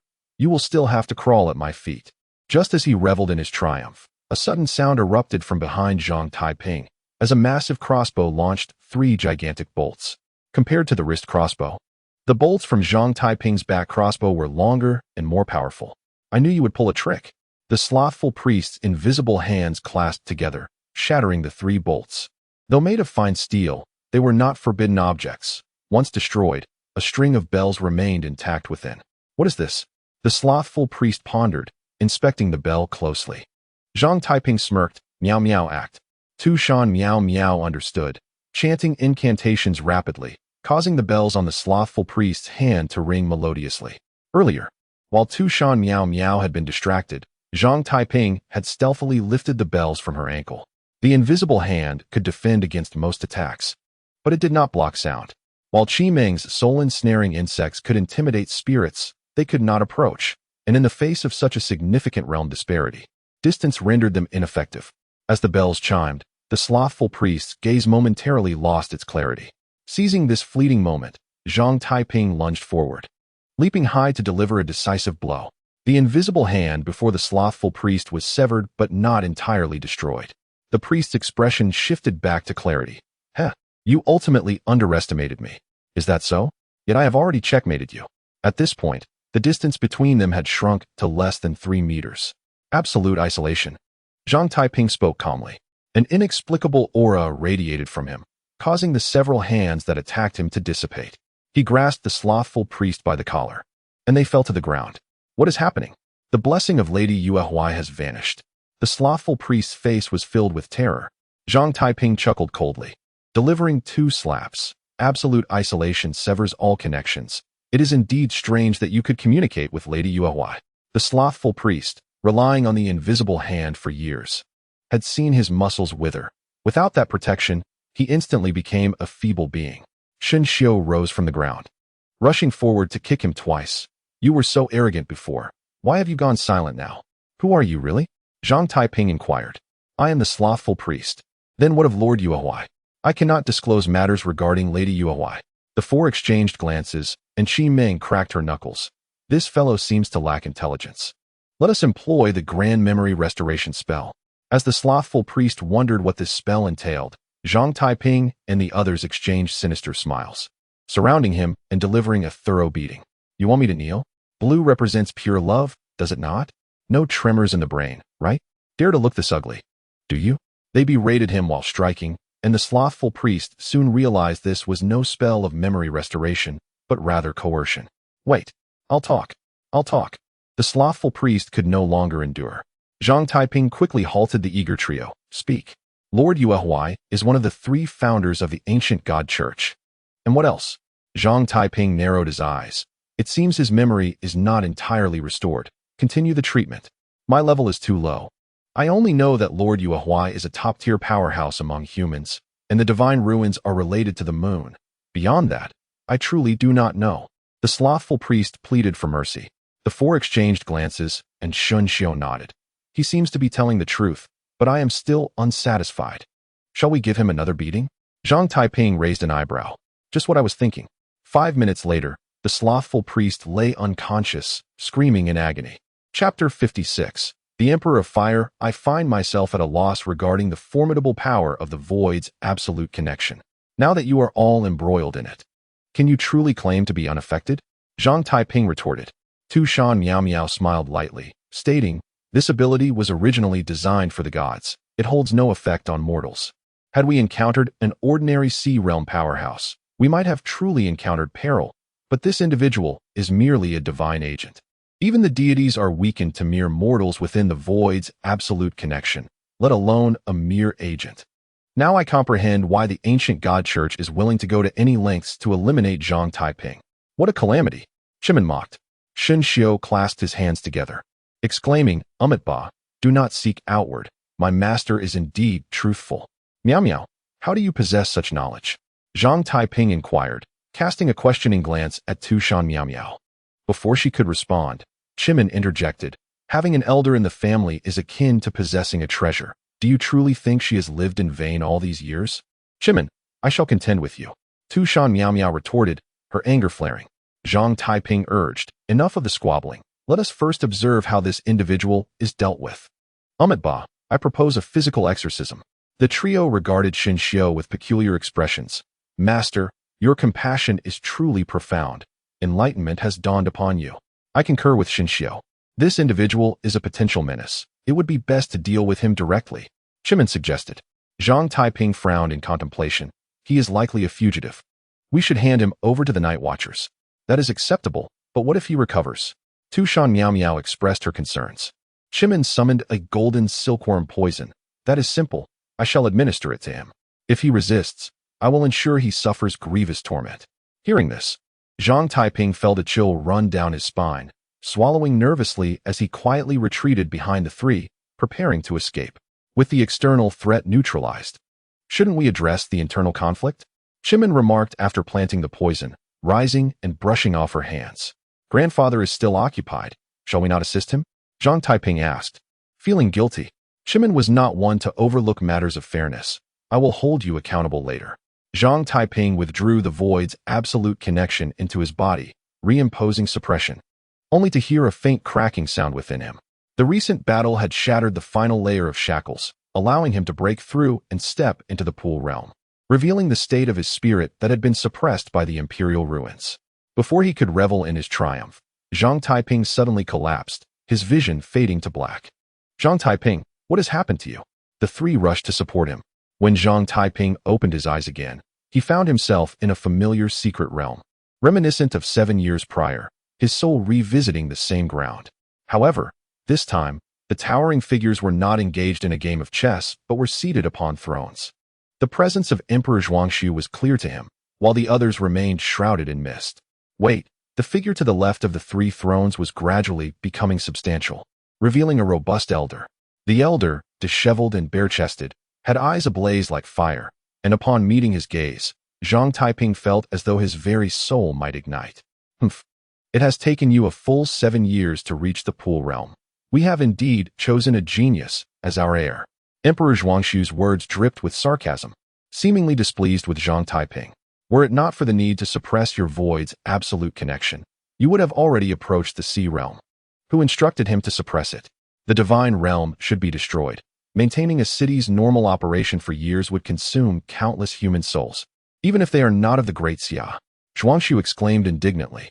Zhang Taiping listened, perplexed, as a newly appeared figure spoke. "Enough of your bickering. My time is limited, and this spark must be passed on." When Yingzheng sought it, you withheld it from him, which was a disservice, Zhuangxu retorted, displeased. The bear elder glanced at Emperor Zhuangxu, who immediately fell silent. Zhang Taiping bowed and asked, "Elder, who might you be?" "I am Swearin, also known as the Flame Emperor." "Was it you who summoned me here?" The Flame Emperor, pleased by Zhang Taiping's address, affirmed, "Indeed. What brings you here?" "You have now entered the pool realm. Your spiritual power allows for another imperial ruins, and thus, I am here to bestow upon you a grand opportunity." Noting Zhang Taiping's confusion, the Flame Emperor continued, "In the primordial chaos, all was void until the first flame was birthed, its radiance dispelling the mist, solidifying the fabric of the universe. The gods then hoarded this first flame, denying its passage to humanity, resulting in mankind's savage existence, unable to foster their own civilization. Once, someone stole divine fire, but ultimately, they were captured by the gods and remained bound on a mountain, suffering torment." Zhang Taiping inquired, "How then did fire eventually reach humanity?" "Since the gods refused to lend fire to humanity, I created it myself. The most potent force in the world is not the divine laws, but the human heart. I gathered faith to challenge the established path of heaven and earth, and thus, the first man-made flame was born. At that moment, fire ceased to be the sacred, inviolable law. The primordial flame venerated in the gods' temples was rendered mundane, all its fortune seized by humanity. What I now offer you is the first flame born of human faith, having claimed all the fate of the original fire." Zhang Taiping, having perused countless tomes, had never encountered such secrets. The Flame Emperor placed a finger upon Zhang Taiping's brow, the flames in his eyes slowly shifting, while Zhang Taiping's own eyes grew ever brighter. In the real world, Tu Shan Miao Miao's eyes sparkled with excitement.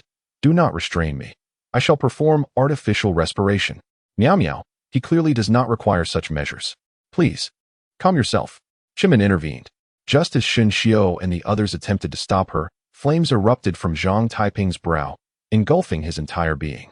The three were taken aback, retreating in shock, while Shen Xiao hurried to find water, only to be halted by Miao Miao.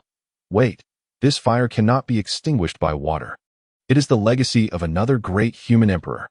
In the mysterious space, the flames in the Flame Emperor's eyes gradually dimmed, while Zhang Taiping's left eye shone like a blazing sun. This imperial ruins is named Passing the Torch. Remember, the essence of this imperial ruins lies not in the word fire, but in passing. This flame is the fire of hope, the fire of civilization, the fire of faith. Though it possesses immense power to incinerate all, its true significance is the dissemination of hope and civilization. This is the spark that ignited the Great Xia civilization. The more prosperous the Great Xia becomes, the greater its power. Thus, you should know what you must do. The Flame Emperor's expression grew weary. As the first human emperor, his remaining spirit was on the verge of dissipating. Zhang Taiping felt inclined to voice a complaint. My small shoulders cannot bear the weight of the Great Xia's destiny. However, upon witnessing the elder's solemn demeanor, he bowed deeply.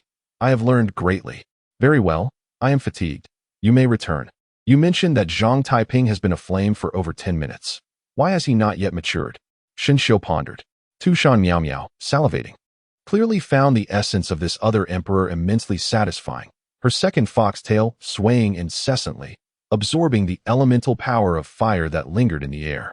To endure the Flame Emperor's legacy, one must first achieve immunity to fire damage. That flame is transforming his very being. Tu Shan Miao Miao explained. With a crack, the divine realm suddenly could not withstand the searing heat and shattered, revealing its true form. Before the three could regain their composure, the real world also began to crumble under the strain. This cannot continue. The void will be pierced, and Zhang Taiping will plummet into the endless abyss. Tu Shan Miao Miao exclaimed in alarm. What shall we do? Shen Xiao asked anxiously. There is nothing we can do. The temperature of that flame is far too high. As the real world was on the verge of being consumed by flames, Zhang Taiping suddenly opened his eyes. He exhaled deeply, and the flames surrounding him violently recoiled, almost entirely vanishing into his left eye, leaving only a flicker of residual fire burning fiercely at his brow. Rising to his feet and stretching, he felt a sense of invigorating relief, yet soon realized that he was completely unclothed, causing the expressions of the three small ones to grow increasingly complicated. Pervert. Chidream quickly turned her head away. Ba, it's truly blinding. Shen Xiao closed his eyes. Miao Miao's eyes won't even blink, Tu Shan Miao Miao remarked, wiping her face. How do you feel now? I'm feeling quite fiery. Tu Shan Miao Miao's cheeks flushed as she struggled for a moment before swiftly gathering her thick hair into an updo. Half kneeling with her fox ears perked up and her tail swaying as if anticipating something, Zhang Taiping extended his right hand toward her, mistaking it for a gesture of affection. Miao Miao let her ears droop submissively. However, Zhang Taiping instead pinched her ear and lifted her. Are you out of your mind? What are you doing, taking a COVID test? TCH, you were the one who said you were feeling fiery. Tu Shan Miao Miao retorted. Chapter 57. Moon Acacia Shen Xiao could no longer bear the sight. He tossed his upper monk robe to Zhang Taiping, exclaiming, Could you please put on some clothes before you speak? At that moment, Zhang Taiping was still holding on to Miao Miao's ear to lecture her.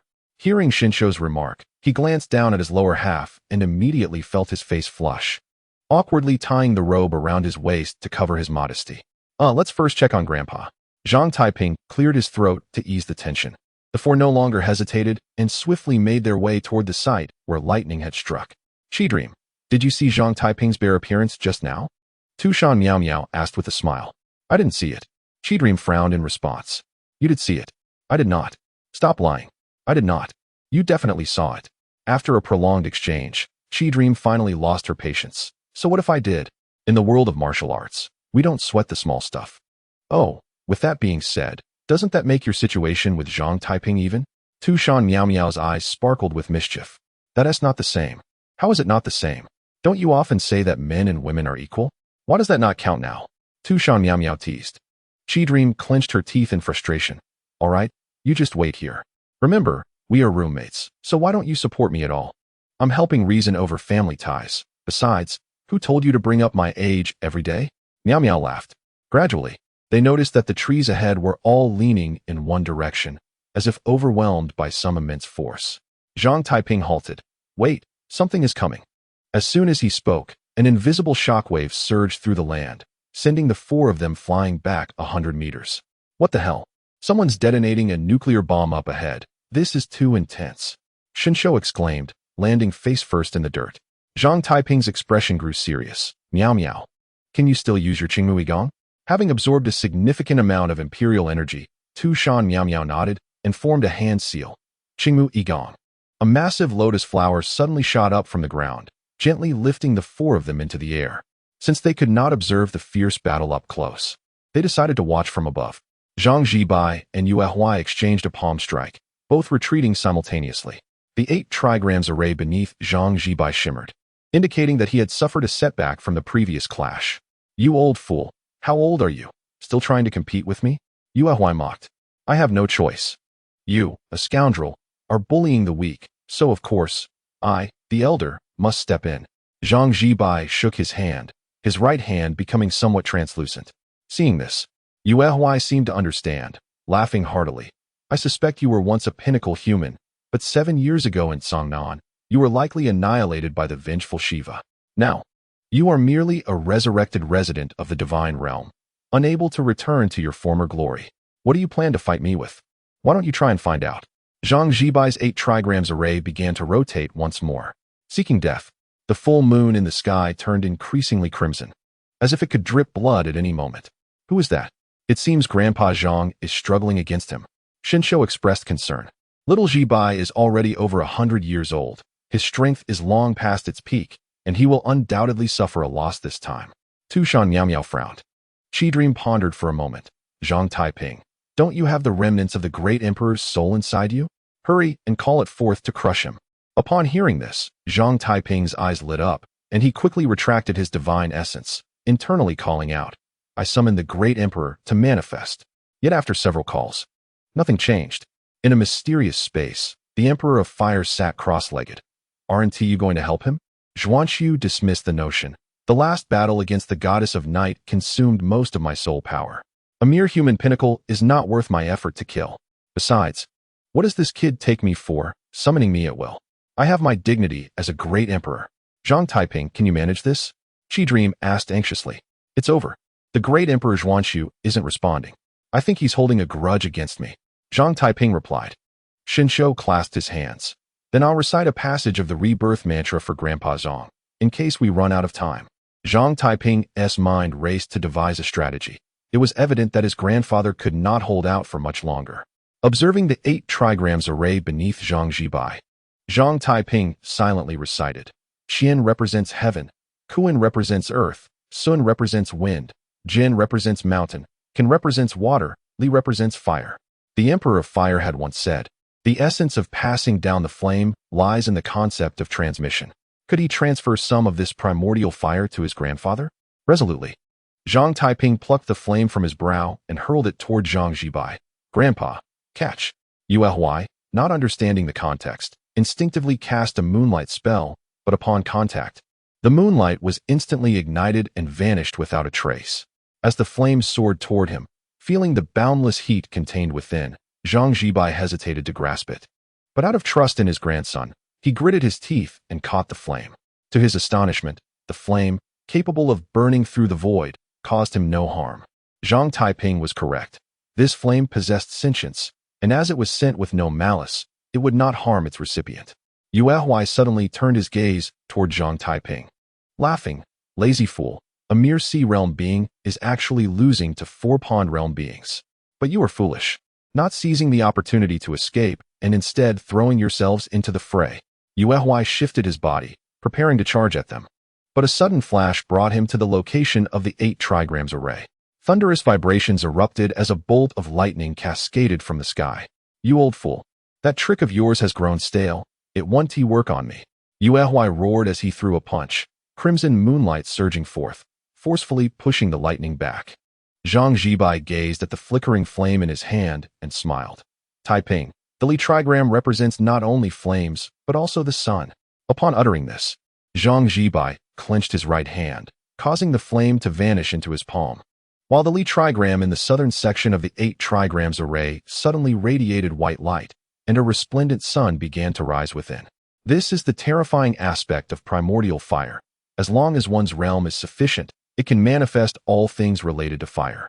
The light of a candle cannot contend with the brilliance of the sun and moon.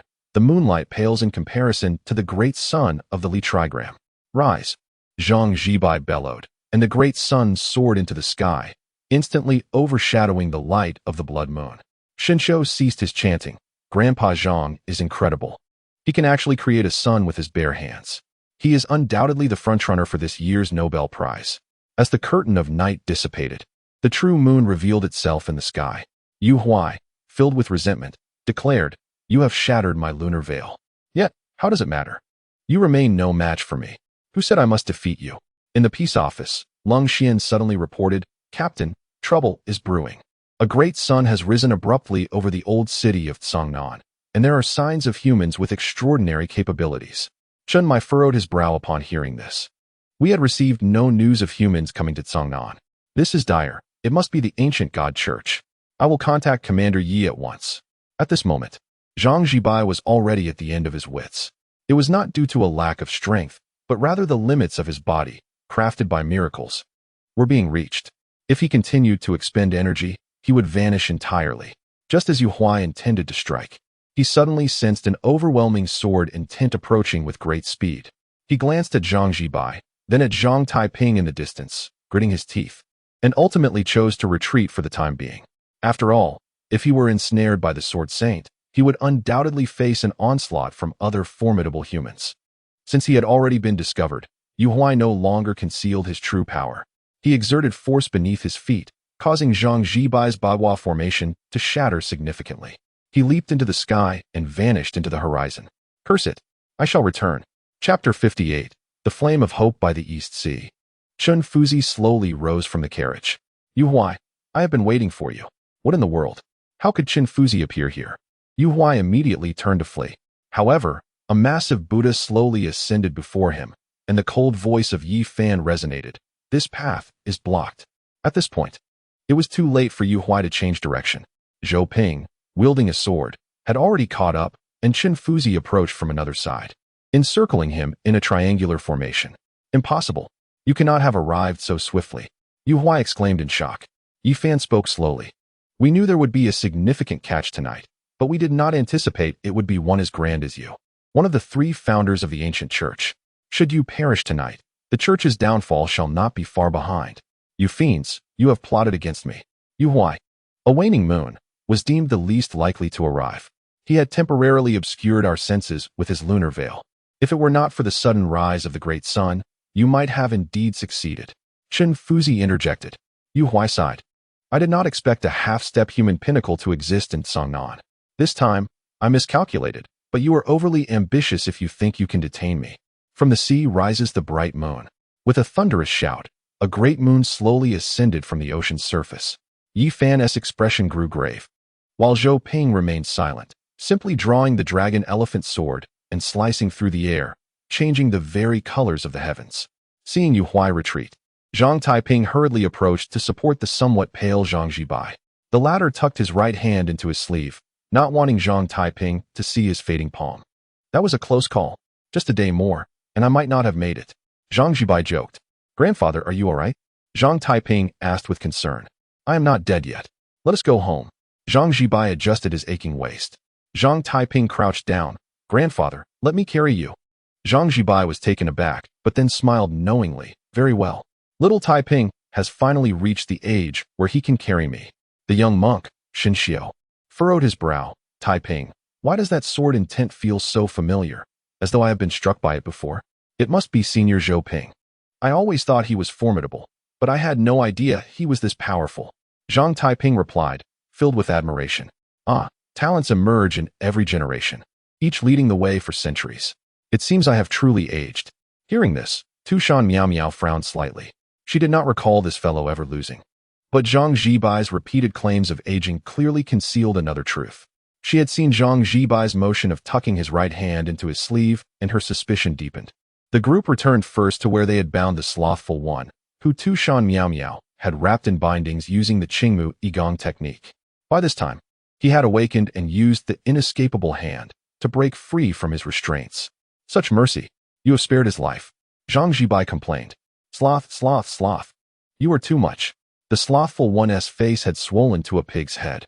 He hovered, preparing for another bout. Seeing this, Qi Meng snapped her fingers. And with a sharp sound, the slothful one's features twisted grotesquely.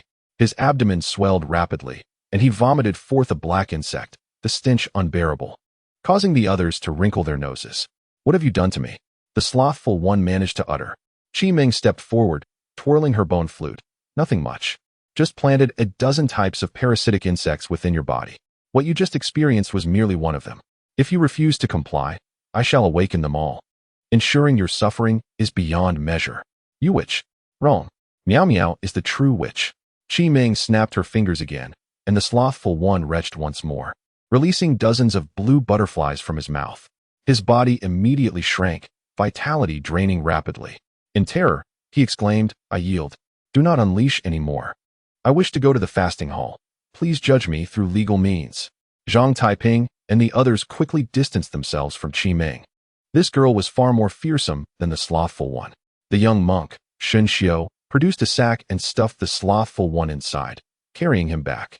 By this time, the dawn was breaking, and they had surprisingly battled throughout the night. Meanwhile, Zhang Bairen and his wife were anxiously pacing at home. Zhang Mu complained, it's already past midnight. Why haven't they returned? You should go look for them. Zhang Bairen gazed at the two suns in the sky, his expression grave. Father told us to stay home. He will find them without issue. His words seemed to be directed at his wife, while also serving to reassure himself. Just as their minds were unsettled, Zhang Taiping entered, carrying Zhang Zhibai on his back. Zhang Bairen rushed forward, regarding the disheveled group with concern. What happened to you? What is the fuss? I am not dead yet. Zhang Zhibai chided. Zhang Zhibai and Zhang Taiping were related across generations, and he had no means to deal with Li Guilin, but he could still intimidate his foolish son. In the cold of winter, Zhang Mu hurriedly fetched clothes for Zhang Taiping to wear. Zhang Zhibai's complexion grew increasingly pallid as he slowly spoke. Taiping, this incident has transpired under mysterious circumstances. You must quickly deliver that green watermelon-headed individual to Chunmai. Understood. Zhang Taiping hoisted the slothful one and departed. Shin Xiao and Qi Meng were utterly exhausted from the night's ordeal. The young monk swayed as he walked toward the house. I will not go. I need to sleep for a bit. Tu Shan Miao Miao, however, was full of energy. I will go with you. Miao Miao, you stay. I have something to discuss with you. It's just a matter of escorting someone. He can manage it alone. Zhang Zhibai interjected. Zhang Taiping tossed the slothful one onto the motorcycle and sped away. Tu Shan Miao Miao, feeling irate, approached Zhang Zhibai. Little Zhibai, what is the matter? Miao Miao, have you noticed my condition? Tu Shan Miao Miao grasped his right wrist, revealing his translucent hand. What is going on? Did Yaya and Rong Rong not inform you? No. Then I shall not overstep my bounds. Also, did you not wish to keep this matter from Taiping? Tu Shan Miao Miao blushed. I do not want to hide it from him. Some matters, once they occur, cannot be undone. If I can conceal it for a day, I will. Now, I only hope Taiping can live happily for the next 2 years. Zhang Zhibai sighed. Yet, just as he uttered these words, his left hand, which had gripped the flame of hope, suddenly ignited, enveloping his entire being in flames. His pale face gradually regained color. Riding my beloved motorcycle, he would never encounter traffic. Zhang Taiping sang joyfully as he rode into the sunrise, but suddenly, the flame at his brow reignited, even more vigorous than before, leaving Zhang Taiping momentarily stunned. I hope that sharing will not diminish, but rather multiply. For that is the true essence of X, N Shi Chu In. Chapter 59. The strange ant. As Tu Shan Miao Miao stepped out of Zhang Zhibai's room, a weight settled upon her heart. Although she often appeared carefree, laughing and seemingly indifferent to everything besides Zhang Taiping, there were matters she could discern with a mere glance. Just as she contemplated returning to her room for a brief nap, she spotted a figure clad in blue waiting for her ahead. Qi Meng, aren't you tired? Tu Shan Miao Miao inquired. What did that old man say to you? Qi Meng asked earnestly. Nothing. Tu Shan Miao Miao replied. a hint of guilt in her tone.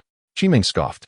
My grandmother has warned me that while the Zhang family may be suitable as friends, they are certainly not fit for companions in the path of Tao. Don't let them deceive you.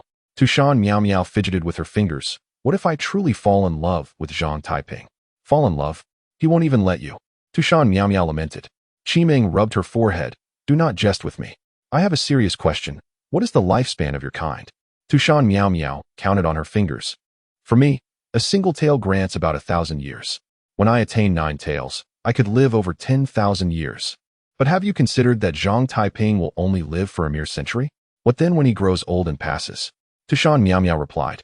We have the bitter love tree. We can reincarnate and continue our bond. Don't be foolish. No matter how powerful the bitter love tree is, it cannot bear the weight of the Great Xia's destiny. Have you ever heard of an emperor who reincarnated to continue a romance? Think carefully.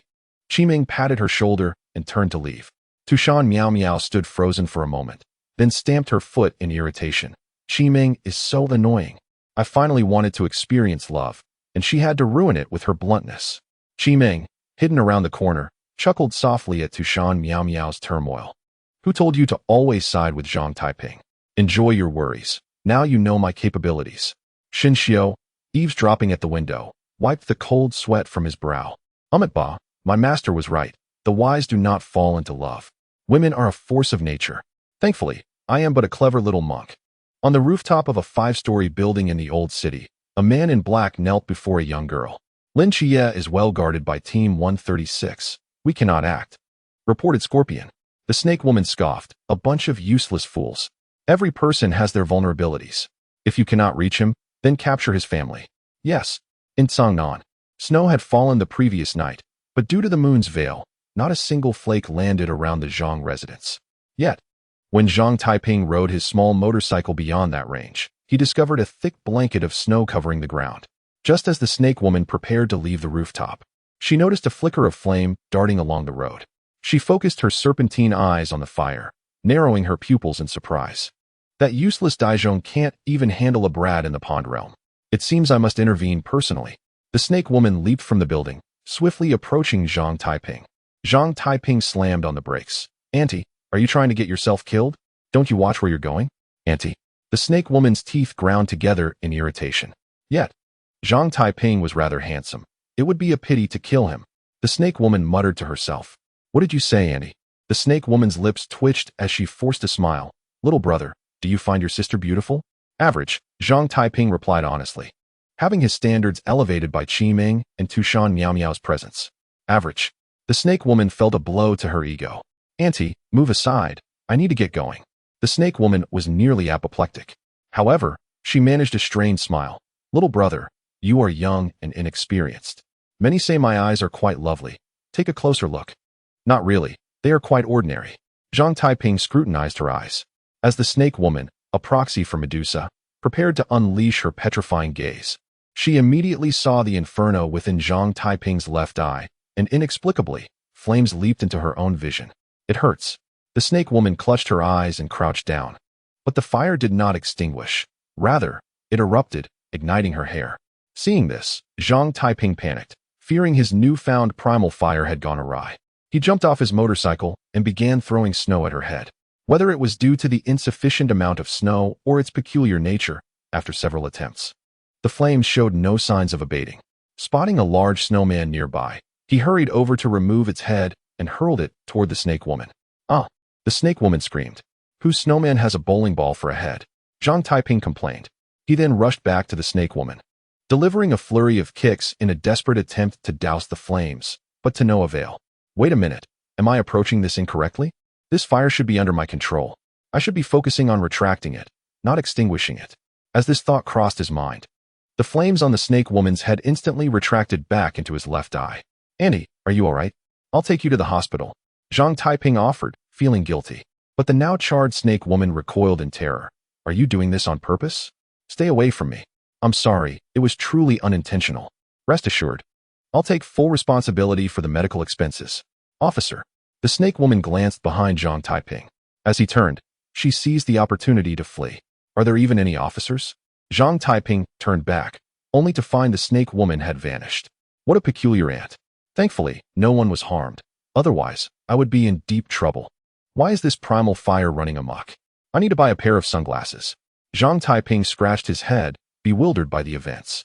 He had not walked far when three figures emerged from a nearby couple's inn. Bailey Pang Pang danced with a carrot and a button in hand. The snowman from yesterday is missing something. I'm going to fix that now? Is it really necessary to be this excited over a mere snowfall? Shin Qingzhu scoffed. You wouldn't understand. It rarely snows in Guangzhou and Shenzhen.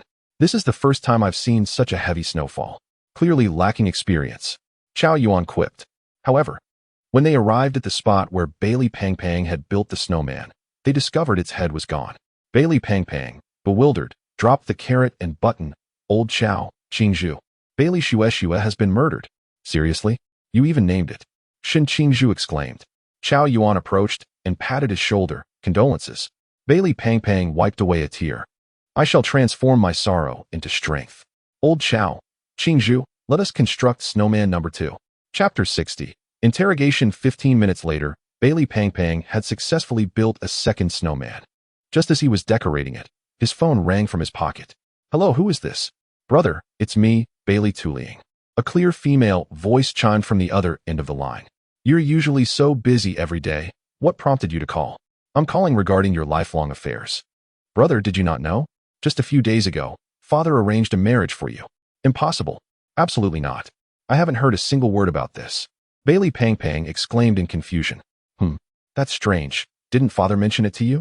I must inform you that the other party is the Li family from Shitan, who are closely associated with Longhu Mountain and specialize in the art of talismans and magical artifacts.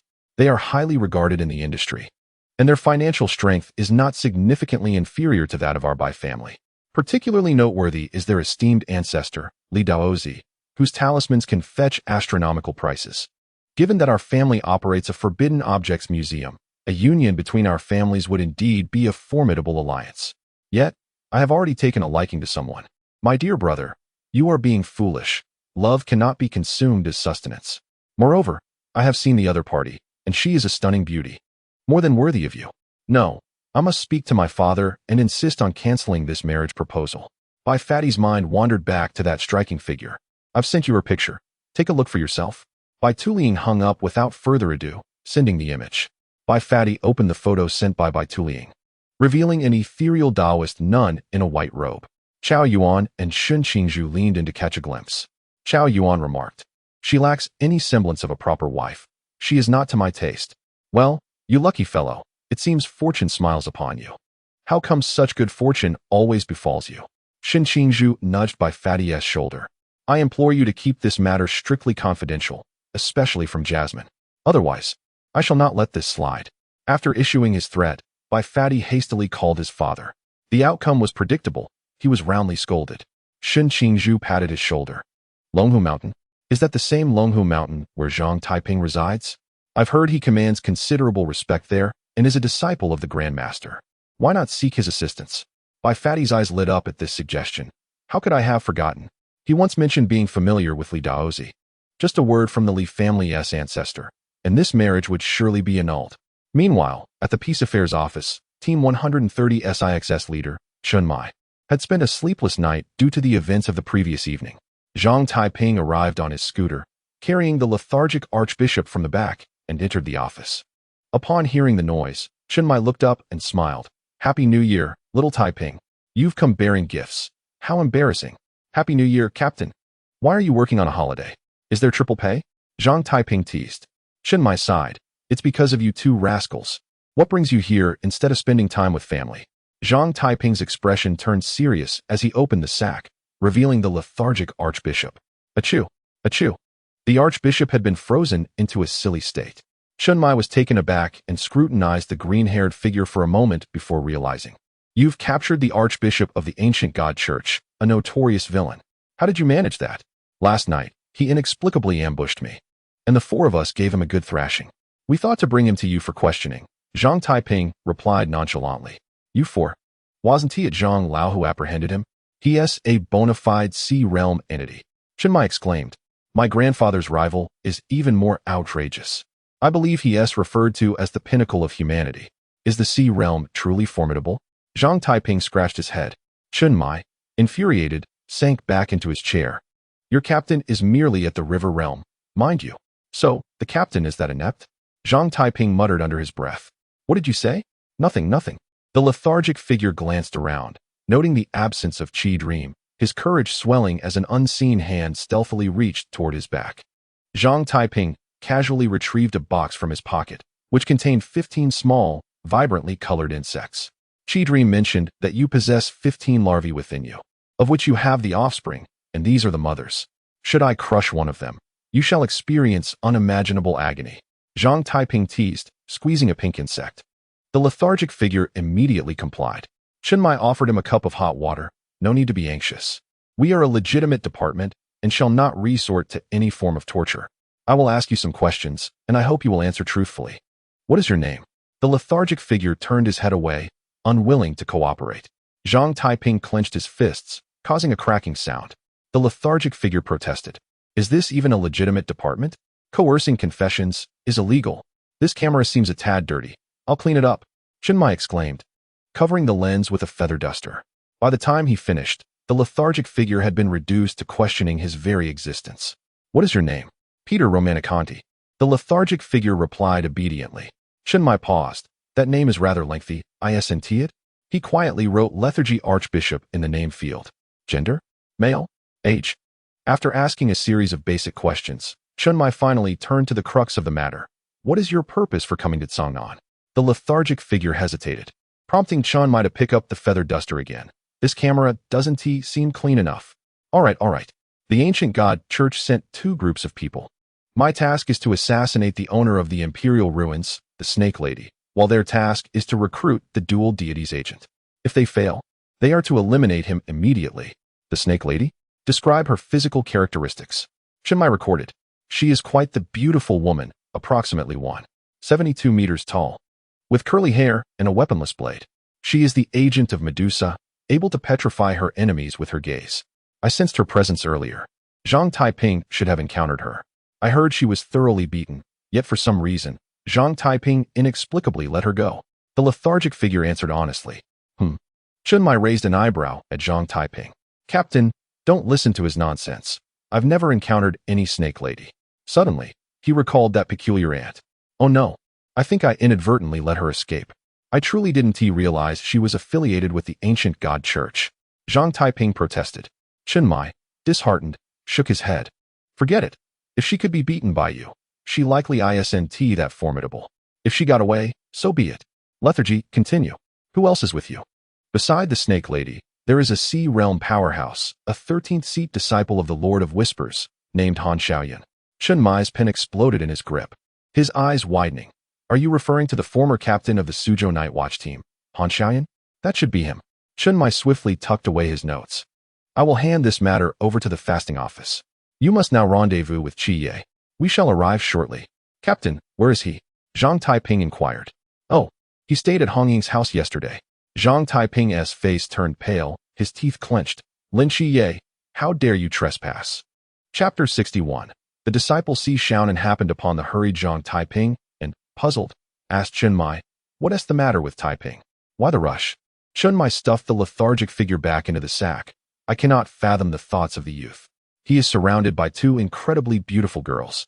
So why does he remain fixated on Hong Ying? Si Xiaonan's eyes lit up before she retorted angrily. What poor taste this brat has. I am not lacking in beauty myself. Hey, I must remind you, she is still underage. Chenmai tossed the sack into the car. Captain, what are you thinking? I have no interest in that little brat. I'm merely a bit vexed. Where do I fall short compared to Sister Hong Ying? Well, perhaps you are not as wealthy as she is. Chenmai pressed the accelerator, and the car sped away.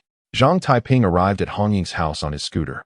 It was only 7:30 in the morning, and he was unsure if Sister Hong Ying was awake.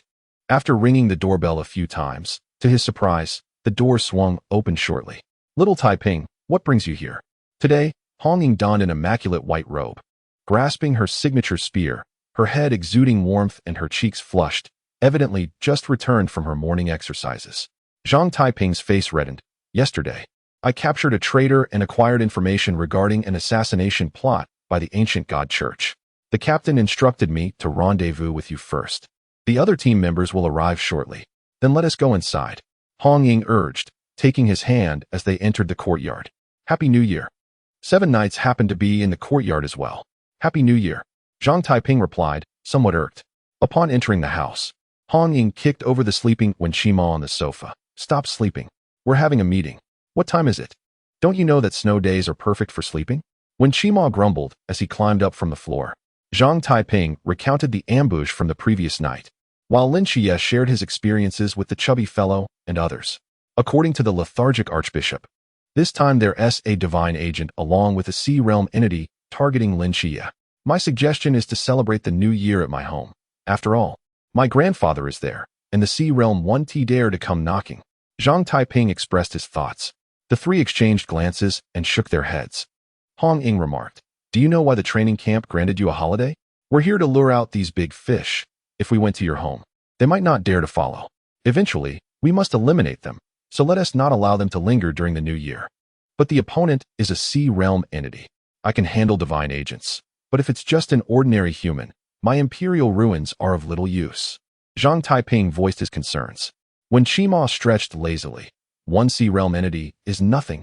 Our team 136 can ensure he won't return. Lin Qiye patted Zhang Taiping's shoulder. It's time to show everyone our growth at the rookie training camp. So what shall we do next? Zhang Taiping felt lost. We'll do whatever needs to be done and wait for these big fish to present themselves. The net is already open. We just need to wait for them to jump in. Hong Ying declared. Braised prawns, crab roe buns, Captain S braised pork, roast suckling pig from Xiangnan. Hong Ying exclaimed, exuberantly carrying bags of ingredients. Lin Qiye and Zhang Taiping followed behind, laden with various New Year supplies. Sister Hong Ying, aren't we being a bit excessive? This is quite embarrassing. Lin Qiye protested. Hong Ying wrapped her arm around Lin Qiye's neck. Stuck in the office every day, we finally get a chance to shop. Of course, we must enjoy ourselves. Besides, if I don't do this, how will they take action? 3 hours later, after their shopping spree, the trio had just reached a secluded area when a small arrow suddenly shot towards Lin Qiye. With his mundane divine domain, Lin Qiye reacted instantly, gently pinching the arrow with his left hand. Zhang Taiping was puzzled. With such force and technique, the assassin's skills are rather poor. Do they really think we are easy targets? The three turned to the direction from which the arrow had been fired and saw a fleeting figure atop a 5-story building. Hong Ying tossed her belongings to Lin Qiye. Seeking death, I'll see who dares to be so audacious before me. Before she could finish her words, she leapt into action. Lin Qiye noticed a small note attached to the arrow. Upon reading it, his expression turned grave. He stuffed all the items into Zhang Taiping's hands. Take these back. I have matters to attend to. Zhang Taiping, bewildered, clutched the ingredients in disarray. What is going on? In the old district of Cangnan, outside a city gate adorned with 2 large Fu characters, a black bin slowly approached. Several shadowy figures swiftly descended from the vehicle, surrounding the small building from all directions. Scorpion 8 reporting. The woman is in the kitchen cooking. No abnormalities detected.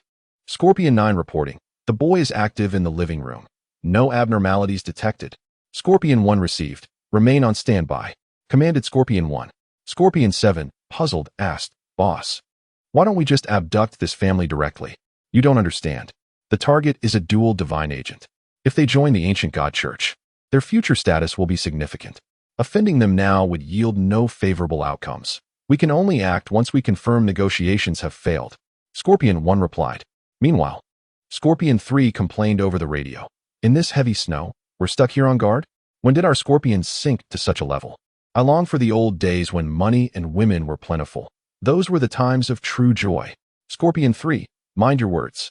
Since we joined the ancient god church and become a follower of that esteemed individual, we must obey her commands. A group of divine agents claim to be gods, yet they never regard us followers as human. Followers? What on earth is that? Just as Scorpion 3 was about to finish his words, a youthful voice emerged from beside him, causing his pupils to widen in shock as he turned to see a boy holding a black box, having approached the van unnoticed. Scorpion 3, please respond. Scorpion 3, please respond. Scorpion 1 called out several times, only to find no reply. This is bad. Something's wrong. Let us move now. Scorpion 7, go in and seize the woman and child. The rest, except for the sniper, head to Scorpion 3's position. Received. Zhang Taiping increasingly felt that something was amiss. Lin Qiye's departure was too sudden, and the murderous intent in his eyes was exceedingly pure, indicating that something of great importance was under threat. Oh no, it's my aunt. Zhang Taiping abandoned his ingredients and sprinted, knowing the location of Lin Qiye's home.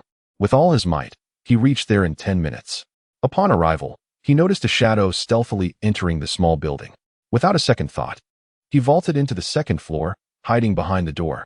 Scorpion 7, caught off guard, pushed the door open, and Zhang Taiping swiftly seized him from behind, choking him. Scorpion 7 struggled violently, but Zhang Taiping whispered in his ear, "Stop struggling, close your eyes. It will be over soon." 2 minutes later, Scorpion 7 ceased to struggle. Just as Zhang Taiping threw the body out the window, he noticed a boy, around his age, staring at him. A potent sense of crisis surged within him, and Zhang Taiping slowly stood up. "You carry the aura of the divine. Could you also be a divine agent of the ancient God Church?" "No, you are even stronger." "No, but I find the aura around you quite repugnant." The two stood in silence, the atmosphere thick with tension. "Ajahn, who are you talking to?" Auntie entered the room. "Hello, Auntie. You're Seven Knights' friend, right?" "I remember you're called Taiping," she said with a smile, wiping her hands dry. Yang Jin, puzzled, asked, "Do you two know each other?" "How could we not? Why is this child at my home?" "Quickly sit down. Ajahn, go pour tea for our guest." Zhang Taiping looked at Yang Jin and inquired, "Who is this?" "This is my son." Taiping rubbed his forehead, internally lamenting, "It seems my worries were unfounded." While others might not perceive it, he could sense that Yang Jin's pressure far surpassed that of Yu Huai. With him around, who could harm this family? Chapter 62. Leftover food. After resolving the enemy threat, Zhang Taiping initially intended to leave, especially since Seven Knights was still engaged in battle outside. However, he was perplexed by the method Yang Jin employed, as he found himself unable to hear any sounds within the house. "Little Taiping, what brings you here?" Auntie inquired, holding his hand. Zhang Taiping's mind raced. "Nothing in particular. I just thought I'd check if Seven Knights returned for the new year." Yang Jin, returning with the teapot, cast him a curious glance, but refrained from commenting. After the child enlisted in the military, there has been no way to reach him on the phone, and one cannot help but wonder if he will enjoy steaming dumplings during the New Year celebrations. "The food in the army is quite decent, so it must be the case, right?" Yang Jin inquired. "Just a guess," Zhang Taiping replied, a hint of guilt creeping in. "Auntie, since Qiye is not here, I shall not disturb you further. I will take my leave," Zhang Taiping stated, attempting to depart, yet his aunt grasped his hand. "I have already prepared a meal. Let us dine together. I also wish to inquire about Qiye's experiences at school. Having spent years cultivating at Longhu Mountain, Zhang Taiping found it difficult to refuse others. Thus, with impatience gnawing at him, he reluctantly agreed to stay for the meal. "Lin Qiye can manage on his own, can't he?" Zhang Taiping's restless demeanor caught his aunt's attention. "Is something troubling you, little Taiping? Is it a stomachache?" Yang Jin asked with interest. Yes. Zhang Taiping's eyes brightened as he decided to employ the technique of strategic retreat. Outside the building, Lin Qiye faced the entire Scorpion squad alone, when suddenly a shadow stealthily traversed the snow to the corridor. What a bunch of useless fools, managing to become the followers of the Snake Lady. How embarrassing. The cloaked figure slowly ascended the stairs. "To subdue this boy, capturing the women and children will suffice. Why is this so difficult? I can hardly wait to see the dual deity's agent kneeling before me, begging for mercy." He was El Liang, the 16th seat among the followers, possessing half-step sea realm strength. Though formidable, he was also cautious, never engaging in direct combat, even against a mere pool realm youth. Rising from obscurity to his current status was achieved not through brute force, but through unabashed cunning. A dual deity's agent and two defenseless ordinary individuals, El Liang knew precisely how to choose his battles. He ascended the steps, already envisioning the pleasure of crushing a genius beneath his feet. A smirk crept across his lips as his steps grew lighter. At that moment, he paused, for on the staircase ahead lay a lazy dog yawning. El Liang frowned slightly before bursting into laughter. What an ugly dog. No sooner had he spoken than the dog's mouth suddenly split open, revealing serrated jaws that ensnared him. El Liang barely had time to scream before being dragged back and swallowed whole. Meanwhile, Zhang Taiping was sneaking out through the back door, witnessing the entire scene unfold. What have I just seen? A devouring beast. No, a devouring dog. Little Black, the lazy dog, turned around, only to find Zhang Taiping staring in shock. Sensing the imperial aura emanating from Zhang Taiping, Little Black was momentarily at a loss, resorting to loud howls to summon its master. The commotion startled Zhang Taiping, prompting his aunt to step outside. "The restroom is over there. You've already stepped out," she chided, pulling him back. She then glared at Little Black. "Why are you barking? This is a guest, usually so well-mannered. What has gotten into you today?" Little Black, with drooping ears, circled around her feet, seeking to appease her. Zhang Taiping, feeling utterly defeated, was pulled back inside. Yang Jin observed him with a bemused expression, as if to say, "You had your chance, yet you still failed." Seeing Yang Jin's reaction oddly calmed Zhang Taiping. After all, even the dog at the door seemed more capable than him. Why should he risk himself when he hadn't eaten breakfast and was now famished? Seated at the dining table, his aunt had prepared an elaborate spread. She raised her glass, declaring, "Happy New Year. Happy New Year." They echoed. His aunt tore off a piece of chicken breast for Zhang Taiping. "Try this chicken. I smoked it myself." Outside, Lin Qiye narrowly dodged an attack from Scorpion 5, retaliating with a swift strike that splattered blood across the ground. His aunt ladled a spoonful of homemade tomato sauce, proclaiming it enhanced the flavor. A particularly large piece of pork knuckle was difficult to grasp, prompting her to skillfully cut it into smaller portions, serving both Yang Jin and Zhang Taiping. As Lin Qiye danced with his dual blades, forcing Scorpion 4 to retreat. The latter slipped, giving Lin Qiye the opportunity to slice him into several pieces. Yang Jin, in a fit of frustration, crushed a meatball in his bowl. Lin Qiye executed a move known as fishing at the bottom of the sea, teaching Scorpion 6 a lesson. Laughter and cheer filled the room, while outside, the sounds of battle echoed, staining the earth with blood. Even as the Snake Lady struck and Han Xiaoyan unleashed a tempest, the three inside remained blissfully unaware. "Where is that little brat Zhang Taiping?" Honging questioned. "He has been feasting inside for ages while we fight for our lives out here. He only cares about gorging himself." Cold Xian pointed towards the room. Lin Qiye gazed at the warm scene within, sighing, "I somewhat wish to return." Si Xiaonan wrapped her arms around Lin Qiye's neck. "It's too late, Brother Qiye. Zhang Taiping has licked the plates clean." His aunt's delighted laughter filled the air as she noticed the empty table, prompting her to prepare dumplings. "Glutton," Yang Jin muttered irritably. "What can I do? Auntie's cooking is simply irresistible." Zhang Taiping patted his round belly. Once the dumplings were ready, he bit into one filled with shrimp, but suddenly remembered something. Scratching his head sheepishly, "Auntie, I truly can't eat anymore. May I take the leftovers with me? You dare ask to take some home? You still have the audacity to do so?" Yang Jin interjected, unable to contain himself. His aunt shot him a fierce glare before smiling and saying, "As long as you enjoy it, it's fine. Take whatever remains." "Mother, what are you waiting for? Fetch me a bowl." After dining, Zhang Taiping staggered out with 2 bowls of dumplings. Just as he turned the corner, he was met with the resentful gazes of the 136th squad members. "Are you full now?" Chen Mai asked with annoyance. Zhang Taiping let out a satisfied burp. "I simply can't eat another bite." He then raised the bag in his hand. "Qiye, I brought you dumplings." Annie made them herself. Lin Qiye snatched the bag, popping a dumpling into his mouth, savoring it slowly, his eyes beginning to glisten with moisture. "After fighting for so long, I'm hungry too. Let us head back for the New Year's Eve dinner," Deputy Captain Wu Xiangnan declared. "Little Taiping, what about the ingredients I entrusted to you?" Hong Ying inquired. "I gave them to Zhang Taiping," Lin Qiye responded. Zhang Taiping, covering his head, slowly squatted down. "I tossed them by the roadside. How outrageous. You only care for yourself, ignoring your teammates' struggles. I can't tolerate this." Hong was the first to lash out. Soon after, the other squad members exchanged glances and joined in the spirited chastisement. Although Zhang Taiping cried out as if he were being slaughtered, he understood that they were merely holding back their strength. As they were mercilessly beating Zhang Taiping, Yuan Gang returned in his vehicle, rolling down the window. "Zhang Taiping, come with me for a moment."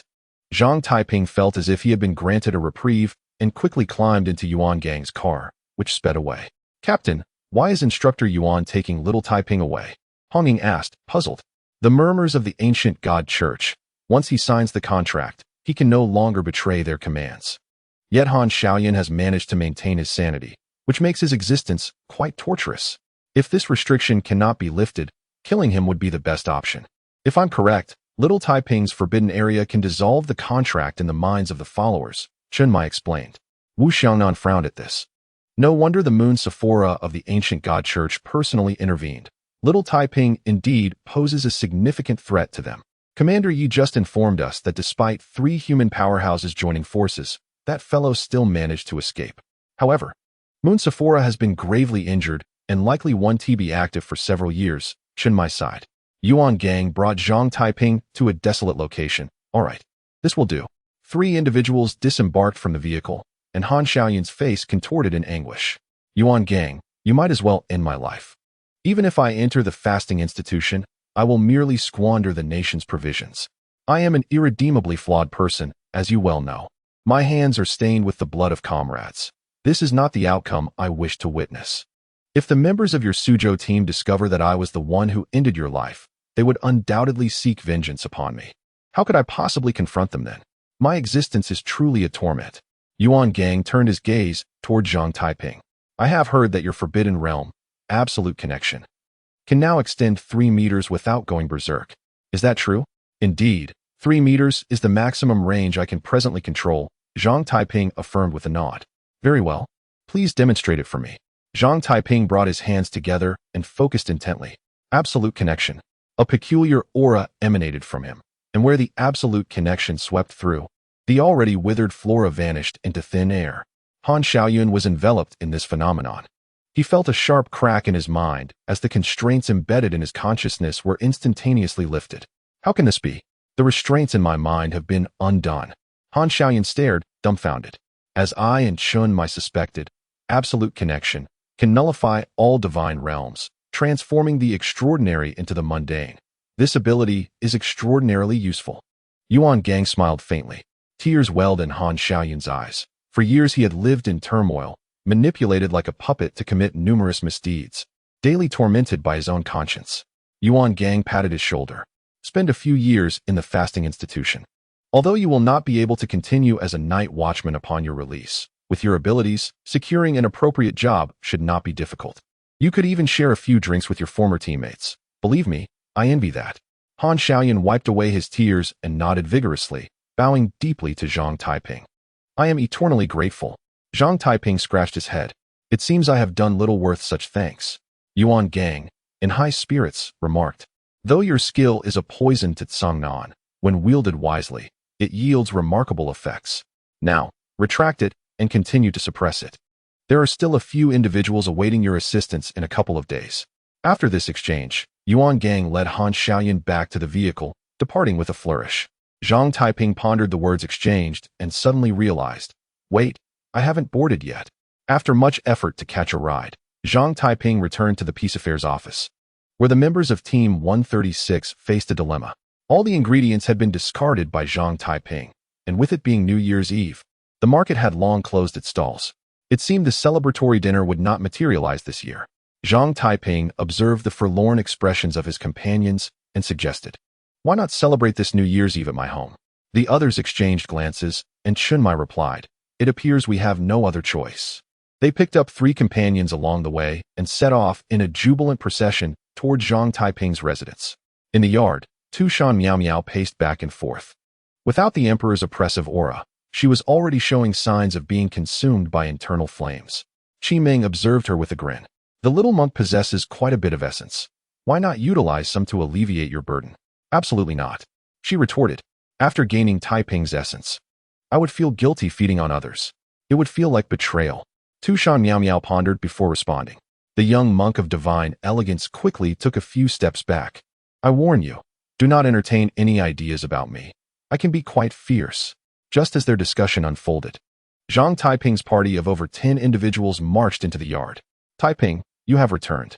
Tu Shan Miao Miao leapt into his embrace, her nose fervently inhaling his scent. Si Xiaonan's eyes sparkled with excitement. When did little Taiping become such a charmer? It seems he is not only a heartthrob for older women, but also has a considerable allure for younger girls. Hong Ying laughed dreamily. Zhang Taiping, flustered, attempted to push Miao Miao away, but her soft and slippery form felt like trying to push against a cloud. Qi Ming, exasperated, seized his wrist. I know you're eager, but for heaven's sake, not in front of so many people. Only then did Zhang Taiping realize, his face flushing crimson. Zhang Zhibai slowly emerged from the house, displaying a look of confusion at the crowd. Zhang Taiping hurriedly explained, Grandfather, I lost all the ingredients from the office. so I invited everyone to join us for the New Year's Eve dinner. Zhang Mu came out from inside. The essence of the new year is in the liveliness. We happen to have prepared quite a bit of food, so it will be sufficient for everyone to share, but we will need everyone's help. Her gaze swept over the crowd, lingering momentarily on Si Xiaonan and Hong Ying, as if she found them oddly familiar. Do not underestimate me, despite being a man. My culinary skills are quite commendable. Chenmai laughed. Everyone sprang into action, slaughtering chickens, gutting fish, mincing meat, and wrapping dumplings, creating a lively atmosphere in the small yard. Zhang Taiping, accompanied by his little sidekick, retrieved the remaining black powder to continue crafting his grand fireworks. The young monk of divine elegance wore a long face. Taiping, what are you doing? Haven't we suffered enough because of your antics? This time we'll surely succeed. You just wait and see. Zhang Taiping insisted, feeling a bit sore in his left arm. At 7 o'clock in the evening, the New Year's Eve dinner commenced punctually. Zhang Zibai spared no expense, presenting the finest wine from his cellar, and everyone raised their glasses in celebration of the arrival of the new year, 2024. After the meal, they gathered to watch the Spring Festival Gala. Although the programming was rather dull, laughter and banter filled the air as they occasionally critiqued the director's lack of creativity. As the New Year's bells chimed, it signified the end of 2023 and the onset of the Year of the Dragon. Zhang Taiping unveiled the grand fireworks he had prepared. Ladies and gentlemen, behold, what I produce is bound to be exceptional. This will be the most stunning fireworks display you have ever witnessed. The young monk of divine elegance, Miao Miao, and Qi Ming stepped back, positioning themselves protectively in front of the others, ready to flee at any moment, for they held little faith in Zhang Taiping's craftsmanship. Zhang Taiping ignited the fuse, and as it burned down, large fireballs soared into the sky, bursting into vibrant blossoms of color. Tushan Miao Miao bounced with joy. How beautiful! It even spells something. Wishing everyone a prosperous and smooth 2024. Qi Ming murmured, bidding farewell to the year of the rabbit and welcoming the golden dragon. May the new year bring joy and contentment. The young monk of divine elegance joined his hands in prayer. Lin Qiye recited, the spring breeze awaits, the future has arrived. May 2024 bring you sweetness in all encounters. Zhang Taiping bowed deeply. Today marks the 24th day of the 12th lunar month in the real world. On behalf of the author, I extend early New Year greetings to all esteemed readers, wishing you prosperity and wealth in the coming year. Zhang Zibai chuckled, gazing at the fireworks in the sky, shaking his head. Following tradition, he also divined for the new year. The divination read, the black rabbit enters the azure dragon's den, desiring to exhaust, but cannot express. Only on the roots of the outer trees shall descendants flourish over 30 years. The oracle's meaning was obscure and ambiguous. The fortunes of the Great Xia were indeed unpredictable. Let's eat dumplings and drink merrily instead. Zhang Zibai laughed heartily, and everyone gathered to consume the first meal of the new year together. Chapter 64, The Bestowal of Honors Dingling. Zhang Taiping hastily donned his military uniform, and the young monk of divine elegance flashed to the training ground. Indeed, the joys of life are fleeting, though 4 days seem lengthy. They pass in the blink of an eye. How he longed for the comfort of his bed at home. Zhang Taiping jogged towards the training ground. The quality of the new recruits had not diminished during the holiday. Within 3 minutes, everyone had arrived punctually. This time on the training platform, not only Instructor Hong was present, but nearly all instructors from the training camp had gathered. Instructor Yuan, with deep-set eyes, calmly surveyed the assembly. Unlike during their previous training, when the instructors donned camouflage uniforms, this time they were all dressed in pristine military attire, adorned with various medals of different sizes and colors upon their left chests. The stout individual scratched his head and remarked, have you all noticed that there are fewer instructors on stage this time? Is that so? Shen Xiu furrowed his brow. 3 fewer. Lin Qiye provided the precise figure. Zhang Taiping pondered for a moment. These individuals must be the traitors within the training camp. Indeed, Zhang Taiping's assertion held merit. The enemy's ability to accurately ascertain our departure times and routes could not occur without an insider. It was impossible for us new recruits to know such details in advance. Thus, the issue must lie with the instructors. Lin Qiye and Yuan Gang seemed disinclined to elaborate on the missing instructors. Yuan Gang's gaze swept over the crowd. Today's morning exercise is cancelled. The announcement momentarily stunned those below, but Yuan Gang continued. The reason for gathering you here today is solely for one purpose, which is to bestow honors upon some of you. Honors? But we are merely recruits. The stout man exclaimed, his mouth agape. Honors? What does that entail? Tu Shan Miao Miao inquired. Zhang Taiping scratched his head. Perhaps it is something akin to a certificate of merit. Have you ever received a certificate before? I barely attended school for a few days. I never earned a 3 good student certificate. Zhang Taiping's expression fell, which paradoxically heightened his anticipation for the upcoming ceremony. Zai expressed his excitement. Certificates? I have plenty.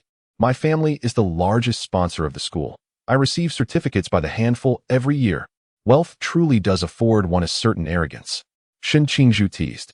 Considering that some of you may not be familiar with the hierarchy of the Night Watcher medals, allow me to elucidate.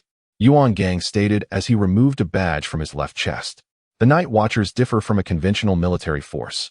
Our medals are categorized into 4 levels based on merit: Ember, Radiance, Star, and Sea. The red badge I hold is the Ember badge, which is the easiest to obtain. It is awarded for successfully safeguarding lives and property during a disaster or eliminating a sufficient number of mysterious threats. He then took off a light blue badge. This is the Radiance badge, which is considerably more challenging to acquire. It typically requires the slaying of a high-risk entity or averting a significant catastrophe.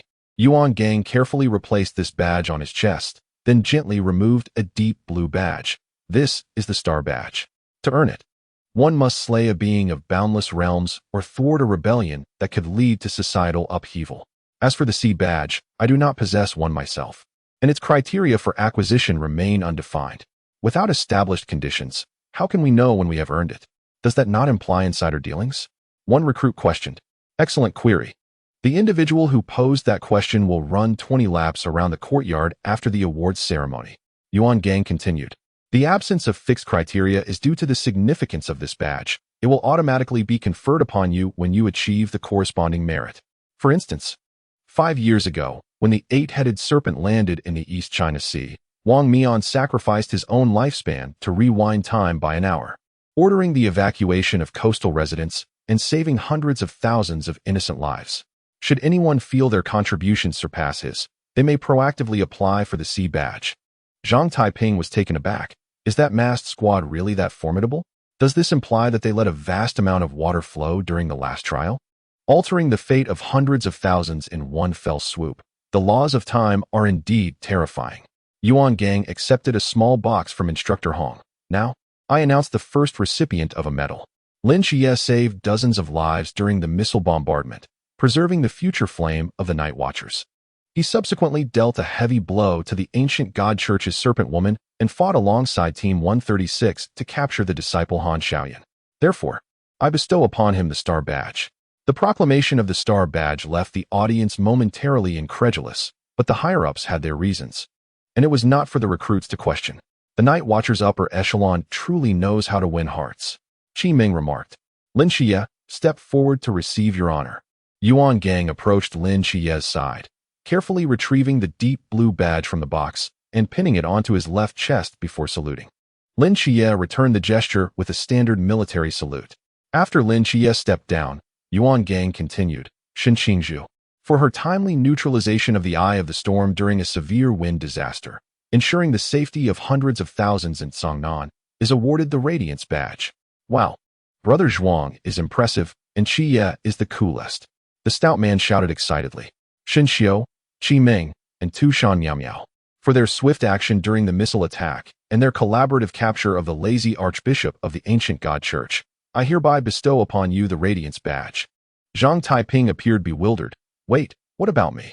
The 3 ascended the stage for their honors, the young monk brimming with excitement. Once adorned with their medals, he promptly began his acceptance speech.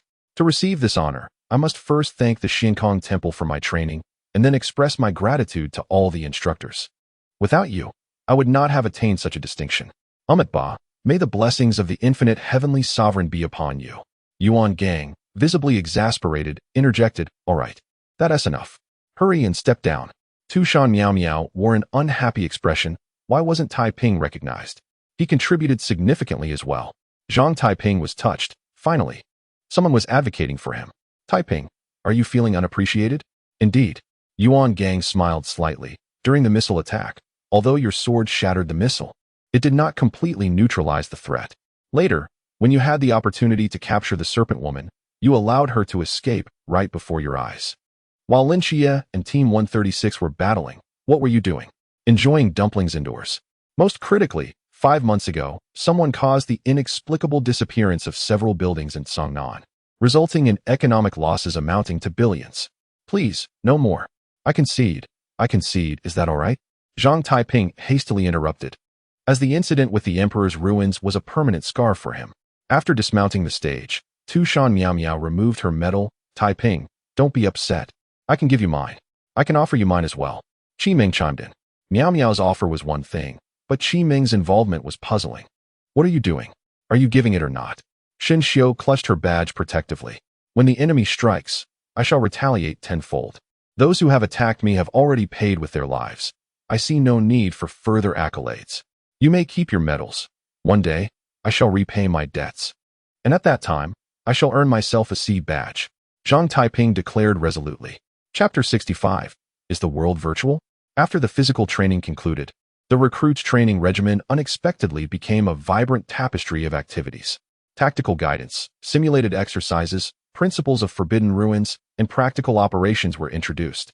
Alongside the subject Zhang Taiping loathed the most, foreign cultural history and their languages, in which he scored a mere 3 points in English.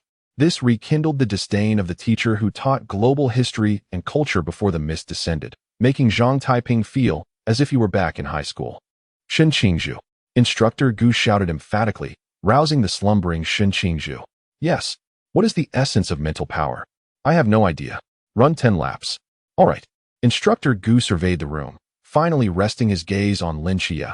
Lin Qiye, you answer this question. Mental power is a supernatural force generated by conscious activity under specific conditions. Lin Qiye stood and replied calmly. Instructor Gu's eyes reflected admiration as he turned to his favorite student, Zhang Taiping. Zhang Taiping, your turn. I believe mental power encompasses many elements. In Taoism, there is often mention of refining essence into qi and transforming spirit. Thus, mental power is essentially a manifestation of a strong mind, capable of driving specific changes in the external environment and within oneself. As an illustration, the Taoist cultivates the concept of borrowing, aptly capturing the essence of the boundless heavens and earth, the art of borrowing.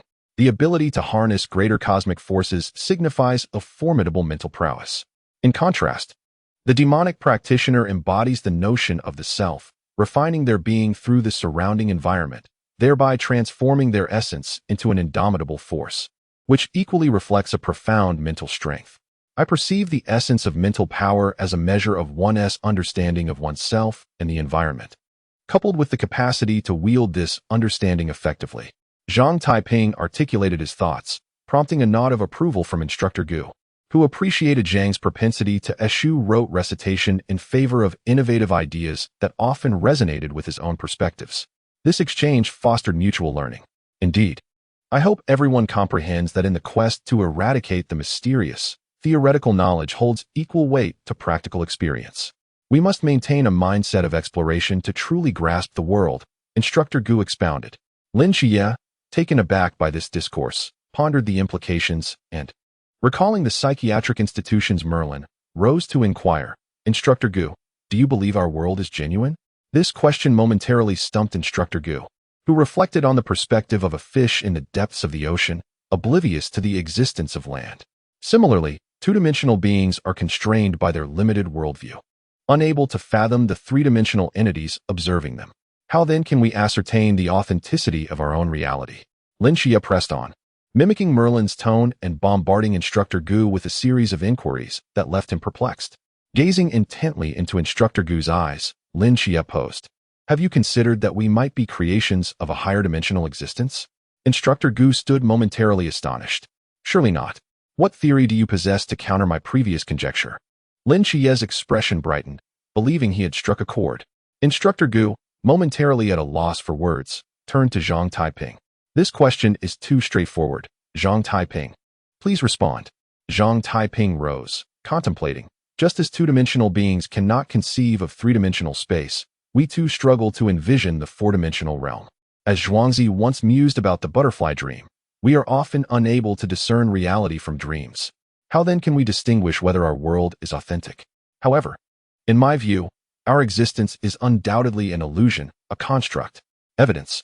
Lin Qiye pressed. Do you not find our world peculiar? The sun and moon appear identical in size, and the universe's parameters seem meticulously calibrated. Any deviation could preclude humanity's existence. Strangely, our universe possesses a speed limit, hindering our ability to comprehend its entirety. The Earth is spherical, leading ancient civilizations to believe in an infinite expanse. Once we navigated the globe, the solar system was revealed, and as we unraveled its mysteries, the Milky Way unfolded before us. Contemporary telescopes now discern galaxies beyond our own, unveiling an accelerating universe. The speed of light is the universe's maximum speed. Yet the universe's expansion exceeds this limit, as if some unseen force prevents us from fully comprehending the cosmos. It seems the entire universe is an unescapable prison designed by some entity for humanity. Zhang Taiping declared. Lin Qiye contemplated. What could be the purpose of this cosmic prison's creator? Perhaps there exists an individual among us possessing a power that incites fear in this entity, compelling it to confine them within a universe. This individual could be anyone, myself, you, or any member of humanity, Zhang Taiping elucidated. Lin Qiye felt the discussion veering off course and queried, if this world is indeed a fabrication, does that render our lives devoid of meaning? The essence of life lies within life itself. Meaning is but a human construct. If you perceive this world as fictitious, then seek the truth. For the pursuit of truth embodies life's significance. Conversely, if you believe in the authenticity of this world, striving for happiness therein is equally meaningful. Ultimately, the definition of life's meaning resides within oneself, independent of others or the universe. Moreover, I firmly believe in the universe's fictitious nature. Yet I live a fulfilling and meaningful existence, Zhang Taiping countered. Lin Qiye frowned at this reply. Isn't your response overly idealistic? What can I say? My vocation is that of a Taoist. Zhang Taiping chuckled. Instructor Gu, sensing the conversation could spiral indefinitely, turned to Lin Qiye. I wonder if Zhang Taiping's response has alleviated your doubts. We must resume our lesson. This topic has consumed enough time. The remainder can be discussed among yourselves after class. As Lin Qiye slowly returned to his seat, he mused, rather than becoming ensnared in existential turmoil like Merlin. It is far more pragmatic to adopt Zhang Taiping's approach of contemplating the worst-case scenario. Examples proving the world's reality are scarce, while evidence suggesting its illusory nature is abundant. Quantum entanglement, the observer effect. I shall procure a copy of quantum mechanics for him, at the Psychiatric Institution of the Gods.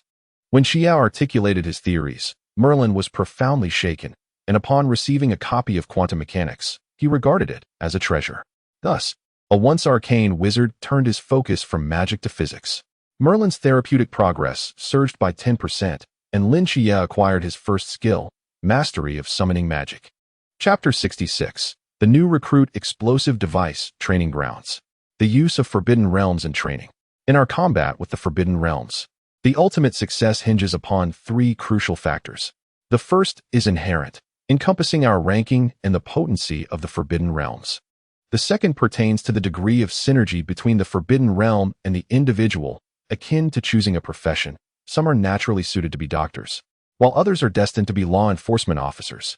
A fragile psyche, regardless of possessing a high-risk Forbidden Realm, cannot unleash its true potential. There is no absolute strongest, only the most suitable. The third factor is sustainability. Even for those at the pinnacle of power, mental energy is finite until one achieves climb. Only through precise control of our mental output can we avoid becoming mere fleeting shadows. On the training platform, an instructor unveiled 2 large boxes, extracting gleaming silver wristwatches. This device, affectionately dubbed the cannon fodder explosive device, will provide a continuous, fluctuating current for 24 hours. While this current is non-lethal, it may induce some rather peculiar involuntary movements. Your task is to wear it for 24 hours, using your mental energy to resist this current and achieve a delicate equilibrium.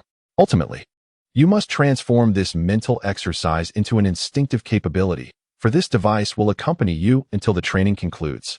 Now, step forward in formation to collect your wristwatches. During training, none are permitted to remove them, lest they face dire consequences. The young monk, Shinshio, scrutinized the watch in his hand. I wonder what material this watch is made of. Could it be valuable? Qiming donned the watch and, with a sudden change in demeanor, executed a graceful backflip. This device is unusual. Exercise caution. Qiming appeared to adapt instantly. Zhang Taiping pondered and soon comprehended the underlying truth. This individual possessed a life-sustaining insect within, capable of counteracting the electric current's assaults. Qiming's actions were nothing short of deceitful. Was it truly that outrageous? Shen Xiao donned the wristwatch on his wrist, only to inexplicably execute a set of Luohan fist movements. Tu Shan Miao Miao observed his comical demeanor and chuckled. How amusing, truly amusing. The signals used by humans to control bodily movements are electric in nature. Once these signals become disordered, one unwittingly performs other actions. This explains why individuals become rigid when electrocuted. It is indeed rather complicated, Zhang Taiping elucidated. Tu Shan Miao Miao adorned her wrist with the watch, yet refrained from any exaggerated movements, merely revealing her fox ears and tail. This was her true form. Typically, she employed her mental energy to conjure an illusion that rendered her indistinguishable from an ordinary human. However, the watch's electric current disrupted this equilibrium, restoring her original appearance. Qiming gently touched Miao Miao's soft fox ears. Miao Miao, could you maintain this form for a little longer? It's so adorable. Miao Miao irritated. Swiftly cast a spell to revert to her human shape, yet within a minute, her fox tail re-emerged. After several failed attempts, she ultimately conceded, redirecting the mental energy used to uphold her human guise to counteract the watch's effects. Fortunately, having spent a considerable duration in the recruit camp, others merely regarded her transformation as an unmanageable display of her abilities, failing to attribute any mystique to it. All three donned their wristwatches, simultaneously directing their gaze toward Zhang Taiping. He casually fastened the watch onto his wrist, yet nothing transpired. Taiping, is your watch malfunctioning? Shen Xiao scratched his head. No. I can feel the electric current emanating from it. Then why are you unaffected? Controlling my mental energy has been my practice for years. Mind you, absolute connection is far more challenging to suppress. Zhang Taiping's expression bore a hint of bitterness. Tu Shan Miao Miao eagerly leaned in. Taiping, do you pet cats? I've heard that humans feel better when they stroke fluffy things. Zhang Taiping placed his right hand on Miao Miao's head, gently ruffling her fur. The silky texture was remarkably delightful, instantly lifting his spirits. Goodness, could it be that I am a latent cat slave? Once all the recruits donned their wristwatches, the training ground transformed into a chaotic arena, resembling a scene from a pantheon. Li Pang was continuously performing backflips around the field, while Zheng Zhong crawled like a reptile. The girls engaged in lively dances, and the boys mimicked the sounds of animals, creating a cacophony that rendered the entire training ground vibrant with exuberance. When it came time for lunch, the frantic movements of the group resembled a horde rushing to devour their prey. Before long, the four arrived at the dining table, confronted by a lavish spread of dishes. Yet Xiao He's chopsticks remained suspended, unable to reach his mouth. Ba, could one of you three assist me? Shen Xiao cast a pleading glance toward the trio. Qiming, having missed her target with her chopsticks, remarked, I'm afraid I can't help. This watch seems beneficial for controlling mental energy. So I want to let those little ones assist me in fending off the electric current. Shen Xiao then sought Zhang Taiping's help, who took a bite of his food and replied, Buddhism has its unique methods for controlling mental energy. Why are you struggling so? Actually, I had already acclimated to the wristwatch, achieving a tranquil mind, but upon seeing such a feast, my Buddhist heart shattered. Shen Xiao lamented. Zhang Taiping, with a smirk, shoved a chicken leg into his mouth. Food passes through the intestines. Even the Buddha wouldn't abstain. Miao Miao's eyes sparkled as her fox ears perked up. Taiping, do you need feeding? The shrimp today seem exceptionally delicious. Let me peel some for you. Zhang Taiping hastily waved his hand in refusal. I can take care of myself. I am not like a certain little monk who even consumes the soft meals meant for men. We are a team. Supporting each other as we forge ahead is our commendable tradition. If Miao Miao want to eat the shrimp, then I shall. Miao Miao, irritated, shoved the peeled shrimp shells into his mouth. You're at a growth stage. You need calcium. As the four conversed, Li Pang awkwardly approached Zhang Taiping. May I ask you for a favor? Zhang Taiping, assuming he sought assistance with food, lifted a piece of fish to him, open wide. Not that. A few days ago, I received a call from home, informing me of an arranged marriage, and the other party is a direct disciple from Longhu Mountain. Li Pang bore a look of distress. Zhang Taiping's eyes lit up. Which one? Do I know them? My father didn't disclose her name. but she belongs to the Li family from Yingtan, and it seems the family's ancestor is the talisman master, Li Daozi. The Li family, Master Li Daozi? No way. It can't be that they intend for you to wed Li Miaozhen. Zhang Taiping's expression turned animated.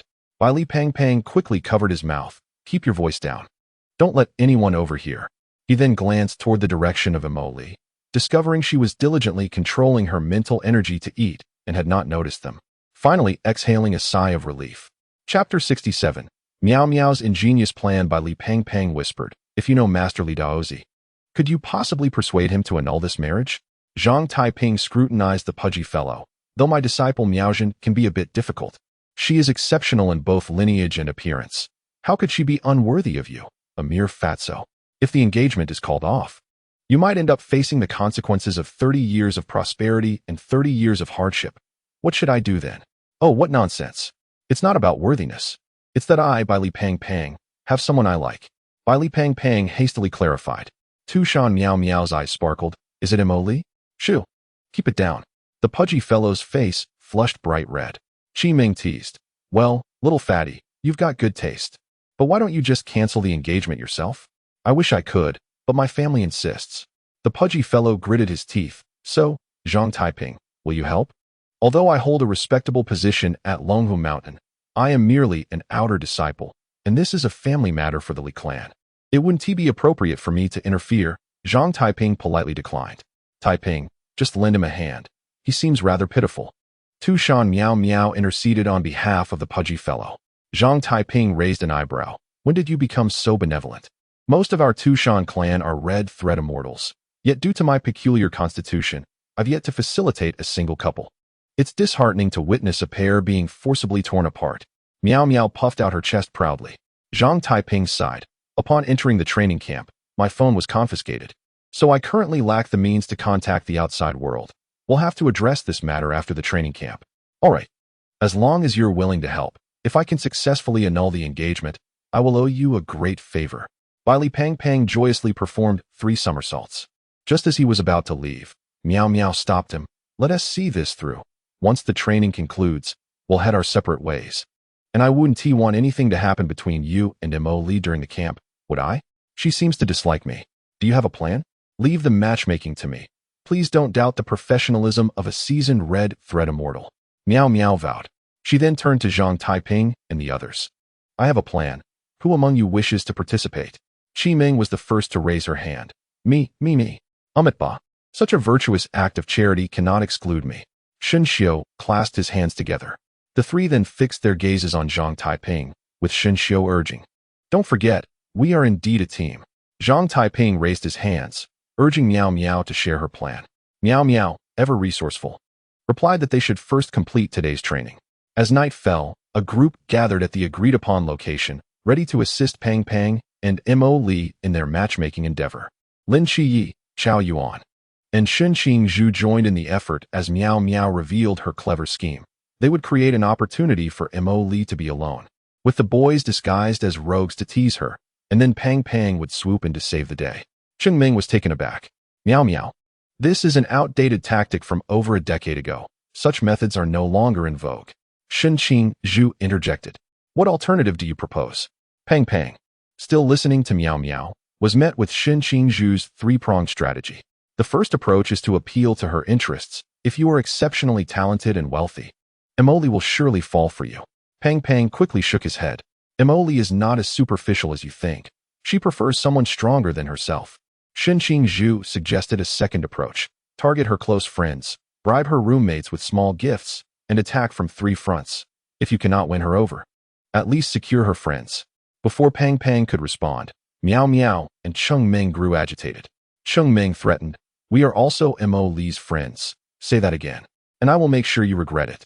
Shenqing Zhu swallowed hard and whispered, the last resort is to use drugs.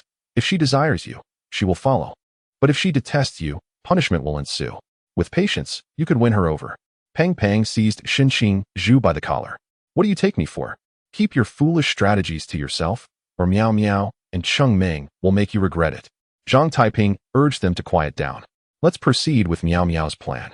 Even if it fails, at least Pang can express his feelings, which is a good starting point. I also believe Miao's plan is the most reliable. If successful, Pang Pang will leave a positive impression, Lin Qiye remarked. Meow Meow pulled out several unopened pairs of black stockings. These are our props for tonight.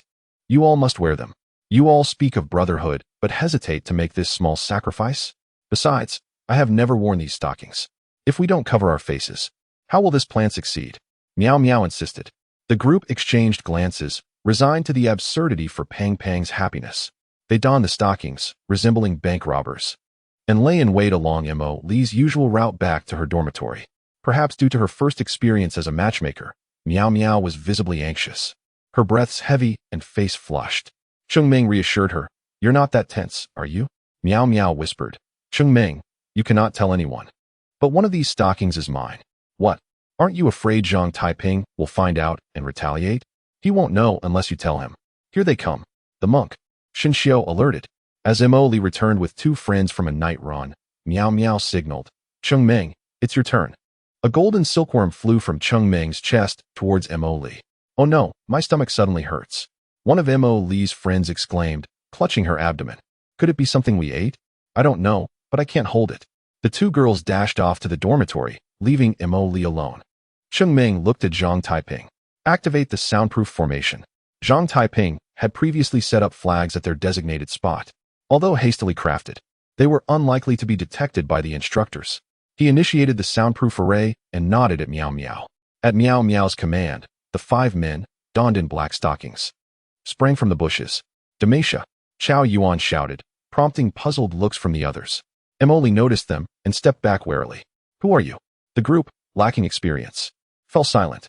Umipa, this young lady is too beautiful. Would you care to join us for some fun? Shun Xiao stepped forward. Do you know where you are? Wait. Are you with the Ancient God Society? Mo Li retreated further. Zhang Taiping seized the moment. If you want to live, tell us Lin Qiye's location. In your dreams. Mo Li retorted, finding her escape routes blocked. Gritting her teeth, she charged at Shen Qingzhu, exchanging a few blows before realizing he was no easy opponent. Then turned to face Shin Xiao, whose martial prowess was equally formidable. As the encirclement tightened, Mo Li shouted, Intruders! We are under attack. Haha, shout all you want. It only excites us more. Chow Yuan sneered. Lin Qiye sighed. Old Chow, this is getting a bit excessive. Tone it down. Just as Mo Li seemed on the verge of being cornered, Meow Meow nudged Pang Pang. It's your turn.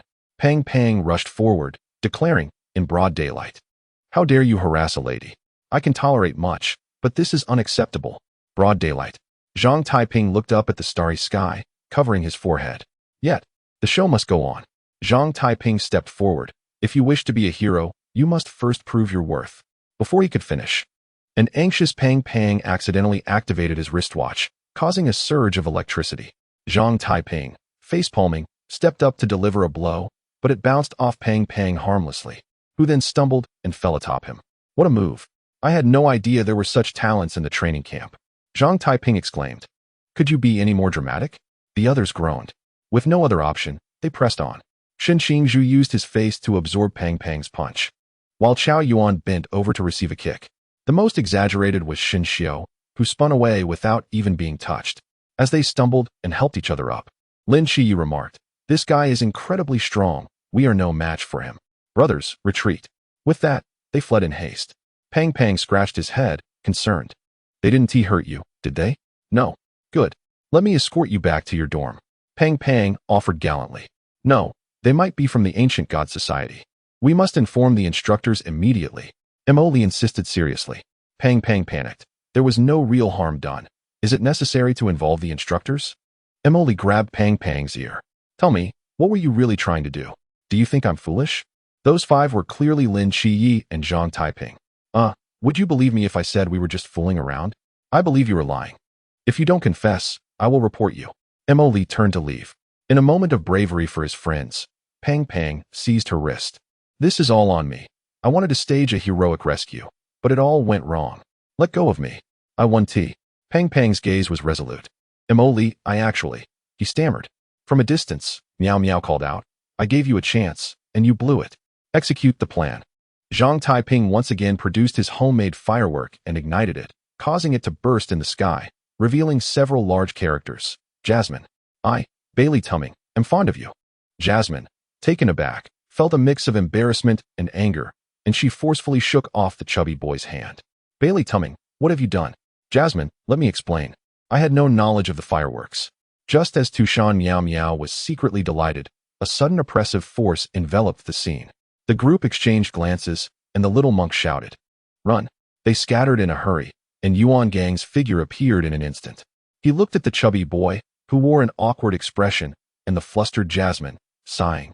"It's only a year in the training camp. Can't you endure for just a year?" Jasmine looked at instructor Yuan, her face filled with grievance. "No need for explanations. Who isn't Bin Young? However, I am curious about where you obtained that black powder." The chubby boy boldly stepped forward. "It was I who stole it." Chapter 68. Blue Rain Team in the training camp on the playground. Zhang Taiping and the other 7 once again gathered. "Do you think the chubby boy is all right?" Shen Qingzhu asked with concern. Although romance was officially banned in the training camp, it was merely a verbal directive from the instructors. Having reviewed the new recruit training regulations, I observed that it was not explicitly prohibited, so it should be fine. Chidream added.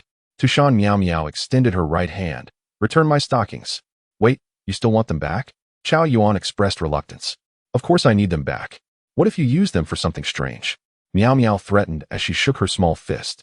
Lin Qiye and the others returned the stockings to Miao Miao, who activated her second red lotus flame, instantly turning them to ashes. When Zhang Taiping handed her the last pair, Miao Miao carefully folded them, treating them like treasures, and tucked them into her bosom. "Aren't you going to burn this one?" Chao Yuan inquired. "If I burn them all, what will I wear? Besides, these are mine. I can handle them however I like," Miao Miao asserted. Zhang Taiping was about to retort when he noticed the others looking at him differently. "Why are you all staring at me? Am I being gossiped about?" Zhang Taiping felt a twinge of anxiety. Shen Xiu lightly nodded. Ba. For some reason, Xiaona suddenly feels sleepy and is going back to rest. I'll accompany you." Just as Zhang Taiping was about to leave, Yuan Gang firmly pressed down on his shoulder, leaving a deep imprint in the ground of the playground. "You've got some guts, daring to steal black powder from the armory."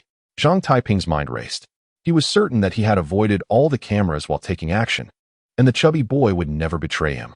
Thus, if he remained tight-lipped, they could do nothing to him. Instructor Yuan, one can eat recklessly, but not speak carelessly. Everything must be substantiated by evidence. Zhang Taiping turned to salute. Yuan Gang stared intently into his eyes, attempting to use his authority to intimidate him. Yet he seemingly forgot that Zhang Taiping bore the aura of an emperor and was utterly unfazed by such pressure from a superior. "All right, you refuse to admit it. Then come with me." Yuan Gang turned and walked away. Miao Miao and the others wanted to follow, but Zhang Taiping shook his head at them. "It's fine. I fear no shadows when I am innocent. If I haven't done it, then I haven't done it. You all go back first." Yuan Gang's ears perked up, and he felt furious. Zhang Taiping, "Fine, you may be clean this time, but you can't always be so clever. Should I ever catch you, you'll know what cruelty means." Following Yuan Gang, Zhang Taiping scratched his head. "Instructor Yuan, what are you talking about? I can't comprehend a word." Yuan Gang led him to a secluded area where 2 men were bound, with Instructor Hong standing guard nearby. Upon seeing the 2 men, Zhang Taiping recognized them. They were also instructors from the new recruit camp, Wang Gui and Wu Ruado. "The owner of the Imperial Ruins, you actually survived," Lord Mumble, Yuan Gang stated. "The 2 were under control, and we need to borrow your Imperial Ruins for a while." Zhang Taiping was well acquainted with the situation. Desperate measures. After dealing with the 2, Zhang Taiping asked, "What will happen to these brainwashed instructors in the future?" In the past, those who had been brainwashed by the Mumble could not recover. Killing them was the best option. However, with you around, I will throw them into the fasting house for a few years," Yuan Gang replied. "But they are innocent," Zhang Taiping exclaimed. "While the Mumble's divine ruins are domineering, a contract can only be formed with the subject's consent. These 2 are different from Han Xiaoyan. They are simply cowards." Yuan Gang's eyes gleamed with menace. Zhang Taiping, with a glimmer of insight, suggested, "If that's the case, doesn't that mean I have contributed? What? Do you want a badge, or perhaps a monetary reward?" Yuan Gang retorted, "Wealth is trivial. Do not perceive me as so shallow. Then what do you desire? Could you provide me with some information regarding the leader of Team 136, and Vice Captain Wu Xiangnan?" Zhang Taiping inquired earnestly. Yuan Gang sighed deeply. "Fine. These matters aren't exactly secrets. Older Night Watchers are aware of them. First, let us talk about Wu Xiangnan." His involvement is not extensive. Have you heard of the Blue Rain Team? I believe I heard the instructors mention it in class. The Blue Rain Team is a special unit responsible for exploration in the mist.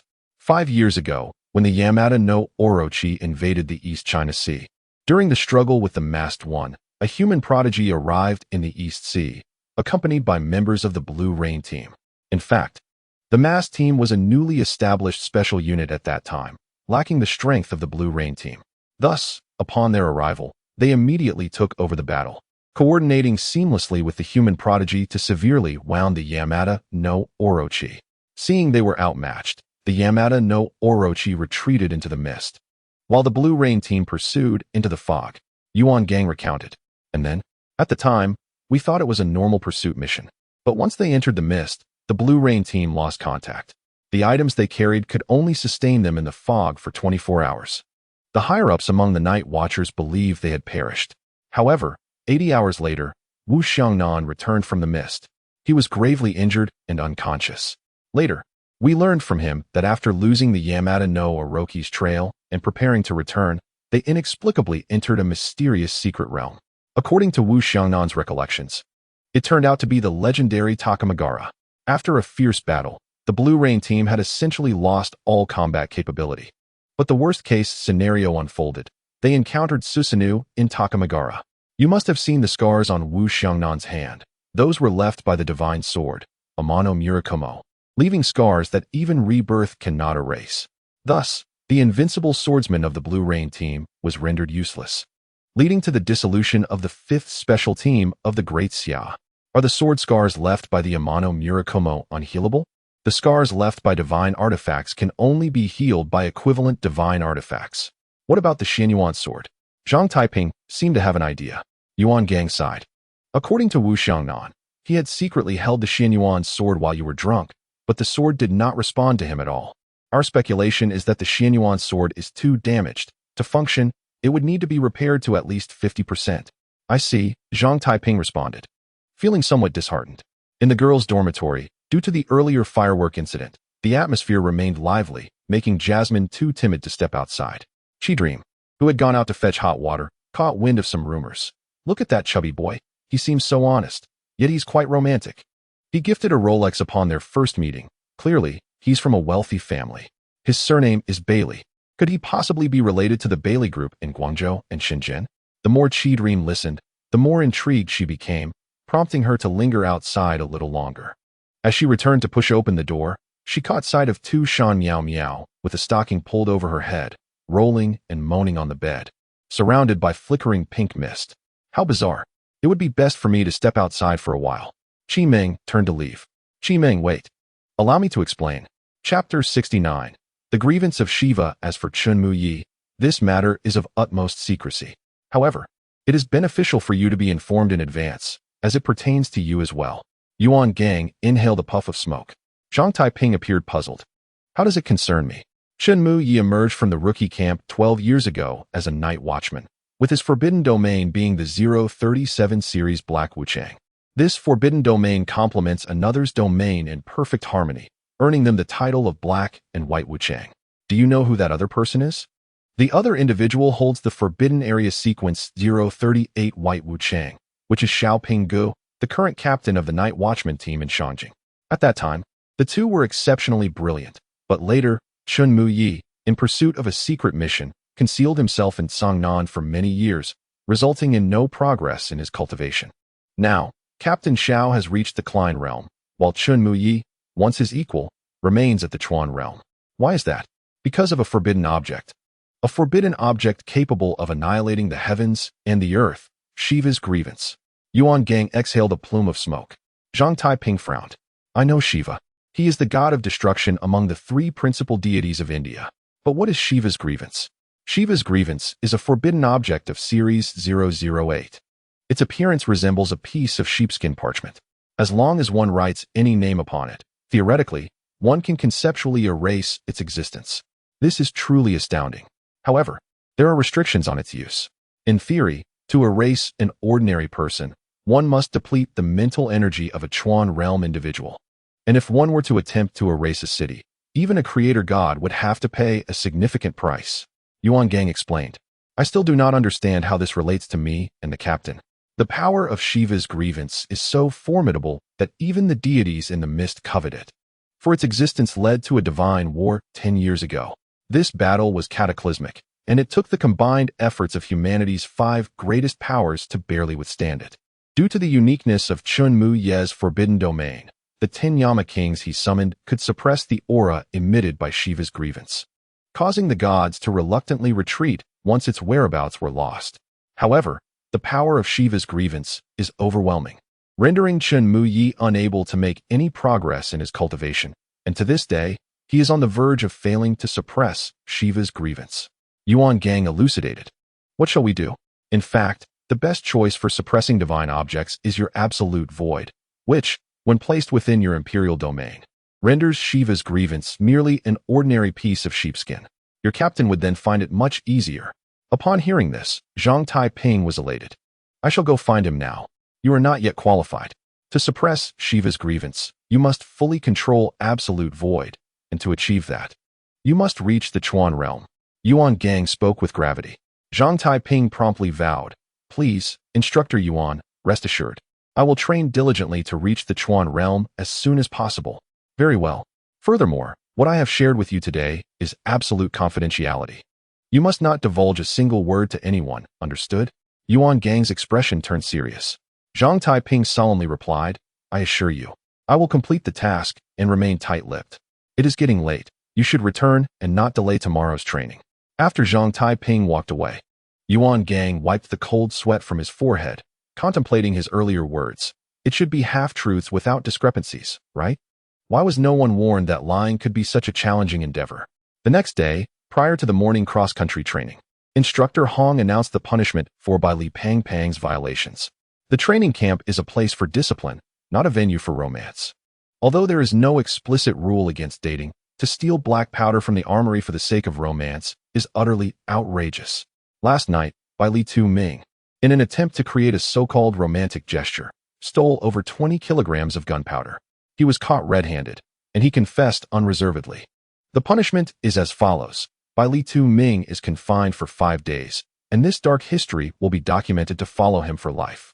Upon hearing this, the crowd murmured, while Jasmine's face turned crimson, wishing she could find a crevice to hide in. Former Special Forces member Zhang raised his hand. Report. Speak. Entering the armory unlawfully is a grave offense. According to regulations, expulsion would not be excessive. Why was the punishment so lenient this time? Hong Hao cast an appreciative glance at Zhang. That's an excellent question. You may think we are showing favoritism, that we hold back due to his connections. But I assure you we do not. Although he admitted to stealing the black powder, I have strong reasons to believe that Bai Li Tu Ming is taking the fall for someone else, a coward who lacks the courage to admit it. Hong Hao fixed his gaze on Zhang Taiping, attempting to discern any change in his expression, but it seemed he had failed. To be honest, I admire Bai Li Tu Ming. He is willing to shoulder everything for his comrades. I just wonder if his actions are worth it. If he is merely covering for someone, then 5 days of confinement is more than sufficient. Indeed, Zhang affirmed, returning to formation. At this moment, Zhang Taiping stood tall and straight, his gaze focused, betraying no signs of guilt. Shen Xiu nudged his shoulder. You don't feel guilty at all? Guilty of what? Pang Pang is both suffering and enjoying himself now. If I admit it, his confinement would be for naught. Zhang Taiping replied. All right, everyone. Prepare for a 50-kilometer weighted run. Hong Hao seemed in a particularly foul mood. Upon hearing this, the recruits collectively wailed. As this was the first time since the conclusion of physical training that they rediscovered that feeling of utter exhaustion. During the march, Tushan Miao Miao ran to Jasmine's side. Jasmine, the fireworks last night were truly beautiful. If Taiping were to confess to me in such a manner, I would marry him on the spot. Jasmine, gritting her teeth, retorted, Tushan Miao Miao, don't think I don't know that last night's incident was orchestrated by you. I considered you a friend, but I did not expect you to act in such a manner. Heaven have mercy. Jasmine, you know me well. Had I been the one to act, with the mist of affection unleashed, you would not be standing here today, but lying in that chubby 1S bed. Tushan Miao Miao hastily defended herself. You've gone too far. Jasmine finally snapped, chasing after Qi Ming in a frenzy. Qi Ming, possessing various innate insects, had these insects akin to small power banks. granting her stamina far exceeding that of others. Thus, when pursued by Jasmine, she swiftly darted far away. Jasmine, exhausted from the chase, leaned on her knees, gasping for breath, when, for some inexplicable reason, a chubby figure imprinted itself indelibly in her mind. What is wrong with me? Jasmine vigorously shook her head, trying to banish that figure from her thoughts. Chapter 70. The eve of the assessment 5 days later. Li Pang was released from confinement. He had lost a few pounds, yet his spirit appeared remarkably rejuvenated. Zhang Taiping sought out Su Lao from the cafeteria, who prepared several delectable dishes to welcome Li Pang, moving him to tears after 5 days of bland sustenance. Has anything noteworthy occurred during my time in the training camp? Li Pang inquired. The training has been as rigorous as ever, with classes continuing in the same monotonous manner. Life here is rather dull, Xin Qingzhu replied with a hint of boredom. What does Emily think of me now? Tu Shan Miao Miao giggled. She's right over there. Why not ask her yourself? Pang turned to glance in Mo Li's direction, only to find her peeking back at him. Their eyes met, igniting an unexpected spark. Both blushed simultaneously and quickly resumed their pretense of eating. It seems this affair is nearly settled. I initially thought Mo Li would be difficult to win over, but she turns out to be a naive young girl, Tu Shan Miao Miao remarked. Overjoyed by this insight, Pang hastened to flatter. It's all thanks to Sister Miao Miao's brilliant foresight. Miao Miao basked in the praise, while the other brothers fumed, with Shun Xiu slamming the table. Surely, the contributions of all of us brothers must not be overlooked. Once the training concludes, let us all return to Guangshan together, and I shall treat everyone well, Pang assured. Meanwhile, Chao Yuan wore a troubled expression. Have you all heard? Before we leave the training camp, there will be a final assessment. Assessment? What does that entail? Li Pang asked, taken aback. It is said that before each training session concludes, the instructors rank the new recruits, Chao Yuan explained. Is this akin to a final exam ranking? What purpose does such a ranking serve? Lin Qiye queried. Similar to the end-of-term grades. The instructors will determine our future placements based on these rankings.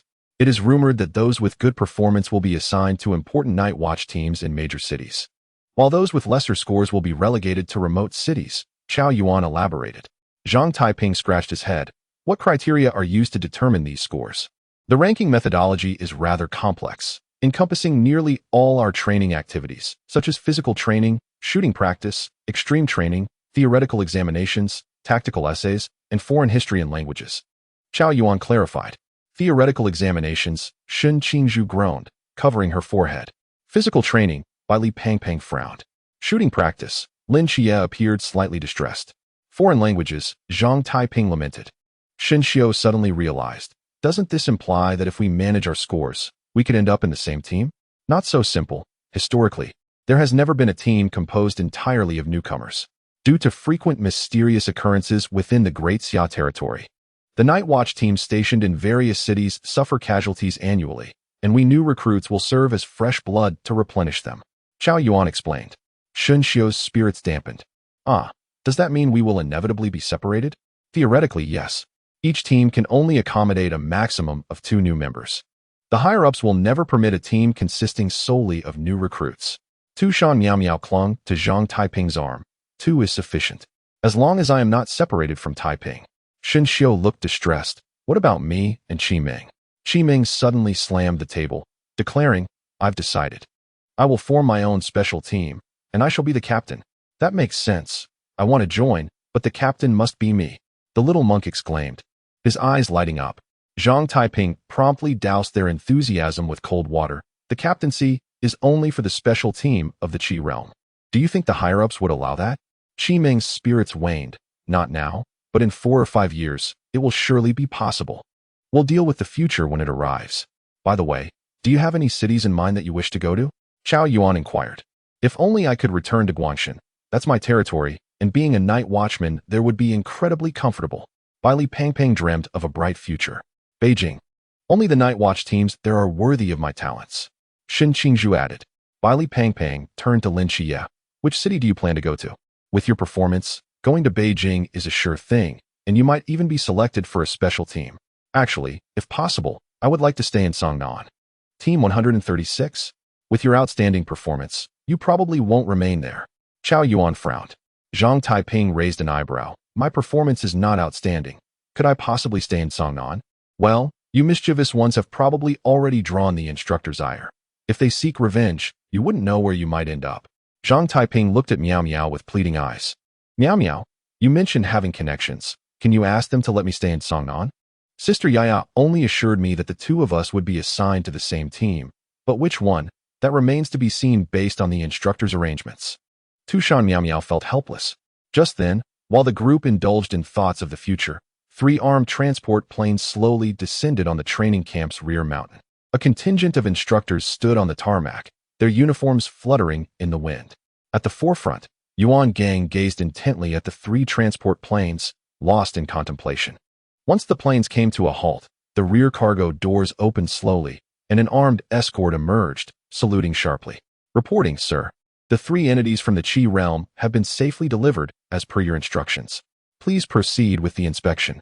Yuan Gang stepped forward, swiftly entering a 12-digit code on a black container. The container trembled and then began to open, releasing tendrils of white mist that sent chills down the spine. Inside, a small boy with a face marked by spider-like veins stared wide-eyed, encased in a massive block of ice. Sensing the genuine Qi aura emanating from the boy, Yuan Gang finally smiled. The purity of the cargo is quite high. If only we had a single entity from the Sea realm. Don't jest, sir. We instructors are all of the Qi realm, and we cannot even subdue one from the Sea realm. Hong Hao replied. There's no helping it. This batch of newcomers is quite troublesome. However, I believe 3 from the Qi realm will be enough to keep them occupied. Prepare yourselves. The final revelry of the new recruits is about to commence. Yuan Gang chuckled coldly. Meanwhile, as Yuan Gang opened the first container, Qi Ming's golden silkworm insect emerged, buzzing excitedly around her. What has gotten into this fat worm? Did it take the wrong medicine? Xin Xiu asked, puzzled. Qi Ming gently stroked the golden silkworm, calming it. It seems a high-level insect entity has appeared nearby. This is a great tonic for fatty, and it's become greedy. Go on, go on. I want to see which piece of fat meat willingly presents itself. The golden silkworm wobbled out the window. While Qi Ming's left eye swiftly transformed to a dark golden hue, initiating the shared vision with her innate insect. Chapter 71. Reverse Hunting in the Dead of Night. Qi Ming suddenly sat up in bed, quickly shaking Shan Miao Miao awake. What are you doing? It's the middle of the night. Miao Miao rubbed her large eyes. We must find Zhang Taiping and the others. Qi Ming whispered. Hee, you should have said so earlier. Mentioning him makes me wide awake. Shan Miao Miao sprang from her bed. They deftly dismantled the steel bars on the window and climbed down from the girls' dormitory. Upon reaching the boys' dormitory, Qi Ming sent the golden silkworm inside. Inside, the little monk and Zhang Taiping were sound asleep, but as soon as the golden silkworm entered their room, the various Taoist and Buddhist symbols within burst forth in radiant gold, causing both to sit up in bed, alert and on guard. Shan Miao Miao shook her head and laughed. Qi Ming, what exactly have you done to make them so wary of your goo worms? Such cowards. Qi Ming, irate, utilized the golden silkworm goo to transmit a message. Xinxiu, Zhang Taiping, gather in the small grove. I have something crucial to discuss. Taiping, slightly hesitant, remarked. Is it appropriate to sneak into the grove at this late hour? Xinxiu absent-mindedly touched his bald head. After pondering for a moment, Zhang Taiping concluded. Qi Ming is not one to act without reason. Something must have transpired. It wouldn't hurt to check it out. 5 minutes later, the 4 convened in the small grove. Qi Ming, why did you summon us here in the dead of night? Xinxiu yawned. With an air of mystery, Qi Ming replied, earlier today, the golden silkworm goo went out and uncovered a significant secret. What secret? Zhang Taiping inquired. By sharing vision with the golden silkworm goo, I've discovered that the instructors are plotting against us. They have somehow acquired 3 mysterious entities from the Chuan region and plan to unleash them in the training camp tomorrow, under the guise of a final challenge for new recruits. Qi Ming recounted the events of the day. Shan Miao Miao clenched her small fist. These rascals are quite cunning. What should we do? My pet Feifei has taken a liking to that spider. Why don't we set up an ambush and take it down together, giving Feifei a feast? Qi Ming suggested. Zhang Taiping deliberated for a while. I propose that while the instructors are assessing us, we should turn the tables and hunt them instead. Why should they be the only ones to toy with us? We must show them some strength. The 4 exchanged glances, and Xinxiu was the first to voice his agreement. I concur with Zhang Taiping. If our roles were reversed, I would make them understand what cruelty truly means. Tushan Miao Miao displayed her elongated canines. Sighing, Qiming acknowledged. Since we are to hunt the instructors, we cannot set our sights on that spider after all. Though I feel sorry for Fei Fei, I favor this proposal. The four slipped into the shadows, evading surveillance, and when the instructors collectively withdrew late at night, they stealthily exited the training camp beneath a military vehicle. Reassembling in the back mountains, Xinxiu brandished a wooden fish stick, revealing his pearly white teeth. Shall we take action now? No. The instructors are currently setting up the area and establishing networks. If someone goes missing now, it would raise immediate alarms. We should wait until they have completed their setup and directed their attention inward before we strike, Zhang Taiping analyzed. Qiming's eyes lit up. You seem rather carefree. Yet it turns out you possess the most cunning mind. I like that. The four little ones lay in ambush atop the mountain, observing the instructors erecting signal towers and establishing networks. As dawn approached, 3 large vehicles slowly emerged from the camp. Qiming covered her right eye, allowing the golden silkworm goo to flutter toward the camp. In her vision, she spotted the technical personnel, logistics support, and security staff surrounding the area. After bypassing them, the instructors came into view. Qiming, what do you see? Please tell us. I'm anxious. Tushan Miao Miao urged. Instructors Yuan, Hong Han, and Gu seemed to be monitoring the training camp surveillance, each armed with a small notebook, apparently scoring us. It appears those 3 mysterious entities have already entered the training camp. Should we make our move? Qiming queried. Zhang Taiping glanced at the hastily constructed camp. Engaging head-on would be disadvantageous due to the vast disparity in our realms. We must eliminate them one by one, starting with the outer security personnel. The 4 exchanged mischievous smiles, swiftly darting through the grass toward the camp. A soldier, armed with a submachine gun, stood guard when suddenly he felt a sharp pain in the back of his head and collapsed, eyes rolling back. Ba, dear benefactor, please take a moment to rest. Xinxiu waved his wooden fish stick. Another soldier, alerted by the commotion, turned to investigate, only to be ensnared by vines that sprouted from the ground. Before he could cry out, Tushan Miao Miao appeared before him. Little brother, you seem tired. Just sleep. A faint pink mist emanated from Miao Miao, and the young soldier's eyes glazed over as he succumbed to slumber. Zhang Taiping entered the equipment room, where muffled groans were heard as all technical staff fell to the ground. The elite combat forces within the training camp were all concentrated before the monitors, leaving the remaining personnel no match for the 4. Before long, the 4 regrouped, and Zhang Taiping surveyed the surroundings. Have we taken care of everyone? Everyone except the instructors has been subdued. What should we do next? Xinxiu inquired. What are the instructors currently occupied with? Zhang Taiping turned to Qiming. They are grading the new recruits. The new recruit camp is quite lively. They are observing intently. Just as you mentioned, their focus is entirely on this assessment. Qiming's left eye reflected the figures of Yuan Gang and the others. Zhang Taiping slipped into the communications room, gently unplugging a network cable. Suddenly, the instructors watching the new recruit surveillance noticed the screen flicker before losing signal. Hong Hao grabbed the intercom. This is Hong. Monitor 23 has lost signal. Network technicians, please investigate the issue. After waiting for a while with no response, Yuan Gang furrowed his brow. Go check it out. Han Li stretched and yawned. I'll go. I need to hit the restroom anyway. Qiming's eyes brightened. Someone is coming out. It's Instructor Han Li. Zhang Taiping carefully reinserted the network cable, and the signal in the monitoring room was immediately restored. Hong Hao banged on the intercom. Is this thing faulty? Why did the signal come back just after he left? Han Li strode toward the communications room, and as he lifted the curtain, he suddenly felt a strong gust of wind behind him.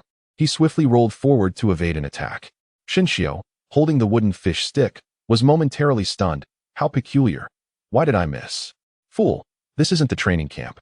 The instructor's forbidden zones can be utilized, Tushan Miao Miao remarked. Han Li, empowered by the Forbidden Zone Sequence 399 super sensitivity, became acutely aware of changes in his surroundings, even able to predict an opponent's next move by observing their muscle movements. This was precisely why he had been chosen as the close combat instructor for the new recruits. What are you doing here? Han Li inquired, astonished. Zhang Taiping, wielding a straight knife, advanced slowly. Instructor Han, when plotting against others, one must always be wary of being plotted against. Wouldn't you agree? Han Li chuckled, unperturbed, drawing his straight knife from his back. Within the training camp, my abilities are suppressed. Perhaps you 4 could subdue me, but now, I shall teach you the true art of the straight knife. Chapter 72. Grating Xinxiu swung the wooden stick in his hand incessantly. Wow. Instructor Han is quite confident. I suppose I shall no longer hold back. As he spoke, divine foot technique activated, and Xinxiu swiftly appeared behind Han Li. However, Han Li seemed to have eyes in the back of his head. Swiftly pivoting to counter with a knife, the wooden stick and straight knife clashing with a sharp sound. Zhang Taiping's gaze sharpened. He observed that almost simultaneously with Xinxiu's movement, Instructor Han had already reacted, as if he could foresee Xinxiu's attack trajectory. Clang, clang, clang. Xinxiu and Han Li exchanged blows rapidly, and by the 10th strike, Xinxiu was sent flying by a kick. The little monk, resilient, quickly regained his footing. How strange. How could Instructor Han be so strong? Do not be concerned, for my forbidden domain is one of heightened perception. While I am unable to wield it within the confines of the training camp, here, every movement you make is as clear as day to me, Han Li exclaimed, brandishing his straight sword with an impressive flourish. Zhang Taiping's expression grew serious. Let's attack together. The four young ones coordinated seamlessly, with Zhang Taiping and Miao Miao assaulting from three directions, while Xinxiu and Qidream advanced from the other three.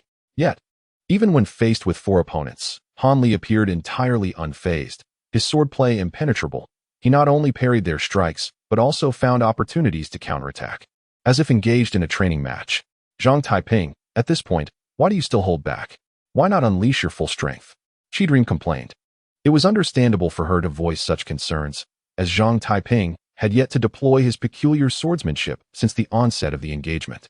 Zhang Taiping felt quite aggrieved. To prevent the other instructors from noticing, I have cast a soundproofing array around us. This array is itself a form of energy field, and my sword technique disrupts the very laws of this realm. Should I employ it, it would disturb the energy field here. If the sounds of our combat were to escape, not only would we fail to subdue Instructor Han, but we would also find ourselves besieged by the other instructors. Huh? This is what one might call self-entrapment. Han Li burst into laughter upon hearing this. Qidream frowned, and a pink, gathering evil bug floated from her brow, speeding towards Instructor Han. However, a sudden purple barrier enveloped him, causing the bug to bounce back.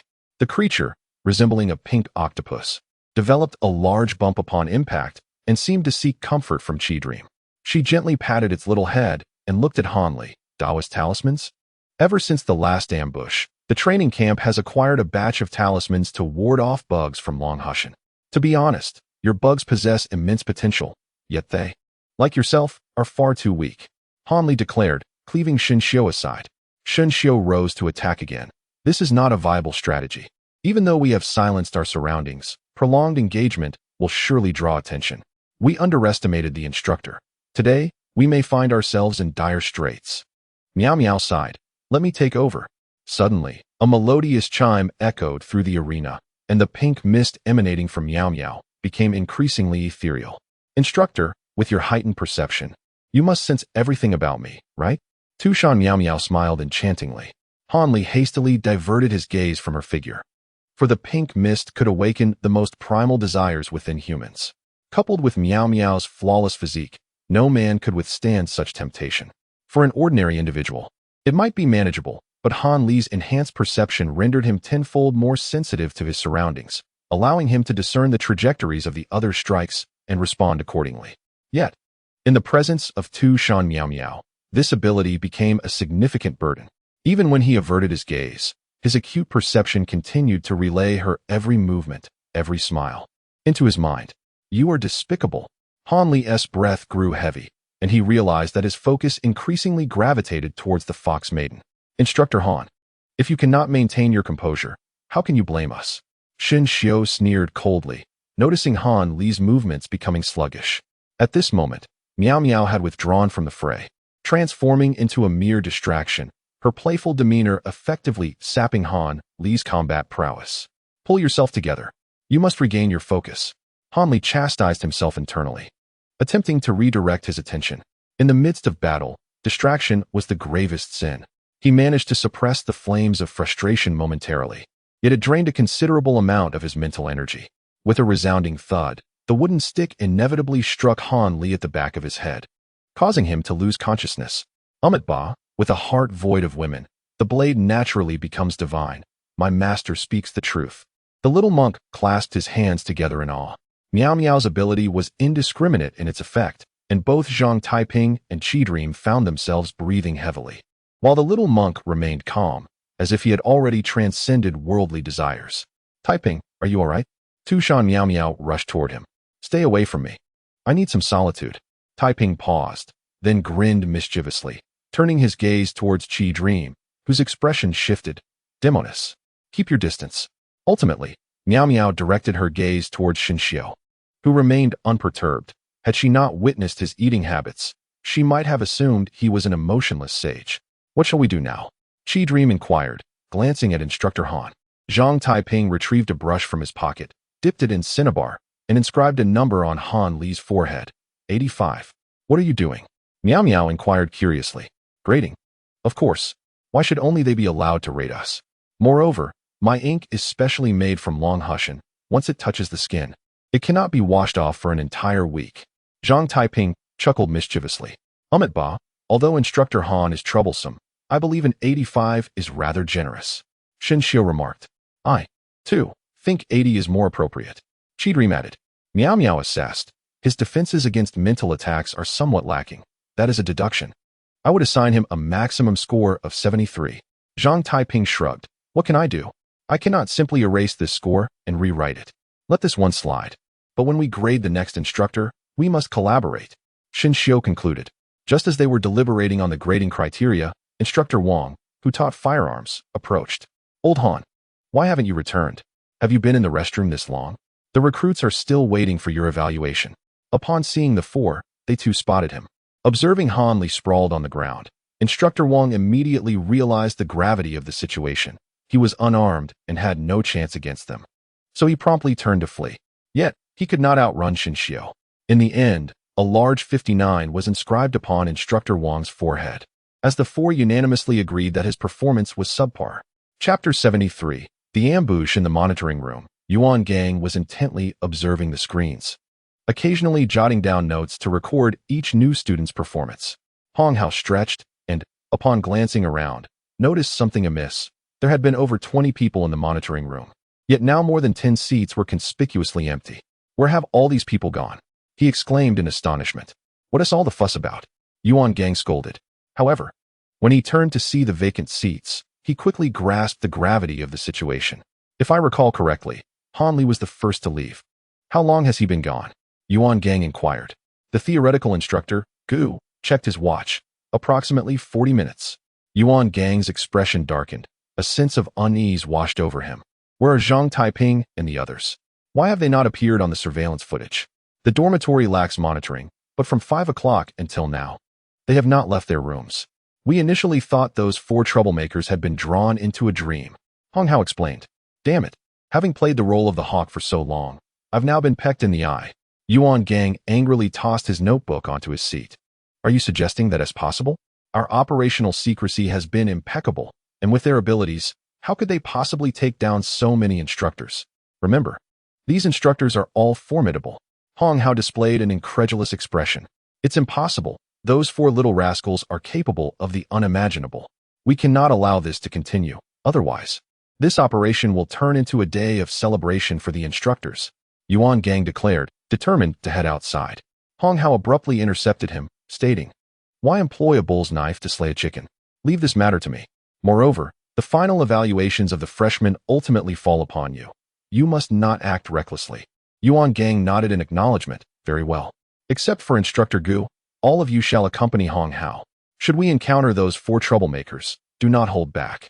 As long as they draw breath, I shall take responsibility for any consequences. Understood. Hong Hao led 6 instructors out of the monitoring room. Unbeknownst to them, a somewhat translucent little creature quietly observed their every move from a corner of the wall.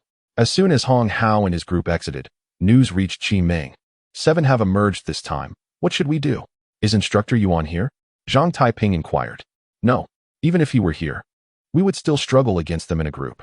We must adopt a strategy of taking them down one by one and lead them deeper into the mountains.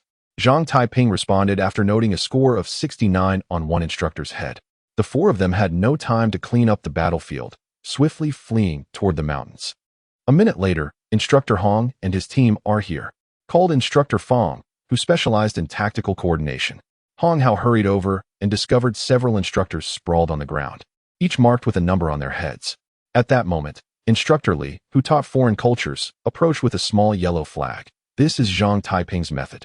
Last time, the area around by Li Tuming's confession was littered with these flags. Subsequent investigations revealed that these flags can muffle sound. Hong Hao seized the flag and crushed it in his hand, exclaiming, "Outrageous! These rascals dare to defy authority. Should I catch them, they shall pay dearly. Look, they are heading up the mountain." Instructor Li, with keen eyes, spotted the four swiftly moving figures. Upon seeing this, Hong Hao was about to lead a pursuit when Instructor Fong stopped him. "These young ones are cunning. They would not easily expose themselves. Their actions are clearly a provocation. We must not fall into their trap. I am aware of what you say, old Fong. Nevertheless, are we truly not to pursue? If we fail to capture these four today, it would be a disgrace to the instructors. They are employing a strategy of open confrontation. We must engage." Hong Hao ground his teeth in frustration. "Then let us pursue." Instructor Fong, too, was incensed. From a distance, Shun Xiu observed as the instructors took the bait. "Their group action is formidable. What shall we do?" "We shall need bait," Zhang Taiping slowly proposed. "Who?" Shun Xiu queried. The other three turned to him, and Shun Xiu pointed to his own nose. "Why should it be me? With your exceptional speed, you are the most suitable bait. If not you, then who?" Zhang Taiping insisted. Though the little monk was reluctant, he acknowledged the reasoning behind Zhang's words, realizing that even instructors at the river realm could hardly catch him due to his agility. After surveying the terrain of the rear mountain, Zhang Taiping's eyes lit up as he pointed in a direction. "That way. Lead the instructors there shortly." The four split up. The little monk dashed toward the instructors while the other three began their preparations. Upon entering the mountain, the instructors quickly lost sight of the four. Although the rear mountain was not expansive, the instructors lacked the means to search effectively, leaving them scrambling aimlessly. As they searched for traces left by the four, a small bald figure suddenly emerged, swinging a club towards Instructor Fong's head. "Watch out!" Hong Hao unsheathed his blade to block the strike aimed at Instructor Fong. Shun Xiu, realizing his attack had failed, swiftly retreated into the woods, fleeing at great speed. After him, Hong Hao commanded. Just as he had previously stated, even if traps lay ahead, they had to plunge forward, not only for the instructor's honor, but also due to their confidence in their abilities. The little monk ran intermittently, leading the instructors in circles through the mountains until the soul-devouring goo flew over to relay a message. "It's ready. Bring the instructors over." Hearing this, Shun Xiu grinned mischievously, setting off toward the designated location. "Goodness, this kid has incredible stamina. Isn't he tired at all?" Instructor Li remarked, beads of sweat forming on his forehead. "This is the result of our training. I never anticipated that the enhancement of their physical abilities would ultimately backfire on us." Hong Hao fumed. Shun Xiu swiftly rejoined the four, his eyes gleaming with excitement. "How's the preparation?" "Just wait and see," Miao Miao replied with a meaningful smile. Hong Hao slashed through the vines ahead, only for the female instructor in third position to suddenly falter, sinking down. Countless army ants swarmed from the spot she had fallen into. The female instructor, Ma Fong, responsible for medical emergencies, played a crucial role in restoring the team's stamina, akin to a healer in their ranks. This was precisely why Zhang Taiping and the others sought to eliminate her first. "Ba, what you're doing is dangerous," Shun Xiu exclaimed. "Fear not, I have the Ant Queen under control. They will merely crawl over her without attacking." However, Instructor Ma is terrified of insects. I suspect she is now in a state of panic, losing her will to fight. Qi Ming chuckled. Instructor Chen lit a cigarette, his gaze sharpening. Fire control technique. Before the match could extinguish, it erupted into flames, the scent of burning feathers filling the air. Taking advantage of the distraction from the flames, the group hurried to rescue the ensnared Instructor Ma. Although she sustained no physical injuries, her eyes were vacant, as if her soul had been stripped away. Instructor Chun encircled the flames, deterring the advancing army ants. In the distance, Zhang Taiping smiled slightly, extending his right hand to beckon, causing the flames before the instructors to be drawn into his grasp. He possessed the original fire, holding a status akin to that of a king of flames, capable of commanding nearly all fires in existence. For Instructor Chun to play with fire in his presence was akin to Stephen Hawking sparring with Mike Tyson. What in the world is happening? Where's my fire? Instructor Chen's eyes widened in disbelief. With the flames no longer restraining them, The army ants began to close in. Chapter 74. The mountain crumbles and the earthquakes. Seeing this, Instructor Fong waved his hands repeatedly, wind blade. As he gestured, blades of wind shot forth from his hands, tearing through the ground and creating an opening in the encirclement of ants. His ability, classified as Sequence 236 of the Forbidden Realm, compressed air, was powerful, though it paled in comparison to Han Xiaoyun's gale catastrophe. If Zhua Gu were present, he would effortlessly dissipate Fong's wind blades. Hong Hao swiftly led the semi-conscious Ma Fong through the breach created by Instructor Fong, as they all hurriedly distanced themselves from the army ant nest. Qingmui Gong. Tu Shan Miao Miao's first green tail illuminated, causing the trees before the instructors to twist and groan ominously as all surrounding plants began to bend toward them. Air bomb. Instructor Fong circled his hands, then suddenly clapped them together, causing the surrounding air to condense. A small compressed air projectile gradually took shape between his palms, and with a shout, it detonated explosively, uprooting the nearby trees. Instructor Fong's expression shifted from anger to delight. These youngsters are making excellent use of their surroundings and our eagerness for quick results. If they performed like this in training camp, I would surely award them full marks. Old Fong, spare us the commentary. At this rate, our mental stamina will be depleted. Hong Hao complained. We are the Chuan Jing, and our mental strength surpasses those little creatures by several folds. Do you truly believe they can effortlessly manipulate these ants and trees? If this continues, it is they who will exhaust their mental energy first. Instructor Fong, with unwavering confidence, commanded the retreat of the marching ants from the summit of the hill. As she relinquished control over the ant queen, the farther the marching ants strayed from their nest, the more challenging it became for her to maintain their obedience. Upon witnessing the retreating tide of ants, the instructors collectively exhaled a sigh of relief.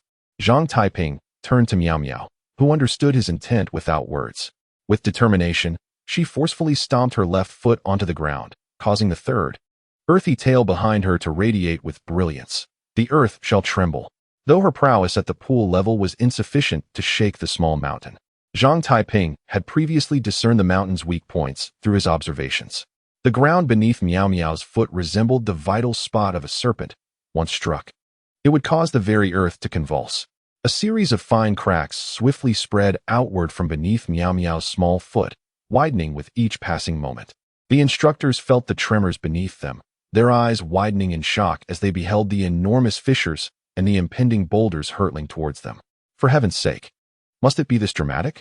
Instructor Hong exclaimed in frustration. Yet, he reacted quickly, dodging a rolling stone and leaping to the left. Despite the urgency, the instructors were not inept. They evaded the chaos, with none suffering injury. However, the deep chasms that appeared effectively isolated them from one another. Miao Miao's face paled, and she collapsed into Zhang Taiping's embrace, clearly drained from the immense exertion of her earlier feat. I'm sorry, Taiping. I fear I can be of no further assistance in the forthcoming battles, she expressed with a hint of guilt. You have done remarkably well, Zhang Taiping replied, grasping her hand as his energy surged into her. Under the invigorating touch of imperial energy, Miao Miao's complexion regained some color. She quickly urged him, save some strength for the hard battles ahead. Zhang Taiping rose slowly. Which instructor shall we target first? At that moment, the instructors had been entirely separated, with only Instructor Hong remaining alongside the unconscious Instructor Ma. Let us take down the weaker one first. Instructor Chun's flames will be of no consequence to you, so we shall deal with him first. Shinxiu chuckled. Great minds think alike. Zhang Taiping smirked. Why do I get the feeling you all have suddenly become rather sneaky? Qi Dream remarked, rubbing her forehead, though she offered no objections. Just as they charged towards Instructor Chun along a branch of the fissure, Hong Hao produced a vial from his pocket and shattered it, releasing a wave of sanguine scent. Hong Hao's ability, from the Forbidden Series 158, was absorption. He could temporarily absorb the powers of mysterious entities and utilize their skills. The shattered vial contained the blood essence of a three-headed eagle, and once all the blood mist was absorbed, immense wings unfolded from his back. With a few beats of his newly sprouted wings, Hong Hao ascended slowly. Lo and behold, Instructor Hong is a mysterious being, and he can fly. Our plan to take them down one by one may now be thwarted, Shinxiu remarked. From a high vantage point, it would be all too easy for him to gather us again. I will hold him off. You all continue to deal with Instructor Chun, Zhang Taiping declared abruptly. Understood, we shall assist you. Dream responded resolutely. As Hong Hao's form began to ascend, Zhang Taiping drew his saber, wielding it as a sword. Stepping forward with an unusual gait, propelling himself 3 meters away in a sudden burst. Heavenly thunder, manifest as divine lightning. With overwhelming celestial might, I summon you. With the suppression of the imperial realm diminished, he could also utilize some of his own forbidden abilities. Although he could not unleash the full force of heavenly thunder punishment, lightning spells would inflict double damage on airborne opponents. As Hong Hao took flight, a formidable bolt of lightning descended from above, striking him with overwhelming force. Upon landing, he shook his head vigorously, his golden eagle eyes fixed on Zhang Taiping. Why didn't you dodge? Oh, right. Why is it just you? We unanimously agreed that one of me is sufficient to handle Instructor Hong. Zhang Taiping provocatively retorted. All right. I haven't fought in a while, and it seems I have underestimated you. Hong Hao shattered yet another vial, and the spots of a leopard materialized on his body. In the next moment, he vanished from sight, leaving Zhang Taiping in shock as he swung his saber diagonally, only to slice through a mere illusion. A gust of wind surged behind Zhang Taiping as Hong Hao executed a swift kick towards him, his long legs sweeping like a whip.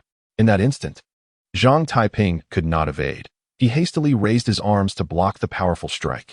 The impact sent him flying until he barely managed to halt at the edge of the fissure. The speed of a leopard can reach 120 kilometers per hour, and the creature I slew had a velocity exceeding that of an ordinary leopard by 10-fold. Hong Hao's incisors elongated into fangs. Zhang Taiping shook his slightly sore right arm. He had swiftly retracted his previous technique, shielding himself from much of the force. Otherwise, he would have faced a severe blow. Instructor Hong, did you skip breakfast this morning? Your strikes are as weak as a lady's. Zhang Taiping continued to jest. Hong Hao recognized that Zhang Taiping's imperial abilities were formidable. Relying solely on brute strength would not suffice to defeat him. With the thought of his comrades under siege, he resolutely shattered a third vial. Fine. Brown fur emerged from his body, and he rapidly transformed into a towering figure over 3 meters tall. The vial contained the essence of a violent bear. With the eyes of an eagle, the speed of a leopard, and the strength of a bear, the peculiar memory assaulted Zhang Taiping. His expression finally turned grave.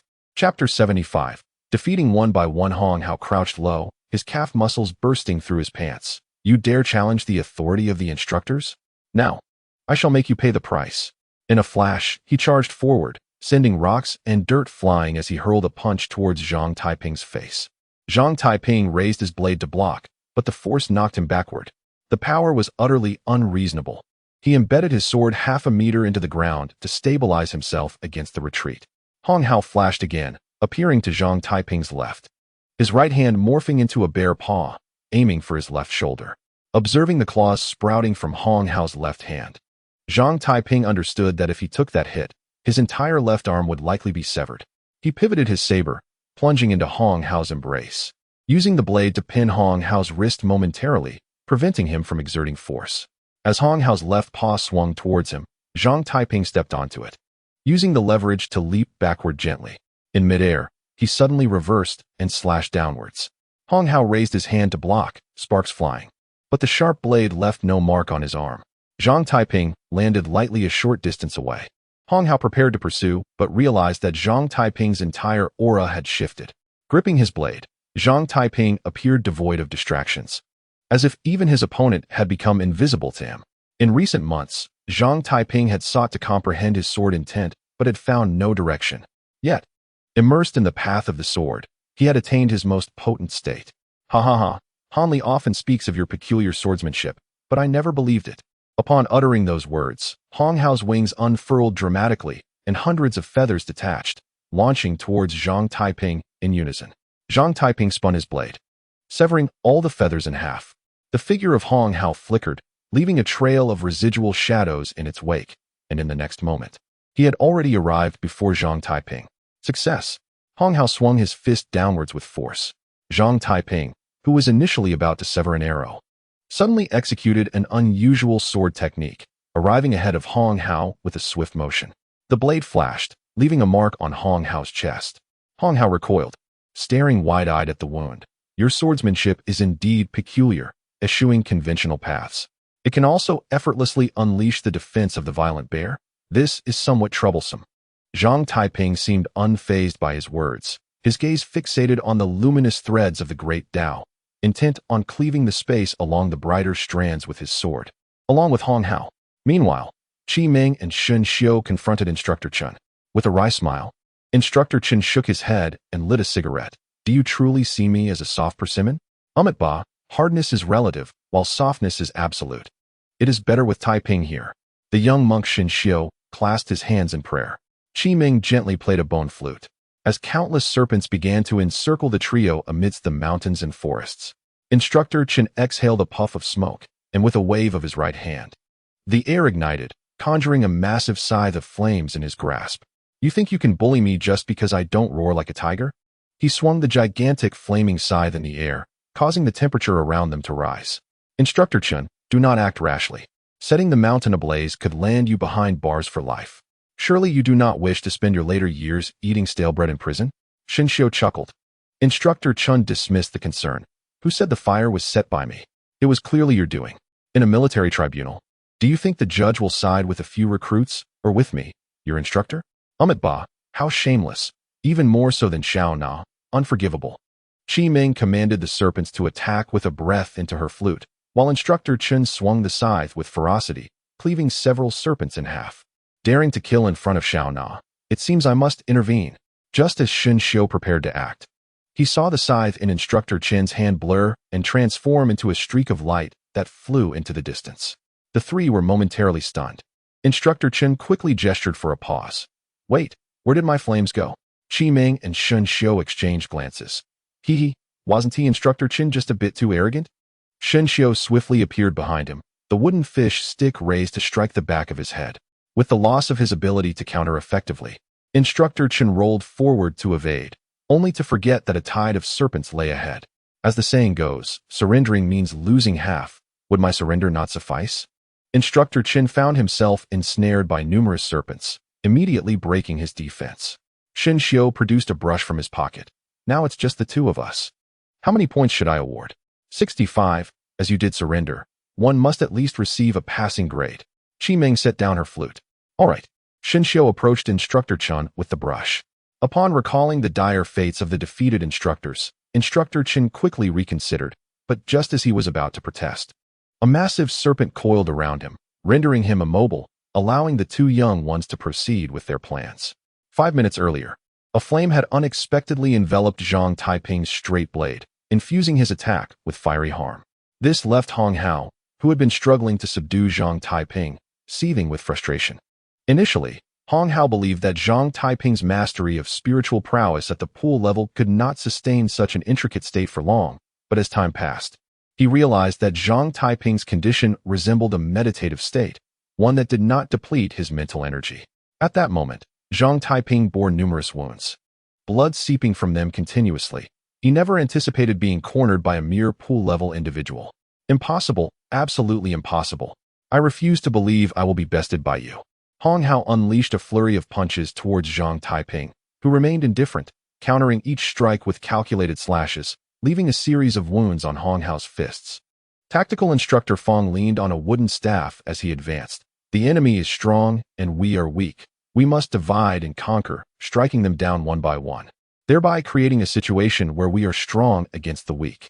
The lessons of the past few months have not been in vain.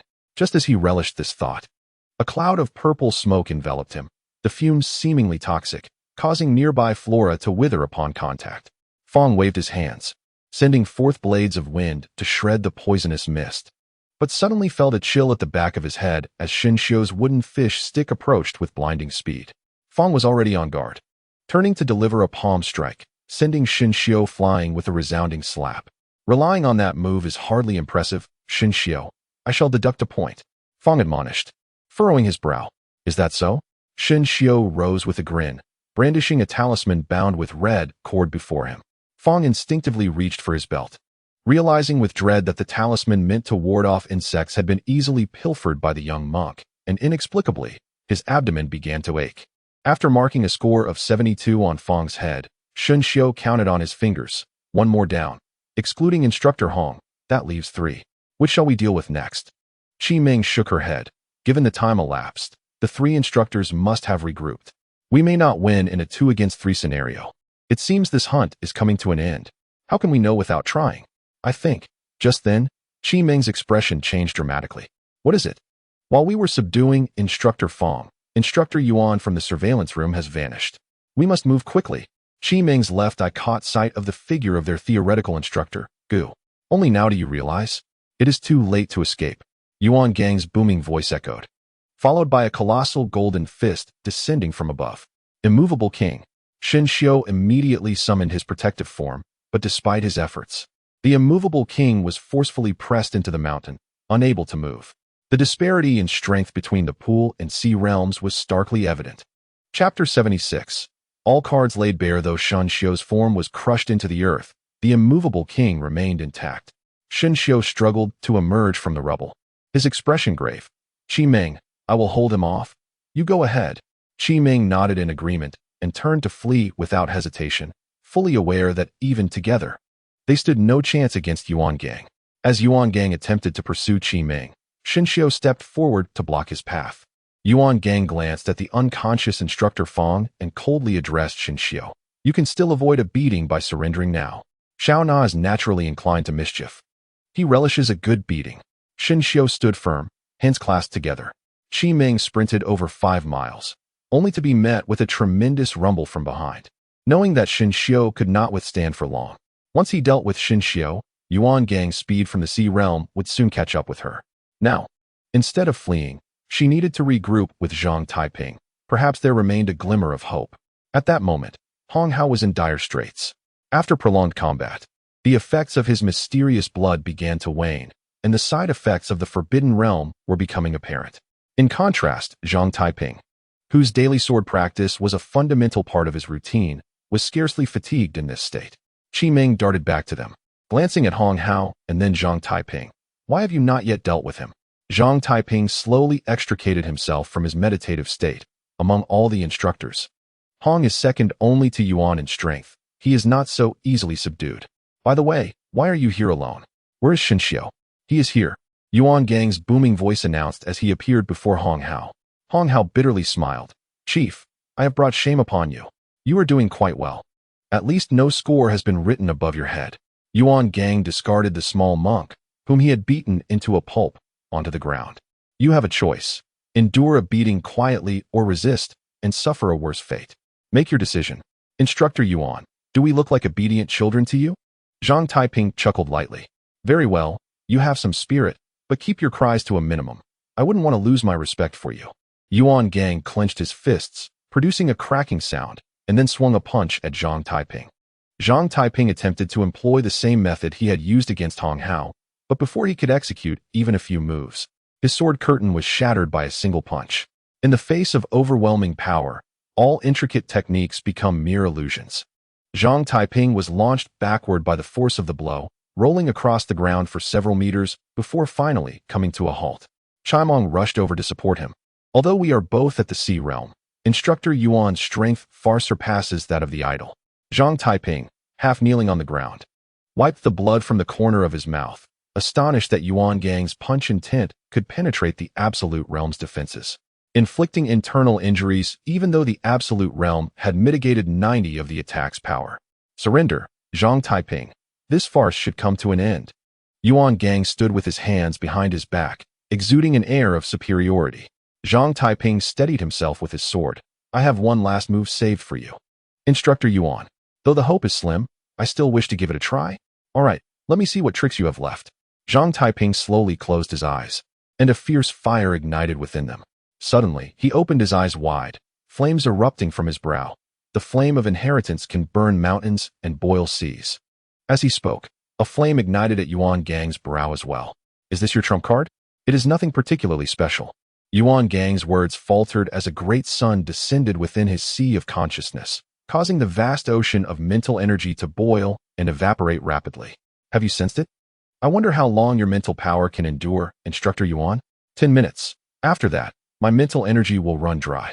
However, as long as I can defeat you within this time, I believe the flame on my brow will extinguish. Yuan Gang was confident. Then I bet you won't defeat me within 10 minutes. Zhang Taiping gripped his sword and plunged back into the sword path. 3 minutes will suffice. with a single step. Yuan Gang shattered the ground, resembling a war Buddha as he swung his fist toward Zhang Taiping. Although Zhang Taiping's swordsmanship could slice through the defenses of a violent bear, it could not penetrate the golden aura enveloping Yuan Gang's fists. This was not due to Yuan Gang's defenses being superior to a creature known for its resilience, but rather because his sheer force compelled Zhang Taiping to alter his movements. In less than 2 minutes, Zhang Taiping was sent flying once more, but he rolled and stood up again, seemingly unscathed. Damn it, you're even more resilient than the little monk. Yuan Gang narrowed his eyes. Zhang Taiping's body, nourished by the nation's fortune for years, far exceeded that of ordinary individuals, and having been tempered by Zhou Ping's sword intent, his physical prowess had ascended to a new level. Though the Emperor Zhuangxu forcibly absorbed vast amounts of energy into his body, causing many of his meridians to burst, it had also granted Zhang Taiping an epic enhancement. Thus, when faced with Yuan Gang's heavy punches, he merely spat out a couple of mouthfuls of blood. This was also the source of Zhang Taiping's confidence to endure against Yuan Gang.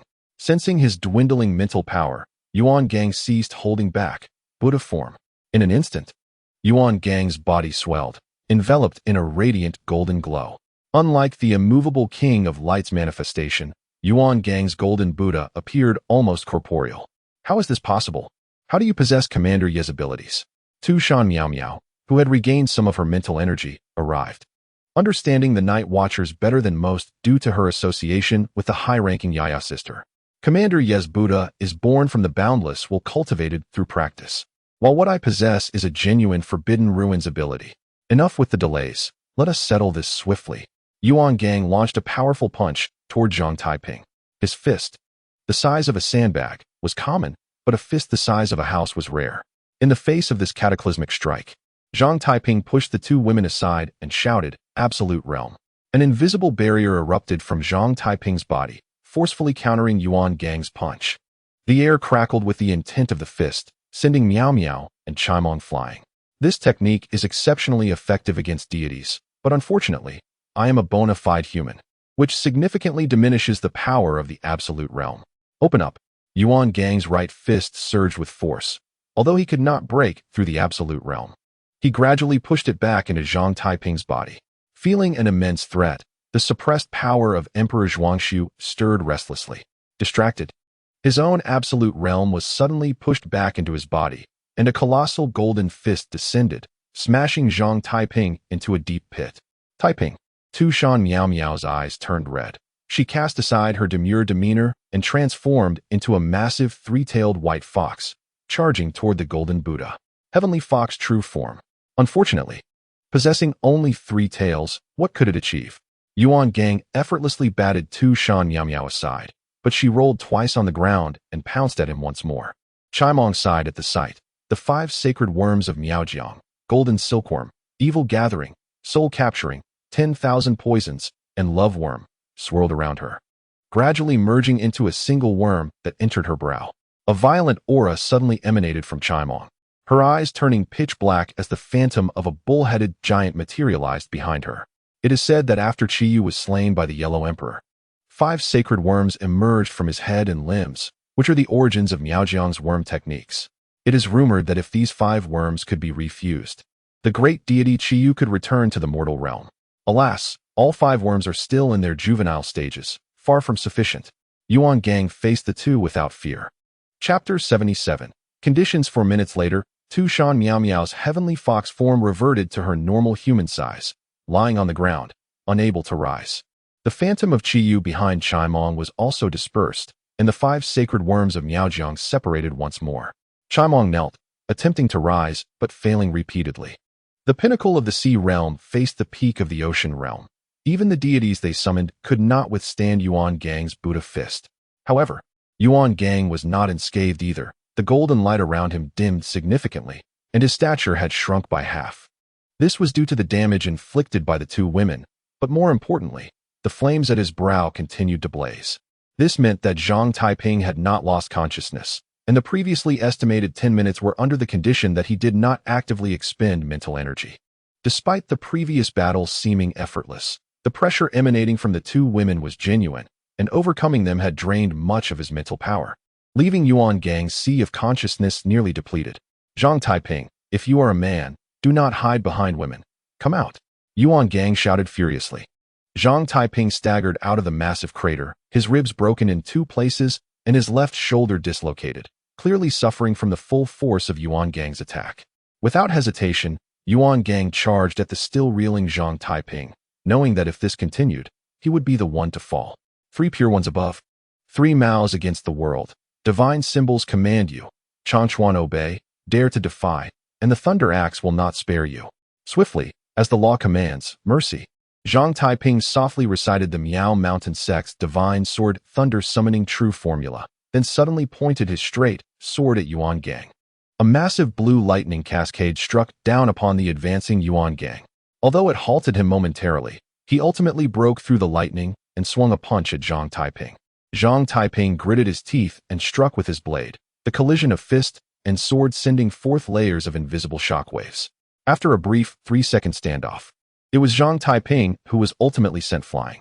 Yuan Gang swiftly followed, unleashing a flurry of punches before delivering a final blow that deformed the straight sword.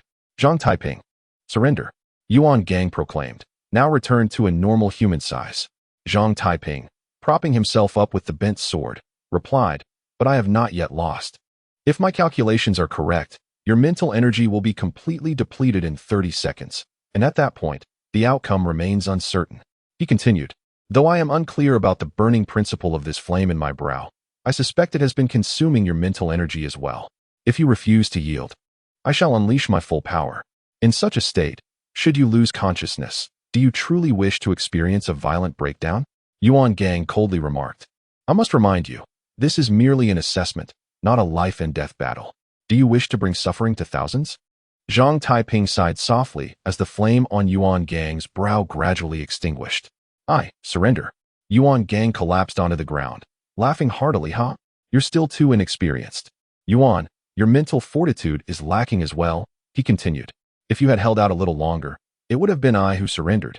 My mental energy was already exhausted, unable to mount another effective attack. The way of conquest lies in psychological warfare, rather than mere assault. Yuan Gang laughed with delight. But when he saw Zhang Taiping attempting to make another move, he grew angry. A man's word is his bond. You wouldn't dare go back on it. Would you? I have not yet stooped to such depths. Zhang Taiping slowly sat down, using his right hand to reset his dislocated left arm. Hong Hao, find these 4 rascals and display them at the entrance of the training camp. Yuan Gang appeared quite pleased, satisfied with the quality of this year's recruits.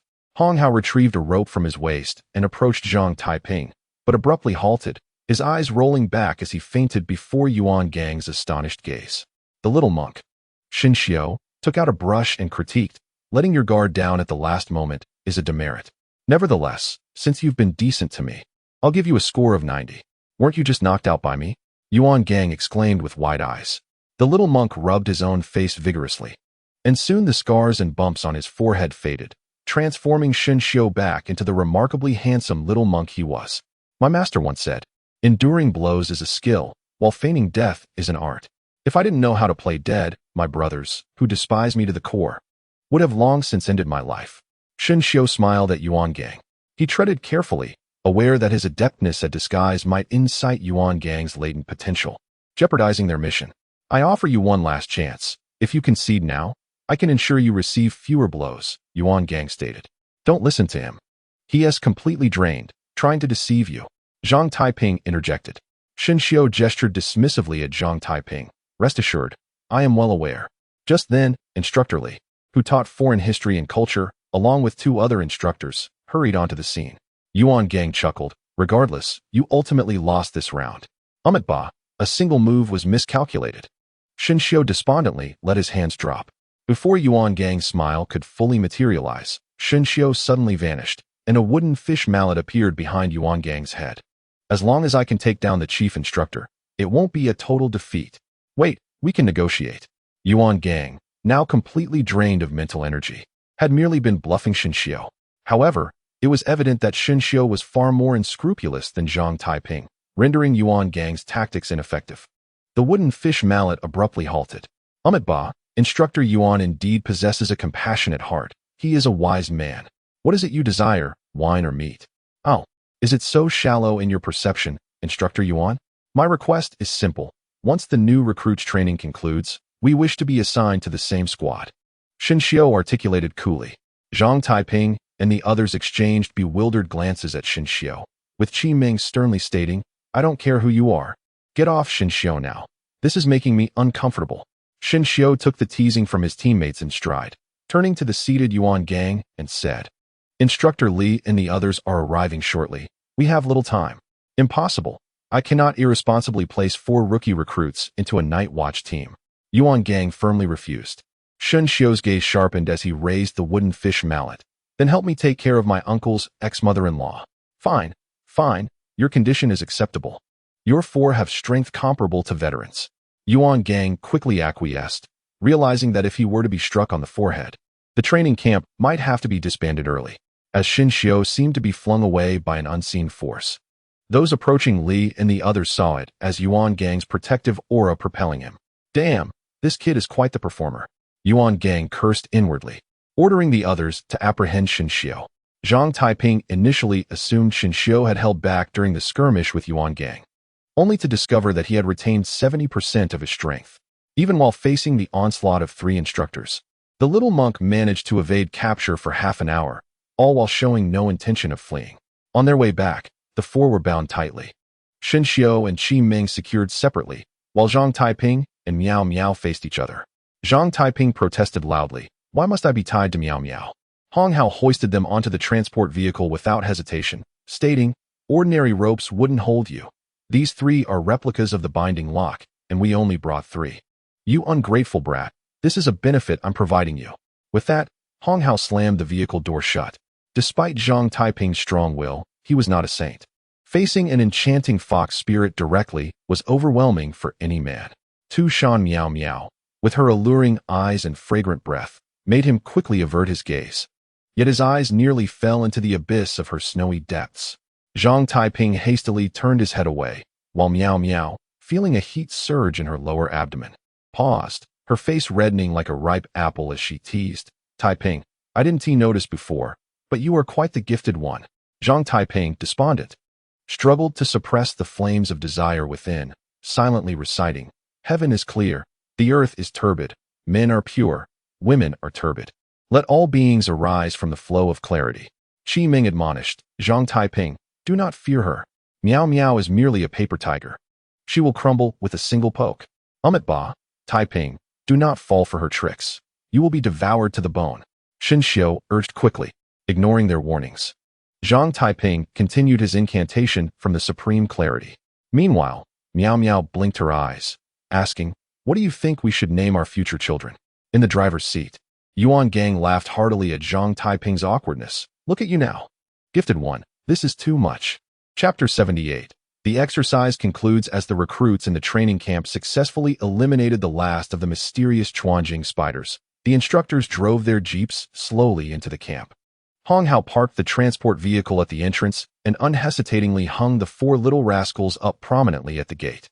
All of their instructors donned caps, pulling them down low as they desperately tried to conceal their expressions.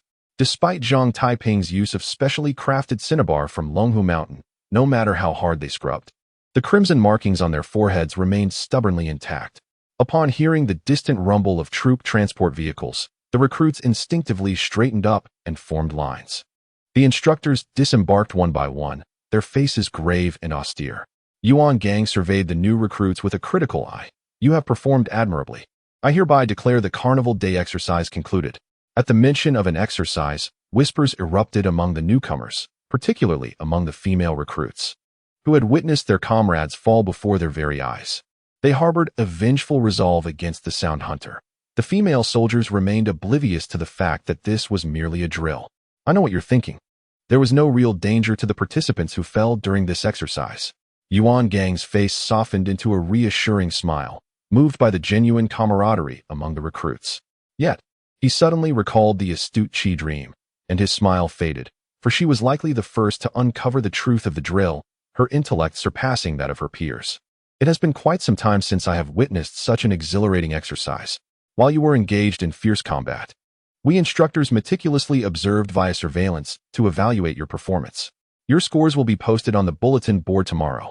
For now, all of you are dismissed. Today's training is cancelled. Rest well, and later, I shall have Su Lao prepare an extra 2 dishes for you." Yuan Gang's demeanor betrayed his fatigue. He then turned to Lin Qiye, who was dragging Az's lifeless body outside, and inquired, "What are you doing?" "Reporting, sir. I wish to eat braised spider legs. During this exercise, all mysterious bodies must be recovered. Tonight, I will have Su Lao prepare braised pig's trotter instead. Leave that here." Lin Qiye reluctantly relinquished Az's corpse. Unbeknownst to them, the golden silkworm goo, accompanied by 4 small insects, stealthily infiltrated the body, indulging themselves within. Once the recruits dispersed, Yuan Gang faced his fellow instructors. "Tonight, we shall forego sleep and review the footage for scoring." A chorus of groans erupted from the instructors, some even clutching their heads in despair. "Qiye, why haven't I seen Zhang Taiping and the others? It seems they did not participate in this exercise." Li Pang expressed his confusion. Lin Qiye pondered. Given Zhang Taiping's capabilities, it is improbable that they would remain unnoticed during the drill. I had suspected this and checked their dormitory, only to find them absent. Thus, there can only be one explanation. They left the camp prior to the exercise. "What? That can't be true." Li Pang gasped. "Do you recall the golden silkworm goo dispatched by Qidream yesterday? The food she referred to must be the enigmatic spider from the Sichuan region." She had already discerned the truth of the drill. Given the personalities of those 4, how do you think they would respond? Lin Qiye proposed. Chao Yuan contemplated. They would seek revenge through counter-hunting. Initially, these were merely my conjectures, yet the instructors who returned today validated my thoughts. Most appeared disheveled and exhausted, bearing the marks of their trials, particularly those instructors in caps, their foreheads adorned with scores written in the very cinnabar unique to Zhang Taiping. Wow. It seems that aside from Chief Instructor Yuan, only 3 individuals were without caps. Those 4 are exceptionally reckless. Li Pang marveled. Shen Qingzhu, incensed, remarked, "These individuals are utterly disloyal. Why should they enjoy such good fortune without including us? Among the elite combatants in this training camp, we are the few. If everyone were to hunt the instructors, who would combat the mysteries of the camp? Such an act would be too conspicuous and easily detected by the instructors." Lin Qiye asserted. "Despicable. They dare to use us as bait." Chao Yuan scoffed. "Where could they possibly be now?" Li Pang expressed his concern. "Do you smell that? It's quite fragrant." Chao Yuan sniffed the air. Li Pang's eyes lit up. It seems to be the scent emanating from Sister Miao Miao. Meanwhile, the 4 small ones were suspended at the entrance, their stomachs rumbling with hunger. "Surely, these instructors won't leave us hanging here all night. I haven't eaten lunch." Shen Xiu lamented. Qidream fared better, as her innate goo were voraciously consuming the Sichuan mystery. The bond between Qidream and her goo ensured that whatever they consumed would also nourish her, with her benefiting significantly. At that moment, she felt no hunger whatsoever. Tushan Miao Miao pressed her forehead against Zhang Taiping's, strands of imperial energy flowing from his brow into her being. Having gained recognition from the Xianyuan sword, Zhang Taiping emanated an aura of imperial might, with the fortune of the Daxia Empire naturally nourishing his physique. As this fortune intertwined with Zhang Taiping's essence, it transformed into the imperial energy that Miao Miao delighted in. Originally, this energy would reintegrate into the fortune of the Daxia Empire, completing a cycle, but a portion was intercepted and consumed by Miao Miao. Due to this cyclical nature, Zhang Taiping continuously radiated imperial energy, and Miao Miao, akin to savoring a colossal cotton candy, could simply take a few gentle bites to satisfy her daily cravings. Having exerted considerable effort today, Zhang Taiping resolved to grant her the freedom to consume imperial energy. As she indulged, Miao Miao's eyes glazed over and her cheeks flushed, resembling a tipsy state. Li Pang's ability to detect her fragrance from afar was also due to the abundant imperial energy surging within her, inadvertently activating her innate powers. Lin Qiye and the others followed the enticing aroma, eventually discovering the 3 large dumplings suspended at the entrance. "Comrades, save me!" Shen Xiu exclaimed in desperation. Shen Qingzhu approached to untie the ropes, only to find herself unable to do so. "Don't bother. Those 3 ropes are replicas of the binding locks. You won't be able to untie them," Li Pang advised. "How do you know?" "Because the real binding locks are in my home." "Ah." Shen Xiu's eyes brightened at this revelation. "Then you surely know how to untie these ropes. Hurry and release us, or we'll miss dinner." "But if I let you down without permission, will I be punished?" Li Pang hesitated. Instructor Hong once stated that soldiers who disregard rules are worthless, and those who do not cherish their comrades are even less than that. Shen Xiu mimicked the instructor's tone. Yet, Bai Li Pang Pang remained motionless, as he had never considered punishment. His hesitation stemmed from Tushan Miao Miao's subtle signals, urging him to leave. Zhang Taiping noticed Miao Miao's small gestures, and his brows furrowed. Taoism emphasizes refining essence into energy and energy into spirit. Believe me, for the next 3 days, you shall not partake in a single breath of imperial energy. Miao Miao was taken aback by this declaration and quickly retorted, Pang Pang, how could you be so ungrateful? We helped you so much, and you once even let us down. Clearly you excuse me? Do you doubt my resolve to report you? Tushan Miao Miao threatened. Bai Li Pang Pang hastily fell silent, and with a swift hand gesture, the 3 replica binding locks loosened automatically. Time to eat, Shen Xiu exclaimed, dashing away. Tushan Miao Miao shook her small fist at Bai Li Pang Pang, clearly dissatisfied with his actions today. Chapter 79. Graduation approaches at 3 in the morning in the instructor's conference room. They finally rewatched the footage from the day, leading to intense and heated debates among them. I'm afraid your score for Bai Li Tuming is excessively high.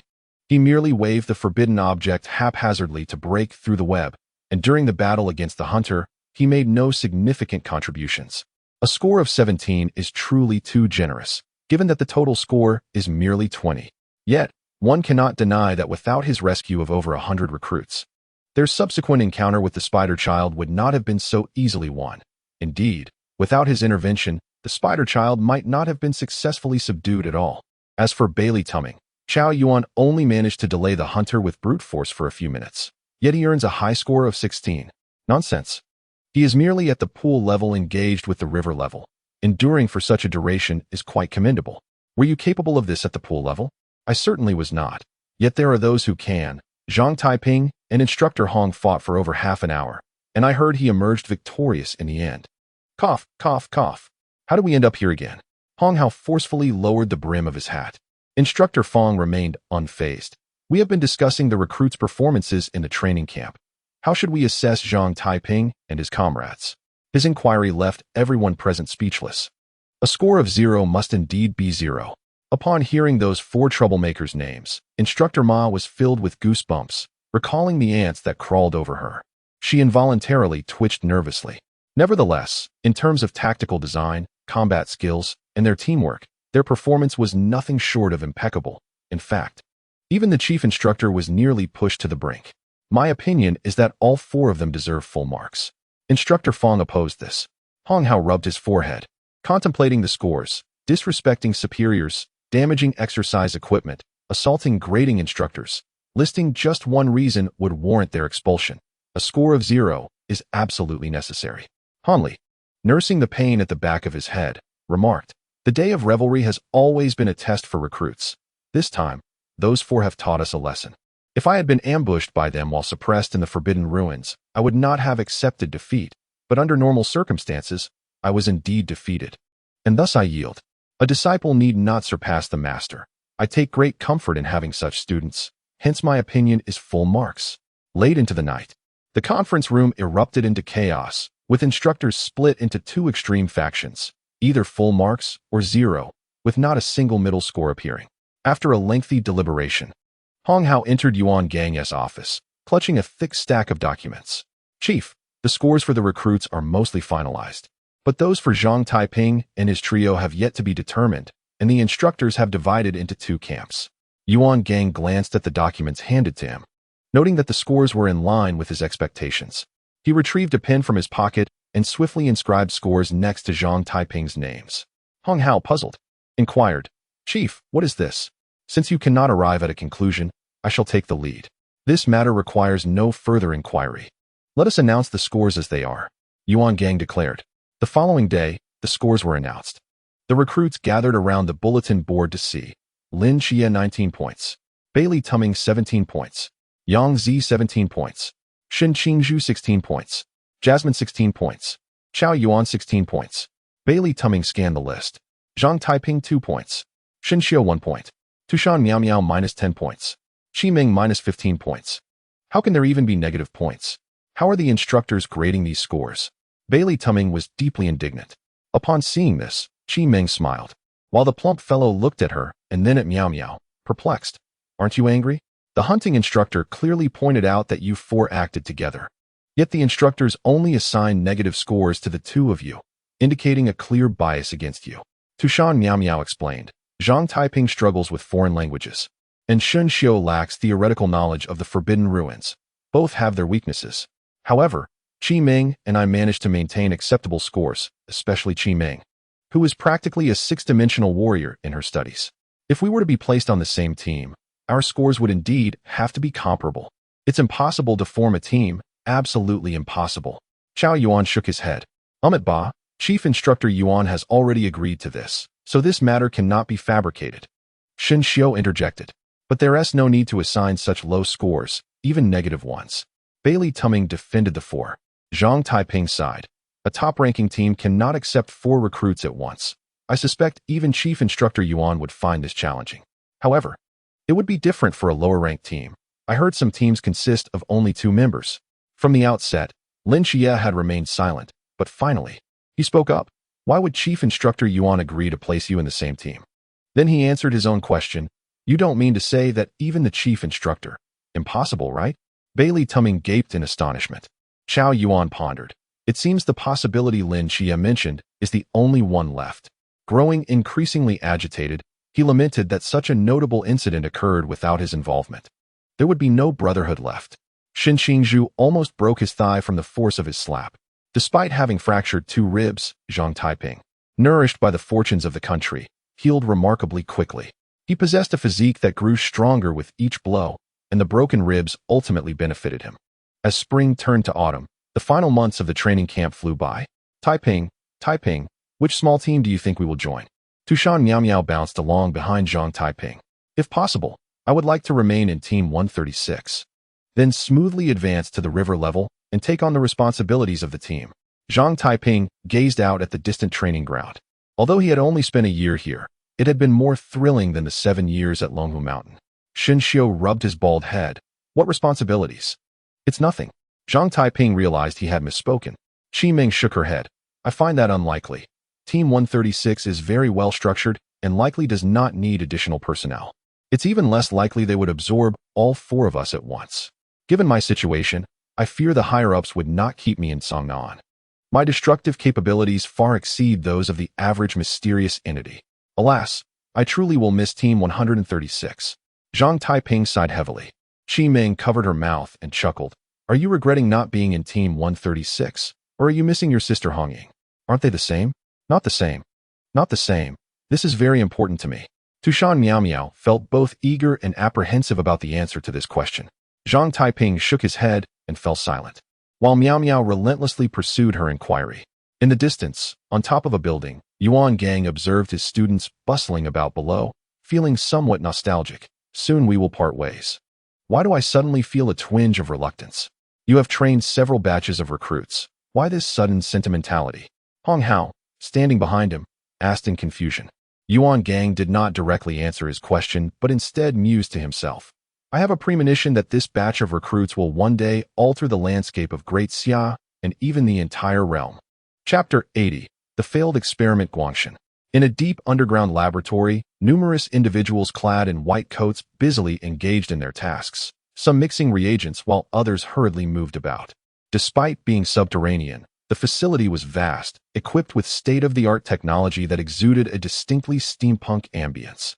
A broad white main path traversed the laboratory, flanked by canisters of vibrant green liquid containing a myriad of bizarre creatures. Some bore the heads of goats with human bodies, while others possessed the heads of humans with tiger tails. Some were fully developed, while others remained mere embryos. Did you manage to produce what I requested last time? Bailey Tuliying, donned in a white lab coat, strolled down the central pathway. The furious specimen has been created, yet a minor error occurred in the process.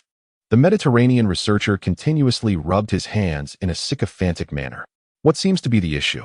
The newly created experimental subject inexplicably failed to develop a brain, resulting in its lack of mental prowess. No brain. Another worthless creation. I had high hopes for it. Bailey Tuling sighed. The bald researcher quickly waved his hand. We have investigated the reasons behind its incomplete development and suspect that it is likely related to the forbidden substance fragments you provided last time. However, despite its lack of mental ability, its physical strength is nearly boundless, making it almost invincible in close combat. Most importantly, this creature is immune to a majority of magical attacks. Moreover, its lack of a brain renders it easier to control, showcasing unparalleled loyalty to its master. But what use is unwavering loyalty if it merely serves as a marionette? I desire a monstrous legion with flesh and blood, not these soulless entities. One day, I shall prove to my father that I, Bai Li Tu Ling, am the most suitable person to lead the Bai Li group. As for the furious specimen, dispose of it. After all, I do not wish to harbor trash in my evolution chamber. At that moment, as the two conversed, alarms blared throughout the entire experimental facility, and red lights flashed on the walls, indicating an external invasion. The Mediterranean quickly pressed several buttons, causing a dozen or so petri dishes on either side to shatter explosively. And the monsters within began to rise, shielding both him and Bai Li Tu Ling. A flamboyant man clad in a tailcoat slowly approached, seemingly unfazed by the monsters. Striding directly towards the two, Bai Li Tu Ling ordered the experimental subjects to step aside, narrowing her eyes, and said, "The cult of the ancient gods. What brings you to my evolution chamber? Since time immemorial, the creation of life has been a divine prerogative. Your reckless experimentation will inevitably draw divine retribution." The figure of the cult member surveyed his surroundings with great interest. Bai Li Tu Ling scoffed, "In this day and age, to still hold a blind reverence for the divine. Moreover, I do not seek to create mere life. My ultimate aim is to forge a deity. The frog at the bottom of the well cannot comprehend the greatness of the divine, my dear sir. Surely you have not come merely to preach." The figure regarded the girl with an appreciative gaze. "Of course not. This time, I wish to propose a transaction." "Oh, I recall that your cult has always looked down upon my creations. What has prompted you to seek a deal now? There are no eternal friends, nor eternal enemies in this world, only everlasting interests. A certain individual has emerged in the Great Xia, and we must eliminate him." Bai Li Tu Ling smirked disdainfully. "With so many agents of divine beings within your cult, is there truly someone you cannot handle?" Suddenly, her words faltered as a gaunt figure appeared in her mind. "Allow me to decline. Antagonizing a potential pinnacle of humanity is unwise, and his achievements may extend far beyond this. Indeed, the eldest daughter of the Bai Li family is as astute as the rumors suggest. However, it would not be too late to refuse after you have seen what I have brought." With a gesture of his left hand, a transparent crystal vial materialized, containing a drop of pitch-black blood that exuded a relentless, sinister aura, unsettling the experimental subjects throughout the laboratory. The Mediterranean excitedly rushed to the control panel, and soon returned with an exhilarated expression. "Miss, after comparing the aura, the substance in the vial should be the blood of the despair dragon, Nidhogg. While the primordial power contained in this drop is pitifully small, it will greatly aid our upcoming experiments. What do you desire?" Bai Li Tu Ling inquired earnestly, a cold-blooded assassin unaffected by the Empire's decay. A quarter of an hour later, the figure left Bai Li Tu Ling's laboratory, followed by a towering black creature over 2 meters in height. The creature possessed 3 unfamiliar eyes, yet its gaze was hollow and vacant. It intermittently opened and closed its mouth, revealing shark-like teeth that filled its maw. Strangely, with each heartbeat, emerald-green threads pulsated rhythmically upon its form. "My lord, is it not an extravagant use of Nidhogg's black blood to exchange for this creature?" questioned a short-haired snake woman, perplexed. "The value of anything is measured differently, and it can change according to circumstances. That drop of Nidhogg's blood is of little use to our cult. Besides, who says this must be an unprofitable transaction?" The figure pressed his right hand against the furious creature's chest, thoroughly pleased by the heavy aura emanating from the forbidden object. "Perhaps, this time, we stand to gain." He turned to the snake woman. "For this mission, you need only engage at a distance. It is best to avoid direct contact with Zhang Taiping. However, I trust you know how to proceed after the last lesson." "Yes, I will ensure that little rascal pays the price." The snake woman gritted her teeth in anger. "Do well. Among the new recruits in recent years, your potential for growth is the highest. Do not falter before you have fully matured." After delivering this message, the figure's form blurred, and he vanished from sight. The snake woman gazed at the grotesque creature left behind, frowning slightly as it opened its mouth, emitting a foul-smelling, viscous substance that disgusted her immensely. Her pupils transformed into slits, instinctively activating her petrification ability, However, she was astonished to find that the creature displayed no reaction. Her stone gaze proved ineffective.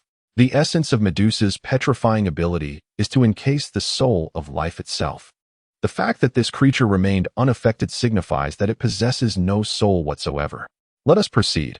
I hope you do not disappoint me. The snake woman donned a black hood and walked into the distance. The furious creature scratched its desiccated head and instinctively followed suit. Chapter 81. Ranking results. With merely 2 days remaining until graduation, the training camp returned all belongings to the recruits. Zhang Taiping once again slung the Xianyuan remnant sword across his back, and the purple gold gourd was reattached to his waist. The recruits reclaimed their phones. Having been isolated from the outside world during their time at the camp, eagerly powering them on to reacquaint themselves with external information. In the cafeteria, Bai Li Pang Pang excitedly approached Mo Li, hesitating behind her before mustering the courage to speak. Mo Li, with graduation in 2 days, it may become difficult to meet again. Can we exchange contact information? The peers surrounding Mo Li exchanged knowing smiles, while she blushed. Shall I scan you? Or will you scan me? I'll scan you, Bai Li Pang Pang declared confidently, patting his chest. Why does it feel like he's becoming increasingly adept at this? Chao Yuan remarked from a distance, rolling his eyes. Shen Qingzhu zoomed in on her phone to capture a photo of the two. Pursuing a girl requires a lack of shame, as his confidence grows. So too does his skill. Zhang Taiping took a bite of his bun. With training and assessments concluded, what shall we do next? In 2 days, we will have a graduation ceremony, during which we will receive our badges, capes, and straight swords. Following that, we will be assigned to various night watcher outposts based on our performance rankings. If all goes well, the chances of us meeting again may be quite slim, Yuan sighed. Tu Shan Miao Miao felt a pang of disappointment, but quickly cheered up. Regardless, the 4 of us will not be separated. Though it may be a bit dull being in the same place, with Taiping around, we can still enjoy our fun activities together. Hee. At that moment, Bai Li Pang Pang returned, and Qi Ming's curiosity ignited. So, did you succeed in adding her as a friend? With a person as refined as myself, how could I possibly fail to make a friend? Bai Li Pang Pang proclaimed proudly. In the next moment, his phone appeared in the hands of Shin Xiao, who squinted and read aloud. Jasmine's note is goddess. Ba. Lick dog, lick dog. In the end, nothing left. You, flower monk, hurry and return my phone. Bai Li Pang Pang stepped forward to reclaim it. Just then, Bai Li Pang Pang's phone chimed, and Shin Xiao darted aside, exclaiming, wow. You can't wait to chat after just adding a friend? Shin Xiao, I won't let this go. Bai Li Pang Pang charged at him again. Upon checking the phone, Shin Xiao expressed disappointment. Bai Li Tu Ming, total score 78. Overall ranking 184. What is this? Chao Yuan picked up his phone and, with a disdainful glance at Pang Pang, remarked, wow, isn't this Bai Li Pang Pang? How have you fallen so low in just a few days? What's your ranking anyway? Bai Li Pang Pang retorted defiantly. Scroll up, keep scrolling. Chao Yuan said smugly. Bai Li Pang Pang reclaimed his phone. Chao Yuan total score 91, ranking 3rd. I can't accept this. I was 2nd in the last drill. How did I drop to 184 overall? This is a comprehensive score. Ask yourself. Aside from drills and shooting where you performed decently, which other subjects did you excel in? Lin Qiye remarked, a bit speechless. Bai Li Pang Pang leaned closer to Lin Qiye. Qiye, are you not curious about your own ranking? First, Lin Qiye replied confidently. As Bai Li Pang Pang scrolled up the rankings, he discovered Lin Qiye's name towering above all the new recruits, sighing, 95 points. And that's with only 6 points in your shooting exam and a deduction of 1 in the drill, meaning all your other scores must be perfect. Truly a freak. When your friend fails, you feel terrible. When your friend comes first, you feel even worse. Bai Li Tu Ming then turned to Zhang Taiping. Zhang Taiping, how did you fare? No need to look. I exited the drill early and only got 2 points. My foreign language score was a mess too, Zhang Taiping replied. With a total score of 66, ranking 243. Taiping, it seems you are almost last. Bai Li Pang Pang struggled to contain his laughter. Shin Xiao 67. Tu Miao Miao 68. Qi Ming 69. Wow, you all really must have offended the instructors badly, sweeping the bottom 4 spots. Shin Xiao clasped his hands together, Ba. While Zhang Taiping and I goof off daily, it's really Qi Ming and Miao Miao dragging you down. Qi Ming shrugged. Scores are but external trappings. I enjoyed beating those instructors, and among our 4, my exam results should qualify me as the leader of our squad. Zhang Taiping immediately objected. Last place is still first, and in a certain sense, my score matches Qiye's. I should be the leader. I vote for Zhang Taiping. He is the people's choice. Miao Miao quickly seconded. Ahmedba, is there no one voting for the little monk? Shin Xiu expressed his dissatisfaction, observing their playful banter. Bai Li Pang Pang felt a pang of emotion and turned to Lin Qiye. Qiye, with your potential, you will surely establish a special squad in the future. Will you take me along? Count me in. Shin Qingzhu added. Me too. Yuan chimed in. Lin Qiye nodded vigorously at their eager gazes. Absolutely. But you all must train hard. Don't let our special squad down. On the border of Great Xia, within the primordial jungles of Changbai Mountain, a girl cloaked in golden robes boldly declared, "We must secure him." The dual divine agents secured the top spot in this exam, attaining the star badge even before leaving the training camp. Lin Qiye's potential is immense. I must recruit him into our Phoenix squad. But Captain, our squad is currently at full capacity. According to the Night Watchman allocation standards, we cannot absorb new recruits unless there are vacancies, especially for our special squad. A gentleman hastily cautioned. The girl frowned upon hearing this. Then a mischievous smile spread across her face. Such a simple problem cannot stump me. I will first incapacitate you, then report a work-related injury, and once Lin Qiye joins us, I will have you restored. A similar scene unfolded in Huaihai City. Wang Mian gazed at the new recruit's scores, exhaling in relief. Fortunately, only 95 points, the same as my score back in the day. But his shooting score is only 6 points. Xianhua interjected. Freak. Captain, shouldn't we apply to transfer Lin Qiye to our special squad? After all, we have a good relationship with him. Wang Mian shook his head. No, the higher-ups won't allow him to join any special squad. What do you mean? For a genius like him, he will likely form his own special squad. Wang Mian explained. Hearing this, Chang Wei felt a twinge of disappointment, while Xianhua added, if Lin Qiye isn't an option, we could consider the bottom four. These four have given us quite the headache. And reliable intel suggests they nearly toppled the instructors during the new recruits carnival, even causing Chief Instructor Yuan to almost stumble. Our squad cannot accommodate four at once. Tian Ping remarked. Actually, only Qi Ming could be acceptable, Xianhua whispered. Xianhua, are you developing a crush on that girl? Chang Wei accused. You slander me. I'm solely focused on recruiting talent for the squad, with no ulterior motives. Xianhua quickly defended himself. Wang Mian shook his head again. If Lin Qiye is destined to establish a special squad, then Zhang Taiping's group already has the makings of one. Do not waste your efforts on them. Chapter 82. Directions. With all training concluded, the well-fed recruits found themselves with nothing to do. Groups of friends gathered, freely expressing the purest emotions of camaraderie. Emotions that might fade with time, yet at this moment, they felt vibrant and beautiful. A resounding whistle echoed throughout the recruit camp as they quickly assembled, gathering in less than 2 minutes. In the days to come, I hope you can maintain this level of alertness once you leave the training camp. The mysterious world will not grant you a second chance. Hong Hao concluded his remarks, receiving a leather folder from Han Li. What I just said was my final lecture to you. The main reason I gathered you here today is that your deployment orders have arrived. I wanted to inform you in advance so you can prepare mentally. As the moment of deployment arrived, tension gripped everyone. For Hong Hao's next words would determine the course of their futures. Zheng Zhong, assigned to the Wuhan City Night Watchman Squad Number 117. Yangzi, assigned to the Hailan City Night Watchman Squad Number 152. Deng Wei, Li Xiaoguang. As each name was called, the recruits' breaths grew heavier. After all, they all aspired for promising futures. Jasmine, assigned to the Suzhou City Night Watchman Squad Number 017. Bai Li Tu Ming, assigned to the Guangshan City Night Watchman Squad No. 010.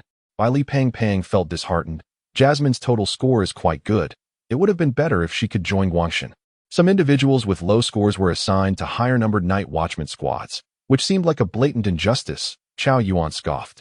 Chao Yuan, assigned to the Huaihai City Night Watchman Squad Number 007. Shun Qingzhu, assigned to the Shangjing City Night Watchman Squad Number 006. Lin Qiye, assigned to Squad No. 136 in a small county. Upon hearing this result, everyone was taken aback. Just when they thought Lin Qiye would be assigned to Shangjing or even directly to a special squad, the higher-ups unexpectedly relegated him to a small county. Confusion among the new recruits, indignation from Shun Qingzhu, understanding from Bai Li Pang Pang and Chao Yuan, and jealousy from Zhang Taiping permeated the atmosphere. Though the arrangement above eluded comprehension, a tacit silence enveloped the crowd. Their lack of speech did not imply that no one dared to voice their thoughts. Report. Hong Hao furrowed his brow. Xin Qingzhu, what is it that troubles you? I refuse to accept this. Beijing, that is the dream destination for every night watchman. What grounds do you have for your discontent? It is not for myself that I speak, but for Lin Qiye. Lin Qiye is the top of this training camp, and it is unacceptable that he remains in this insignificant place. Cangnan. Xin Qingzhu squinted his eyes. How the higher-ups arrange Lin Qiye is their business, and it has nothing to do with you. Who says it has no relation? He is superior to me, better than 99 others in this training camp. If he is to stay in Cangnan, what right do I have to go to Beijing? I, Xin Qingzhu, cannot bear such disgrace. Xin Qingzhu's words resonated with conviction, causing all the new recruits to lower their heads in response. Xin Qingzhu, Lin Qiye, I hope you both understand that we are merely instructors, responsible for grading you. We do not determine your future paths. We are well aware that with Lin Qiye's talent, he deserves to be valued. However, the higher-ups must have their reasons for this decision. I hope you can comprehend this, but if not, it matters not. Obeying orders is a soldier's duty. For now, you are to execute your tasks. One day, you will understand the benevolent intentions of the higher-ups. Do you comprehend? Understood. Xin Qingzhu rendered a precise military salute. Report. Hong Hao furrowed his brow and turned toward the source of the voice, spotting the most troublesome student, Zhang Taiping. What is it now? Report. I also wish to remain in Cangnan. Ha ha ha. Lin Qiye is the first. He could fit into any night watchman team. You, however, are at the bottom of the ranks. How dare you aspire to join a team? Hong Hao scoffed, provoking a chorus of laughter from the crowd. I merely expressed my thoughts, hoping the higher-ups might consider my request. Consider? Nonsense. Hong Hao pulled out a file. Zhang Taiping, Xin Xiao, Tu Shan Miao, and Qi Ming. You are all assigned to the Hangzhou 250 Night Watchman team. At Hong Hao's announcement, silence fell once more. To assign 4 new recruits to the same team was nothing short of scandalous. 250 team. That number suits you well. Li Tuming chuckled, covering his mouth. Zhang Taiping scratched his head. Hangzhou? Where's that? Hangzhou is located in Sichuan province, nestled between Chengdu and Mount Min. It is about 2,000 kilometers away. Tu Shan Miao replied. Zhang Taiping's expression fell. 2,000 kilometers? It will be difficult to return. Don't worry, Zhang Taiping. Hangzhou is a splendid location. I remember there is a Sanxingui museum there. You can visit when you have the chance. I went 2 years ago, and it was quite astonishing. Li Pangpang remarked. Qi Ming mused. Ancient Shu had shamanism. I wonder if the ancient shamanic traditions still persist. Just 3 months ago, a powerful zombie drought spirit appeared in Hangzhou. All but the captain of the 250 team perished, and it took the masked team 3 days of fierce combat to eliminate this enigmatic entity. Thus, the Hangzhou team is in dire need of personnel. Even with the addition of the 4 of you, it will only amount to a 5-member team. Hong Hao explained the recent arrangement. Zhang Taiping frowned. He knew that the Shu region was rainy and humid. While other zombies could emerge, how could a drought spirit manifest? It seemed rather implausible. The little monk, Xin Xiao, placed an arm around his shoulder. Taiping, do not be disheartened. There is nothing more important than all 4 of us being together. Since your gourd is to be returned, shall we not celebrate with a drink tonight? At that moment, Hong Hao concluded the announcements regarding the new recruits' assignments. Zhang Taiping proclaimed loudly, Tonight, I will treat everyone to drinks at the cafeteria. I hope you all will grace me with your presence. The new recruits were already aware of the purple gold gourd incident, given that old Su drank 2 cups every day. Upon hearing of the impending drinks, they erupted into cheers. Zhang Taiping, do not go overboard. Hong Hao admonished sternly. Instructor Hong, the training has already concluded, has it not? Tonight, we shall invite the instructors, and we will not rest until we are inebriated. Zhang Taiping replied with a smile. All right. Hong Hao beamed with delight. Chapter 83. Rescue. Zhang Taiping headed toward the cafeteria, hoping to persuade old Su to prepare 2 extra dishes. Raindrops began to fall lightly from the sky, prompting him to quicken his pace. Suddenly, he halted, clutching his chest and gasping for breath without warning. Tu Shan Miao hurried to catch up. Taiping, what is wrong? Are you unwell? Zhang Taiping's left eye blazed with an intense fire as he suddenly turned southward. I do not know why, but my heart aches unexpectedly, as if something terrible is about to happen. What terrible thing? You are such a jinx. Let us hurry to the cafeteria. It will also allow us to assist old Su. The little monk, Xinxiu suggested. Tu Shan Miao Miao blinked her large eyes. Taiping is now connected to the fate of the Great Xia. If something occurs within the borders of the Great Xia, he will sense it. The closer it is, the more pronounced the feeling. Could it be that something has truly happened? Qi Ming also gazed southward. I can sense the unease of the insects in the south. Something must have transpired in Cangnan. A piercing whistle echoed again as the new recruits rapidly retraced their steps. Despite the torrential rain, their assembly speed did not wane in the slightest. What do you think has happened? Bai Li Pangpang inquired. Ask me? Who should I ask? Shin Qingzhu retorted angrily. Will our dinner be cancelled? The little monk, Xinxiu, rubbed his stomach. At such a time, you still think of food? Once the situation is resolved, I will drink with you to your heart's content. Zhang Taiping said with an expression of seriousness. This assembly on the training ground included not only over 200 new recruits, but also all the instructors. Standing resolutely in the rain, seemingly unaware of the unfolding events, a green military jeep sped into the training ground, and Yuan Gang stepped onto the platform with heavy, resolute strides. His face was grave beneath his military cap. After a brief glance at the numbers, he almost bellowed. 10 minutes ago, a magnitude 7.5 earthquake struck near Jinan Mountain, triggering a massive mudslide. 8 surrounding villages have been affected, with preliminary estimates indicating over 200 casualties. Currently, numerous rescue teams are advancing toward Jinan Mountain, but the earthquake has damaged the roads, preventing immediate access. Time is of the essence. The only unit capable of deploying personnel near Jinan Mountain is our training camp.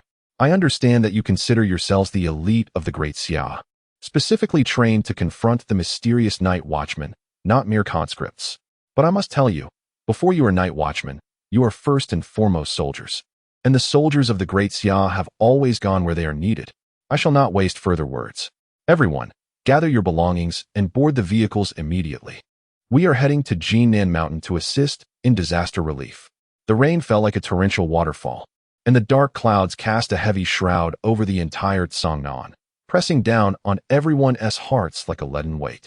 A convoy of military transport vehicles raced through the mountains, the violent jolting forcing the new recruits to crouch to maintain their balance.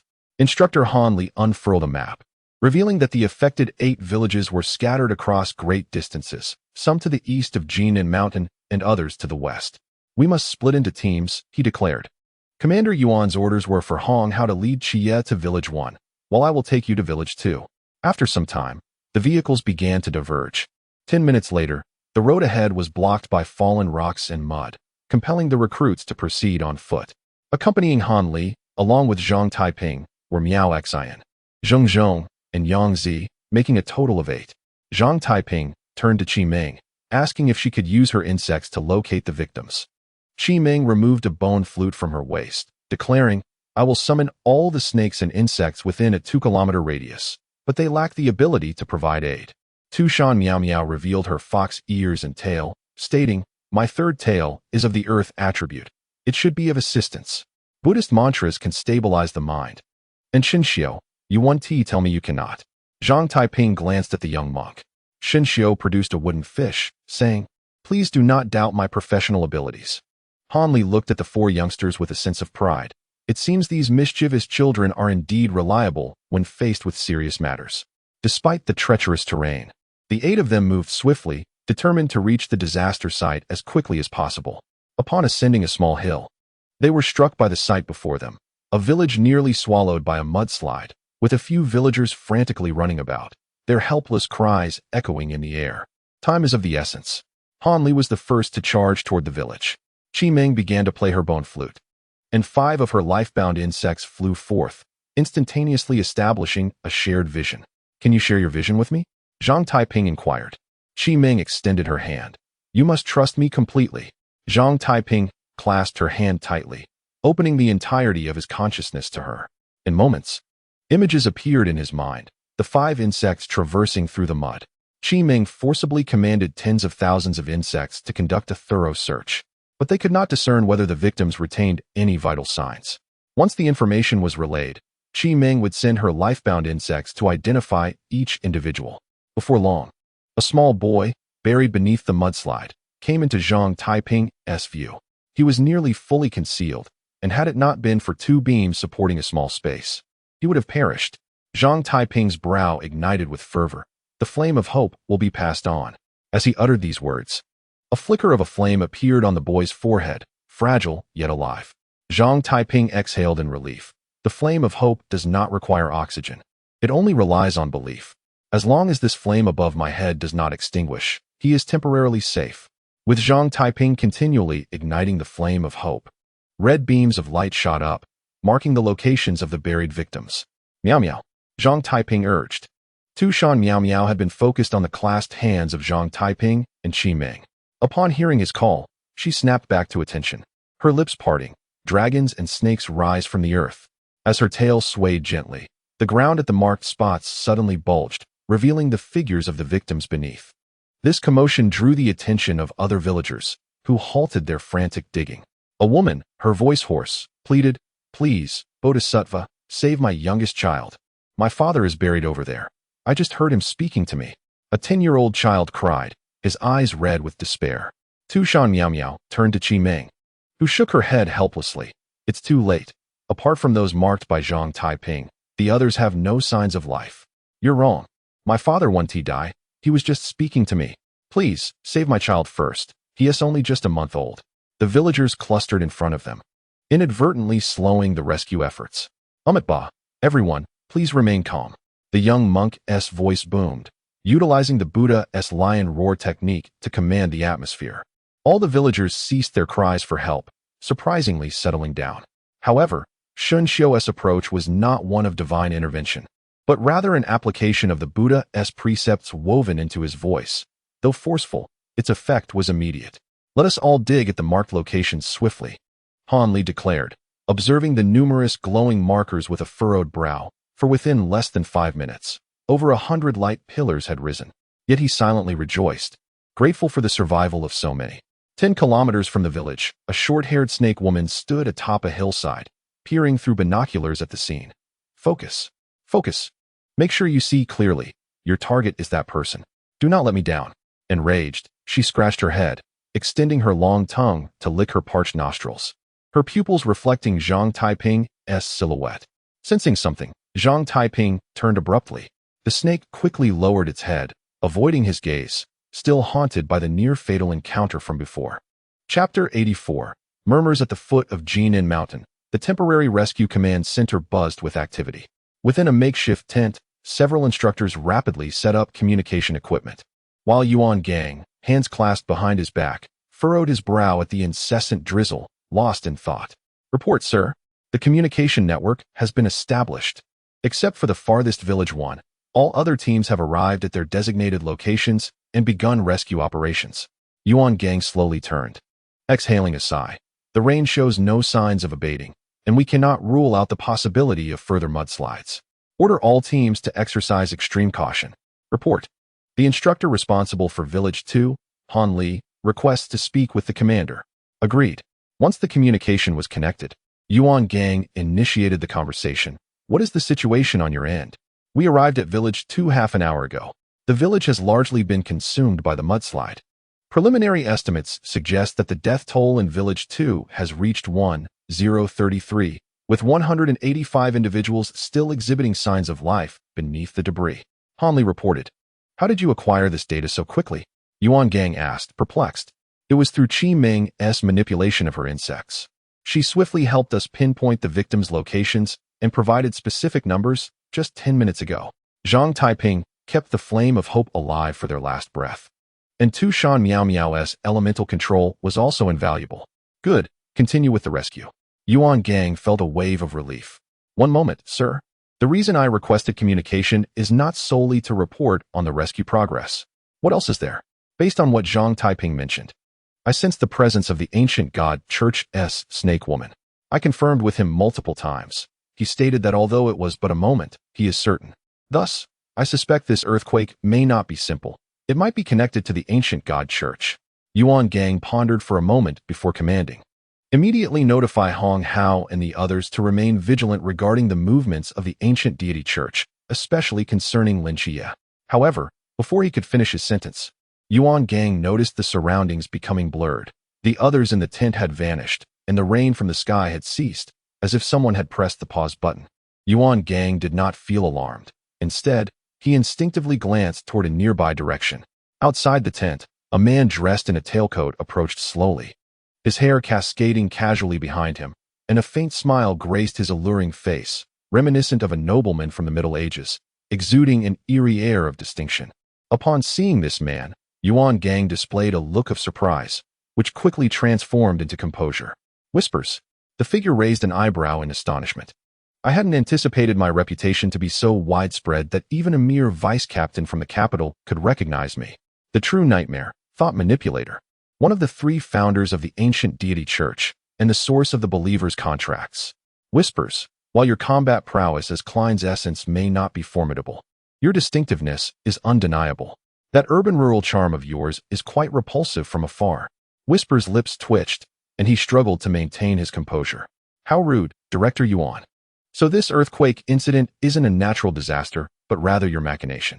What is your objective? Yuan Gang glared fiercely. What do you think? It's Qiye. I have perused your dossier, which indicates you possess courage without strategy. It seems my subordinate's intel was flawed. You appear to be rather astute. However, I am curious as to why you deduced our target was Qiye so promptly. Are you not concerned about Zhang Taiping? As far as I know, your essence has been relentlessly pursued by the spirit medium squad and cannot possibly manifest here. If it were truly your essence, I would likely be a corpse by now. I suspect you created this nightmare space to trap me because you lack the cards to easily eliminate me in this maritime realm. Sending a divine agent from the maritime realm to kill Zhang Taiping would be tantamount to delivering a head on a platter. Yuan Gang was confident, having previously suffered significant losses against the 4 little ones, yet that was under circumstances where the extreme situation did not affect him. You may be clever, but it is of little consequence. I shall personally deal with Qiye, and as for Zhang Taiping, I have prepared a grand gift for him. Upon hearing this, Yuan Gang frowned. You will not succeed. With such commotion, the 136th squad stationed in Cangnan City will undoubtedly arrive. In a situation of insufficient combat power, you cannot kill Qiye. Oh, is that so? I have heard that the 136th squad is ordered by the higher-ups to remain in Cangnan and will not be coming this time. Whisper's words were laden with meaning. Yuan Gang narrowed his eyes, openly revealing the killing intent within them. Indeed, there are believers among the Night Watch higher-ups. That is of little importance. Even if you are aware, you will not uncover the truth. Now, our idle chatter must cease. Let us allow Instructor Yuan to slumber within my nightmare. With a flourish of his hands, the surroundings appeared to return to normal, yet Yuan Gang understood that this was merely the true beginning of the nightmare. Since Zhang Taiping had cast a distant glance her way, the serpent woman dared not look in that direction again. She was patient, knowing that as time passed, the mental and physical stamina of the Night Watch would rapidly decline. When they were at their weakest would be her opportune moment to strike. 4 hours later, 132 out of 185 trapped individuals had been rescued. At this point, Tu Shan Miao Miao's mental energy was entirely depleted, forcing her to follow the crowd and manually excavate and transport sand and stones. Zhang Taiping swayed slightly, the flame on his brow dimming further, indicating that maintaining the flicker of hope was taking a significant toll on him. Feeling Zhang Taiping's diminishing aura, the serpent woman could no longer contain herself. Delay brings change. If we allow them to rescue and relocate everyone, that damned fellow may escape without hesitation. Now is the perfect time to act. Fury, unable to restrain its bloodlust, bellowed, crouched down, and then shot forward like a cannonball, moving so swiftly that it created a sonic boom in the air. The distance of 10 kilometers was covered in 3 powerful leaps, crashing into the crowd like a meteor. I've waited long enough for you, immovable king. Shen Xiu clasped his hands together, and a colossal figure of the immovable king suddenly appeared in the arena. Fury's black fist collided with the figure, causing it to sway but remain steadfast. Fool, you think you can shatter the immovable king's form with mere brute force? That's utterly delusional. Fury seemed dissatisfied with its earlier punch. In the next moment, emerald green markings emerged on its body, and it delivered another punch to the chest of the immovable king. The green markings spreading rapidly through the figure, causing the massive form to shatter with a resounding crash. The serpent woman, watching the scene from afar, gaped. That strike must have had the power of an immeasurable realm. She laughed maniacally. However, her laughter abruptly halted as she locked eyes with a pair of blazing orbs. I've caught you. Zhang Taiping revealed a gleaming smile. Chapter 85. Fragment of the Imperial Artifact. The serpent woman bent over in anguish, covering her eyes in disbelief. How could this guy, who is supposed to be out of mental energy, ignite me from such a distance? Zhang Taiping's source fire possesses a unique characteristic. When attacking an enemy, it consumes his mental energy, yet when spreading hope and civilization, it not only does not deplete his mental energy, but also replenishes it. This was why Zhang Taiping had previously ignored the serpent woman. However, he had underestimated the sheer strength of fury. Shinxiu's form could not withstand even 2 of its punches. Shinxiu, how are you? Zhang Taiping inquired. Everyone be cautious. This fellow is peculiar. Shinxiu crawled out of the mud pit. Han Li drew the star knife from his waist, swiftly maneuvering behind Fury to strike at its neck. With a clang, the blade struck Fury's neck but only penetrated an inch before becoming lodged. Fury twisted its body, delivering a powerful right hook that sent Han Li flying. If your attack cannot even breach the opponent's defenses, then no matter how flashy your technique, it is futile. Fortunately, Instructor Han had prepared a defense before being thrown, landing safely despite appearing quite disheveled. This guy's physical strength is nearly on par with forbidden objects. How utterly bizarre. Han Li spat out mud. Zhang Taiping stepped forward. Meow meow. Qi Dream, continue the rescue. Instructor Han, you lead Zhang and the others to protect the villagers' evacuation. The ancient deity church targets me. I will draw its attention. Can you withstand it, Zhang Taiping? Zhang asked with concern. I must endure, even if it means suffering. With that declaration, Zhang Taiping leaped towards the opposite side. Fury, intent on pursuing, halted abruptly upon hearing the serpent woman's vicious command. Kill them all, leave no one behind. Just as Fury was about to chase, it suddenly lunged toward the nearest Yangzi, who was currently aiding in the villagers' evacuation. The prolonged intense labor had severely drained her strength, rendering her unable to evade Fury's lightning-fast punch. With a thunderous roar, an invisible force erupted in the arena. Yangzi slowly opened her eyes, only to find a not-so-tall figure standing protectively before her. Ba, as long as there is a Shao Na present, no one shall suffer. The young monk feigned strength. Yet blood streamed from his mouth, clearly struggling against a monstrous entity whose physical prowess reached unfathomable heights. Despite having practiced the Golden Bell Shield, he found it increasingly difficult to withstand such power. With a resounding thud, a beam of golden light, akin to a bullet, pierced the monster's temple. Upon entering the enraged creature's body, the golden silkworm goo immediately released its toxins. Although its venom paled in comparison to the 10,000 poisons goo, the quantity released was still sufficient to slay 10 bulls. The creature seemed perplexed, sensing a peculiar itch within its head. It inserted its right finger into its temple, rotating it incessantly and astonishingly, extracted the golden silkworm goo. However, the toxins emitted by the goo appeared to have little effect on it. The ground trembled. Tushan Meow lifted her left foot, intent on burying the monster beneath the earth. No. Han Li immediately intervened. Your earthquake will trigger another landslide. Tushan Meow's earthy yellow tail dimmed, while her green tail shimmered with brilliance. Qingmui Gong. Countless vines erupted from the ground, wrapping around the creature's dark form. Yet, under the might of the enraged being, the vines were relentlessly torn apart, revealing the limitations of Qingmu Igong's control. Red Lotus Karma Fire. Tushan Meow ignited her second red tail, engulfing the vines and the creature in flames. Is it over? Zhang questioned uncertainly. Tushan Meow sighed.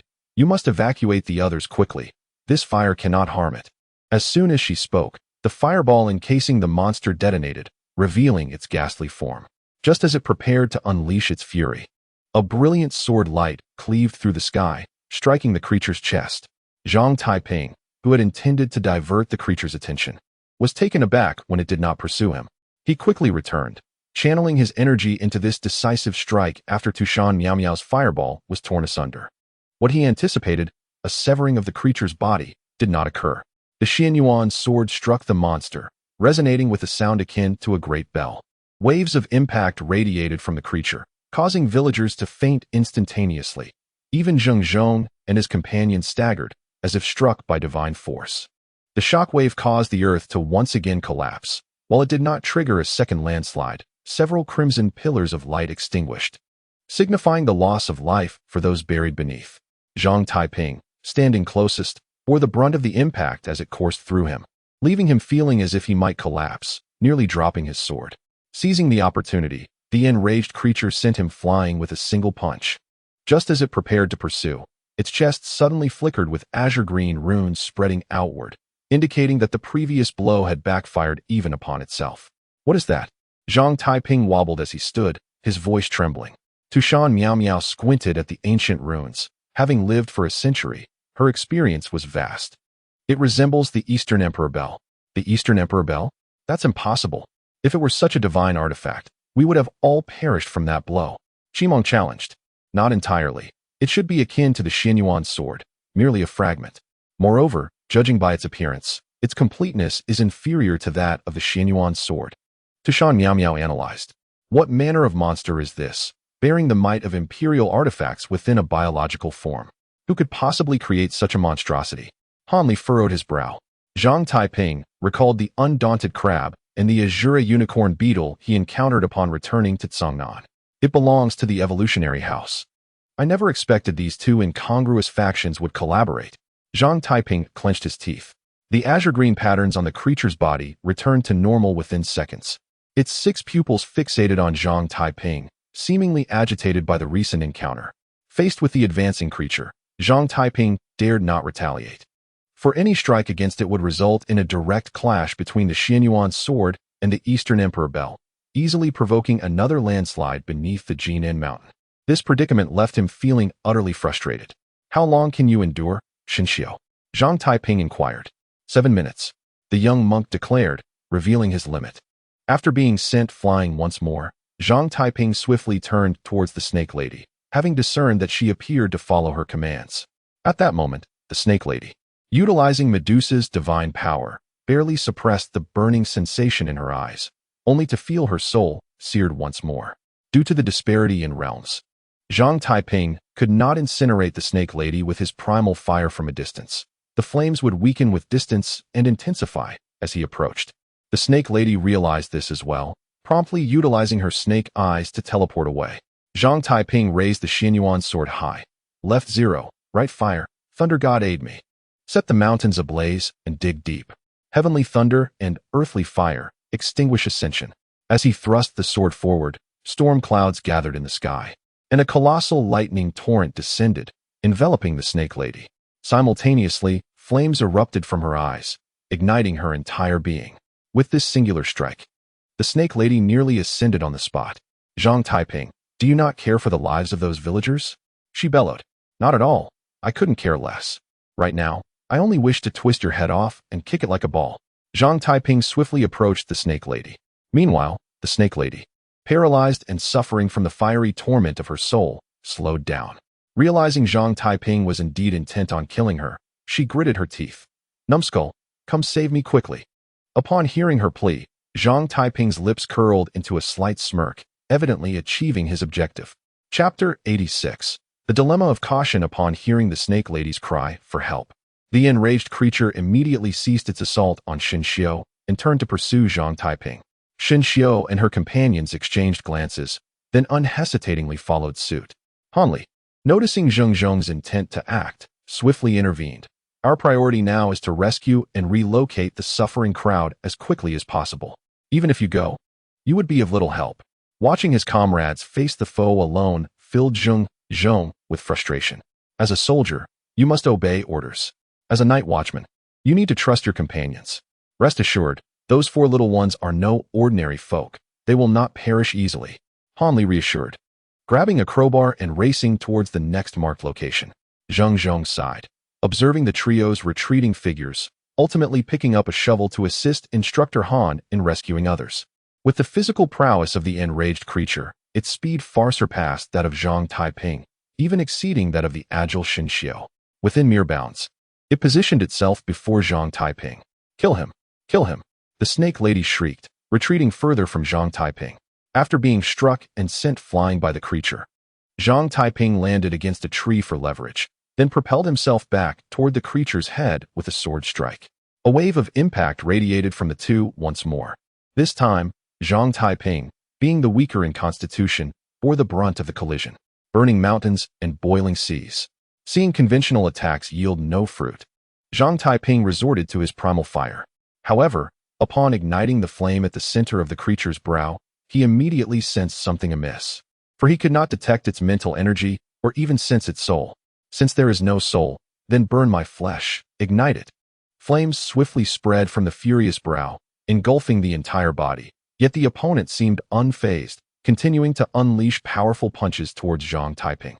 In the next moment, the fragment of the Eastern Emperor bell within the fury trembled, revealing emerald patterns that surprisingly extricated its source of power. Although white smoke billowed from the raging body and parts of its skin were charred and rotten, these were merely superficial injuries, having little impact on its combat prowess. If the previous process could be repeated 100 times, perhaps it could indeed bring about the demise of the current fury. However, Zhang Taiping, limited to the pool realm, would likely exhaust his mental energy before witnessing the collapse of his opponent. Absolute domain. Zhang Taiping expanded his domain, enveloping the advancing fury, but the next instant, the fury's fist struck the Xianyuan sword with unyielding force. Zhang Taiping was smashed into the ground, quickly rolling to evade the subsequent stomp of the fury. It was not the power of a deity. Absolute domain proved ineffective against it. Damn it, this seems tailored just for me. After only a dozen exchanges, Zhang Taiping found himself at a disadvantage, facing an emotionless, thoughtless killing machine. All the skills he once prided himself on had become utterly ineffective. At that moment, Shen Xiao and the others caught up, immediately wanting to assist upon witnessing Zhang Taiping's condition. Gripping his sword, panting heavily, Zhang Taiping exclaimed, "It's futile. This guy has too high a resistance to magic. Miao Miao and Qi Ming, you go after the snake woman. Shen Xiao, stay and entangle it with me." Though Tushan Miao Miao was quite reluctant, she understood Zhang Taiping's strategy was the most viable. Qi Ming whistled, summoning a giant eagle with a wingspan of nearly 10 meters. Zhang Taiping's lightning magic had drained all the lightning intent within 100 miles, meaning Qi Ming no longer had to worry about aerial lightning strikes. As Tushan Miao Miao and Qi Ming mounted the eagle's back, with a commanding shout from Qi Ming, the eagle soared towards the direction the snake woman had fled. However, upon reaching the location, they discovered it was merely a serpentine doppelganger. How could this be? Where is her true form?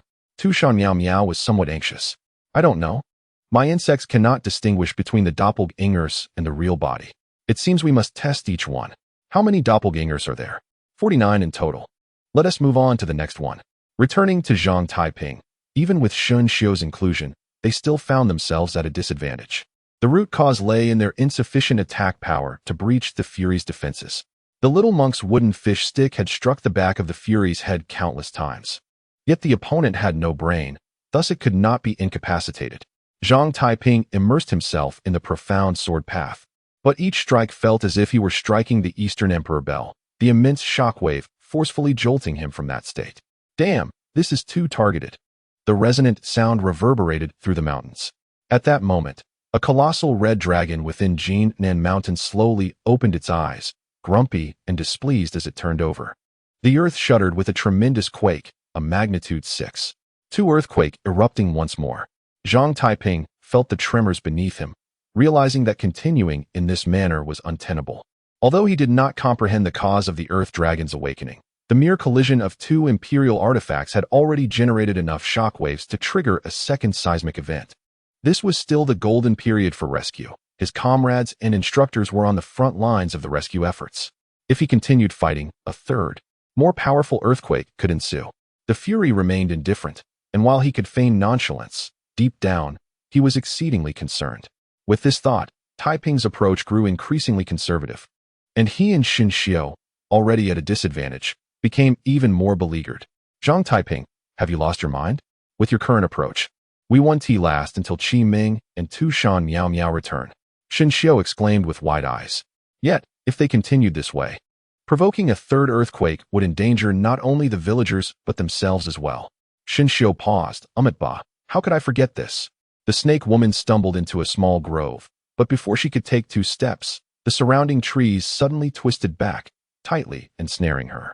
The golden silkworm Gu shot forth, burrowing into the snake woman's brow, but unexpectedly, her body blurred and gradually transformed into a massive serpent's eye. Tushan Miao Miao angrily reached out, causing the enormous golden eye to explode instantly. This was already the 15th one. Why is our luck so poor? Qi Ming pondered. Perhaps these doppelgangers are not the true form. Or perhaps they are all the true form. What do you mean? The snake woman seems capable of arbitrarily switching the attributes of her body and doppelgangers. Before we capture her, she might still be her true form, but once controlled, she immediately swaps positions with a doppelganger. Tu Shan Miao Miao anxiously exclaimed. Are you saying we must capture all 49 doppelgangers? How long will that take? As time progressed, the distances between the snake woman's doppelgangers rapidly expanded. How long it would take, I do not know. Qi Meng sighed. Listening to the increasingly distant sounds of battle, Miao Miao furrowed her brow. If this continues, Taiping and Xinxiu won't hold out. What? Not even having faith in the man you fancy? Cast aside distractions. Our task now is to swiftly capture the snake woman. Even if they are both defeated, we can still avenge them, can't we? With that, Qi Meng directed the great eagle towards the next target. Chapter 87. Sword Intent. Perhaps due to Zhang Taiping's extraction of the lightning intent from the void, the rain began to diminish. Amidst the muddy terrain, Xinxiu, the little monk, and Zhang Taiping shakily rose. Zhang Taiping, are you all right? You seem to be coughing up blood. Xinxiu revealed a bright smile. Zhang Taiping wiped the blood from his forehead. I think you're the one in trouble. Your golden bell shield has been shattered. You should withdraw. I can handle this guy alone. After exchanging glances and sharing a smile, they charged towards the Fury, one to the left and one to the right. The Fury let out a howl, its heart pounding like a drum, emitting shockwaves that radiated outward.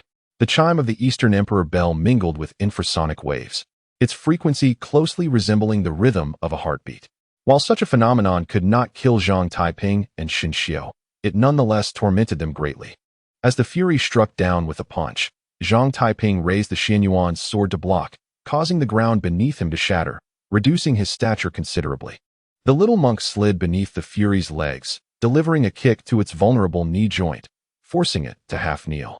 Xinxiu retrieved a rope from his robe, swiftly wrapping it around the Fury's neck. As the Fury swung a fist at Xinxiu, he rolled away, ensnaring its right ankle with the rope. The Fury attempted to sweep its left leg, only to find Zhang Taiping clinging fiercely to its thigh. Just as it intended to strike down with its right fist, it discovered its wrist had also been ensnared by the rope. The two coordinated seamlessly, weaving between the Fury's limbs, and soon had it thoroughly bound. Gasping for breath, Zhang Taiping remarked, "Where did you get this imitation of the immortal binding rope?" "I found it by chance," Xinxiu said, fatigue evident in his eyes. "Did you pick it up from the weapons depot during training camp?" Xinxiu scratched his head. "I picked up these two ropes, and the very next day, everything in the weapon depot mysteriously vanished. So I suppose finding it was a stroke of luck." Due to Lin Qiye's equivalent exchange summoning, the warehouse was completely cleared, and no one noticed that Xinxiu had stealthily taken two ropes of the immortal binding. "Do you think this can restrain it?" Zhang Taiping inquired. "It should be able to. After all, I found myself utterly helpless when bound by it," Xinxiu replied, uncertainty tainting his voice. With a furious roar, the creature's greenish-blue patterns flickered ominously, its chest swelling as its muscles surged violently. Zhang Taiping and Xinxiu exchanged a glance. "Run." Yet, before they could cover 100 meters, a thunderous crack echoed as the imitation immortal binding rope shattered under the creature's rage. Hearing the powerful gust behind them, Zhang Taiping swung his sword in defiance, but the disparity in strength was insurmountable, coupled with over 2 hours of relentless battle. His stamina and mental fortitude had reached their limits. Hence, his hasty counterattack sent him hurtling through the air like a ragged sack. In a swift motion, the enraged creature appeared above him, fists clasped together, crashing down onto Zhang Taiping, driving him into the ground. He coughed up blood, mingled with internal fragments. The creature utilized its weight, smashing its knees down, as Zhang Taiping, in a daze, raised his sword to block. The impact created a deep crater in the earth. Seeing that Zhang Taiping had not succumbed, the creature's fists fell like rain, intent on reducing him to a pulp. Suddenly, a small figure collided with the enraged creature, momentarily staggering the towering beast. What followed was a cacophony of battle, predominantly the sound of Xinxiu enduring a one-sided beating. Zhang Taiping sprang to his feet, only to find himself transported back to his infancy, witnessing his youthful parents and robust grandfather. Scenes from his 5-year-old self tussling with a neighbor, his grandfather's teachings at 6, and his arduous training at Longhu Mountain at 7 flashed before him in rapid succession. "Am I nearing death?" he pondered, as memories flickered past, slowing down only a year prior. Have you ever considered the purpose behind your swordsmanship? Inquired Zhou Ping, donned in a balanced mask. To dispel distractions. Zhang Taiping retorted. Your approach will only lead you to comprehend the sword path, not to forge the essence of sword intent. Your journey diverges from mine. I aim to carve a divine path, creating the laws of the sword with a mortal form. Conversely, you, blessed with the Emperor's legacy, inherently possess imperial power. This implies that you are already half a deity, or rather, the weakest of deities. Your task is to transcend the mundane. The apex of emperors lies not in divinity, but in humanity. Zhou Ping gazed towards the distant sky. Then how do I transcend? Zhang Taiping questioned. Mortals experience 7 emotions and 6 desires, harboring joy and sorrow. First, you must comprehend your own desires, and in due time, you shall understand how to wield the earthly sword. The remaining images continued to flicker rapidly until he was rendered unconscious by a crushing blow. As Zhang Taiping regained consciousness, his vision was obscured by his own blood. He struggled to raise the Xianyuan sword, his bones shattered beyond count. Shun Xiu's king of light manifestation was once again shattered by the creature's fury, yet the young monk did not falter. Taiping, you must go. I can still hold on. If you encounter my master, tell him I have 2 large pancakes hidden on the 3rd floor of the scripture repository for him to retrieve. Seeing Zhang Taiping remain motionless, Shun Xiu cried out in desperation, leave now. Do you wish for us both to perish here? What do I truly desire? Zhang Taiping muttered to himself. What did you say? Shun Xiu frowned, but in the next instant, the creature's fist collided with his chest. Time seemed to decelerate as Zhang Taiping's gaze shifted to the enraged creature charging towards Shun Xiu, his expression abruptly transforming. What I desire is the power to protect others. No, that was not the deepest yearning within him. He questioned what he truly sought. It was to vanquish this wretched creature, to cleave it in twain. Zhang Taiping extended his left hand, forcefully grasping a strand of national fortune, pressing it against his chest to augment his strength. His body, already in tatters, strained under the weight of the national fortune, transforming him into a spouting fountain of blood. Yet he could not afford to dwell on that now. Threads of destiny appeared before his eyes, and this time he did not follow their trajectories to swing his sword. Instead, he took a step forward, wielding his sword according to his primal instinct. The fabric of reality tore, the threads of destiny severed, and the enraged creature abruptly halted, as if time had frozen. In the distance, a mountain peak began to slide downwards. The creature slowly turned its head towards Zhang Taiping, opening its mouth, only for dark blood to erupt from its waist. Zhang Taiping's sword cleaved through the defense of the remnant of the Eastern Emperor's bell, directly bisecting the creature. This was Zhang Taiping's sword intent, the power he desperately craved, the intent capable of cleaving through all in existence. Chapter 88. Mission accomplished. Shun Xiu stared wide-eyed at the scene. Incredible, Taiping. Yet, Zhang Taiping remained silent, his form frozen in the act of swinging his sword. His eyes a dull gray, devoid of consciousness. Although the creature had been cleaved in half, it still lived, clawing towards Zhang Taiping in a vengeful rage, intent on tearing apart the one who had harmed it. Shun Xiu could not abide this and leaped forward, grappling with the creature's upper half.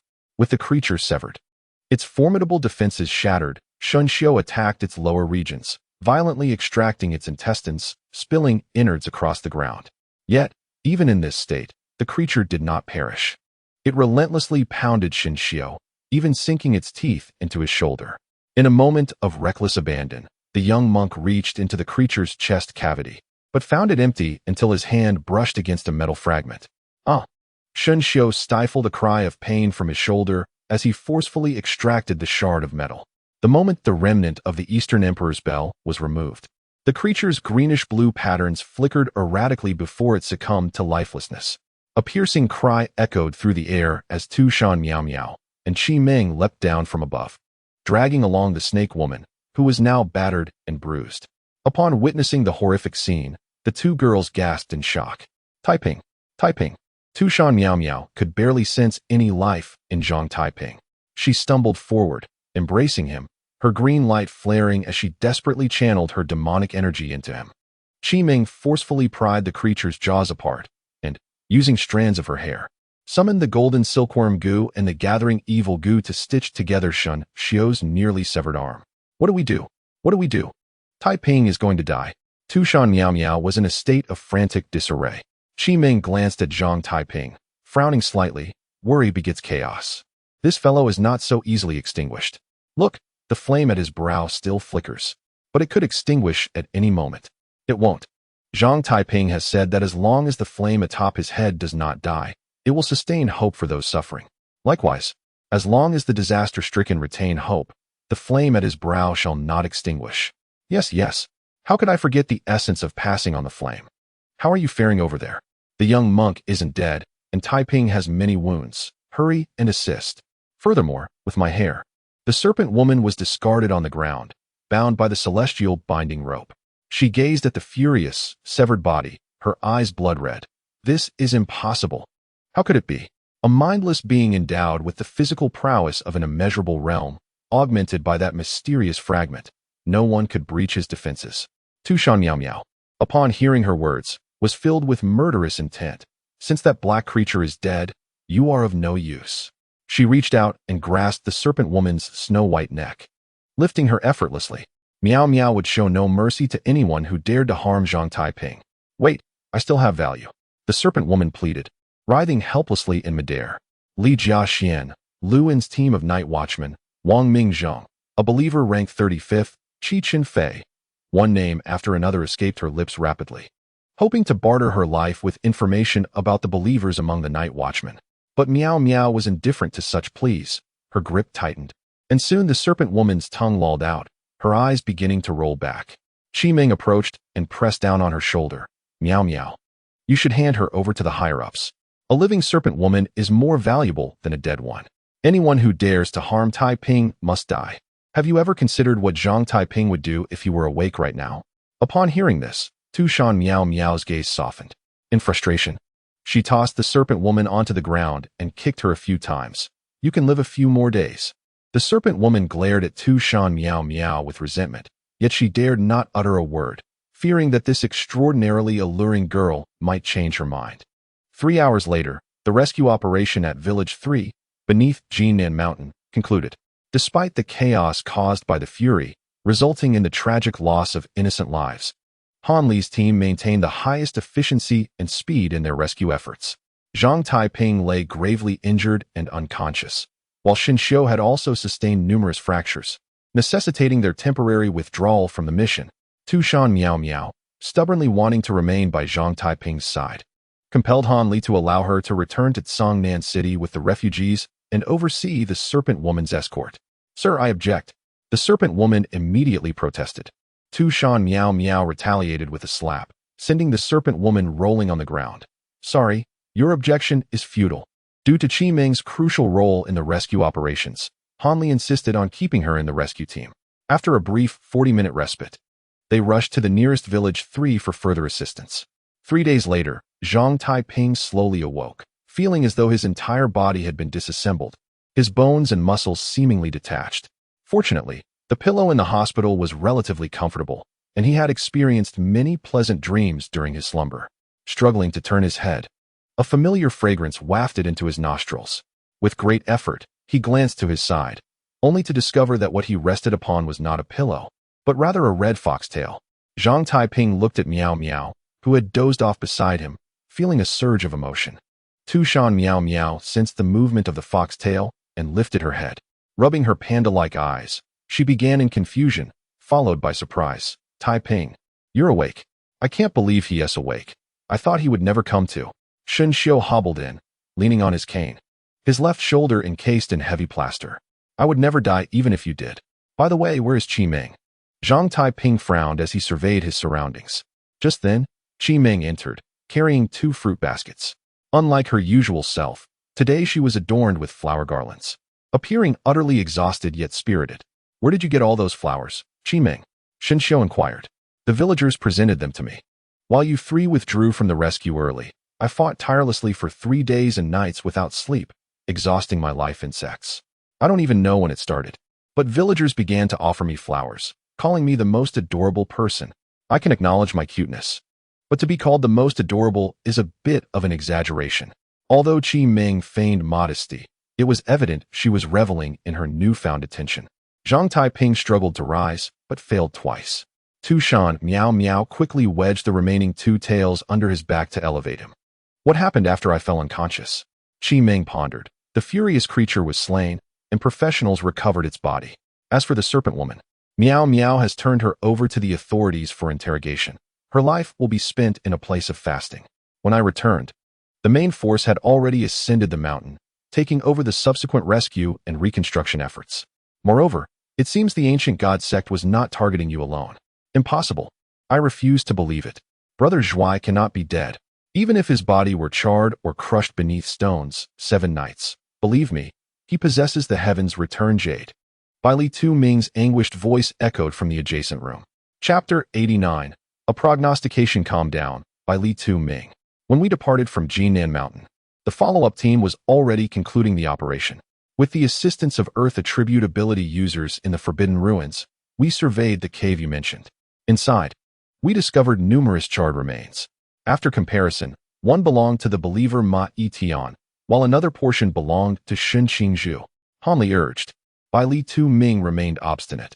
So you didn't find any bodies, did you? Before the flames consumed them. My brother had the ability to extract the air from the cave with his forbidden ruins.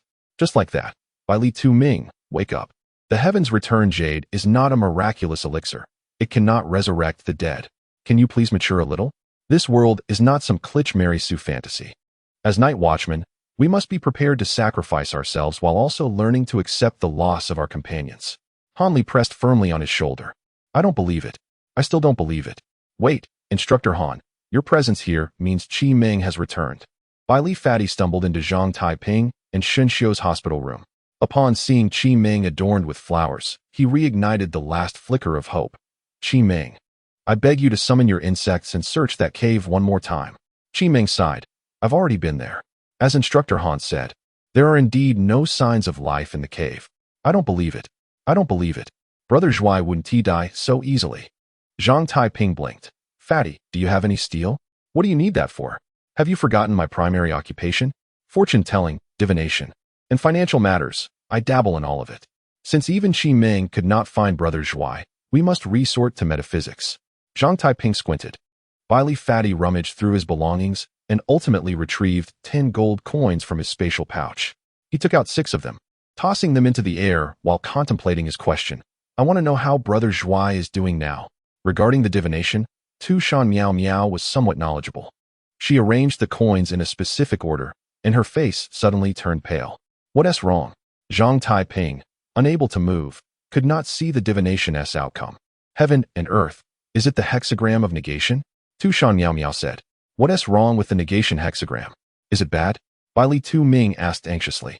It should be the worst among the 64 hexagrams. Qi Ming replied. Zhang Taiping shook his head. You are only looking at the hexagram without considering the lines. It's like playing tricks. He calculated based on the current date. It should correspond to the upper 9th line of the negation hexagram. The line states, infringing negation. First negation, then joy. What does that mean? The literal interpretation indicates that brief misfortunes will eventually come to an end. First, bad things will occur, followed by good fortune. Zhang Taiping explained. Are you suggesting that Brother Zhuai is still alive? Zhang Taiping inquired, holding a gold commemorative coin in his hand. This foreign coin's inscriptions and floral designs are not as distinct as those on copper coins, which means that what appears as text could also be interpreted as flowers, and vice versa. Tushan Meow Meow's eyes sparkled with insight. If the text and flowers were to reverse, wouldn't the heavens and earth transform into the harmonious state of Taiji? The concept of Taiji has been present in the Great Xia since ancient times, indicating that chaos and harmony are 2 sides of the same coin. The hexagram represents separation between heaven and earth, implying a temporary disconnection, yet a single step forward would unify them into the hexagram, symbolizing harmony. Are you implying that we might meet Brother Zhuai again? Bai Li Tu Ming exclaimed with delight. Zhang Taiping nodded affirmatively. So, where is Brother Zhuai now? Bai Li Pang pressed further. The hexagram's interpretation states, the one in denial is not beneficial for the noble man's steadfastness. The great departs while the small arrives. I suspect Brother Zhuai is in a place unfavorable for the good to thrive, and upon his arrival, he initially appeared grand. But when he returns, he will be diminished. Zhang Taiping elucidated. A place where evildoers reside, where one goes in large and returns small. Isn't that akin to reincarnation? Li Pangpang sighed. This size might not only refer to age, but perhaps to some form of identification. The art of divination can only provide vague insights. If it could provide precise details, it would be akin to foreseeing the future. A place where evildoers dwell, with identification tags? I see. A penitentiary. But how could Brother Zhuai end up there? Li Pangpang's eyes lit up. I cannot say for certain, nor should I speak too openly, lest I invoke divine retribution. Zhang Taiping replied. Once we return to Guanshan, I shall ask my family to check the inmate list of the penitentiary to see if Brother Zhuai is among them. Li Pangpang eagerly anticipated sharing this news with Lin Qiye. After his departure, Xin Xiu stood with one palm pressed against his chest. Is it appropriate for you to deceive others like this? Zhang Taiping frowned slightly.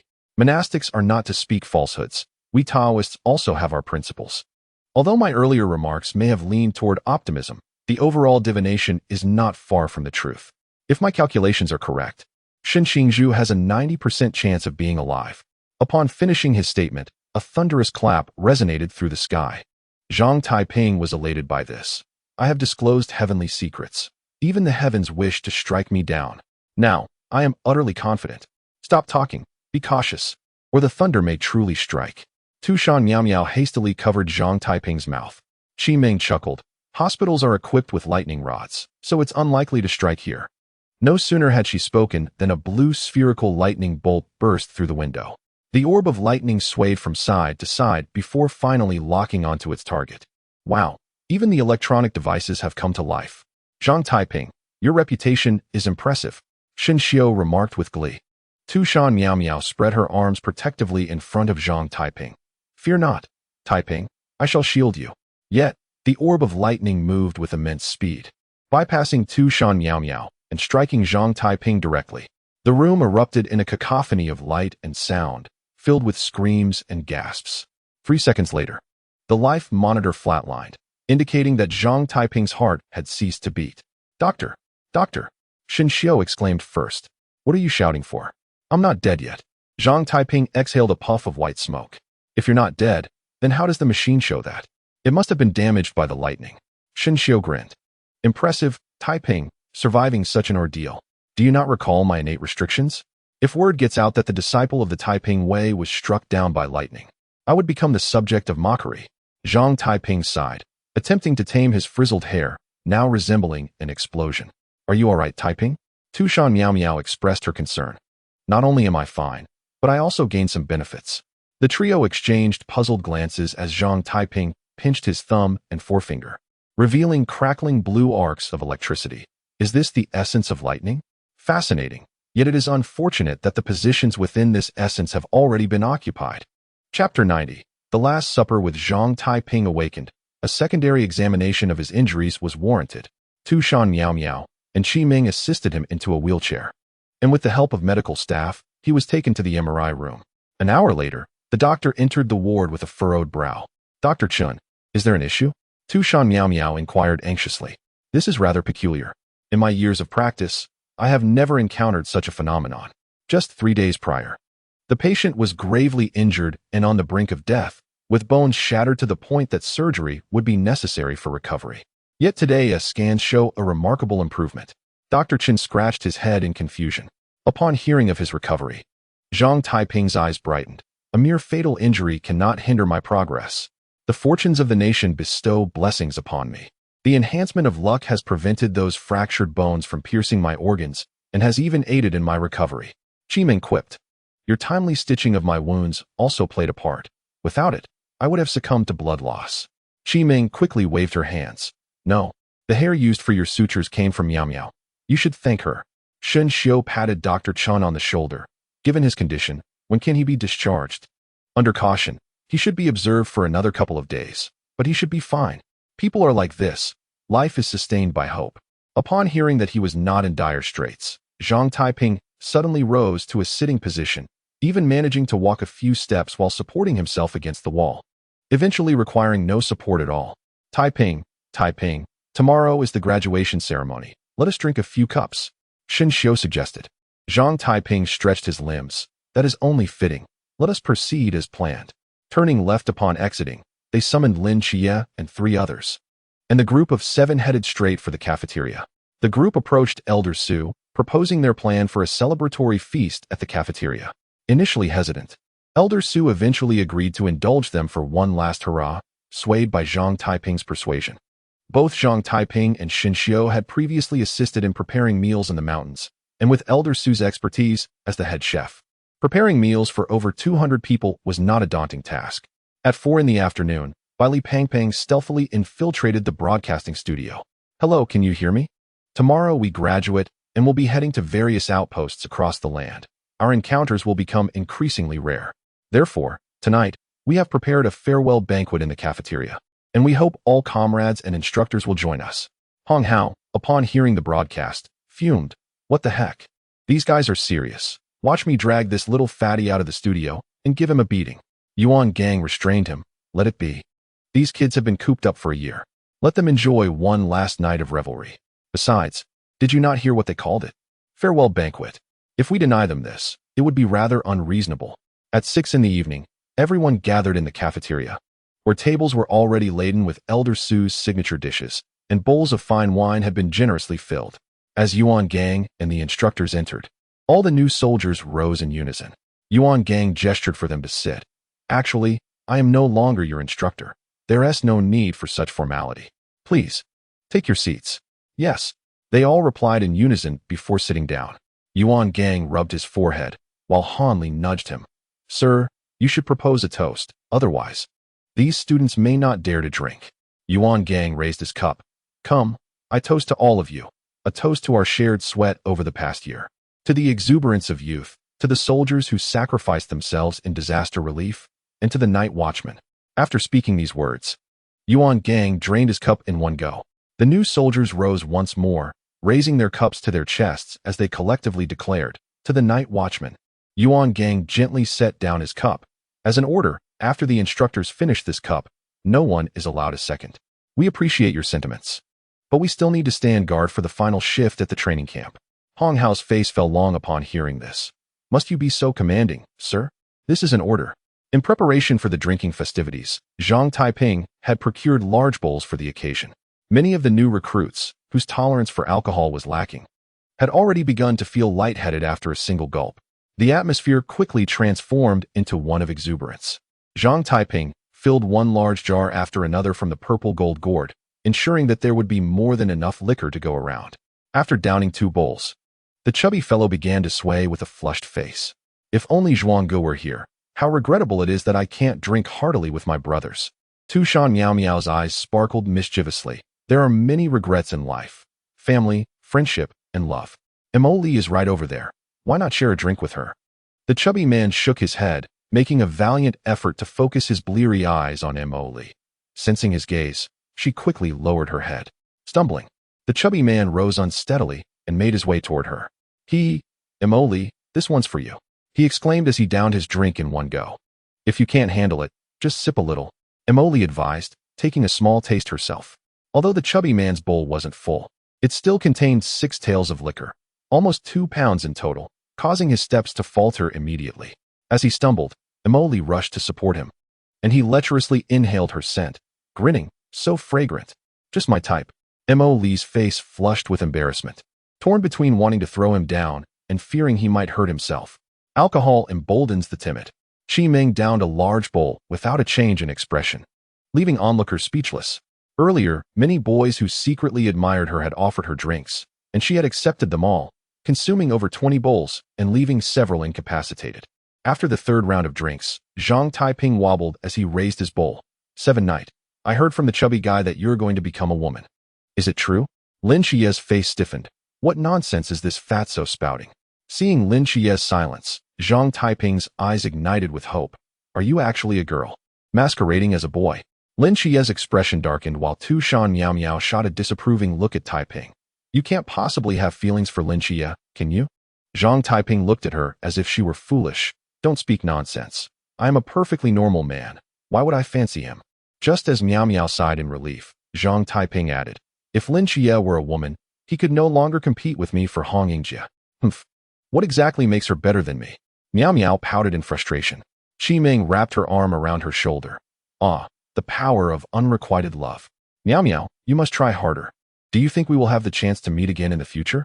Chow Yuan mused, taking a sip of his drink. Ba, we will definitely meet again. How about this? The four of us should form a special team. I heard that a special team requires at least 7 members, and with you, Lin Qiye, and the chubby guy, we would have enough. Just choose me as the captain, and I'll gladly accept your inclusion. The bald-headed Shinshio flushed red. Chow Yuan set down his bowl. Even if we form a special team, I would only choose Qiye as the captain. It's south not your place, little bald head. So we can't come to an agreement? This matter is non-negotiable. Then let us settle it with our fists. The little monk began rolling up his sleeves, only to realize that his left arm was still encased in plaster. Yuan Gang looked at the festive atmosphere with a sigh. Ah, youth is a wonderful thing. He then lifted his bowl to take a sip, only to discover it contained tasteless water, causing him to regret his earlier command. Chapter 91. The Oath. The farewell banquet continued deep into the night. In truth, the instructors had left some time ago, leaving the new recruits to revel in their madness. By 2 a.m., apart from a few girls, nearly everyone else lay sprawled on the ground in a state of inebriation, rendering the scene utterly pitiful. Qi Ming and Elder Su began brewing a hangover remedy, and as Qi Ming added various toxic insects to the pot, Elder Su pinched his nose and asked, "Little girl, is it safe to put these in?" "Don't worry, Elder Su, this medicine is a closely guarded secret from our Miao region, although it may taste unpleasant. If we administer it to these drunks, they'll be sober in no time," Qi Ming assured him, thumping her chest confidently. Watching the bubbling concoction, Elder Su swallowed hard. Grateful he hadn't overindulged. Qi Ming, Tu Shan Miao Miao, Mo Li, and Yang Zi, the few girls who remained sober, began to administer the broth to the drunken men. Miao Miao knelt beside Zhang Taiping, blowing on the broth before softly saying, "Taiping, it's time for your medicine." Zhang Taiping, bleary-eyed, opened his mouth, only to find the liquid thick and bitter, refusing to swallow or spit it out. "This medicine has a peculiar taste." Qi Ming insisted it should be consumed while hot for the best effect. She approached and snatched the bowl. "Why waste time talking? Just gulp it down." Cough, cough, cough. "Why is this medicine so sour and bitter? I don't want to drink it." Zhang Taiping began to act out drunkenly. "Miao Miao, hold him down. If he doesn't sober up, he won't be able to attend tomorrow's graduation ceremony," Qi Ming commanded, though reluctant. Miao Miao ultimately decided to press Zhang Taiping down and poured the concoction down his throat in one go. He felt a wave of bitterness wash over him, and his stomach began to churn violently, but strangely enough, despite its awful taste, his mind cleared significantly, and he sobered up considerably. Zhang Taiping sat up and scurried over to fetch a large bowl of the remedy to serve Shinshio. "Big brother, it's time for your medicine." Moments later, Shinshio let out a scream akin to a slaughtered pig.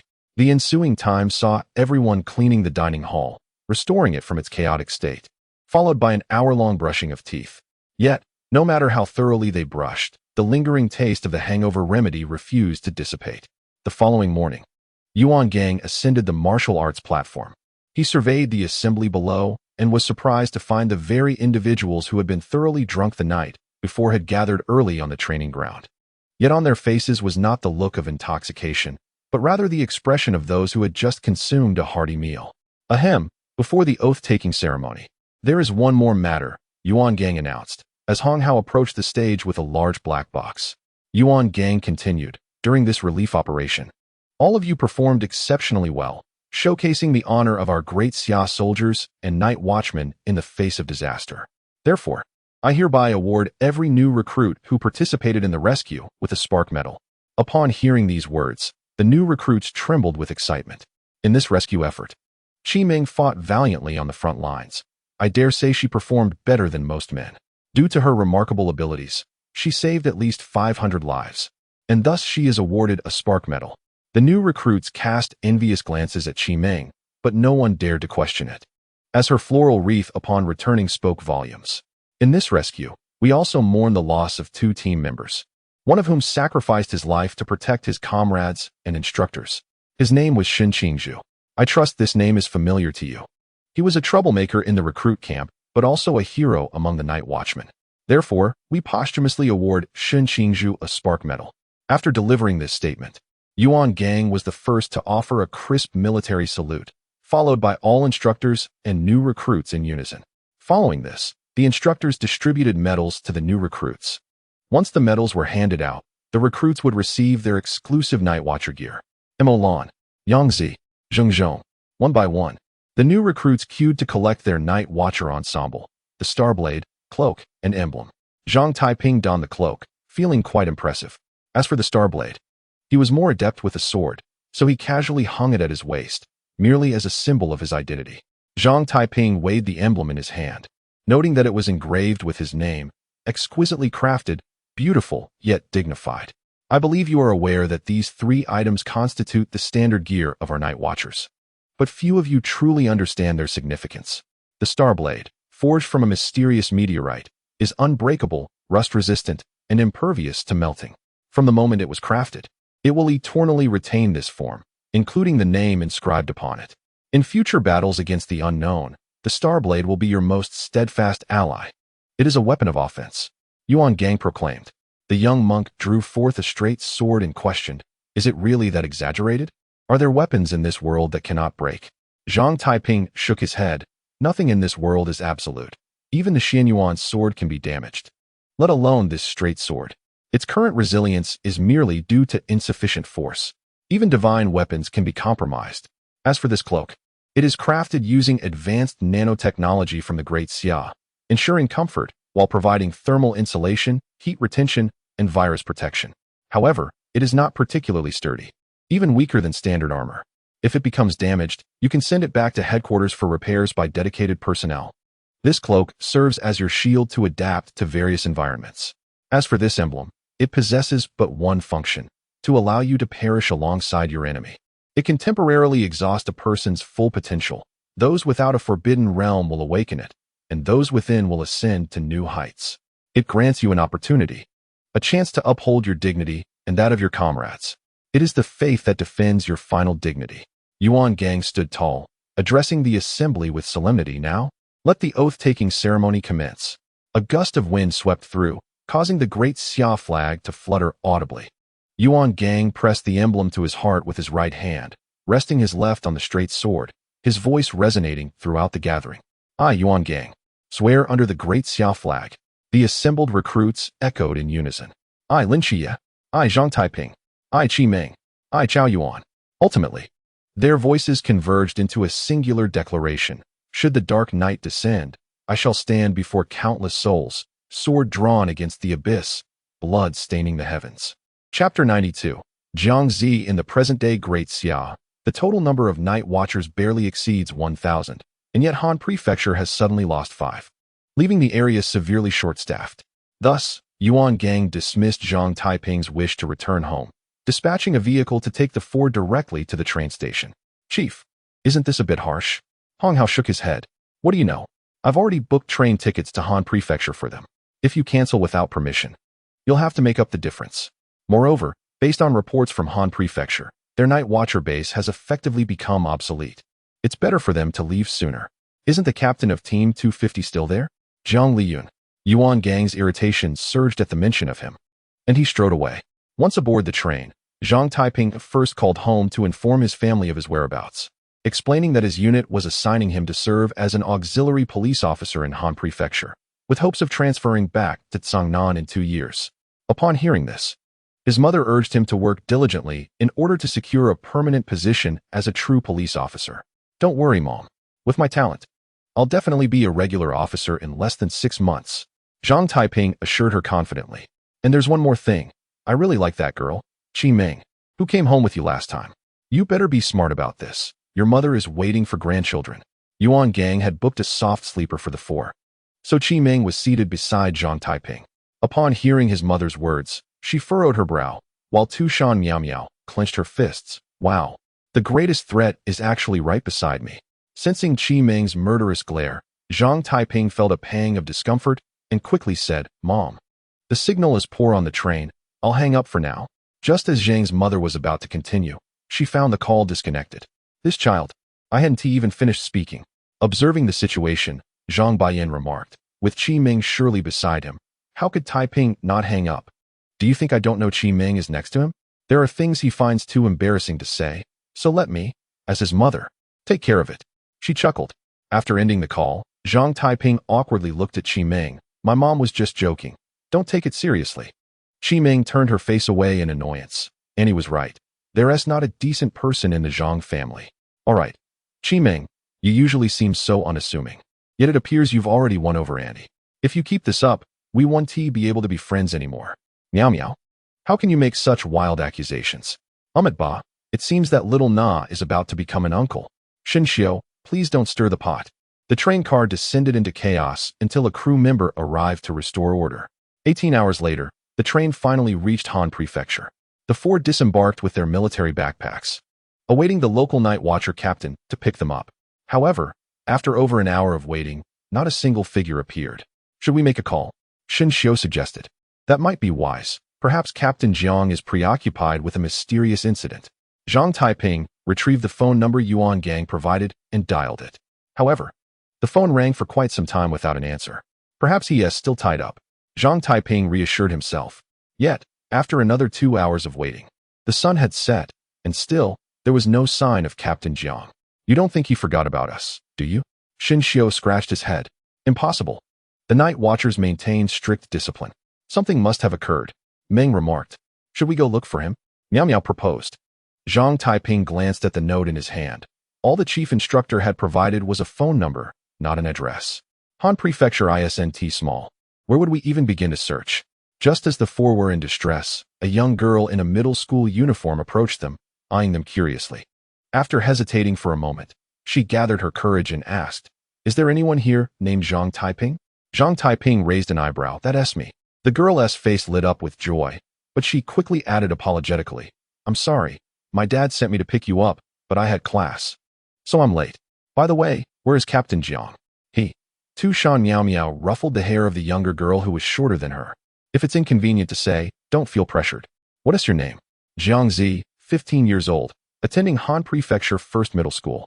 The girl promptly introduced herself, pulling out a night watcher badge to confirm her identity. The four exchanged glances, sensing that the girl was truthful. Ming asked, Can you take us to your workplace? Sure. The girl nodded and quickly hailed a taxi. Driver, to the pedestrian street. The taxi driver pressed the accelerator, weaving through the streets until they arrived at the bustling pedestrian street in the heart of Han Prefecture. After disembarking, Jiangzi led them through the street until they finally stopped in front of a shop named Baojian Antique Store. Jiangzi pushed open the door and placed her backpack on a nearby chair. Dad, I'm back. I've brought new team members.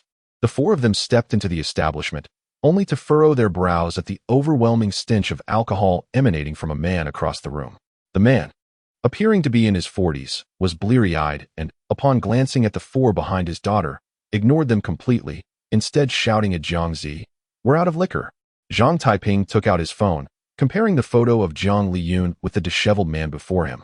Realizing that this forlorn figure was indeed the captain of the night watchman, number 250. Dad, please stop drinking, Jiang Zi implored, snatching the empty bottle from his hand. Yi, clean this up, she added, and a girl resembling a Barbie doll suddenly emerged from nowhere to tidy the remnants on the table. Zhang Taiping squinted, sensing an absence of anger from the girl named Yi. Had she not moved, he might have mistaken her for an intricate figurine. The young monk, Shinshio, clasped his hands together and murmured, Ba, is this puppetry or corpse manipulation? I can't quite comprehend. Xiaona echoed his confusion. It should encompass both soul and machine, flesh and blood. How is this possible? Chidring pondered. Jiang Liyun brusquely pushed Yi aside. Get away from me. If it weren't for you, Wang Jing and the others wouldn't have perished. Dad, what are you doing? Stop causing a scene. Jiang Zi quickly intervened. Zhang Taiping patted Jiang Zi's shoulder, signaling that he would handle the rest. He then unfastened a purple gold gourd from his waist, gently opening the lid, releasing a rich aroma of liquor into the air. Jiang Liyun's nose twitched. Good wine, good wine. Fill my cup. Shinshio's eyes brightened. I just saw a restaurant next door. We haven't eaten. Go grab some dishes for us to enjoy with Captain Zhang. You night watchmen are all lunatics. Jiang Zi huffed angrily, shouldering her backpack and retreating upstairs to do her homework. Wait, do you know about the night watchman? Meow Meow asked curiously. Jiang Zi paused. If it weren't for me and Yi during this time, Hanzhou would have descended into chaos. I wish I didn't know of your existence, but what can I do? My father is such a disappointment. Chapter 93, Task Assignment in the Antique Shop. A man in his 50s with a goatee scrutinized a small bronze artifact. Ba, you truly have an eye for quality. This bronze piece dates back to the Shang and Zhou dynasties. If sold outside, it would fetch a fortune. However, you know that trading bronze artifacts can lead to dire consequences. But if you fancy it, I can sell it to you at a discount. Shun Xiu interjected. Shang and Zhou. I believe it's from last week. Do you really think I don't browse online? What is this? A middle-part hairstyle and suspenders, not to mention basketballs? Did these exist in the Shang and Zhou dynasties? If I didn't know better, I would think I had wandered into a martial arts street. The goateed man retorted angrily. You are misinformed. Sang Singdui even had steering wheels. And what about the angry birds? As the saying goes, first Pangu, then the heavens. My brother was before. Perhaps this was crafted by a little blacksmith during the Shang and Zhou era. Stop with the nonsense. However, the craftsmanship and materials of this piece are commendable. With such skills, why not earn some money? Here's the deal. I'll take this Kuan figurine as a token of friendship, but 500 is my final offer. Deal. Shin Xiu hurriedly retrieved a box to wrap it. Chi casually dusted the shop with a feather duster. This guy has been here several times, always leaving with little trinkets. Our shop's items are exceedingly fake. What does he seek? This man carries a scent of earth and may not be a good person. Besides, he's right. The craftsmanship of the items left by Wang Jing is quite decent. If he were to create other bronze replicas, they could easily deceive anyone. I believe this is why our shop is filled with SpongeBob or Bald Chong. Perhaps he fears his items being used for deceit. Zhang Taiping remarked. Tu Shan Miao Miao sighed. If only Wang Jing were still here, I would have asked him to make me a bronze figurine of Tai. In the blink of an eye, Zhang Taiping and his companions had been here for 3 days, drinking with Jiang Liyun. They finally grasped the current situation. 6 months prior, Hanzhou experienced an incident involving zombie attacks. Captain Jiang Liyun led his team to investigate and ultimately confirmed the mysterious occurrence was due to a drought demon from the sea realm. Among the Hanzhou night watchmen, apart from Captain Jiang Liyun and Vice Captain Wang Jing, who hailed from the river realm, the remaining 3 were all from the pond realm. The vice captain had suggested an immediate report to request support from a special team. However, Captain Jiang Liyun suppressed the matter. Jiang Liyun, inheriting skills from the Mo family of the Qin dynasty, was adept at mechanisms, yet the awakening of his daughter and himself was unrelated to such instruments. Rather, it was about corpse manipulation. Due to this mismatch, Jiang Liyun's combat abilities were not high, a lingering source of distress for him. If he could capture the drought demon and transform it into his own minion, the power of the Hanzhou team would significantly increase. Yet, they underestimated the demon's strength. In a skirmish, 5 out of the 6 team members perished, and only the mass team's arrival brought the situation to a close. Jiang Liyun's animosity towards Yi stemmed from the fact that she was the drought demon slain by the mass team. However, after Jiang Zi's reformation, Yi bore no resemblance to her former self. Following that incident, Jiang Liyun believed he had caused the demise of his comrades and subsequently fell into despair. For some time, it was Jiang Zi who took over his duties as a night watchman. Whenever formidable mysteries arose, the Chengdu team would assist until Zhang Taiping and his companions arrived. This state of affairs cannot continue. If he keeps drinking like this, he will become dependent on alcohol. We need to devise a solution. Shin Xiu toyed with a bronze figurine of Naruto battling Grey Wolf. Zhang Taiping pondered, Qi dream, why can you drink without getting intoxicated? My innate bug resides within me, automatically breaking down alcohol. Could you not also apply this to the captain? You mean the wine bug? It is possible. But while it can mitigate intoxication, it cannot heal emotional wounds. Qi dream frowned. That is fine. We just need to ensure the captain doesn't harm his health with drinking. As for emotional wounds, time is the best remedy, Zhang Taiping replied. Before Qi dream could respond, her expression suddenly changed. A mysterious entity has appeared in the western part of Hanzhou. Its type is unclear, but its realm will not exceed the river realm. Who will go? Amitba. It's time for Shaona, Shin Xiu declared, hoisting a notice board. Zhang Taiping secured the Xianyuan sword to his back. For safety's sake, I will accompany you. Miao Miao, Qi dream, stay here and manage the shop. Let us aim to sell as much as possible tonight. Zhang Taiping and Shin Xiu made their way to the garage. Driving a second-hand Iveco van swiftly towards the western part of the city, Zhang Taiping drove the vehicle. They had all learned to drive at the training camp, and their skills were commendable. Considering the vice captain's previous skills, if we could create a few replicas, we could be driving a Mercedes by now instead of this clunker. Shin Xiu lamented about the vehicle's lack of style. Stop complaining. Having a vehicle is already a blessing. Besides, Our inventory is dwindling. We should think about what to sell next after we clear this out. Zhang Taiping abruptly swerved, running a red light. What are you doing? In just 3 days. You've accumulated 15 penalty points. Xin Xiu protested. There were no cars just now, and it was an urgent situation. I had to bend the rules. Chidream. Which direction is that guy in? Chidream's left eye glimmered with a golden light as she looked at the tablet displaying a map of Hangzhou City.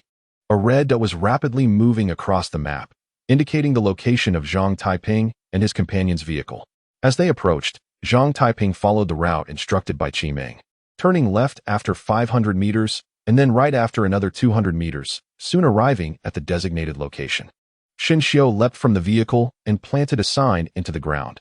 No trespassing zone. An invisible force enveloped a 2-kilometer radius. Zhang Taiping inquired, "Where is it?" "To your right." Just as Qi Ming finished speaking, a shadowy figure lunged forth and tackled Xin Xiu to the ground. "Umipa, an ambush on Xiaona. How unscrupulous." Xin Xiu retaliated, kicking the assailant away. As the two discerned the assailant's form, Zhang Taiping furrowed his brow. Another zombie? Why are there so many in Hangzhou? Though puzzled, his hands moved swiftly, producing a series of yellow talismans which he hurled at the foe. Upon contact with the zombie clad in black funeral garments, the talismans crackled violently, releasing a foul, noxious smoke. The zombie, in pain, leapt skyward. "Umipa, it's a flying zombie." Zhang Taiping unsheathed the Xianyuan sword, forming a lightning incantation. "Thunder of the 5 directions, I know thy name. Come forth at my call." Swift as the electric whip. With a resounding crash, thunder erupted, and a massive bolt of lightning struck the flying zombie, sending it crashing down from the sky.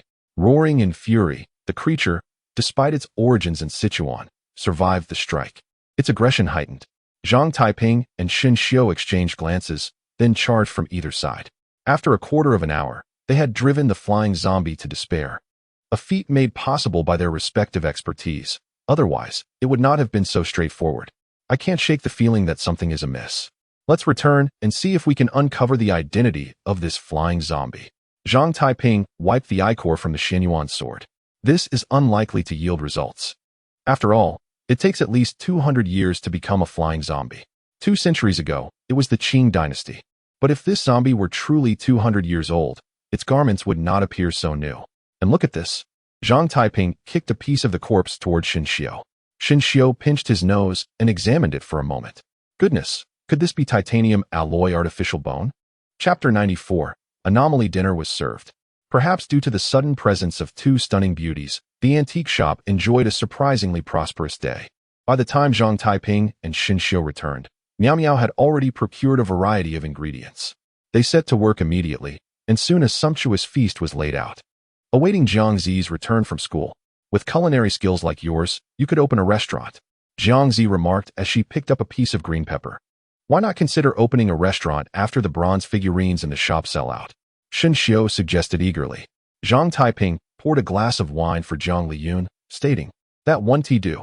Running an antique shop is far more relaxed. If we opened a restaurant, we would be bound to fixed hours and unable to leave. What if an unexpected situation arose? By the way, Captain, do you have connections at the hospital? There is something I'd like to confirm." Zhang Liyun downed his drink. "Let me think. The night watchmen have a dedicated logistics support system. I'll explain it to you." With that, he pushed his cup forward. Since tasting Zhang Taiping's wine, the store's offerings seemed far less appealing. Zhang Taiping glanced at Qi Ming, who nodded in affirmation, realizing that no matter how much Zhang Liyun drank today, he likely wouldn't achieve inebriation, and he refilled the captain's cup. "By the way, how old are you this year?" "You can't be much older than I am," Jiang Zi inquired suddenly. 15. Zhang Taiping, Xin Xiu, and Qi Ming replied in unison. Miao Miao frowned slightly. "But I've just turned 18. Just 15? You 3 are the same age as me. Don't you have to go to school?" Jiang Zi questioned, perplexed. "Umipa, we are not scholarly inclined, comparatively. Being a night watchman and battling the mysterious is far simpler." "Oh, I see. Then your graduation results as night watchman must be impressive?" Upon her statement, an eerie silence fell over the table. "Let us eat." Zhang Taiping awkwardly redirected the conversation. The next morning, Zhang Taiping awakened Zhang Liyun and requested he accompany him to the night watchman's logistics department. Initially reluctant, Zhang Liyun relented upon hearing that Zhang intended to cut off his supply of liquor. Once in the car, Zhang Taiping admired the bronze ornaments within. Captain, how did Wang Jing manage to create such exquisite items? Jiang Liyun's expression turned pained at the mention of Wang Jing. Wang Jing was originally an archaeologist, with an exceptional eye for detail. When our squad was first formed, he advocated for opening the antique shop. Yet who would have imagined he would later create such juvenile items? As he reminisced about those cherished times, a rare smile graced Jiang Liyun's face, only to be quickly replaced by regret. It's all my fault. If I hadn't been arrogant and selfish, they wouldn't have perished. Zhang Taiping placed a comforting hand on his shoulder. Everyone makes mistakes. Captain, you must find solace in that. I am unworthy to lead you. I have submitted multiple requests for retirement, yet the higher-ups have consistently denied them. Zhang Taiping sighed, understanding the burden Jiang Liyun bore. So, after that incident, you have been disengaged, hoping that the higher-ups would dismiss you? I am a sinner among the night watchmen. I fear my decisions may lead to catastrophic consequences. I understand your feelings. Once, due to a single erroneous decision of mine, I allowed a malevolent entity to escape, leading to Brother Zhao's sacrifice. I truly regret it. Had I devoted all my strength at that moment, even if I couldn't have slain the foe, I could have severely injured it, altering the course of events. Countless nights had been spent contemplating this dilemma, yet what could be done? Time does not reverse, and Brother Zhao shall not be resurrected due to my remorse. All I can do is look forward and protect this land with the fervor he once held. As Zhang Taiping spoke, tears welled in his eyes.